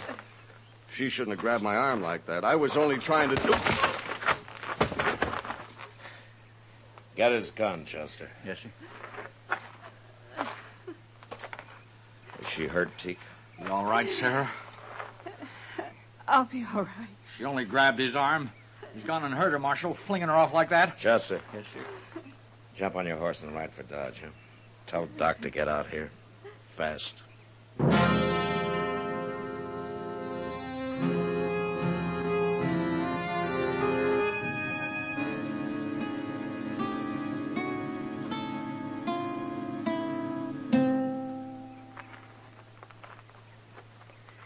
Ain't Doc never coming out of that house? It's been a long time, hasn't it? She shouldn't have grabbed me. I didn't mean to hurt her. Haley, why don't you keep quiet? Nobody wants to hear from you. Look, Mr. Dillon, there's Doc. Huh? You don't look none too happy. Well, Doc? The baby's dead, man. Oh, my. That's too bad. Well, I didn't do it.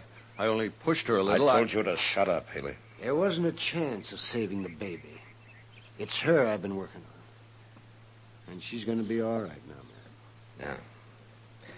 Well, good for that, anyway. Hey, Doc, tell you, Marshal? Yeah, Teak. I'm sorry to hear it. I'm sorry, too, but you can't blame me for it. Haley, I just now promised my wife I wouldn't kill you. Don't make me break it. Come on, Haley. I'm taking you to Dodge with me. Hey, now, look here. Ain't you forgetting I'm a lawman, too, Marshal? I'd like to forget it. It doesn't make me very proud of being one. I come here to do a job, and I'm going to do it. I promised her I wouldn't kill you now, Haley, but you come back here, and I promise you I will. A man can only take so much. I'll be back. No, you won't. I'm throwing you in jail for a while. Jail? Teak, as soon as your wife's better, you come see me, huh? I don't know what I can do, but things aren't going on this way.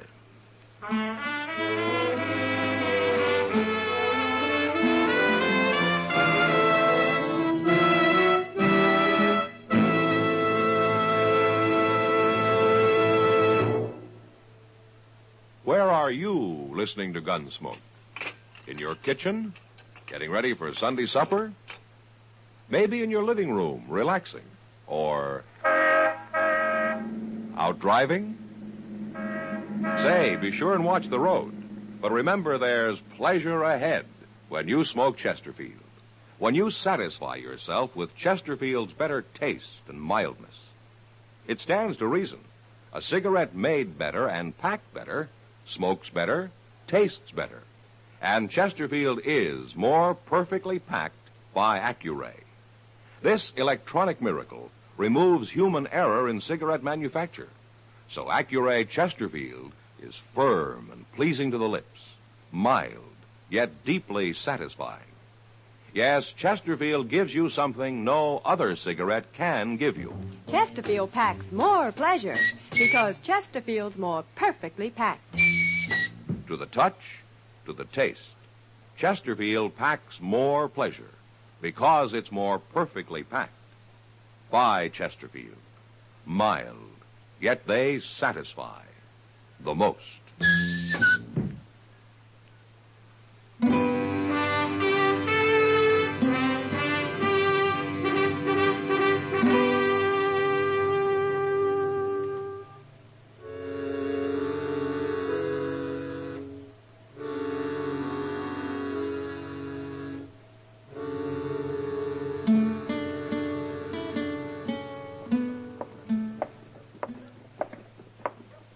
Hello, Chester. Hello, Doc.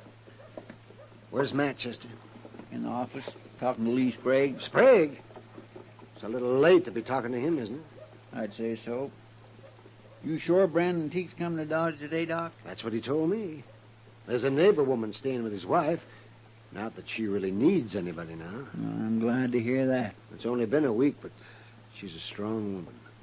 Oh, well, here we are. Huh? Yeah, oh, my God, he did come. Hello, Doc. Chester. Oh, hello, Teague. How's the patient? She's pretty good, Doc. Being awful brave about it, but I know how she feels. Only time will cure that. I guess so. Mr. Dillon's in the office, Teague. He wanted you to go right on in when you got here. Okay. Oh, hello, Teak. Come on in. You know Lee Sprague?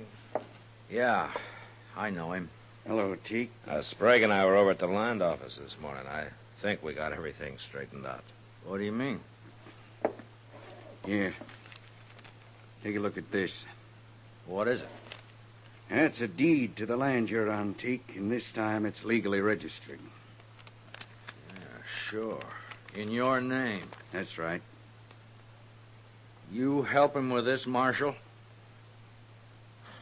Well, I wanted to be sure that there weren't any loopholes, Teak. You know, if it wasn't for my wife, you people would have to shoot me off that place. Teak, I want to tell you something. Ain't you said enough, Sprague? No. Now, listen. I'm a greedy man, Teak, and I'll take anything I can get, legally. But Marshal Dillon here has been talking pretty hard to me lately. Sure, and I've been listening to him, too. I guess I'd have gone right on, and I could have. Till I heard about your baby. Why should that matter to you? I lost my son, Teak. But I lost my wife, too. Taking my land gonna help you? You tell him, Marshal. He's not taking your land, Teak. That deed's in his name, ain't it? Didn't you go along to be sure he didn't make any mistakes? There aren't any mistakes this time. Sprague can deed that land to anybody he wants to now. All clear. And it's yours. I'm not giving it to you. It's yours anyway. I'll tell Sarah. And I'll tell her she was right all along about not fighting. Yeah. Well, what about you, Marshal? Ain't there going to be trouble you jailing a deputy sheriff? Well, as soon as he gets back to Wichita, I suppose there might be some trouble, yeah. But don't you worry about that, Teak. I've always wanted to see California anyway.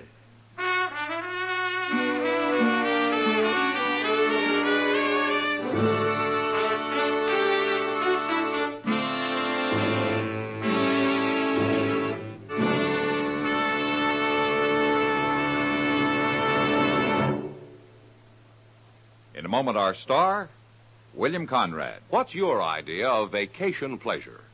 Mountains? Seashore? Lake? Wherever you go, here's an idea for your smoking pleasure. Take along a couple of cartons of Chesterfields. Chesterfields are firm, packed full, give you full-time flavor that's bound to make whatever you're doing more enjoyable. Vacation bound, buy Chesterfields by the carton. Mild, yet they satisfy the most. You know, on the frontier, a horse thief was often caught and hung because someone else's brand was on the animal he'd stolen. But next week, a man is hung because his horse has no brand at all. But that was the West. Good night. Gunsmoke. Produced and directed by Norman McDonald, stars William Conrad as Matt Dillon, U.S. Marshal. Our story was specially written for Gunsmoke by John Meston, with music composed and conducted by Rex Corey. Sound patterns by Tom Hanley and Bill James. Featured in the cast were Joseph Kearns, Vic Perrin, Helen Plebe, Paul Dubov, and Will Wright. Harley Bear is Chester, Howard McNear is Doc, and Georgia Ellis is Kitty.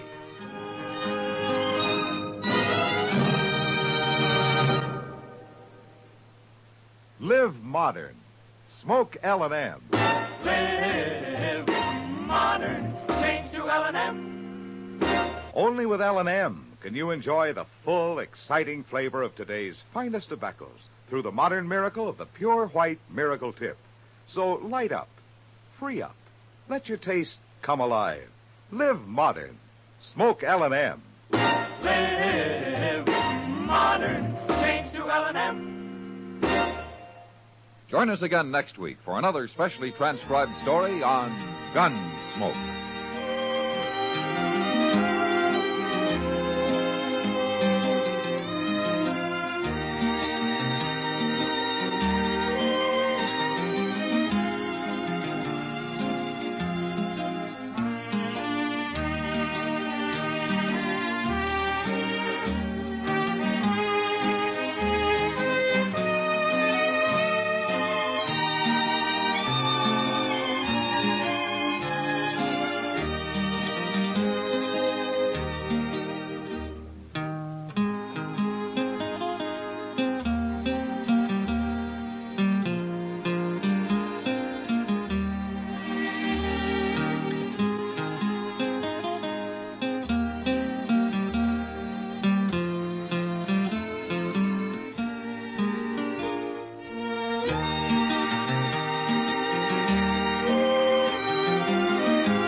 Gunsmoke, brought to you by Chesterfield.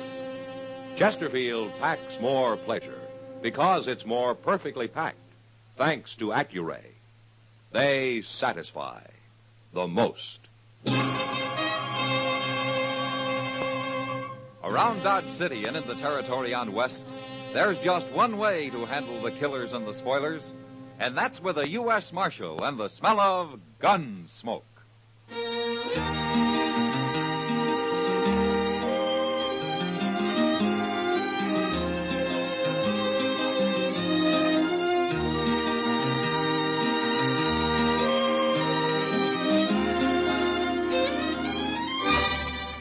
Gunsmoke, starring William Conrad, the transcribed story of the violence that moved west with young America, and the story of a man who moved with it. I'm that man, Matt Dillon, United States Marshal. The first man they look for and the last they want to meet. It's a chancy job, and it makes a man watchful and a little lonely.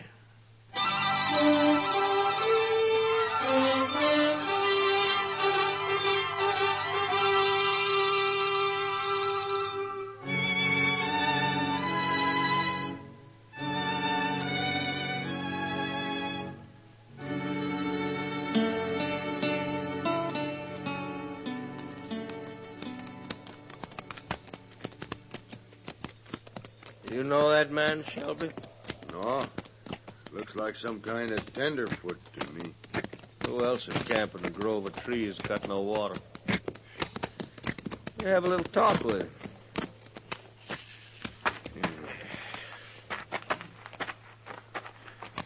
He looks scared, Kringle. Seen men look scared before. Hello, mister.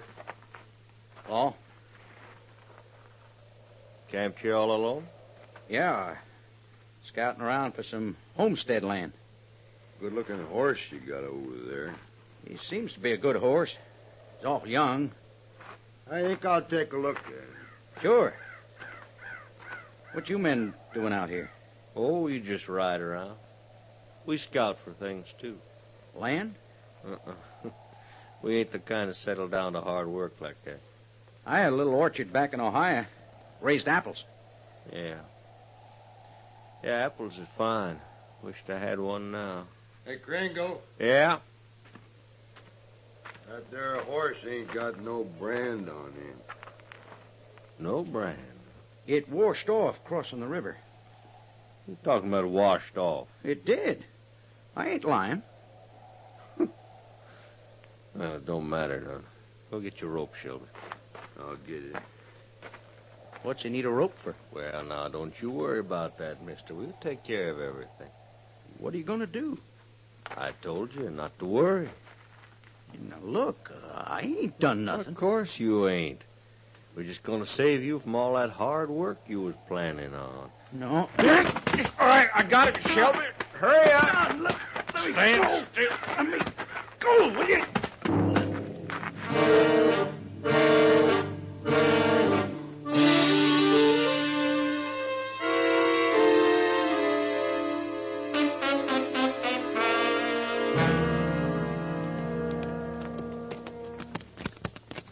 Maybe there's water in this grove, Mr. Dillon. Well, if there is, somebody's dug a well, Chester. Oh, you been here before? I've passed by. I swear I'm going to start toting me a water bag. That's the easy way, Chester. I bet it is. Yeah, somebody's had a campfire here recently. Yesterday sometime, I'd say. Yeah. That big rain last night washed out all the prints. It sure did. Doggone it, there's got to be a spring here somewhere. I'm going to take a look. You're wasting your time, Chester. I don't mind. I never saw a man who needed the comforts of home more than he does.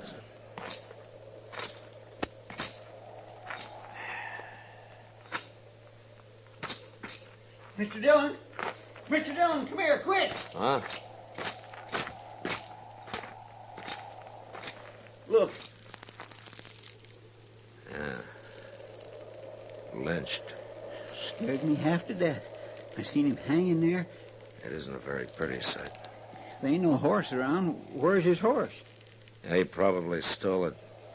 Then they caught up with him and took it back. Who do you suppose done it? I don't know. I don't know how we're ever going to find out. Now, come on. Let's cut him down. and get him into the ground.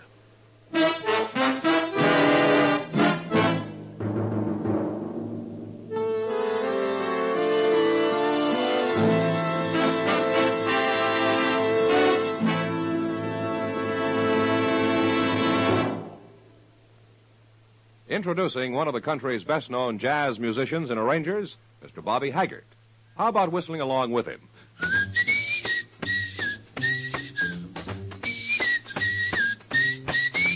Packs more pleasure, packs more pleasure. Chesterfield packs more pleasure because Chesterfield's more perfectly packed. It stands to reason a cigarette made better and packed better, smokes better, tastes better. And Chesterfield is more perfectly packed by Accuray. This electronic miracle removes human error in cigarette manufacture. So Accuray Chesterfield is firm and pleasing to the lips, mild yet deeply satisfying. Yes, Chesterfield gives you something no other cigarette can give you. Chesterfield packs more pleasure because Chesterfield's more perfectly packed. To the touch, to the taste, Chesterfield packs more pleasure because it's more perfectly packed by Chesterfield. Mild, yet they satisfy the most.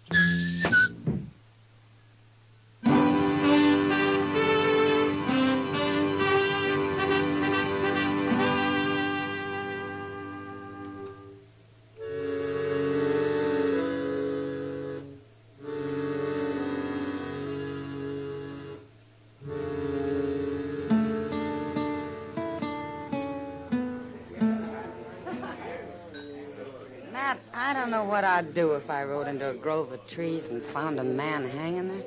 Well, I hope it never happens, Kitty. How can men do such things? No, it's easy. For some men. I hope you catch him. I'd like to, Kitty. Who was he, Matt? Now, we found an envelope on him. Yeah? His name was Hank Blennis. Must have been a newcomer. I never heard of him. Well, he wasn't wanted by the law that I know of. But I guess he was a horse thief, all right. They wouldn't have lynched him otherwise, would they? No.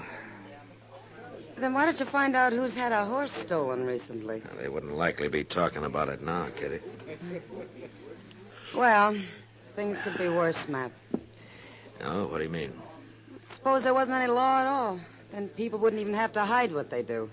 Now at least they know they're doing wrong. Well, that doesn't seem to stop them much. Marshal Dillon? Yeah.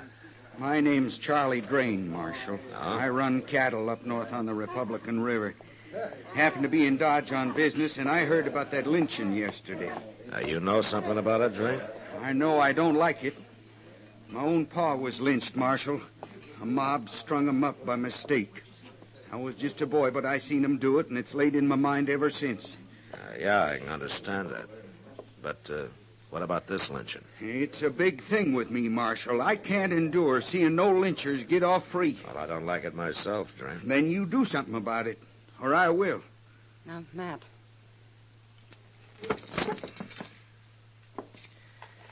Maybe you better tell me what you got in mind, Drain. A fella named Gil Mather. Got a little ranch over on Dove Creek. I've heard round and about that he's had a horse or two stole recently, and I've heard that he's talked to hanging whoever stole him.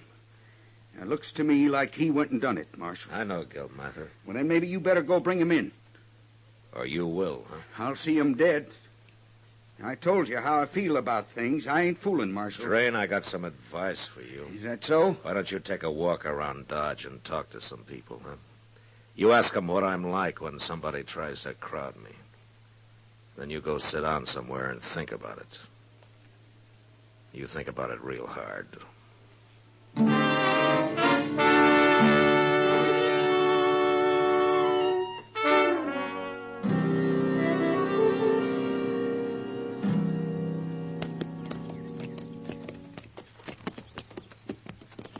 I didn't know Gil Mather was married, Mr. Dillon. He isn't, Chester. Well, then who's that boy in the corral yonder feeding his horses? That's Billy Driscoll. He works for Mather off and on.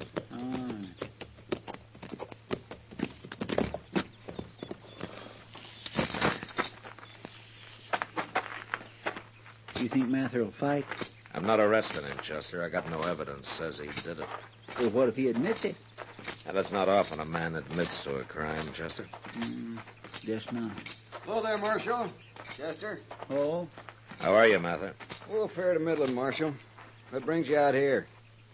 I was told that you've lost some horses. I didn't lose them, Marshal. They was stole. 3 of them now.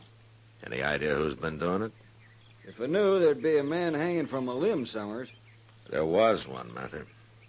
What? About 20 miles north of here, a man called Hank Blennis. Was he a horse thief?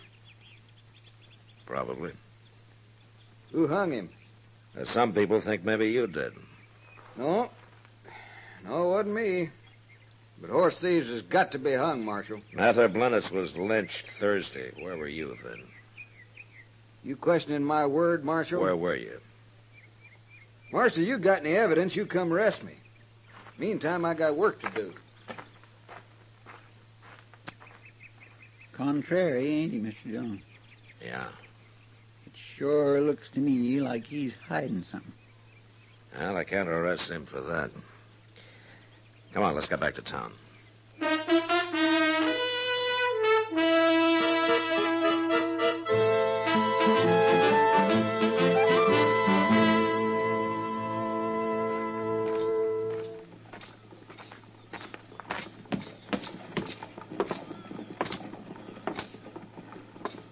Doc? Hey, Doc. Doc, you asleep? Huh? Who said that? Oh, well, oh. Oh, it's you, man.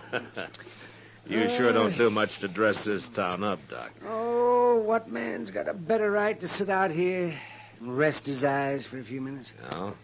I was up the entire night nursing old Mrs. Jackstone through a fever. Well, maybe we ought to tie a sign on you explaining that, Doc. Folks might not understand otherwise. Oh, folks can go hang.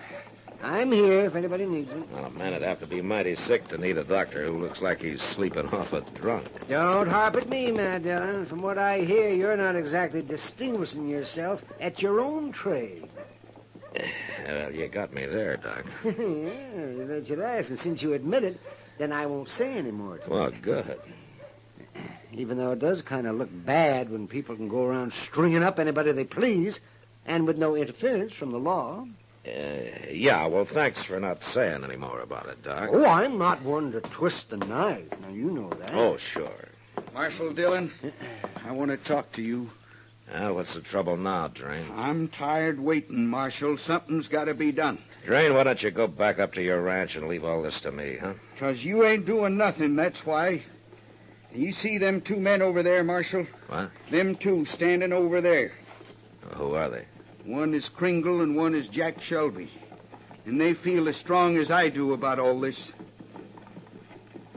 All right, Drain. You don't have to go back to your ranch. I don't care where you go, but you get out of Dodge and you take your friends there with you. If I see any one of you around after sundown, I'll throw you in jail.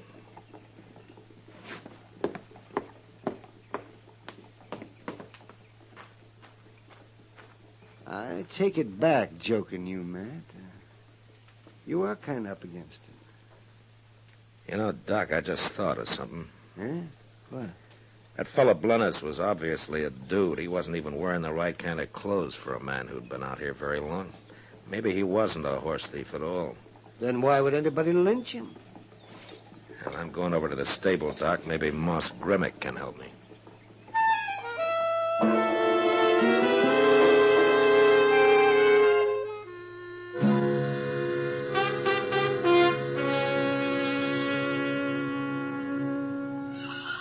That's the fellow, Marshal. That's him. That's what he looked like. What kind of a horse was it, Moss?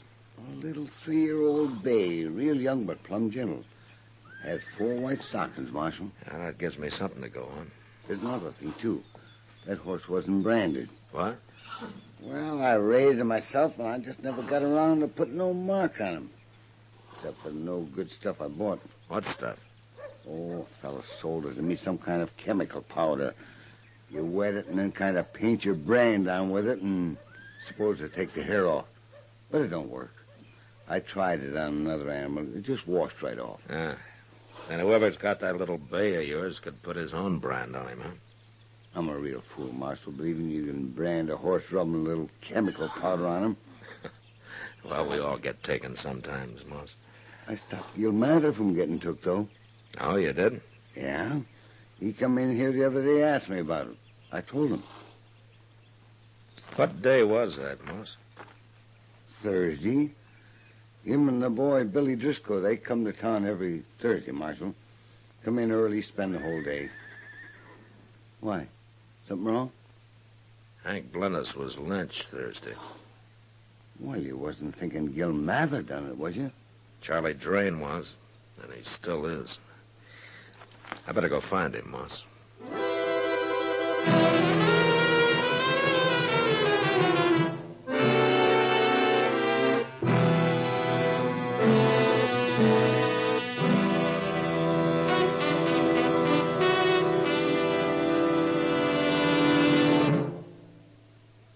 Say, where are you listening to Gunsmoke? In your car? Getting ready for dinner? Oh, I see. Just relaxing in your favorite easy chair. Well, I'd say you're in a good spot right now to really enjoy a Chesterfield. You see, Chesterfield packs more pleasure because it's more perfectly packed. It stands to reason. A cigarette made better and packed better smokes better, tastes better. And Chesterfield is more perfectly packed by Accuray. This electronic miracle removes human error in cigarette manufacture. So Accuray Chesterfield is firm and pleasing to the lips, mild, yet deeply satisfying. Yes, Chesterfield gives you something no other cigarette can give you. Chesterfield packs more pleasure because Chesterfield's more perfectly packed. To the touch, to the taste, Chesterfield packs more pleasure because it's more perfectly packed. Buy Chesterfield, mild, yet they satisfy the most.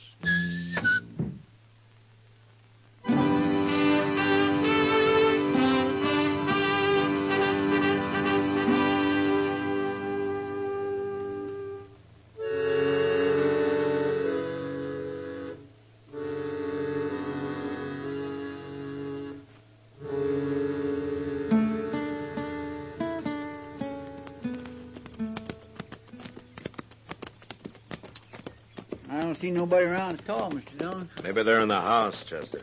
Want for me to go see? We'll tie up here by the barn first. All right, sir.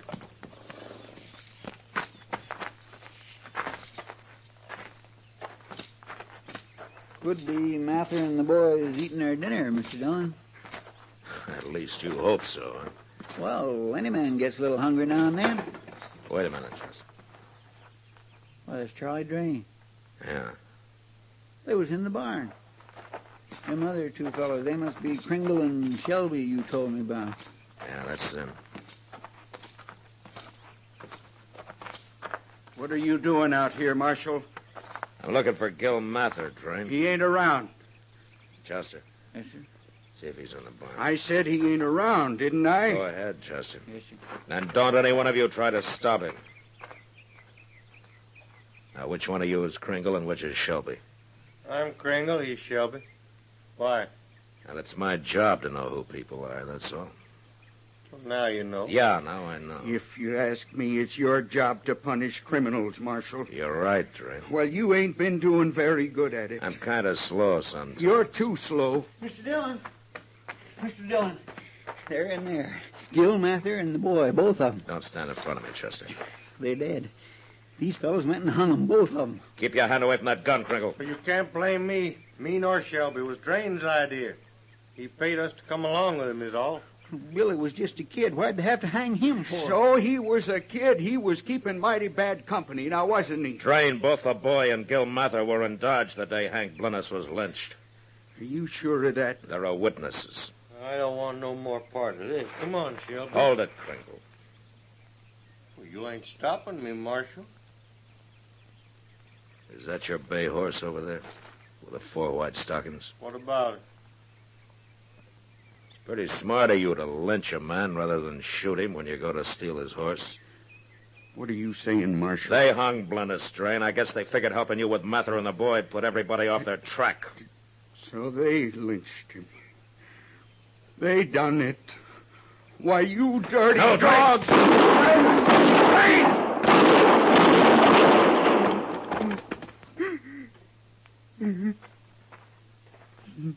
Why, he killed him. He killed both of them. Sure, I killed them. They had it coming now, didn't they? Give me that gun, Train. I said give it to me. Lynchers. All the time there was nothing but a couple of dirty lynchers. He's crazy, Mr. I hate them. What do you think you just did in the barn there, Train? I made a mistake. I can't help that. I only wish I could have hung these two. They deserved it. Just like them fellas that lynched my pa. I ain't never seen a man so mixed up. I hate lynching. Sometimes a man can hate too much, Train. Sometimes they can twist him till he gets where he doesn't really belong. I don't know what you mean. Hell, it doesn't matter now. Not anymore.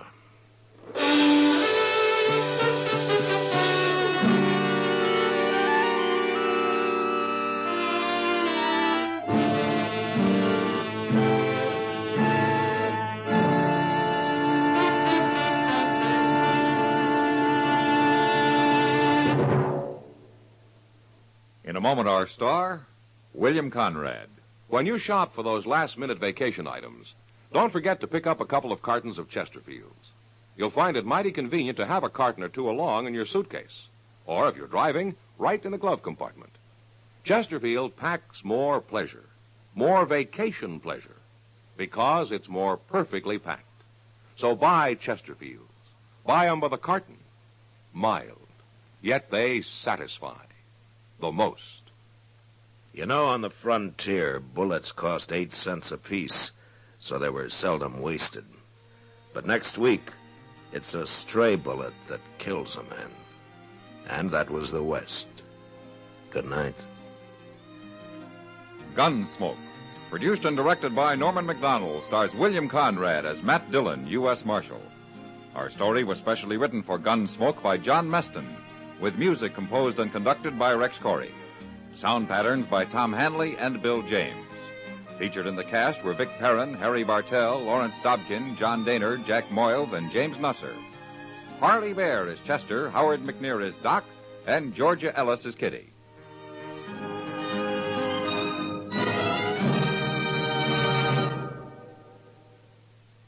Live modern. Smoke L&M. Live modern. Change to L&M. Yes, have an L&M. No other cigarette you can buy, plain or filter, gives you the full, exciting flavor you get through the pure white L&M Miracle Tip. Through the modern Miracle Tip, L&M tastes richer, smokes cleaner, draws easier. So light up, free up, let your taste come alive. Live modern. Smoke L&M. Join us again next week for another specially transcribed story on Gunsmoke.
Gunsmoke, brought to you by Chesterfield.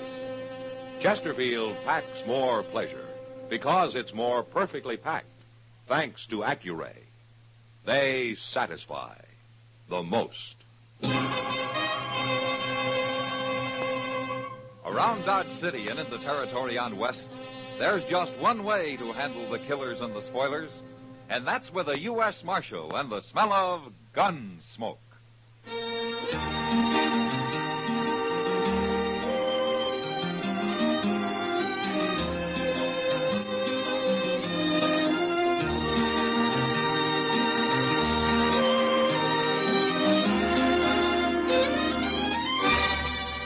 Gunsmoke, starring William Conrad.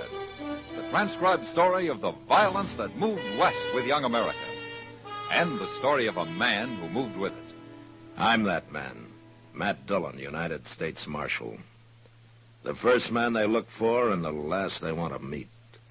It's a chancy job, and it makes a man watchful and a little lonely.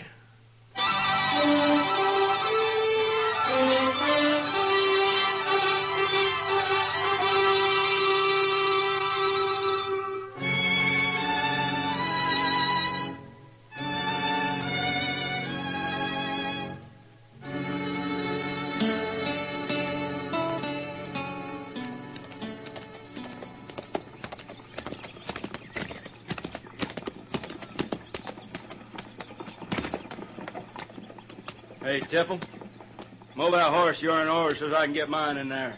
This hitch rack's pretty crowded, Ferris. Can't you tie up someplace else? I said move him over. Here, now, don't do that. No? You hit my horse again, I'll shoot you, Ferris. You won't do nothing. What's the matter with you? You drunk? You got a complaint about something, Tipple? Yeah, Paris, I got a complaint. Go ahead, Tipple, I'm waiting. All right, hold it there, you men. You stay out of this, Marshal. Not likely. Now, look here, Marshal. I know you're a friend of Tipple's, but I don't know as I like you're protecting him this hard. I'm not protecting anybody, Paris. I'm stopping a gunfight. Now, you get moving. I'll meet you any time, Paris. You shut up. We'll meet right enough. When you ain't got your nursemaid around. Why'd you stop it, Matt? He had it coming to him. Yeah, you're pretty hot-tempered, aren't you, Ben? Did you see what he done? That's no reason to shoot a man, and you know it. An ordinary man, no, but that Paris has been looking for trouble for a long time. I know what he's like. But you keep away from him, Ben. It's bound to happen, Matt, sooner or later, and I don't hide from no man. You know me well enough for that.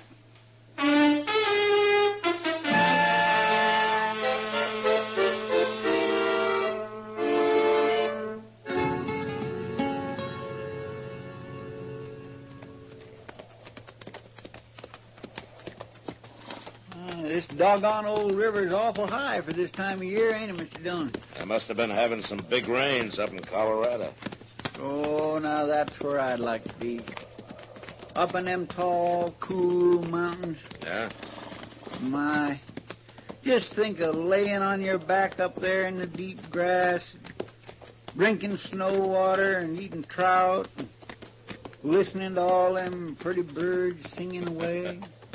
We'll miss you, Chester. Oh, I ain't going nowhere. Hey, look on the bank there. Some fellow fishing.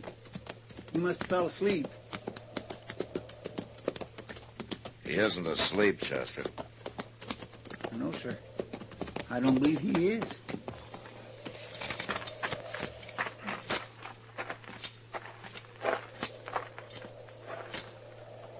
Why, that's Frank Parrish, Mr. Dillon. Yeah. Shot in the back. That's terrible. There's his pole. By golly, he was sitting here fishing and somebody sneaked up and shot him. Oh, that's a mean way to die. Yeah, we'll get a wagon and carry him back to Dodge. All right. Get on, Chester. What? I can't see nobody. All right, come out of there. You can't get both of us. Come out or we'll start shooting. Don't shoot, Marshal. I'm coming. What? Why, it's only a kid. Sandy Spangler. Andy, what are you doing out here? Nothing, Marshal. I was going to go fishing, but I lost my line. Why were you hiding in the brush there? Him. I heard a shot some time ago, and I come looking around, and I found him laying there. And I got scared when I heard you ride up, so I hid. You didn't see anybody? Oh, no, I didn't see nothing. Whoever did it was gone. Oh, my goodness, Mr. Dillon. What is it, Chester? Well, the way Frank and Ben Tipple was carrying on, you don't suppose Ben could have did it, do you? I know he's a good friend of yours and all. Never mind, Chester.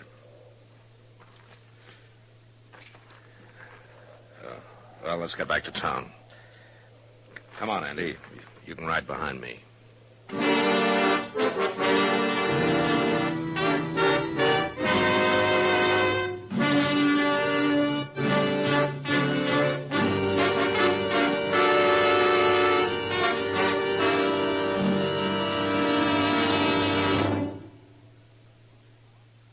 That whistling man, Bobby Haggart, really started something. Tonight, the Calypso Boys join in. Ready, amigos?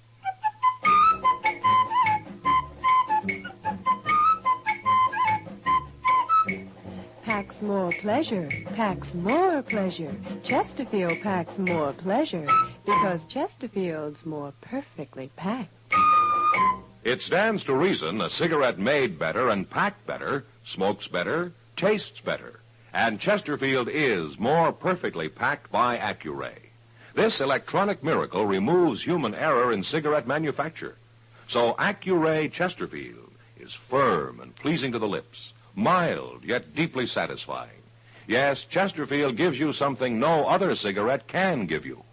Chesterfield packs more pleasure because Chesterfield's more perfectly packed. To the touch, to the taste, Chesterfield packs more pleasure because it's more perfectly packed. By Chesterfield, mild, yet they satisfy the most.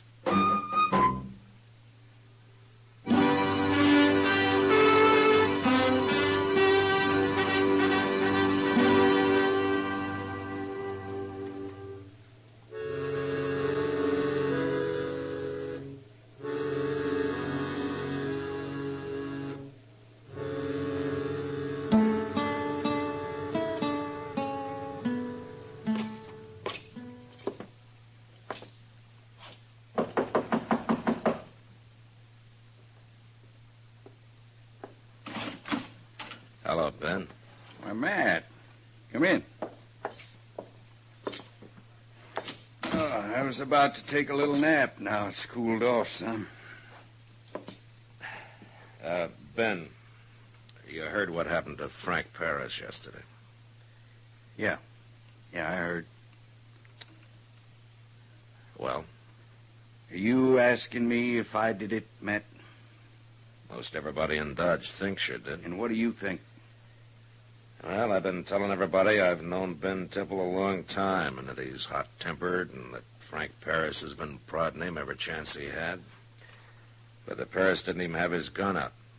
Besides, he was shot in the back. Mm-hmm. What are people saying to that? They're saying you're a friend of mine. They think that's why I haven't arrested you. Well, is it? I'd go after my own brother if I thought he murdered a man, Ben.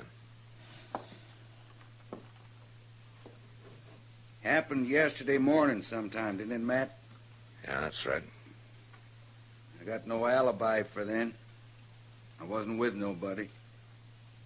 Yeah, that's too bad. It would have helped.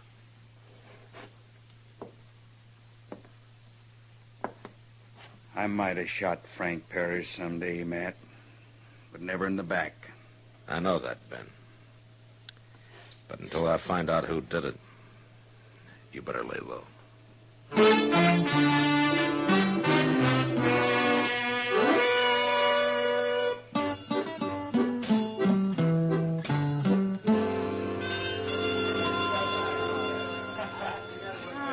Just look at this place, Matt. Oh, what's wrong, Kitty?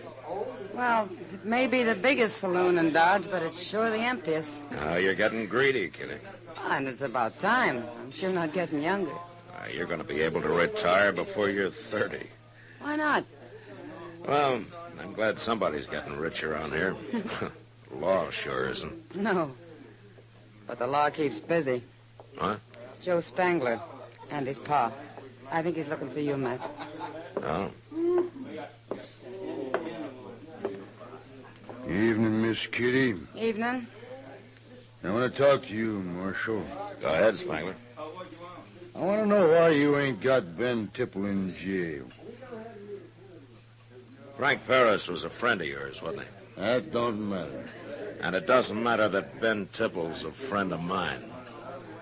He didn't do it, Spangler. There's a lot of people think he did, Marshal. You have any proof? Well, my boy, Andy, I think he saw Tipple out there. And I'll get it out of him. I whipped him once already. Look, Spangler, your boy'd have told me if he'd seen anybody. Why would he try to protect Ben Tipple? Scared. Scared of what? You? What you might do to him if he talked? Now, just a minute, Spangler. Now, he's gonna talk. Before I'm through. You get out of here. You're making me mad. Well, no, I didn't aim to do that, Marshal. All I wanted is to get you to do your job before somebody has to do it for you. Easy, Matt. Yeah.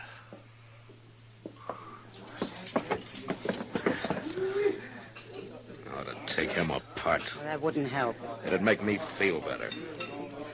You'll be all right. Soon as you find out who did kill Paris. How am I going to find that out, Kitty? With all this going on, he's as safe as a bear in a hickory tree.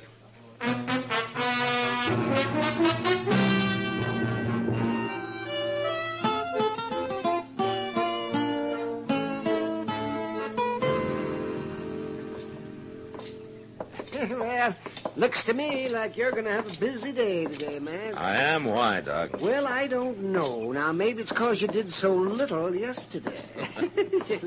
Do I owe you some money or something, Doc? Oh, no. You're all paid up, but, you know, man, I've been thinking. How much you want, Doc? Oh, $10 to do it. Yeah. Here you are. Oh, well, thank you. Sure, Doc. Just pay it back by Friday, that's all. Oh, no, wait a minute. You think I was merely asking for a loan? You have your own way of doing things, Doc. So's he. What? Look, that filthy Spangler. He's cuffing his boy around again. No, Pa, don't. I've had about enough of his ways. I warned you, boy. I warned you what you did. No, Pa, I didn't mean to do it. You won't learn, will you? All right, that's enough, Spangler. What? Now, you just get out of here, Marshal. You ain't interfering in this. Let the boy go, Spangler. Let him go. I said that's enough. Andy, you stand over here. He won't hit you again. I didn't mean to do it. I told him I didn't. What did you do, Andy? I lost his rifle. I borrowed it to go hunting, and I flew across the river, and I lost it. I ought to kill you, Marshal. Don't try it, Spangler. Now, come on, get on your feet. What right you got coming between the man and this boy? None, I guess, but I took it anyway. That kid ought to be in jail stealing like he does. He wasn't stealing. It ain't none of your business, Marshal. And I ain't going to talk to you about it. Andy, I'll see to you later. You beat him again, and I'll throw you in jail. He won't beat me because I ain't going home. Not ever. Now, what'll your mother think, Andy? I got no mother. Oh, I'm sorry. I forgot, Andy. And he hates me. Look, Andy, if things get bad, you come see me, huh? Anytime. Will you do that? Maybe. And don't let your pa make you say anything that isn't true, Andy. You don't have to. You understand? Yeah. All right. Now, you just remember, you can come see me anytime.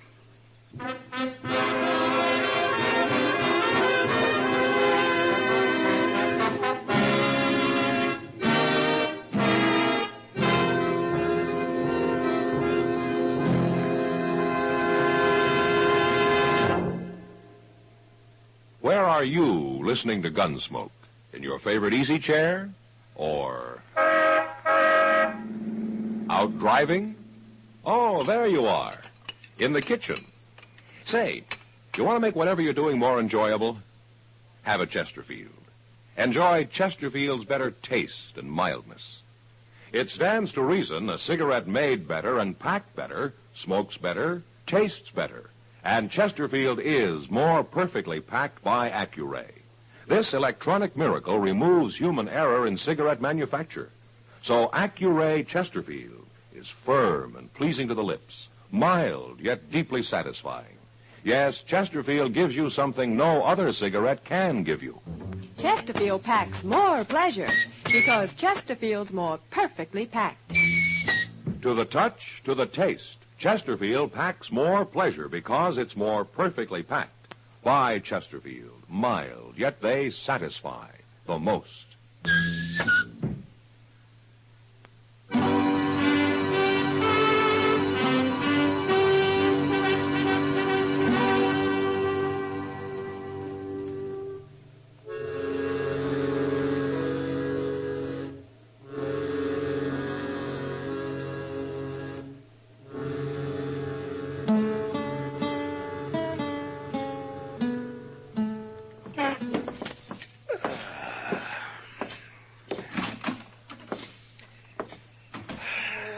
This a pretty night, Mr. Dillon. Look at all them stars up there just a-shining away. Yeah. And look at all those lights in the saloons just a-shining away. You ain't much of a nature lover, are you? Not while I got work to do, Chester. What work? Well, for the next few hours, I got to walk around and try to make sure nobody's going to get cheated or get too drunk or get killed, maybe. You're right. Sometimes that can turn into work. Well, looky there. It's Andy. Now, what's he up to? Marshal Dillon, Yeah, what's the trouble, Andy? they're in that alley right back there. Come on, hurry, come on. Well, who's in the alley? Paul and Ben Tipple. Paul's got him cornered. What? Paul's got the drop on him. He hid out in there and waited for him to come by. But how do you know? What were you doing there? I thought Paul was after me, but he's going to shoot Ben Tipple. I know he is. Well, maybe I can stop him, Andy. I hope so, but I don't know how. All right. Let's slow down here. You wait here with Chester, Andy. I'm going to go in there alone. Sick of arguing, you two, Tipple. Might as well admit it, and you know it. I wouldn't have minded shooting Frank Parrish, but not in the back. Not even him. I guess I'm going to have to kill you. You'll die yourself if you pull that trigger, Spangler. Marshal. Now, you drop that gun. No. He killed Frank Parrish, and I'm going to shoot him if I die for it myself. Don't be a fool. He's got my gun, Matt. Just stand steady, Ben. Marshal, Get back, Andy. I've got to tell you something. He slipped away from me, Mr. Dillon. It's terribly important. Help me keep an eye on Spangler, Chester. Yes, sir. All right, now, what is it, Andy? Hurry up. Bend over, I got to whisper it. What? What's going on there? Never mind. You got two men who'll shoot you now, Spangler, and you better not try nothing. I'm getting mighty tired of this. What's that kid doing here anyway? Well, he didn't come here to murder nobody like his pa did. Ben Tipple's the murderer, not me. No, he isn't, Spangler. Tipple didn't shoot Frank Parrish. You said that before, Marshal. Andy did it. Andy? He just told me. What are you saying? It was an accident. He saw something move, and he thought it was an animal, so he fired at it. I don't believe it. The day he took your rifle, when he found he'd shot Parrish, he got scared and threw the rifle into the river. You tell him, Andy. It's true. I was too scared to tell anybody before. All right. You heard him, Spangler. Now put up that gun. I don't believe him. He's lying. You stay where you are, Marshal. Put up your gun, I said. Not hardly.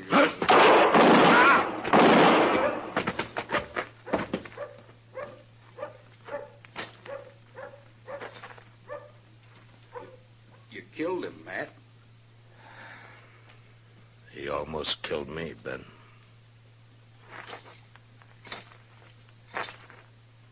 Andy, I'm sorry about your paw. But you go with Chester now, huh? He wasn't my pa. What? My real pa died a long time ago. My ma told me about it when she made me change my name. Oh. I guess that's why he never did like me much. Beat me all the time. Yeah. Marshal, What, Andy? when are you going to hang me? Hang you? For shooting Mr. Paris. Is that what you've been thinking? I admitted doing it, didn't I? It was an accident, Andy. Nobody's going to hang you. Ben. What, Matt? He's a mighty brave boy. Yeah. Yeah, he sure is. Why, he spoke up just now to save my life, thinking he'd be hung for it, didn't he? Andy, how'd you like to come home with me? I got a place for a boy like you. You mean that? I sure do. Marshal, you believe me? You think he means it? Yeah, Andy. I think he means it.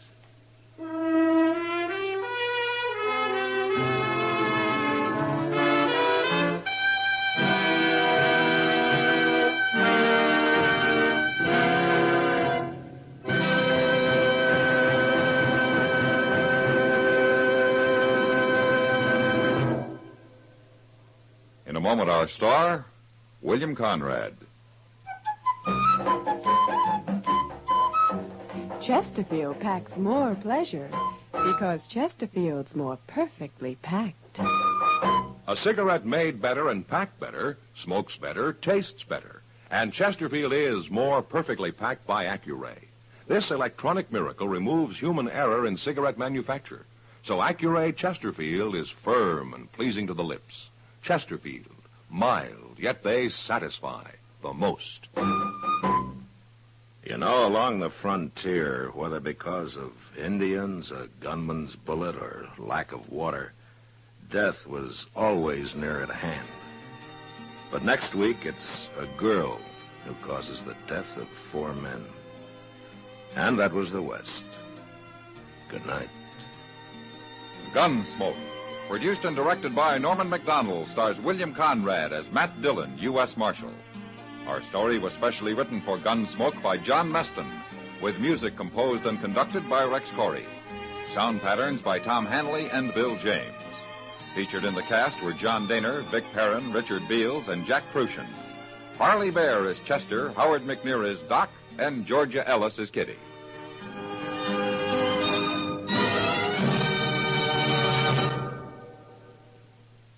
Live modern.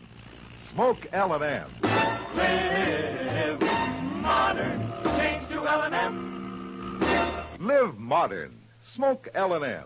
Only with L&M can you enjoy the full, exciting flavor of today's finest tobaccos. No other cigarette, plain or filter, gives you the full, exciting flavor you get through the pure white miracle tip. So light up, free up, let your taste come alive. Live modern. Smoke L&M. Join us again next week for another specially transcribed story on Gunsmoke.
Gunsmoke, brought to you by Chesterfield. Chesterfield packs more pleasure because it's more perfectly packed, thanks to Accuray. They satisfy the most. Around Dodge City and in the territory on West, there's just one way to handle the killers and the spoilers, and that's with a U.S. Marshal and the smell of Gunsmoke.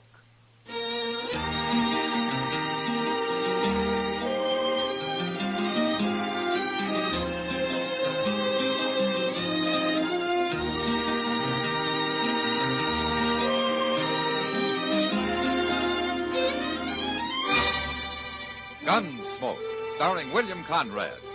The transcribed story of the violence that moved west with young America. And the story of a man who moved with it. I'm that man, Matt Dillon, United States Marshal. The first man they look for and the last they want to meet. It's a chancy job, and it makes a man watchful and a little lonely.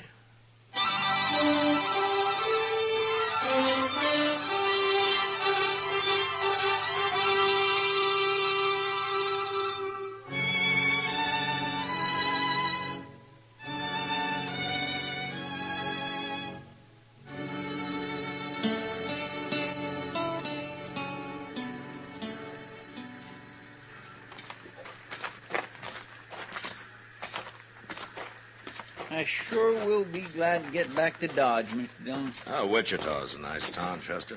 All right, you like it so much, next time you can come along. I got no business here anyway. It's almost over. Train leaves in about 10 minutes. I've been worried all morning we might miss it. Yeah, it's going to be a long ride. Why don't we wait outside here till they yell all aboard, huh? My, you sure do hate setting down, don't you? I like fresh air, Chester. Bet you can go on if you want. No, I'll wait. Well, you could be finding us a couple of seats. Mr. Dillon, the Santa Fe guarantees a seat to everybody who buys a ticket.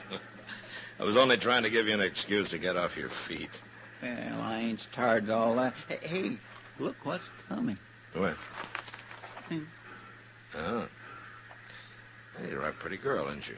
Yes, she is now, ain't she? You suppose she's going to Dodge, too? Well, why don't you ask her? Oh, my goodness, Mr. Dillon, I don't even know her. I couldn't do it. It's not going to stop him. Who? That gentleman standing by the car. He's seen her, too. Gentleman? Looks more like a drunk rowdy to me. Let's kind of walk over that way, huh? Say, maybe he does know her, Mr. Dillon. Yeah, maybe. Oh, I doubt it, though. He's too mean and ugly looking. I tell you now, as long as we're going to be traveling together, we should all at least get acquainted, huh? My name's Laster. Ab Laster. How do you do? I do. I'm meeting my partner in Dodge, Joe Garrett. Have you known him? I'm sorry, but I've never been in Dodge. No, huh? Well, you know what makes two of us. Well, of course, at least we ain't gonna be lonely, are we? Well, that depends. Depends on what? If you're a gentleman. Oh, honey, sure I am. Yeah, I know now. I got a bottle here. Why don't we get aboard and we'll have us a little drink? Please, Mr. Laster. Come on. No, look at that. Well, no, what's the matter with you? Start out being real friendly and then you freeze up. Come on, we'll get in that train like I say, and I'll buy you a little drink. Let me go! Hey, mister. What do you want? Let the lady go. You're looking for trouble, ain't you? No. He tried to force me onto the train. He wanted me to drink with him. Now, don't you worry, miss. He won't bother you. He wasn't minding it, not till you busted in. Ab Laster, huh? Hmm? How do you know my name? Well, I heard you tell the lady. Real snoopy, ain't you? Sometimes. Do you know what you're getting into, mister? No. Why don't you tell me? I'll show you. You're packing a gun. But I don't always use it. You hit him. This gun's safer with me. Here, Chester. Put his gun in your belt. Yes, sir. He's gonna be awful mad, ain't he? Oh, I'll kill him. I swear I'll kill him. He's going to fight some more. No, he isn't. Get on the train, mister. You tricked me. Get aboard while you can still walk. Mister, we get to Dodge, you're going to wish you'd never seen me. I'm wishing that already. Now move.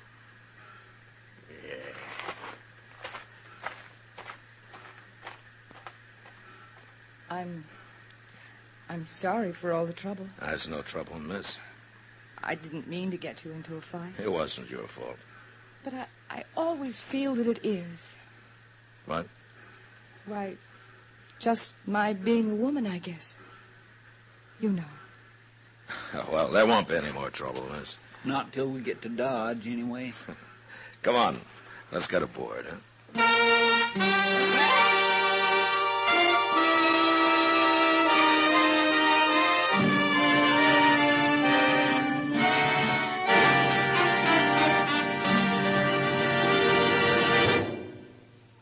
If you're a real coffee drinker, you wouldn't pour water into your coffee.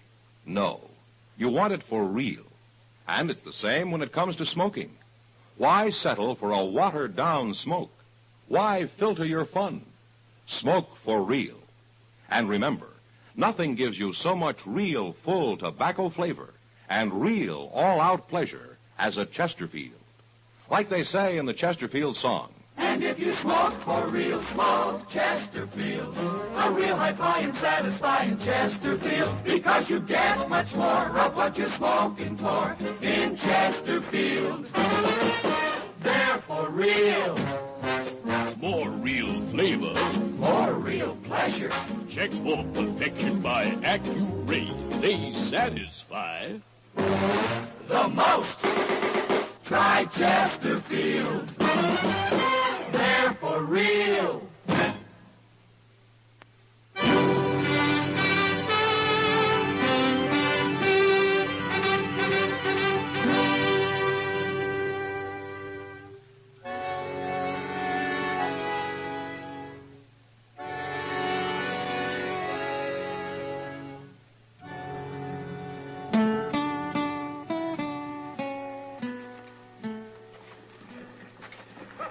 Oh, what do you think of Dodge, Rena? I can't tell much from the depot, Marshal. Oh, we'll show you the rest. Chester, go get our baggage, will you? Well, Yes, sir. Dodge kind of frightens me, Marshal. Oh, why? Well, I'm only a woman, and I've heard so much about the terrible things that go on here. Now, don't you worry, Rena. Nothing will happen to you. I do feel safer when you're around. Marshal. Excuse me a minute, Rena. It's that same man. Yeah, what do you want, Lester? Now tell me that you're Marshal Dillon. Well? Well, now there's two of us, Marshal. Here's my partner, Joe Garrett. Lester says you made things bad for him in Wichita, Marshal. Oh, is that so? He says you stole his gun, too. He can pick it up at my office sometime. I just don't like what you did, Dillon.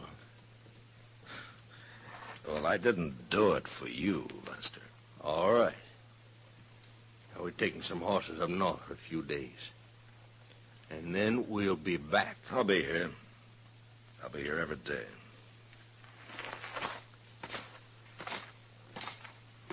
What did those men want, Marshal? Nothing, Rena, nothing important. I'll bet there's going to be more trouble over me, isn't there? Now, don't you worry about it. We'll find you a room, and then I'll take you over to the Long Branch and introduce you to Kitty Russell. She's half owner of the place. Oh, come on. Chester's waiting.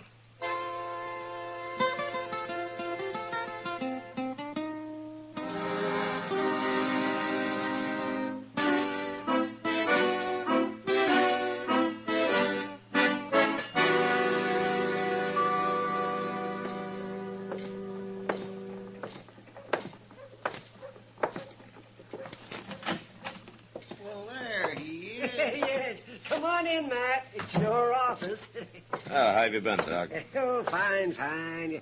Chester's been telling me about this little new girl, Rena Decker. No? Sounds like a mighty sweet little apple. Is that what Chester said? No, I didn't say that at all. That's what you meant, Chester. But is it true, man? Well, you can go see for yourself, Doc. I think she'll be working at the Long Branch tonight. Oh, Kitty hired her. Well, I left them talking together about an hour ago. Good. I'll drop by there tonight if I have time. Oh, you'll find time, Doc. Well, I will if some idiot doesn't fall off his horse, jump out of a window or something, or go get himself shot. Leave him die. It'll be worth it. Leave him down. It's a good thing nobody has to depend on a sybarite like you, Chester. I don't know what that means, but it sure don't sound nice. Then don't ever let me catch you saying it. Oh, it's Kitty. Come on in, Kitty. Join the fun. I'm afraid I'm going to spoil the fun, Doc.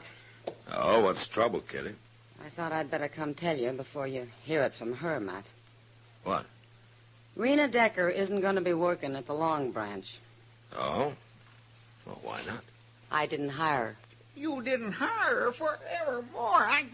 Oh, I'm not saying she isn't pretty and all that, Chester, but I've seen her kind too often. They mean nothing but trouble. Well, I don't understand, Kitty. She seems like a nice little girl. Now, you men are all alike. Pretty face throws you every time. Now, Kitty, I have no interest in her beyond trying to help her the way I'd help anybody. Who started that fight in Wichita, Matt? I had Laster. He was annoying her. She didn't lead him on, huh? Oh, now, Kitty, you're being unfair. That girl's here all alone. She doesn't know anybody, and she needs a job. Sure, and when I had to leave her at the bar a few minutes after you brought her in, she almost got another fight started. Now, why would she do that? Some women like men fighting over them. I see. Now, Kitty, what really is it that you don't like about her? Doc hasn't seen her yet, huh? Yeah, no, but I'm sure interested now, Kitty. Yeah, you'll be just as stupid as they are. Now, Kitty. All right. Just to show you, I'll hire her. But don't blame me when somebody gets killed, because it's bound to happen.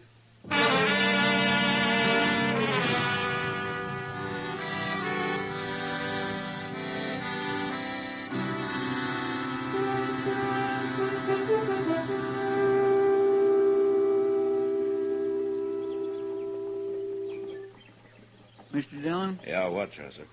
Looks like Miss Kitty was wrong, don't it? It's been 2 days, but she didn't put any time limit on it. What do you think it is she's got against Rena, anyway? Oh, sometimes a woman takes a dislike to another woman, and nobody ever knows exactly why, Chester. They're sure hard to track, ain't they? Oh, they got their ways, I guess. But then so have we. Yeah, that's right.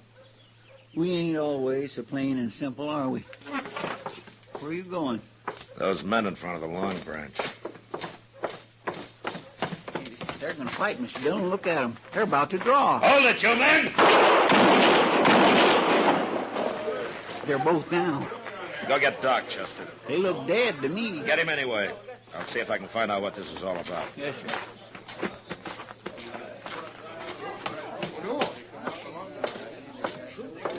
Anybody know these men?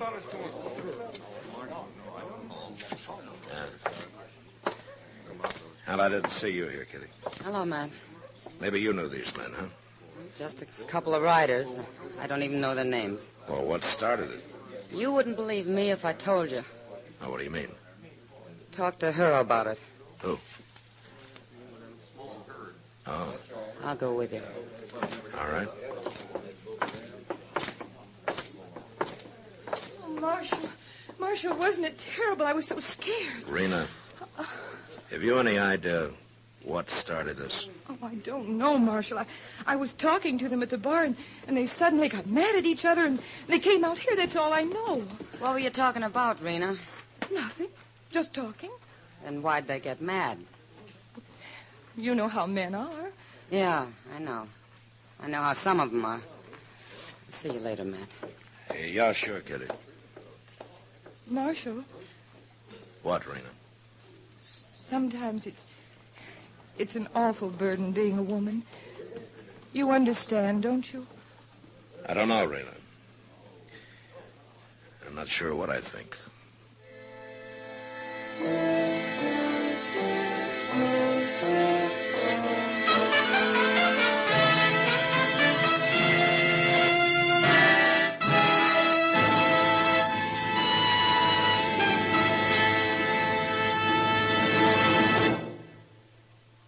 want a steak without the flavor, or a rose without the scent. No, you want it for real. And the same thing goes for smoking. You smoke for real, so why filter your fun? Why not go for all-out enjoyment with Chesterfield? Chesterfield, checked for perfection by AccuRay, gives you more real full flavor, more real smoking pleasure. And if you smoke for real smoke, Chesterfield, a real high-flying, satisfying Chesterfield, because you get much more of what you're smoking for in Chesterfield. They're for real. More real flavor. More real pleasure. Checked for perfection by AccuRay. They satisfy the most. Try Chesterfield. They're for real.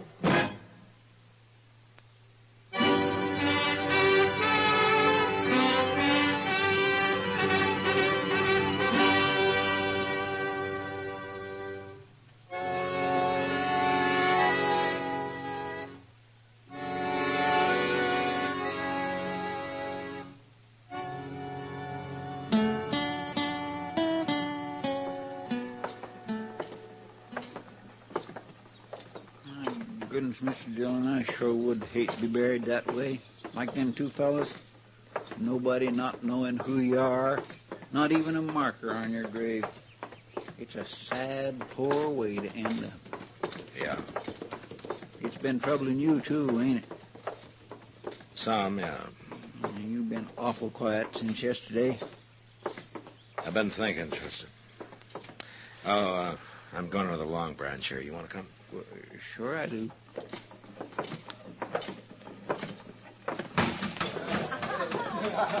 They're pretty busy, ain't they? Uh-huh. Hello, Matt. Chester. Oh, Miss Kitty. You weren't at the burying, Kitty. No. Is Rena around? Right over there at the bar with two men, as usual. Oh? Mr. Dillon, look at that blaster and that Garrett fellow. Yeah. I didn't know they was back in town. It didn't take Rena long to find out. What do you mean? She brought him in with her when she came to work. But then, of course, she and Laster are old friends by now. Now, Kitty. Why don't you go over to the bar there, Matt? Have a drink on the house. Why? Eavesdrop a few minutes.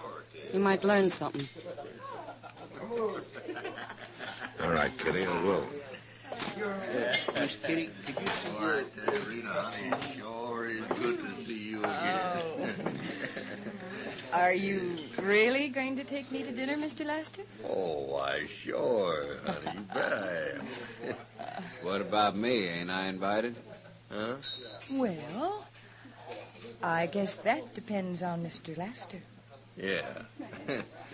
Well, some other time, Garrett. This here's going to be my night tonight. Well, you make it sound like Mr. Garrett's not wanted. Well, he ain't. You don't have to treat him like he's a dog.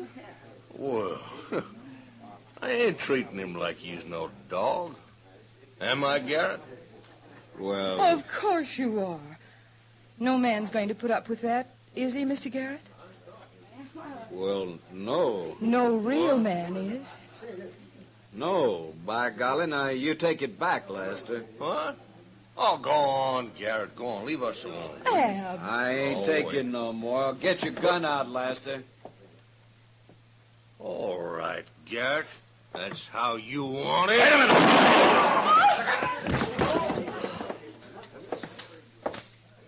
You killed him. You killed him, Ab. Give me your gun, Lester. No.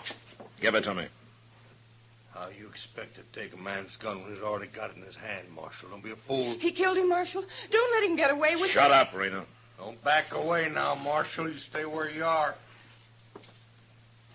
Rena's tricked you into 2 fights already, Lester. You gonna let her do it again? Stand still. She likes men fighting over her. Don't you see, then? Leave her out of this. Now stand still. You put up your gun, Lester. No.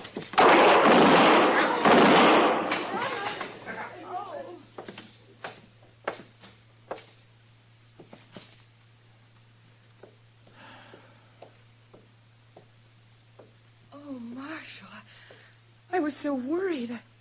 I thought sure he'd killed you. Oh, I was so scared. Rena, 4 men have died because I wouldn't believe Kitty about you. What? Now you get out of Dodge. Now. And don't ever come back.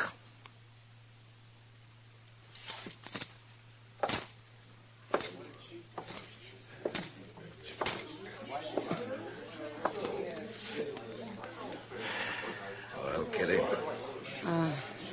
It's not your fault, Matt. Yes, it is, Kitty. And I hope you never let me forget it.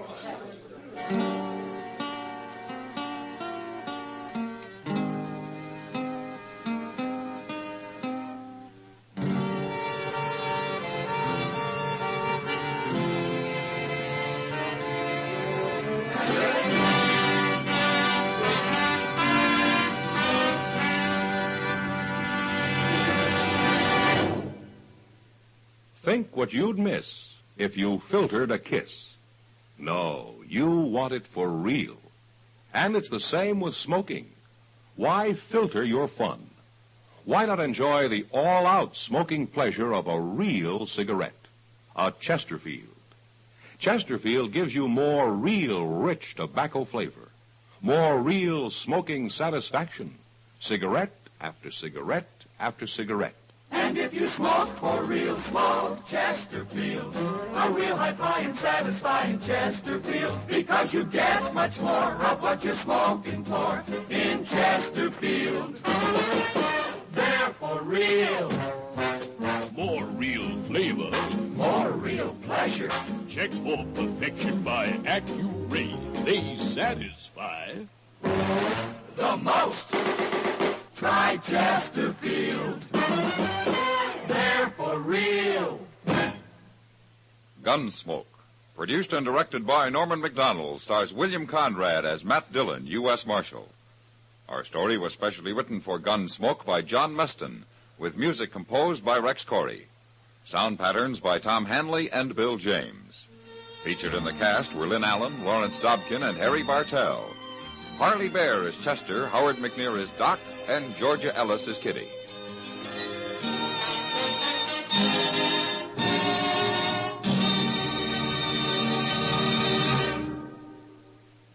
Who'd want a steak without the flavor, or a rose without the scent? No, you want it for real. And the same thing goes for smoking. You smoke for real. So why filter your fun?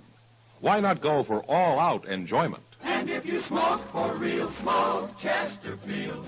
A real high-flying, satisfying Chesterfield. Because you get much more of what you're smoking for in Chesterfield. They're for real. Join us again next week for another specially transcribed story on Gunsmoke.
Gunsmoke, brought to you by L&M, the modern cigarette that lets you get full, exciting flavor through the modern miracle of the pure white miracle tip.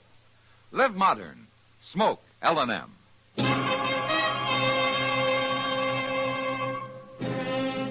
Around Dodge City and in the territory on West, there's just one way to handle the killers and the spoilers, and that's with a U.S. Marshal and the smell of Gunsmoke.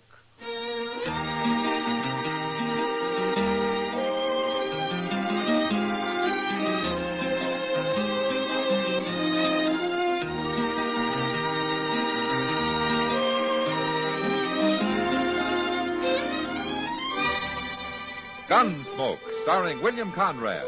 The transcribed story of the violence that moved west with young America. And the story of a man who moved with it. I'm that man. Matt Dillon, United States Marshal. The first man they look for and the last they want to meet. It's a chancy job, and it makes a man watchful. And a little lonely.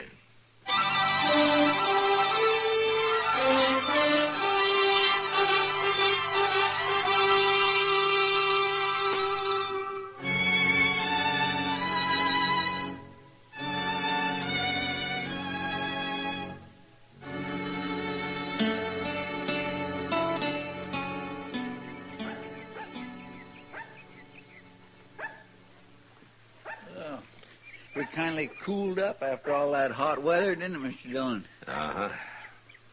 It sure turned out to be a pretty nice day. Yeah. Kind of makes a man lazy, though, doesn't it? Hey, look at that little old dog out in the street there. He sure is playful, ain't he? Oh, yeah. If he had any sense, he'd go lie down in the shade somewhere. Well, he's just a pup.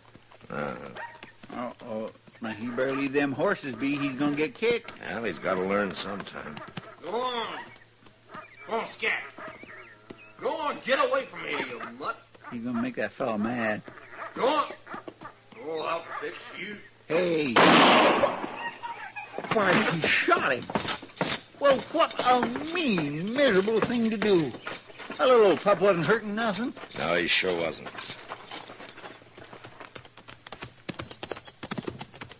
Hey, that's the marshal. Yeah. Well, what do you want? Get on off those horses. What? Do it! Right now. All right.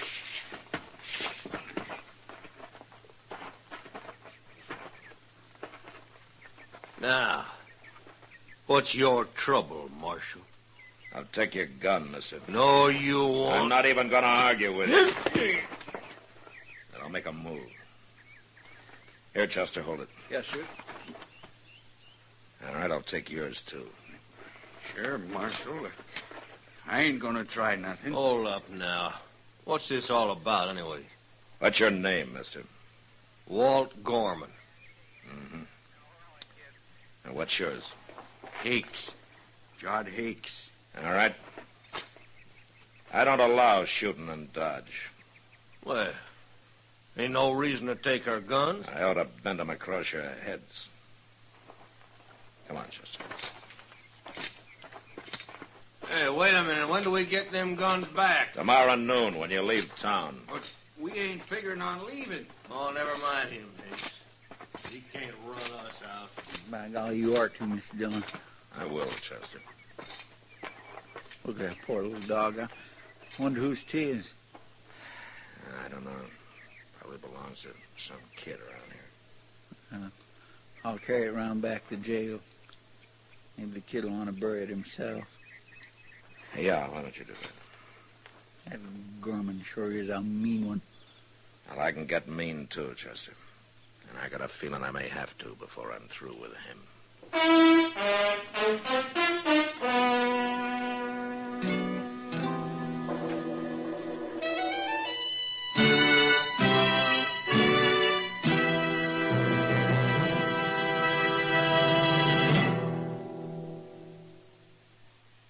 Why don't you live modern?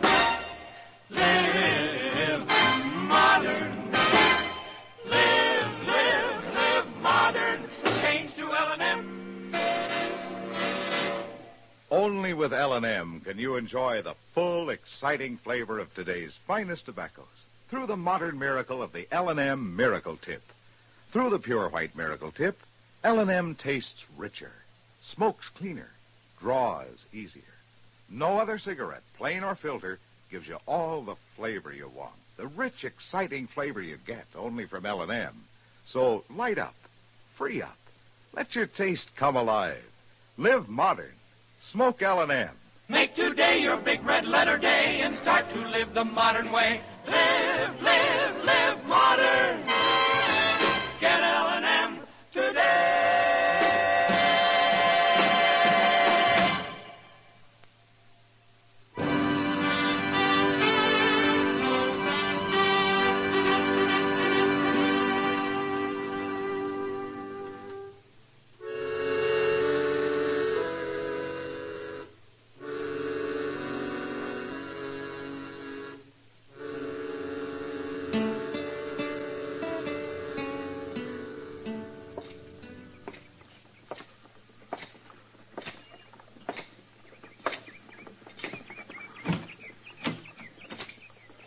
Hey, Mr. John, guess what? No, what, Chester? You know who that little raggedy dog belonged to? It wasn't no kid at all. It was an old fella called Pony Thompson. Pony Thompson? Yes, sir. He come in here a while ago. He heard we had him. He's out back now burying him. I never heard of Pony Thompson. Neither had I. He's a real nice old fellow, though. Oh, kindly funny looking. He looks at you from under them scraggly eyebrows like an old gray wolf, but that's him. You'll see. Hello, Mr. Thompson. No, I ain't no Mr. Pony's good enough. This is Marshal Dillon. How do, Marshal?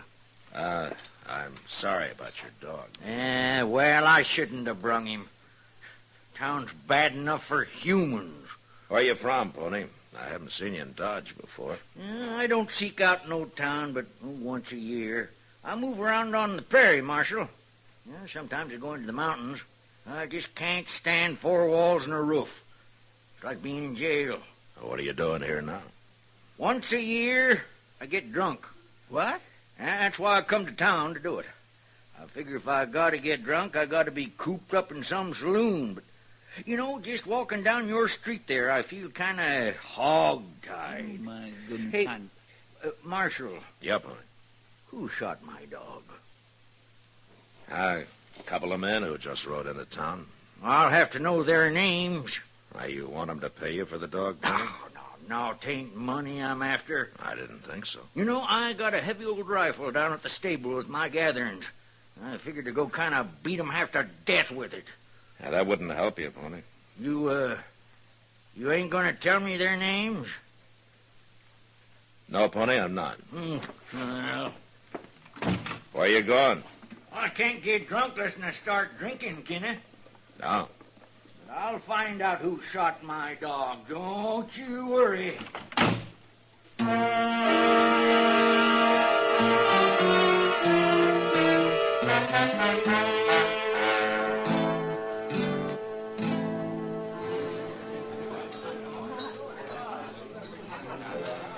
Your friend Pony Thompson's doing pretty well at the bar over there, Matt. That's his second bottle he's working on. He sure keeps to himself, doesn't he? A man who drinks alone is usually peaceful anyway. Yeah. Now, hurry it up, bartender. We ain't got all night. Now, who's that there? Just came in. Oh. Well, you know him, Matt? Yeah. One of them's the man who shot Pony's dog I was telling you about. Oh. Well, he looks like the kind... Kitty? I don't know what Sam wants. Hey, Kitty. I better go see you. I'll be right back. Yeah, sure, Kitty. Hey, look at this one, Hicks. She's pretty. Yeah. Hey, girlie, buy you a drink. No, thanks. Oh, what'd you want, Sam? Never mind about him. Come on, have a drink. I said no. I said yes. Come on, girlie, loosen up now. Tell me something, mister. Do you have to be awful brave to shoot puppy dogs? What? Must take a real man to do that, huh? I just ought to slap your face in for you. I wouldn't try that, Gunn. It's a Marshal. Now what? You get out of here. And you take Hicks with you. You sure like having your own way in this here town, don't you? I sure do.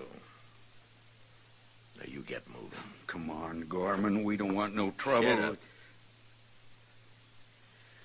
All right. I sure am getting a belly full of that. What a hero. Yeah. But you know, Kitty, I wish you hadn't mentioned the dog. Oh, I'm sorry, Matt. I forgot. Hey, evening, Marshal. Hello, Pony. So, that feller's name was Gorman, huh? He's got a mean face, too, ain't he? Now, look here, Pony. Don't you worry. I ain't gonna follow him, Marshal. No sirree, Bob. I got me this here bottle to finish. Yeah, I'm gonna get drunk tonight, remember? Well, I guess it doesn't matter after all, Matt, huh? Hell, I hope not, Kitty. But I'm not so sure.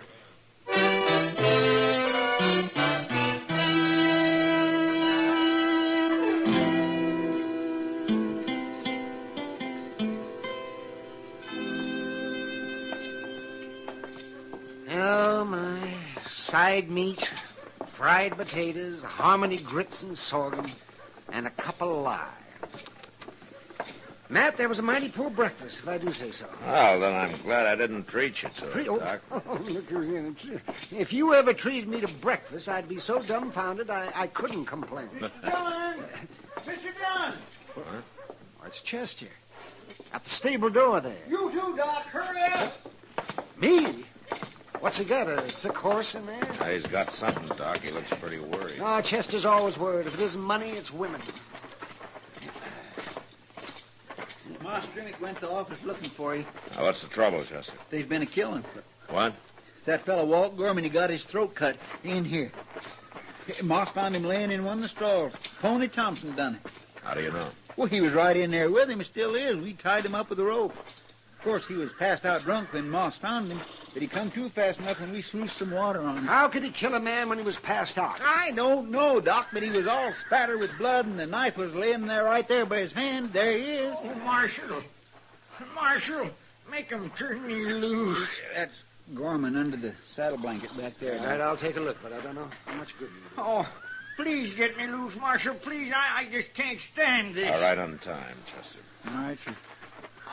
I didn't kill nobody. The knife's in that board right next to you, Mr. John. Oh. Pony, is this your knife? Yeah, sure, it's mine, but I didn't use it on nobody. It was laying right by his hand. Well, then somebody put it there.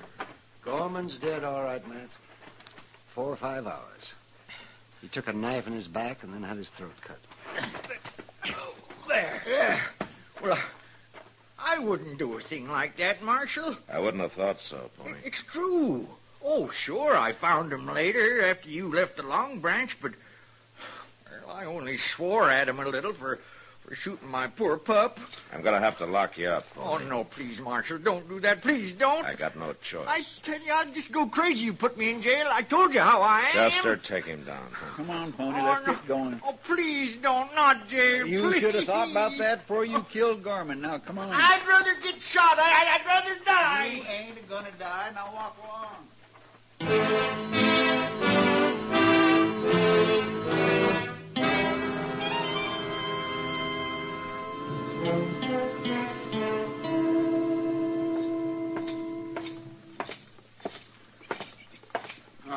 Hello, Marshal. I've been waiting for you. Hello, Hicks. I seen Chester a while ago taking Pony Thompson into the jail here. Can he tell you what happened? He sure did. I didn't want to see Gorman. Not after what that old man did to him. Come on into the office, Hicks.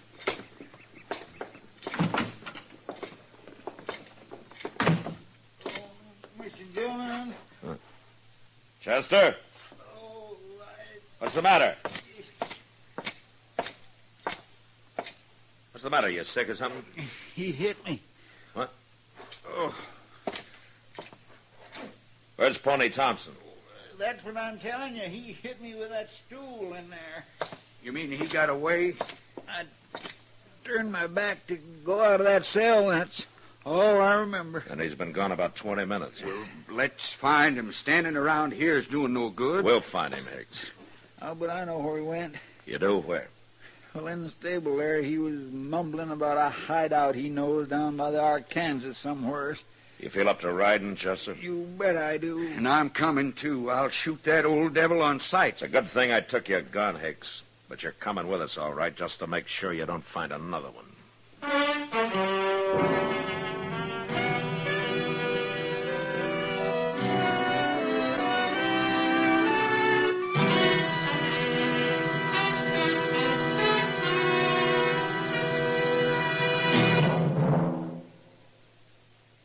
Why don't you live modern? Live modern. Live modern. Change to L&M. Yes, have an L&M. Enjoy a really modern cigarette. A cigarette that gives you all the full, exciting flavor of today's finest tobaccos. No other cigarette, plain or filter, gives you the flavor you get through the modern miracle of the L&M Miracle Tip. Through the pure white Miracle Tip, L&M tastes richer, smokes cleaner, draws easier. So light up, free up, let your taste come alive. Live modern, smoke L&M. Make today your big red letter day and start to live the modern way. Live modern. Get L&M today.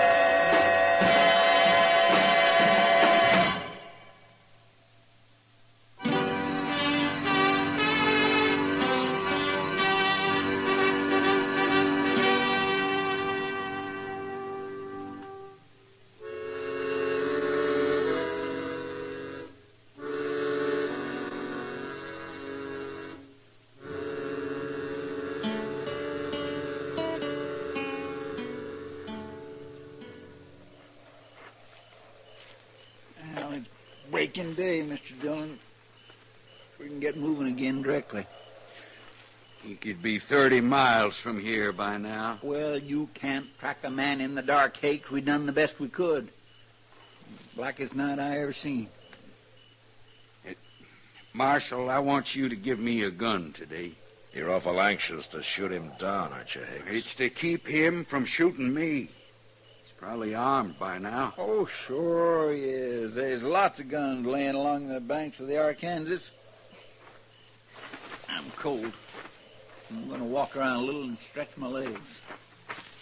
Don't you get lost, Sonny. Oh. Why don't you try keeping quiet? Your voice itches my ears. Hicks, tell me something. How long were you and Gorman partners? About a year. Why? I just wondered. You going to let me have a gun today?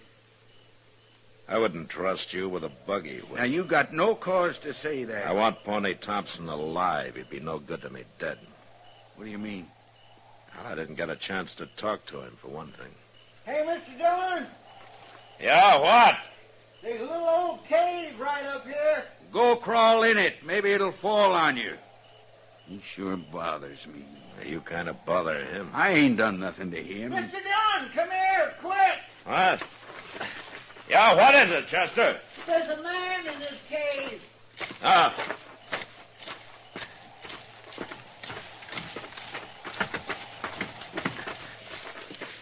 It's old Pony Thompson. Well, drag him out. I did. He's dead, Mr. Dillon. Huh? He's dead? Yes, sir. Make a torch out of some of those dry weeds, Chester. I can't see much here. Yes, sir. What is it, Marshal? Somebody kill him? I don't know, Hicks. Just stay out of the way. Doggone it, you treat me like I was dirt. I've had enough of that. Come on, Chester, hurry up. Yes, sir, I got it. Here, let me get lit. I don't feel blood anywhere. Yeah. Ain't gonna burn long, though. Hold it near his head. I don't see nothing. No, wait a minute. Hold it closer. Huh? Now, down here. There ain't a mark on him. Yes, there is. Hmm? See those two little punctures on his neck there? Yes, sir. All right, Chester. Well, I guess Pony meant what he said about not liking jail. What do you mean? We've been sitting right down there in front of his cave for about 8 hours now. He could have hollered for help, but he didn't. Help for what? There was a rattlesnake in that cave. That's what them marks on his neck was. He got bit. Rather than face jail, he stayed in there and died. Don't get to feeling so sorry for him. He stuck Gorman in the back and cut his throat, didn't he? Yeah, Hicks. That's exactly what happened to Gorman. What are you looking at me like that for? Chester. Yes, sir? Did you tell Hicks that Gorman got knifed in the back? No, sir. All I said was he got his throat cut. And poor old Pony Thompson died for nothing. I don't know why you killed your partner, and I don't much care, but we'll find out. After we get Pony buried properly. Now, look here, Marshal. And you'll dig the grave, Hicks. And you'll dig it deep. The old man deserves that much from you.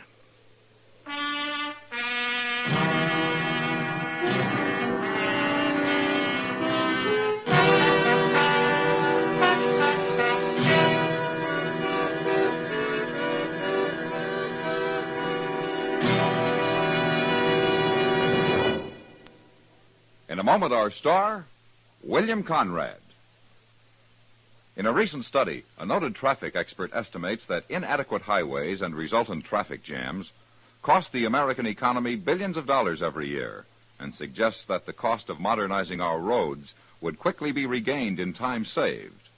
Discussing motor accidents, this same expert suggests that legislation may be needed to curb the speed of our powerful automobiles before they ever leave the factories. This is a controversial question on which the experts disagree. But all traffic experts agree on one thing.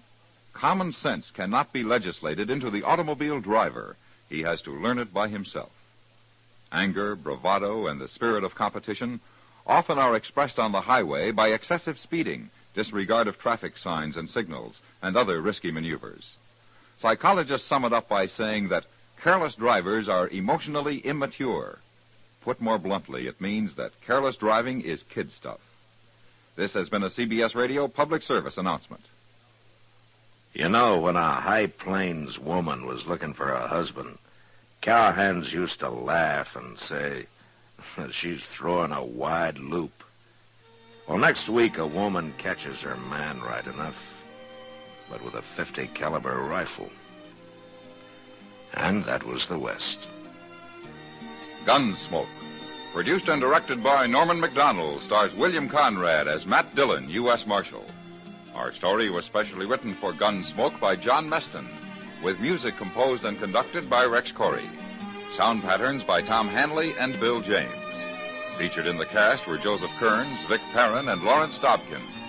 Harley Bear is Chester, Howard McNear is Doc, and Georgia Ellis is Kitty. Join us again next week for another specially transcribed story on Gunsmoke.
Gunsmoke, brought to you by L&M, the modern cigarette that lets you get full, exciting flavor through the modern miracle of the pure white miracle tip. Live modern. Smoke L&M.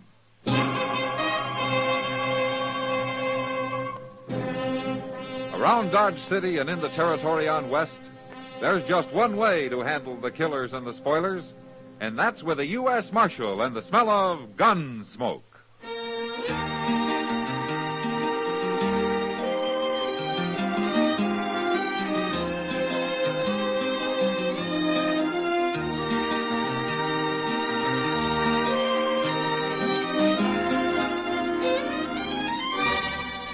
Gunsmoke, starring William Conrad. The transcribed story of the violence that moved west with young America. And the story of a man who moved with it. I'm that man, Matt Dillon, United States Marshal. The first man they look for and the last they want to meet. It's a chancy job, and it makes a man watchful and a little lonely.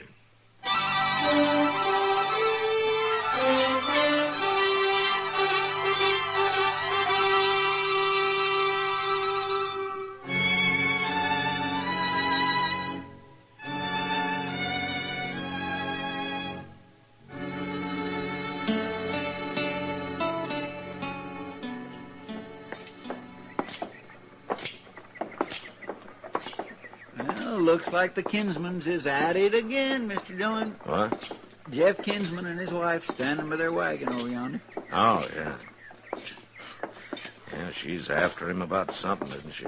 I declare if I was Jeff, I'd leave her at the ranch when I come to town. Well, she's bigger than he is, Chester. By golly, she just about is. Maybe you lost your pride, Jeff Kinsman, but I sure ain't. What kind of a man are you anyway? But are you sure he done it, Kate? Of course he done it. He does it every chance he gets. You gonna let another man flirt with your wife right in public? I just wanted to be sure. There he comes now. Ask him about it. I sure And that's will. Ed Dolliver she's talking about, Mr. Dillon. Yeah, I guess they're not such good neighbors after all. Look, he's carrying a rifle. Yeah. It's a Sharp's 50. It looks brand new. Well, I guess there won't be no trouble. Jeff Kinsman Hello, ain't Jeff. armed. Mrs. Kinsman, I want to settle something with you, Dolliver. What's wrong, Jeff? You're to leave my wife alone, you hear? What? You stop trying to fool with her. But, Jeff, you gone crazy? You tell her, Mrs. Kinsman. She done told me. And I'm warning you, Dolliver, you go get your own woman, leave mine be. I don't know I like being accused this way. Put that gun down, I'll learn you to like. They gonna fight, Mr. Dillon? And as long as they aren't going to shoot each other. There. Now what are you going to do, Kinsman? I'll show you. Oh, you got a knife. You put that knife away. I ain't armed. All right, hold it, Kinsman. This is my fight, Marshal. Not with a knife. Now drop it. Go on, drop it. No. No, I won't drop it. But I won't use it on him. Not till next time I won't. Come on and fight, you coward. You're bigger than I am. I'll fight you any way you like. I see you bought a new Sharp's rifle, Dolliver. Never mind guns. You men settle this some other way. Sure. Only he better remember I got a Sharp's rifle at home, too. Now look, Kinsman, and you too, Dolliver. If there's any shooting out your way, I'll know who to come for. And it won't take any time at all. That little coward ain't going to do nothing. And I wouldn't put salt on an old crow like her anyway. Jeff, you hear what he called me? He called me a coward. He called you? By heaven, Jeff, what things are coming to when a woman's got to put up with Chester, that? come on, let's go. I never heard of a man getting by insulting a lady right in public twice, and each time worse than the other. He's no good, that Dolliver, and you ain't much better. Oh, now, Kate. I swear she's gonna have them men fighting yet, Mr. Dillon. That trouble ain't about over. No, that's the worst kind of trouble, Chester. You never know who's guilty of what.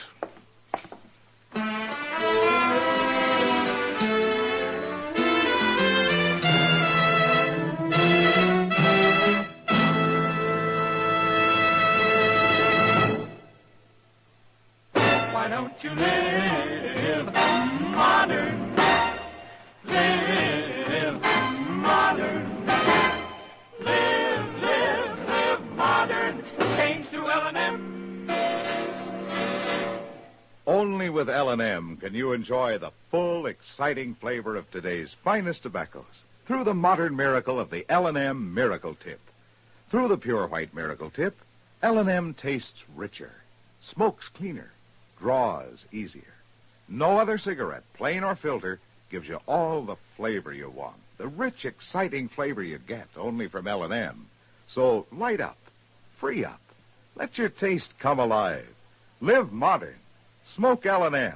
Make today your big red letter day and start to live the modern way. Live, live, live modern. Get L&M today.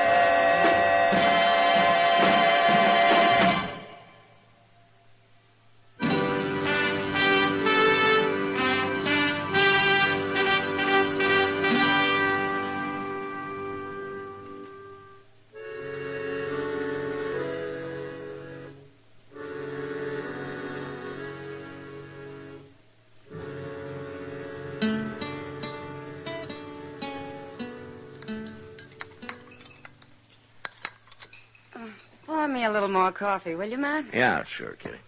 Thanks. Is that enough? It's enough of this restaurant's coffee. Well, at least it's hot anyway. Yeah. Oh, about Ed Dolliver. Mm-hmm. Well, all I know is that he's a bachelor, and I never yet saw him shy away from a pretty girl. Yeah. Kitty, I want to ask you a question. Would you call Kate Kinsman pretty? She might have been. Once. That woman's lived a hard life, Matt. No? In fact, it was Ed Dolliver who told me about her. She was married before, you know. No, I didn't know. Yeah, he died. Pneumonia or something. He was a buffalo hunter for the Santa Fe Railroad. He used to take Kate right along with him. Just like she was a man. Uh-huh. Yeah, maybe that's why she demands so much respect now. Matt, I don't think objecting to being called an old crow is exactly demanding respect for any woman. What's that? Oh, it's Chester. He looks pretty excited about something. Yeah. Excuse me, Kitty. I better go see what he wants. I'll see you later. Sure, Matt. Yeah, what is it, Chester? Miss Kinsman, she's waiting right over there. What? Oh, is there something wrong? You better hear it from her, Mr. Doone. Yeah. You coming alone today? Yes, sir.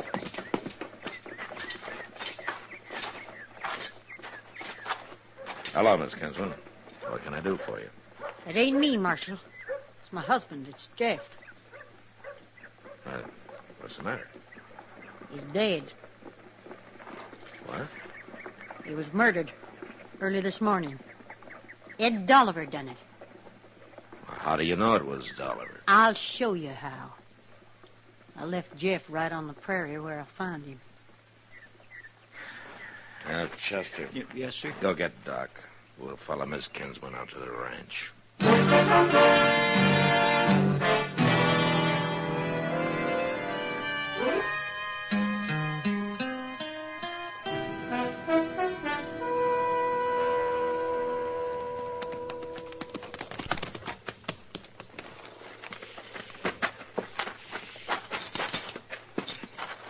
There he is, Marshal. I ain't touched him, just throwed that canvas over him. Uh-huh. Miss Kinsman, how'd you happen to find him out here? I heard the shot. I knew Jeff didn't have his rifle with him. Well, whoever did it can't be accused of ambushing him. There's no cover anywhere around here. You're forgetting Ed Dolliver has a new Sharps 50, ain't you, Doc? Oh, yeah. Well, it won't shoot over the horizon, Mother. I'll take a look here, man. Marshal, you take a good look around the way I did, you'll see something. No? What? That little clump of switchgrass out there. A man could hide behind that. Clear out there? Why, that's more than 1,000 yards. It ain't too far for a Sharp. Chester, right over there and take a look, will you? Okay, Mr. Jones. Matt? Yeah. Yeah, what is it? There's only one bullet in him. And it's not very far in. What do you mean? Oh, it was enough to kill him, all right, but it was pretty well spent. Whoever fired it was a long ways off. I told you. What was Jeff doing here, anyways? He was putting out bait for wolves, Doc. Poisoning them. We've been bothered lately. Where do you want to bury him, Mrs. Kinsman? Oh, out back of the house. There's a place he liked. Well, I guess we can conduct a service of some sort. Why don't you get Ed Dolliver?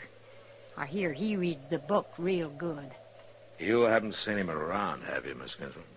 I can tell you right where he is. Oh? It's noon, ain't it? He's sitting on his front porch like he does every day at noon. He always sits there for an hour, doing nothing. I see. I wonder what he's thinking. What? I mean about having gone out and killed a man because of me. Must be working on his mind pretty strong. Yeah. But you know something? It was one or the other of them. It come to that. And all because of me. Oh, no, you mustn't feel guilty, Miss Kinsman. It wasn't your fault. Oh, I am guilty, Doc. Just being a woman men fight over just makes me guilty. How'd you find anything, Chester? I found this. Laying on the ground right behind that clump of grass. Oh, what is it? A shell from Sharp's 50.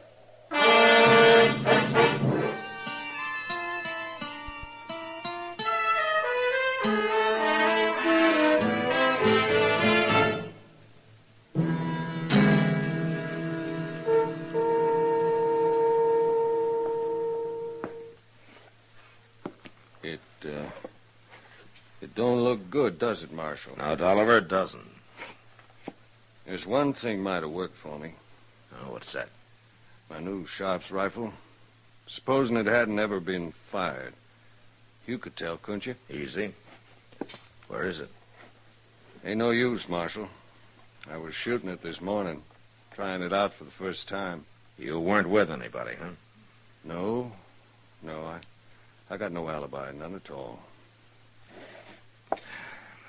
You don't even seem much interested in trying to clear yourself of this, Dolliver. Well, I figure sometimes if a man raises too big a holler about how innocent he is, it kind of works to make people think he's guilty. Yeah, sometimes, maybe. Can you think of anybody else who might have shot Jeff? No. I'm the only one, I guess. Yeah. Dolliver, I want you to tell me the truth now.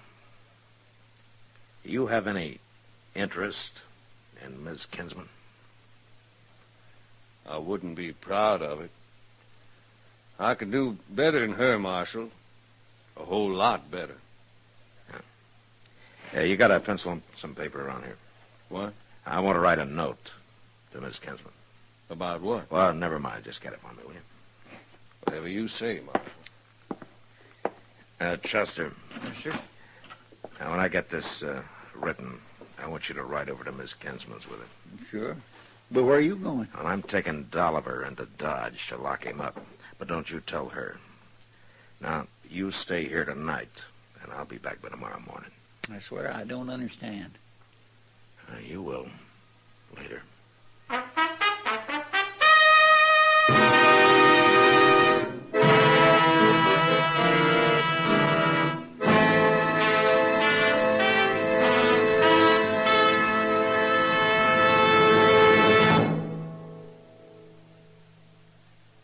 Why don't you live modern?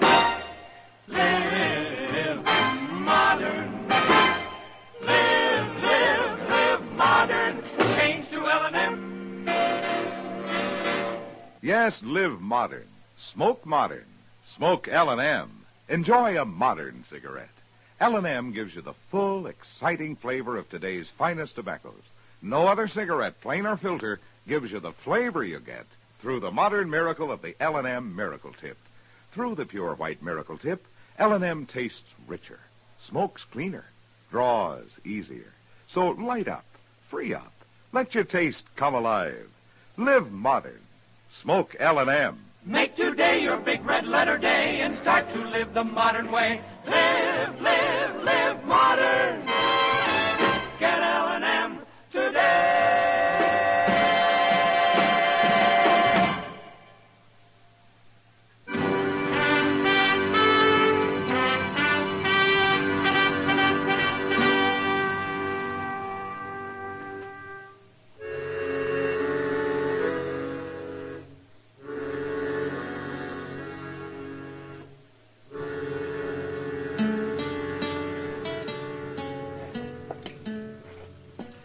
I told you to stay away from that window, Chester. Well, I was only peeking to see if that there Mr. Dolliver was doing all right out there on the porch. Oh, that was it. Oh, yes, sir. He's sitting real quiet, just staring off across the prairie. Yeah, that's good. Most noon, Mr. Dillon. You getting hungry? Well, I didn't have no breakfast to speak of hardly, and now that you mention it, I don't guess I'd mind sitting down to a plate of hot meat and maybe a loaf of sourdough bread. Say, maybe we could rummage around in his cupboard here some. We'll eat when we get through here. Yeah, sure, but when'll that be? Not too long, if my hunch is right. And if it ain't? Yeah, you've been hungry before, haven't you? Come on over here.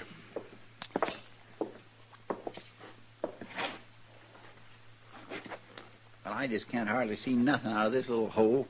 Yeah, there's a bigger one on your left there. Oh. Oh, yeah, I can see fine now. I got an idea there isn't going to be much to see anyway. You can't never tell. You, sure our horses are out of sight, huh? I got 'em tied up back of the house I told you, Mr. Jones. Okay. Hey, look at Mr. Dolliver. Got him. Knocked him right off of his chair. Yeah. Yeah, you see that puff of smoke out there? Yeah, that's a good 1,000 yards. Oh, that's some shooting, but whoever it is pretty well hid. Yeah. Now, we'll wait a minute, then we'll go out back and get our horses. We're going to have to ride awful fast. We'll make it. Well, what about Mr. Dolliver? Leave him. He was hit square. Come on.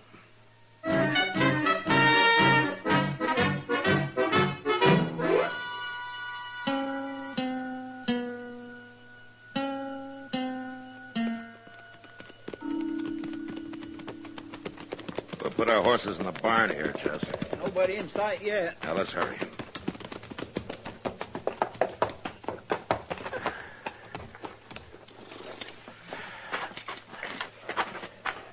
Tie him up in those first two stalls, huh? All right, sir.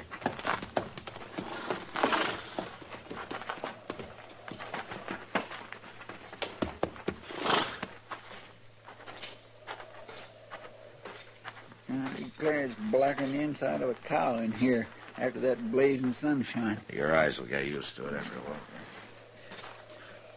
I don't see nobody coming. She'll be along directly. I wasn't too sure we'd beat her. Mr. Dillon, what exactly did you tell her in that note you wrote? Yeah, just that Ed Dolliver had a good alibi. Well, who'd you say it was? A woman. A woman? Yeah, I didn't give a name. I just said that Dolliver was going to bring the woman into Dodge tonight and prove it. Well, I'll be darned. You keep an eye out here, Chester. I'm going to take a look around the barn. No, you ain't, Marshal. Well, Stand right where you are. It's her. She beat us back here. Get your hands up, both of you. I can't see a thing in here. No use, Miss Kinsman. You can't shoot both of us. I said get your hands up. Well, That Sharps isn't a repeating rifle, you know. Then I'll shoot you, Marshal. And Chester will take you if you do. I heard what you told him. Them lies you wrote. I had to trick you out somehow. You can't prove I did nothing. Oh, you proved it. That Ed Dolliver's a while ago. That's pretty good shooting at 1,000 yards, Miss Kinsman. Ha! Too good for a woman, Marshal. There ain't nobody'll believe you. I didn't believe it myself when we looked at Jeff yesterday. That was quite some shooting, too. Get out of here and leave me alone. I remembered something late, Miss Kinsman. What? How your first husband took you out buffalo hunting with him. Yeah, you can shoot all right. As good as any man. This rifle's aimed right at your chest, Marshal. You know, Miss Kinsman, I feel kind of sorry for you. Sorry. You liked men fighting over you. You needed for 'em to. You needed it so bad you told Jeff lies about Ed Dolliver. That ain't so. Oh, yes, it is. You just had to have a man killed over you. But you knew Dolliver wasn't interested, so you shot Jeff yourself. That way, at least people would think they were fighting over you. No. Yeah, my note about Dolliver's alibi being a woman destroyed all that, didn't it? You just couldn't take that. Marshal? Here, give me your rifle. I'm glad I killed him. But you didn't kill him. What? I sent Dolliver to Dodge for a day or so. What you shot was a couple of grain bags dressed in his clothes. No. Yeah, that's true. I hated Jeff, but I hated Dolliver even worse now. Like I say, Miss Gunsman, I'm sorry for you. Jeff was a good man. Now there's nobody to fight for you.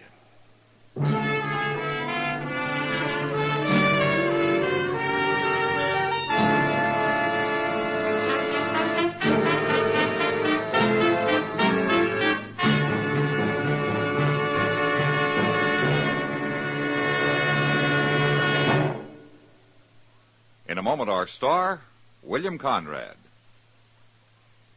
What's your hobby? Some folks are bird watchers, some are stamp collectors, others like spectator sports.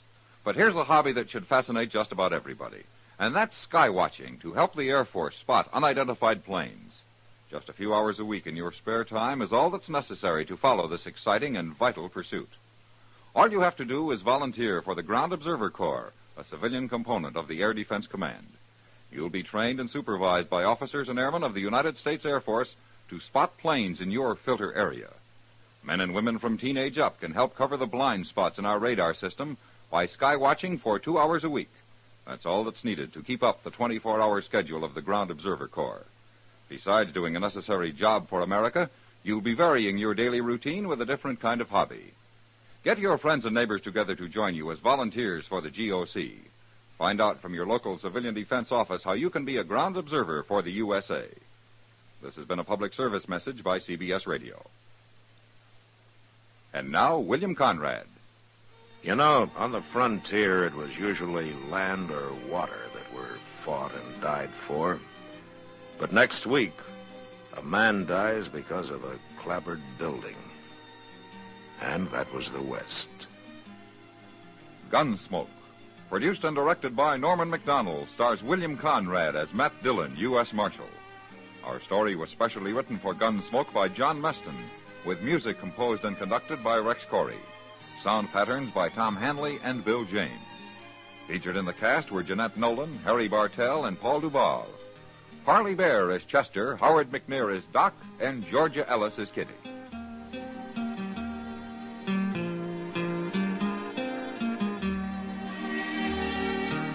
Join us again next week for another specially transcribed story as Matt Dillon, U.S. Marshal, fights to bring law and order out of the wild violence of the West in Gunsmoke.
Gunsmoke.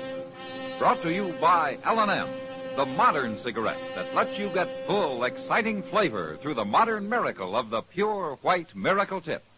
Live modern. Smoke L&M.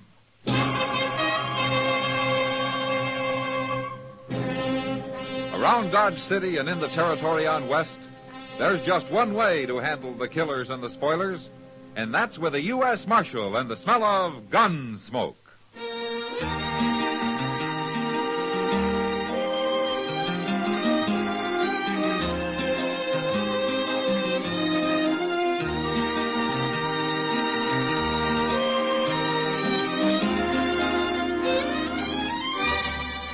Gunsmoke, starring William Conrad. The transcribed story of the violence that moved west with young America. And the story of a man who moved with it. I'm that man, Matt Dillon, United States Marshal. The first man they look for and the last they want to meet. It's a chancy job, and it makes a man watchful and a little lonely.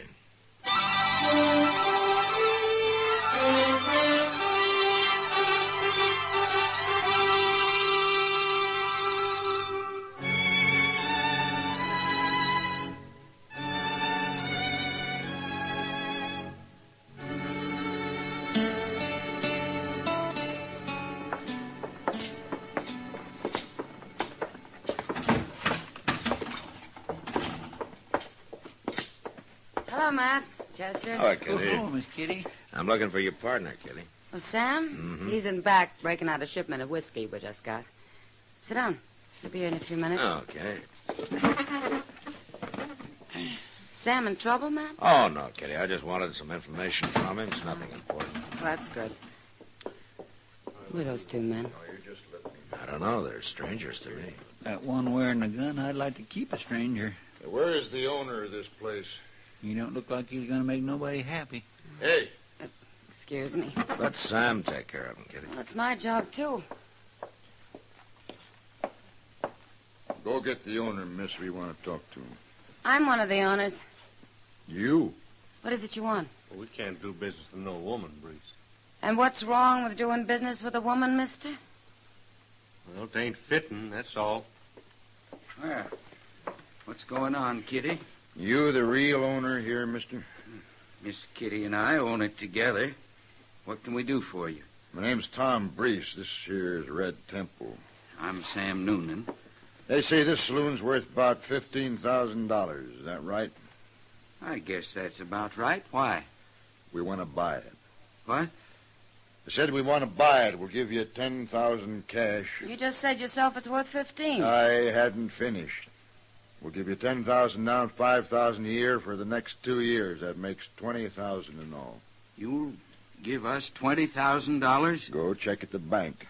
The first 10's on deposit there right now, and your banker, Mr. Botkin, will have the bill of sale drawn up by tomorrow morning. You're awful sure of yourself, aren't you, Breeze? Now, Kitty, all they want to do is give us $20,000. Where are you men from, anyway? Abilene, we come in on the Santa Fe this morning, and our money is good. This is kind of sudden, but $20,000? Well, what do we want to sell for, Sam? This is a good business. Sam knows a good deal, miss. You trust him. Sure, if it's legitimate, why not? Well, I don't know. Look, why don't you two talk it over, and we'll come back in the morning and settle everything. We'll talk it over, all right. Sam can't sell without me. Oh. Well, you listen to him now. He knows what he's doing. We'll see you in the morning. Come on, Temple. He's right, Kitty. We'd be crazy not to sell at that price. I'll sleep on it, Sam. Sure, you do that. But come on out back for a minute. I want to show you that new whiskey we ordered. All right. I'm going out back for a minute, Matt. Okay, Kitty.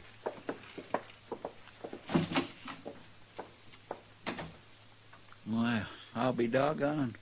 What do you make of that, Mr. Dillon? Sounds like a good deal, don't it? Yeah. If, like Sam said, it's legitimate.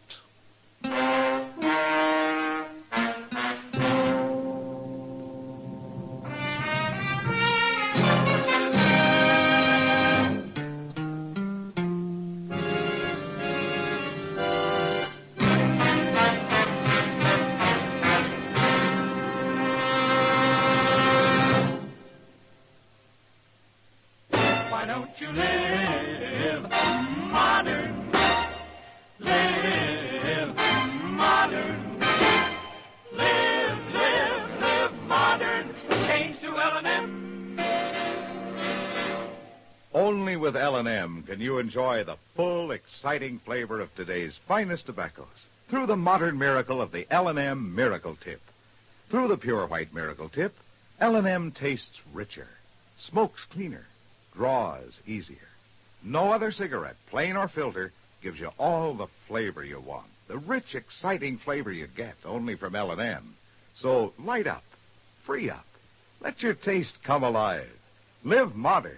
Smoke L&M.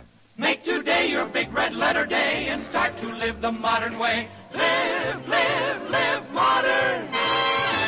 Get L&M today.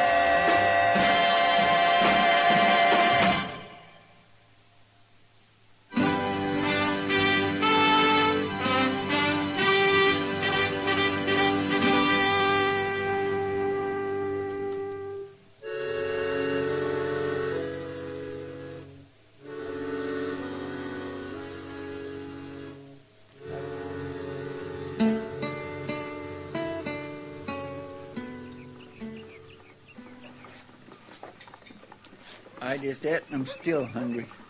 But it's a nice morning, though, ain't it, Mr. Dillon? Yeah, nice enough to get Kitty out bright and early. What? Oh. Say, she looks mighty pretty, don't she? Mm-hmm. Good morning, gentlemen. Good morning, Miss Kitty.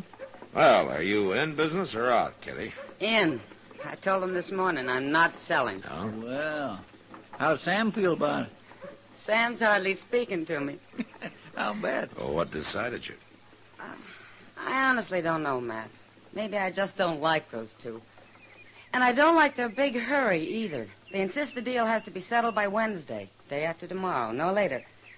So I told them I needed more time, that's all. But they can't wait, so I made a definite no. Well, it's your right, Kitty. It sure is. Well, drop around later, huh? Okay. So long, Miss Kitty. Bye. Well, that's that. Yeah. Hey, look, Mr. Dillon. What? Them two fellas. You think they're fixing to follow her? It won't do them any good. When Kitty makes up her mind, she doesn't often change it. Marshal Dillon. Hello, Priest. Temple. How'd you know our names? I've heard. Oh, through Kitty Russell, no doubt. Do you want to see me? They say you're a good friend of Kitty's. Yeah, that's right. She tell you about turning down our offer? She mentioned it, yeah. She's making a mistake, Marshal. Well, I think it's up to her what she does, don't you? Oh, sure. Maybe you could kind of change your mind. What? By Wednesday. There's $1,000 in it for you. Better take it, Marshal. I had, huh? Tell me something, Temple. Is that more or less than he's paying you? Huh? Hey, now, look at Easy, Temple. What do you say, Marshal? I don't know what your game is, Brees, but if I find out and I don't happen to like it, you're going to be in trouble. Both of you. Come on, Temple. Yeah. We'll meet again, Marshal. Anytime.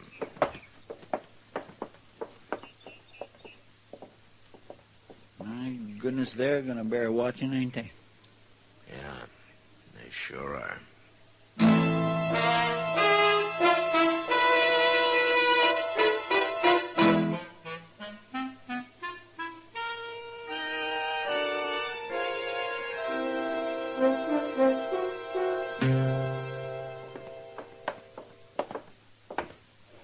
Well, this is number 9.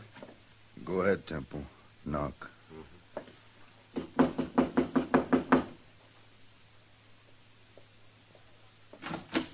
What do you want? We want to talk to you, Kitty. In private. Now, look here. Just be quiet. What do you think you're doing busting into my room Shut like up, this? else you'll get hurt. Oh, so that's it. I should have known you were nothing but a hired gun when I first saw you, Temple. Let go of me! Hit me, I'll show you. Oh, Temple, now hold it. Leave her alone. She slapped me. I said leave her alone. See you later, Kitty. Kitty, you listen to me. I'm going to make it real short. Then you're through now. Get out of here. We're going to buy the Long Branch, Kitty. And we're going to buy it before Wednesday. No, you're not. Okay, Kitty. You were right about Red Temple. He is a gunman. So? You're going to have him shoot me? No. Your partner, Sam Noonan. You wouldn't dare. But if you go to the marshal or anybody else about it, he'll shoot you, too. It'd be a pleasure. No. Look. You can't do anything to Sam. We'll kill him. That's all. Think it over, Kitty. Think it over hard.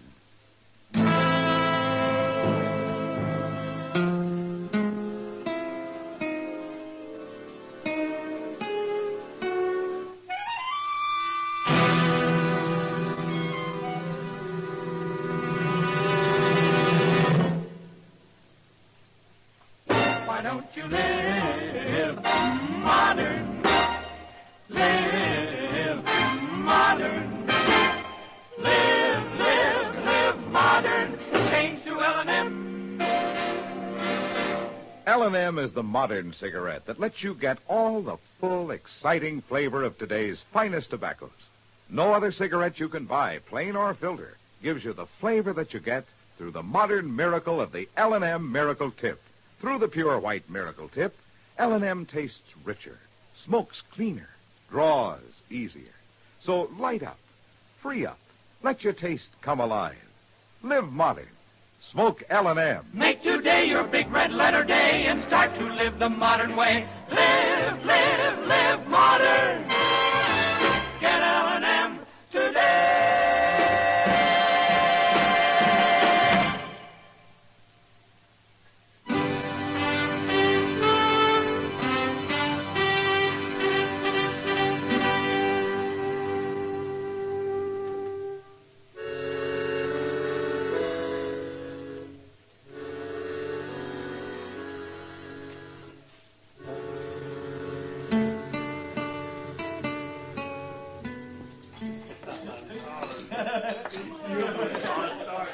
Evening, Marshal. Hello, Sam. Well, did you hear the news? Oh, what news? Kitty. She's changed her mind. We're going to sell the Long Branch after all. You are? Here, ask her. You tell him, Kitty. Well, about selling? It's true, Matt. Why should I turn down all that easy money? I was just being stubborn, I guess. Well, you had to think it over some, Kitty. I understand that now. But at least it's your decision. Nobody pushed you into doing it. No. Come by tomorrow afternoon, Marshal. Drinks will be on the house. Tomorrow? Well, after we get through signing the papers at the bank. We're going to have a little celebration. I'll see you then. Okay, Sam. Kitty? How come you changed your mind? You really want to know? Well, if you want to tell me. I did it for a friend, Matt. I did it for Sam.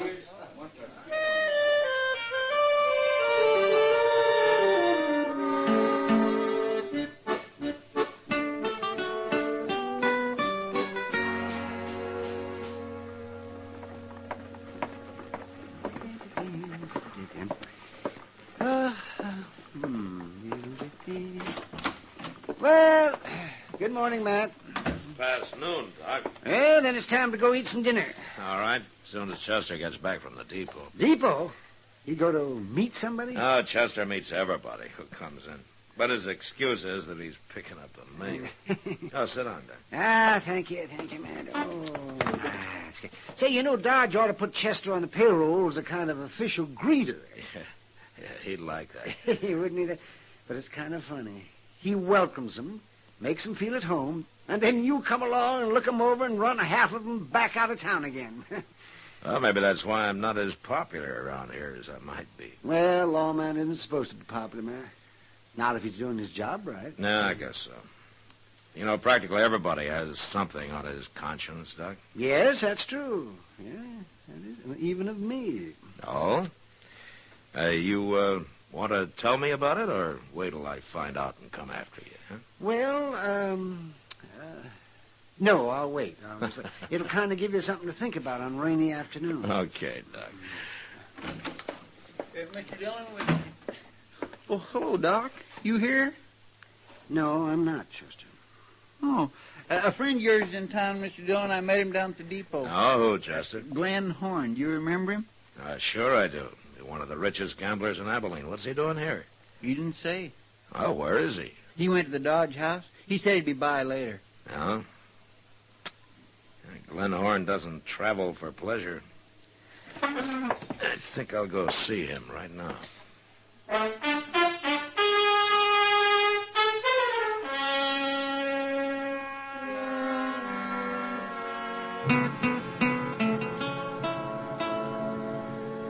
Well, Glenn, the whole thing begins to make sense, doesn't it? Yes, it sure does, but I don't like being taken for a fool, Matt. And I won't be in the middle on any kind of a crooked game. You never have, I know of. I don't even know this pair, Brees and Temple. The game works better for them that you don't. I'll admit I was talking some about my plans, but I never thought anybody'd try a trick like this. Anything for $1, Glenn. I suppose you've got some fool law here against shooting people. Well, you take 'em back to Abilene and shoot 'em. I'd rather have Bill Hickok worry about it. No, I'm serious, man. Now, you leave the fighting to me, Glenn. If there is any. Do you think this Red Temple's much of a gunman? You never know till it happens. But if we handle it the way we plan, maybe there won't be any shooting. Men like them never give up easy, Matt. Well, let's find out. You ready to go? I'm ready for anything. Come on.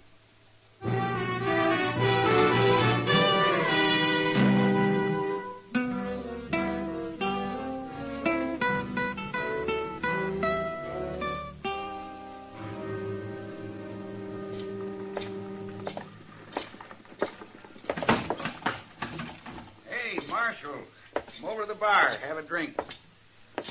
Yeah, we just started celebrating, Marshal. What'll you have? You can draw me a beer, Sam. Coming right up. The deal's all set, huh, Kitty? Signed and sealed, Matt. Hello, Breeze. Temple. Marshal. Sam and Kitty have 10,000 cash in the bank, Marshal, and I've got the bill of sale. Right here. That's fine. Breeze? Glenn Horn. He got here just right, didn't he? Sure did. You let me handle this now. Yeah. Who is he, Matt? Wait a minute, Kitty. Well, Marshal Dillon. Hello, Mr. Horn. What are you doing here? Oh, just business. How you been, Marshal? Oh, fine, thank you. Oh, this is Kitty Russell, Glenn Horn. How do you do, Kitty? Hello. Here's your beer, Marshal. Oh, thank you, Sam. Sam, this is Glenn Horn. Sam Noonan. Hello, Sam. Have a drink. We're celebrating. No, thanks. I'm taking the train back to Abilene in a few minutes. What did he say? Shut up, Temple. I thought you were here on business, Mr. Horn. Well, I was, Marshal, but I've changed my mind. Matter of fact, I was going to make an offer for the Long Branch here. You were going to buy it? Well, I was going to try to buy it, Miss Kitty. I guess I told everybody in Abilene about it. I even told them I was going to offer $15,000 for it. Hey, excuse me, Mr. Horn. My name's Brees. My partner there's Red Temple. Hey, we just bought the Long Branch. Well, that's fine, Mr. Brees. I wish you good luck with it. Yeah, you haven't really changed your mind, have you? Yes, I've decided I prefer Abilene to Dodge.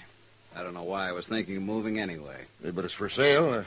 We'll sell it to you, maybe even for $14,000. You'll do what? You stay out of this. No, it's no use, Mr. Brace. My mind's made up. Goodbye, Miss Kitty. Goodbye. Sam.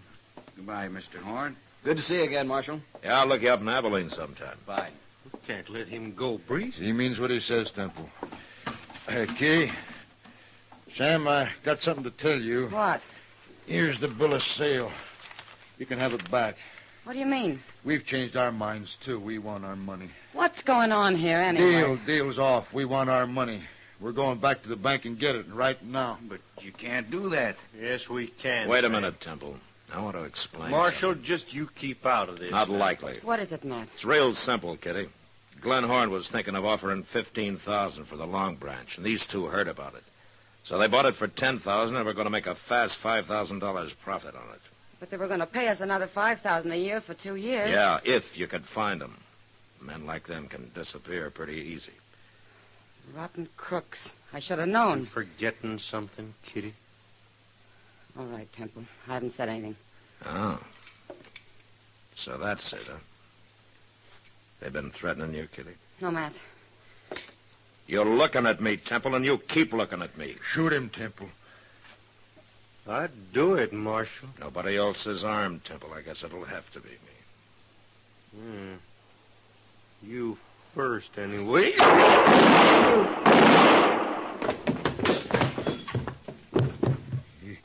You killed him. You should have hired a better gunman, Brees. You can't touch me. I ain't done nothing illegal. No, but you're leaving town after we go to the bank. What? You want your money back, don't you? Kitty, you and Sam come along, too. Glenn Horn is waiting there with $15,000 if you still want to sell. No. No, that ain't fair. Brees, you're lucky to get out of this alive. Now, you keep quiet. You two, you still want to sell? I ain't even going to the bank, Marshal. After this, I'm leaving all such matters with Kitty. Good. Then we're still going to be running this place, Sam. Let's go, Matt.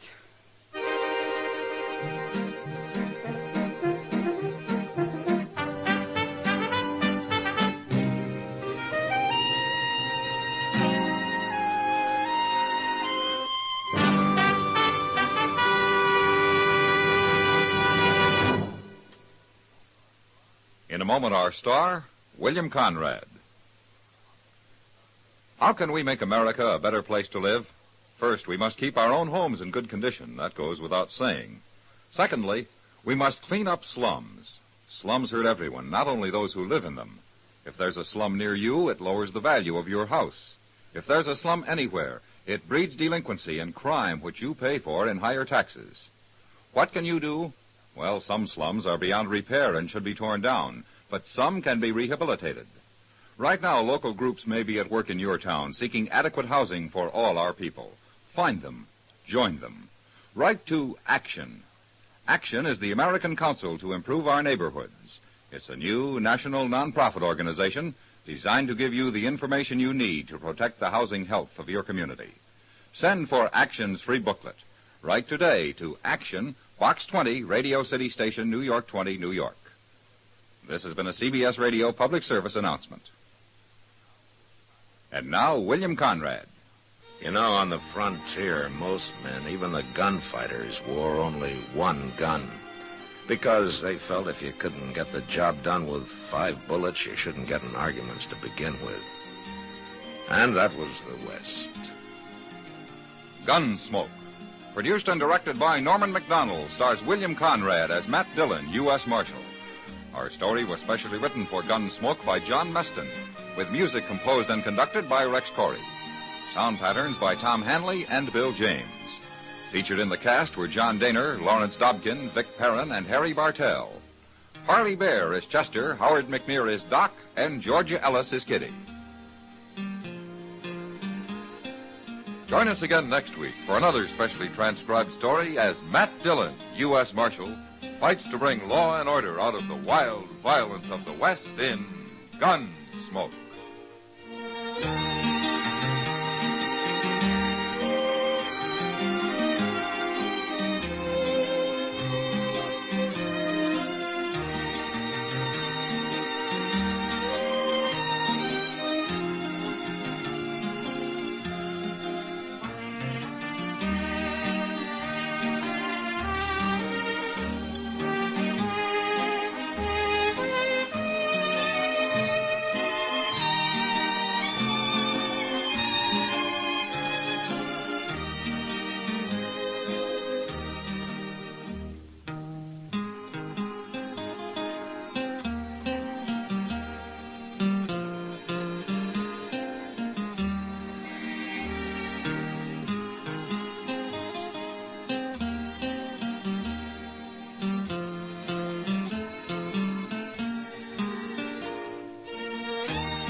Gunsmoke. Brought to you by L&M, the modern cigarette that lets you get full, exciting flavor through the modern miracle of the pure white miracle tip.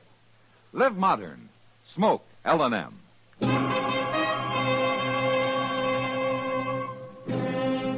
Around Dodge City and in the territory on West, there's just one way to handle the killers and the spoilers, and that's with a U.S. Marshal and the smell of Gunsmoke.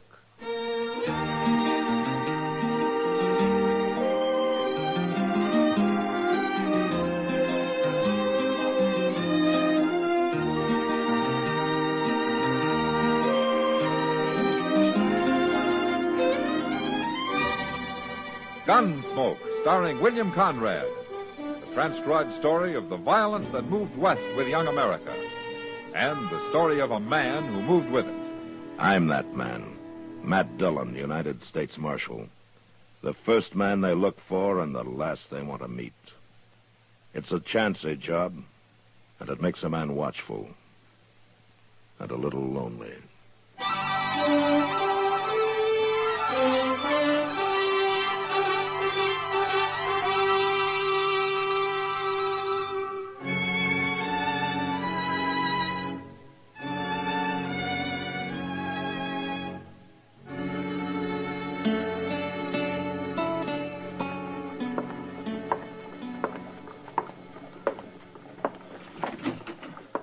Well, did you get the mail, Chester? I sure did, Mr. Dillon. And if that railroad gets any slower, yesterday's train's going to start getting into Dodge tomorrow. Well, that's happened a couple of times. Is anything important? I ain't had a chance to look. What? Well, it took Will Borgler so long to get them mailbags sorted. Oh, say, he's coming over here in a little while, Mr. Dillon. Will is? What for? I don't know. But he's got something on his mind he's about to bust his britches over. He said it had to do with Jim Rankin. Jim Rankin? Well, I hated to bring it up, Mr. Dillon. You and Jim Rankin being close friends like you was. I can't figure what Will Borgler'd know about Jim's murder. He never gets out of that depot except to eat. Well, maybe he's heard something from El Paso, something over the telegraph. There's nothing to hear, Chester, and there won't be. He was killed for that payroll he was carrying. Well, they never did find the body. Well, they buried him somewhere out there on the desert, more than likely, and then jumped the border. They sure could get a long ways south on $60,000, all in banknotes. Wouldn't be no weight to it. Wouldn't even fill a saddlebag. It's funny, I was always joshing him about that. A full-grown man being a messenger boy for Wells Fargo, going around carrying a little old hand case with him. And being a target for every hold-up man west of St. Louis. I know. I never had no call to be plaguing him. When I think of it now, I could just kick myself. Jim knew you didn't mean it, Chester. Yeah, you know, he was one of the best. I rode a lot of country with Jim Rankin, back when he was a lawman. Evening, Marshal. Oh, come on in, Will. What's this news about Jim Rankin? Just that you and everybody else is wrong, that's all. Oh, why so? Because all of you figured them killers must have headed south after they murdered Rankin. But they've come north, Marshal. What makes you think so? These. Couple of banknotes, $10 silver certificates, American Federal Bank of Boston. Chester, give me that Wells Fargo list of serial numbers, would you? Yes, sir. Already checked them, Marshal. They're on the list. Where'd you get these, Will? They turned up in my cash box at the depot. Somebody bought a ticket with them. Who? Do you know? It was Miss Lily over to the Long Branch. Lily? That pretty one with the yellow hair. She bought a ticket on the Santa Fe to Kansas City. Said she was aiming to go back there on a visit. Why, them killers might be right here in Dodge, Mr. Dillon. Yeah, I hope so, Chester. I sure do hope so.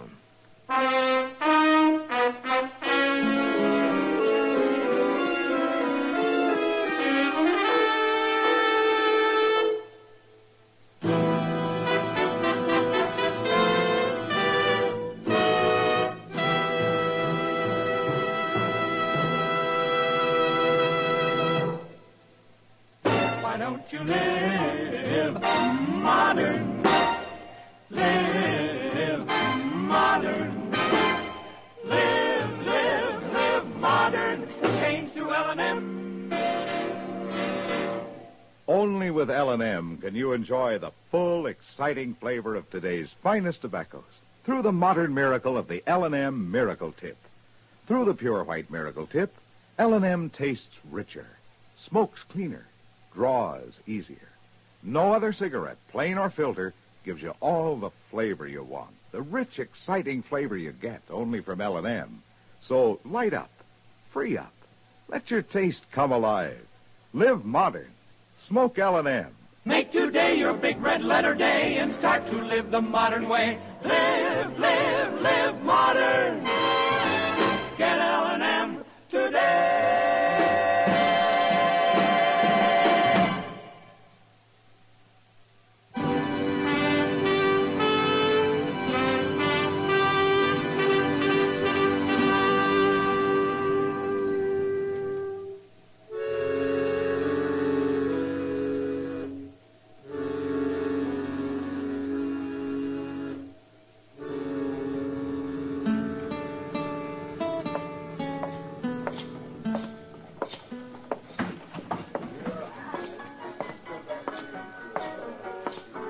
Hello, Kitty. Well, good to see you, Matt. You've been a real stranger the last month. Ever since well, Since Jim Rankin was murdered, huh? I didn't mean to rub salt in. No, it's all right, Kitty. In fact, that's the reason I'm here now. Huh? Is Lily around somewhere? Well, she's upstairs, I suppose. I'm kind of surprised. Oh, at what? You? A marshal's pay won't get you far in that club, Matt. The dues are pretty high, you know. This wouldn't be just a case of one pretty woman talking about another pretty woman, would it? No, seriously, Matt. Didn't Jim ever tell you about it? Jim? Jim Rankin. You didn't know about it? About what? I thought you knew he was spending all his time with Lily. No, I didn't. I'll see you later, Kitty.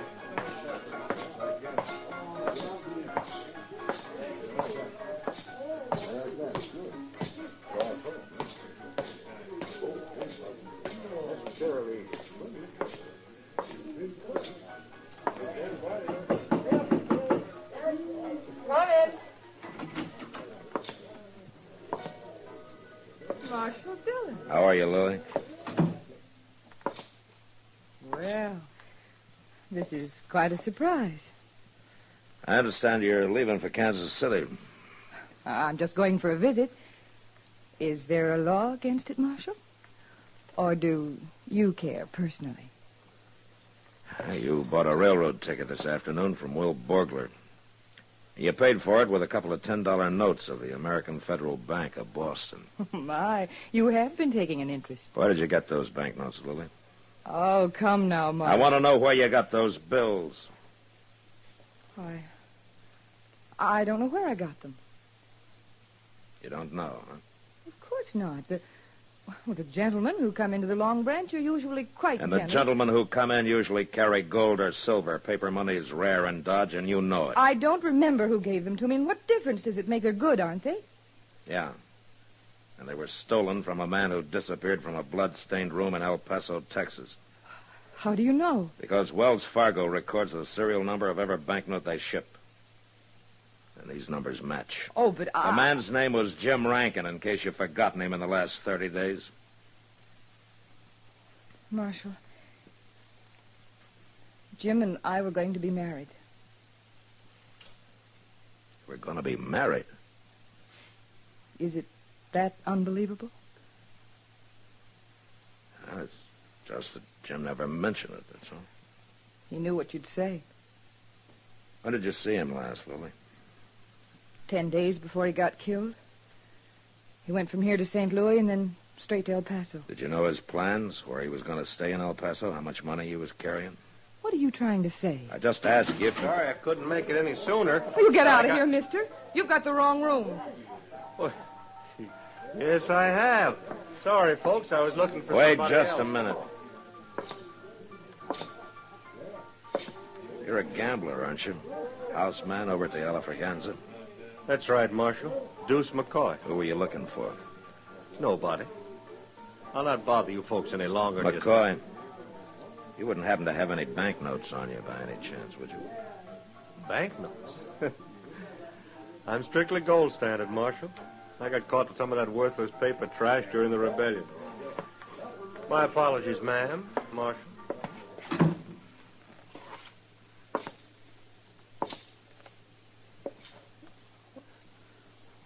Why are you looking at me that way? I never saw him before in my life. Lily, if you're in the clear, then I'm sorry for misjudging you. You should be. But if you're not, if you did have anything to do with Jim's murder, I'll bring you in for it if it takes me the rest of my life.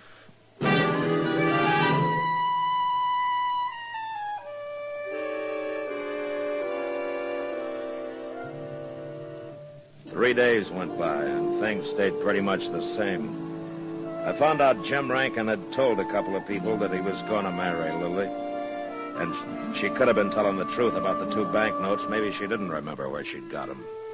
But she had lied about one thing, about not knowing Deuce McCoy.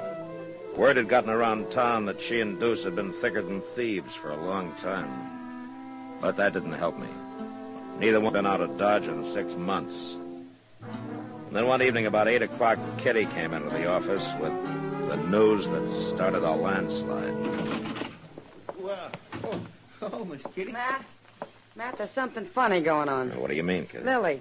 She didn't show up for work this evening, so I went upstairs looking for her. All her clothes, her costumes, they're gone. She's cleaned everything out. You know where she lives? Yeah, she's got a room at L.A. Grott's place, down south of the Dodge House, a couple of streets. Yeah, I know where it is. Chester, come on, let's go.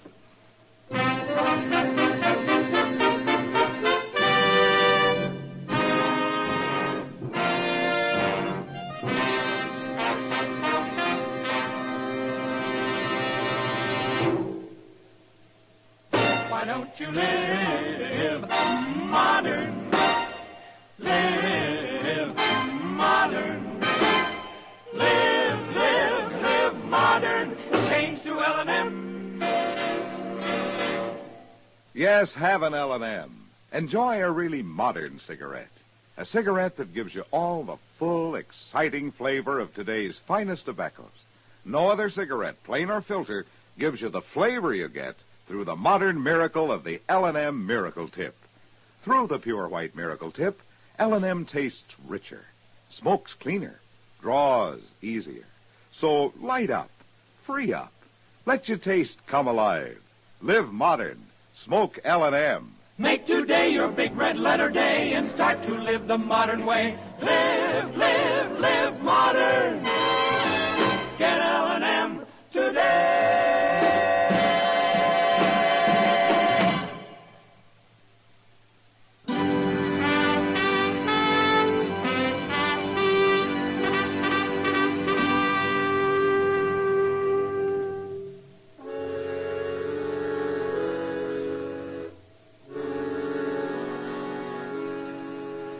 Lily wasn't at the rooming house, and nobody there had seen her since mid-afternoon. So Chester and I went back and took a look at her room in the Long Branch. Kitty was right. She'd cleaned out. Great to goodness, Mr. Dillon, if this ain't the most upset room. That's kind of a mess, all right. Things thrown around every which way. Looks like a cyclone hit it. Somebody was hunting for something. Well, you'd think Lily'd know where things was at. There was somebody else, Chester, after Lily had gone.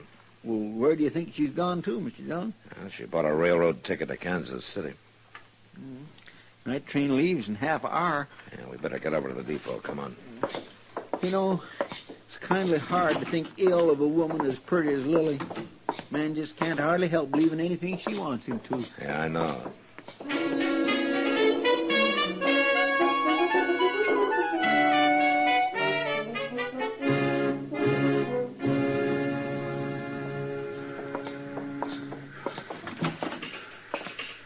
Marshal, hey, I'm glad you're here. I was just aiming to send a boy over to tell you. Tell me what, Will? Well, about them two. They're here. Miss Lily and that there gambler feller, Deuce McCoy. Oh? Yeah, he's the one that brought the trunks in, but part of them's hers. He wasn't fooling me none. Are they both leaving? Is he going with her? Well, I reckon so. Bought himself a ticket to Kansas City, same as hers. They didn't pay for it with no banknotes, though. He used gold. Uh-huh. Where are they now, Will? Well, they've been hanging around down there at the end of the platform. Stayed clear of the light, I figured. Maybe you don't want to draw no attention to themselves. It ain't like Miss Lillian, either. Ordinarily, she'd have herself rigged out fit to kill. Be a strutting around here bold as grass. But that was down the platform. Yeah, come on, Chester. Straight ahead, Marshal. There at the end. Yeah, I see. Look, Mr. Dillon, somebody jumped on a horse. Yeah. Hold it there! He's getting away. Couldn't have been nothing but plain luck in the dark like this, Mr. Dillon. I'd have sworn I had him in my sights. Marshal! Yeah.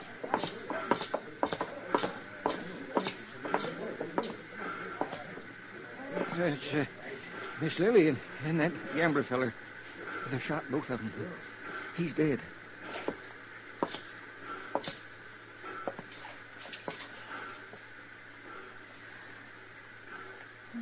No. Who was it, Lily? Who shot you? He came back. Who? Jim. Jim? I never thought he...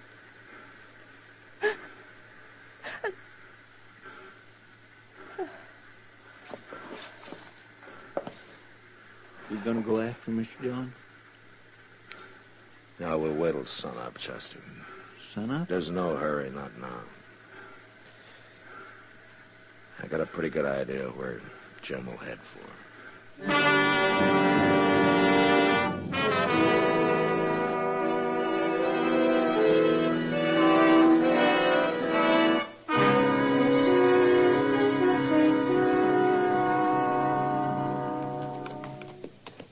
Mr. Dillon, how can you be so doggone certain he's out here somewhere? Because I know how he thinks, Chester. Sir, I never see such a country. Rim rock, gullies, mesquite, plum thickets.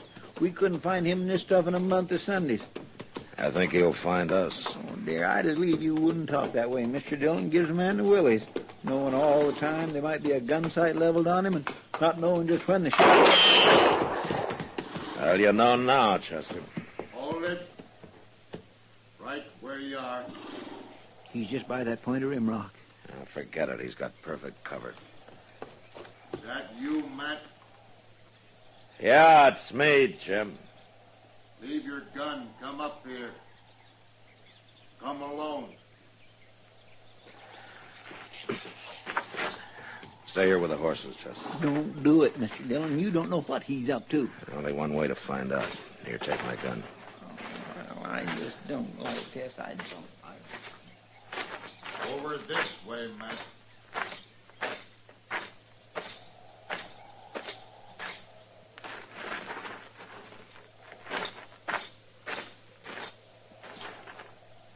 Matt, you're a fool.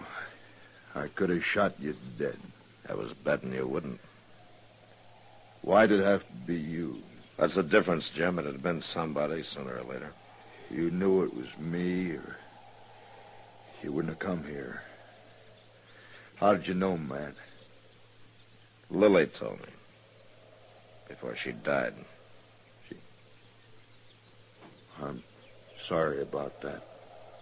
In a way. Last night I went to her room and found she'd taken the money and run out on me. I've been living down along the river bottom since I rode up from El Paso. I was... What's the matter, Jim? It was pretty good shooting last night, Matt. Dark as it was. Well, we better get you in the dock. No. Forget it, man. I know how I stand. Lily never did mean to marry me, man. She told me last night there on the station platform. And then she laughed. Take it easy, Jim. She helped me plan that fake robbery in El Paso. She was all for it, I thought. But she was all for the money, not for me. Never known a woman like Lily. All fire and diamonds and soft as a kitten. Yeah. You're funny. I know I'd do the same thing again. If she asked me to, what do you think of that? I'm not your judge, Jim. Matt, remember the time we rode out of San Antonio and we rode from San Antonio? Yeah, I remember, Jim. We were planning to ride down to Laredo and see if we could.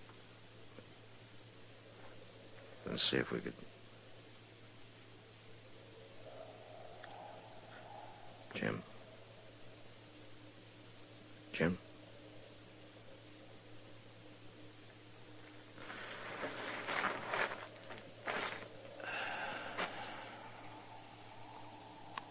Yeah, Jim. I remember.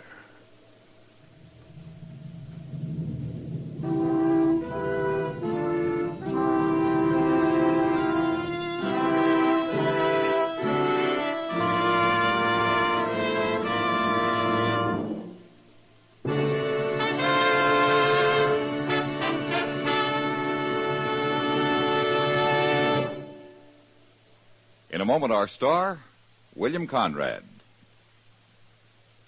When you're at home and use a match to light a cigarette or the stove, what do you do with that match when you're through with it? You make sure it's out, of course. After all, you don't want to have the house burned down. For the same reason, you wouldn't think of leaving the kitchen stove blazing away when you left home. But some of us forget these precautions when we're in the woods. Some folks will stroll through heavily wooded country, light a cigarette, and casually toss the match away without bothering to see if it's out. They'll also toss the cigarette butt away, still burning. And if they've been using a campfire, they may even leave that to smolder. From now on, make yourself a committee of one to help prevent forest fires, because forest fires are usually started by just such carelessness. Whenever you're in the woods or driving past a wooded area, break all matches in two before discarding them. Make sure all smokes are completely out, and drown all campfires.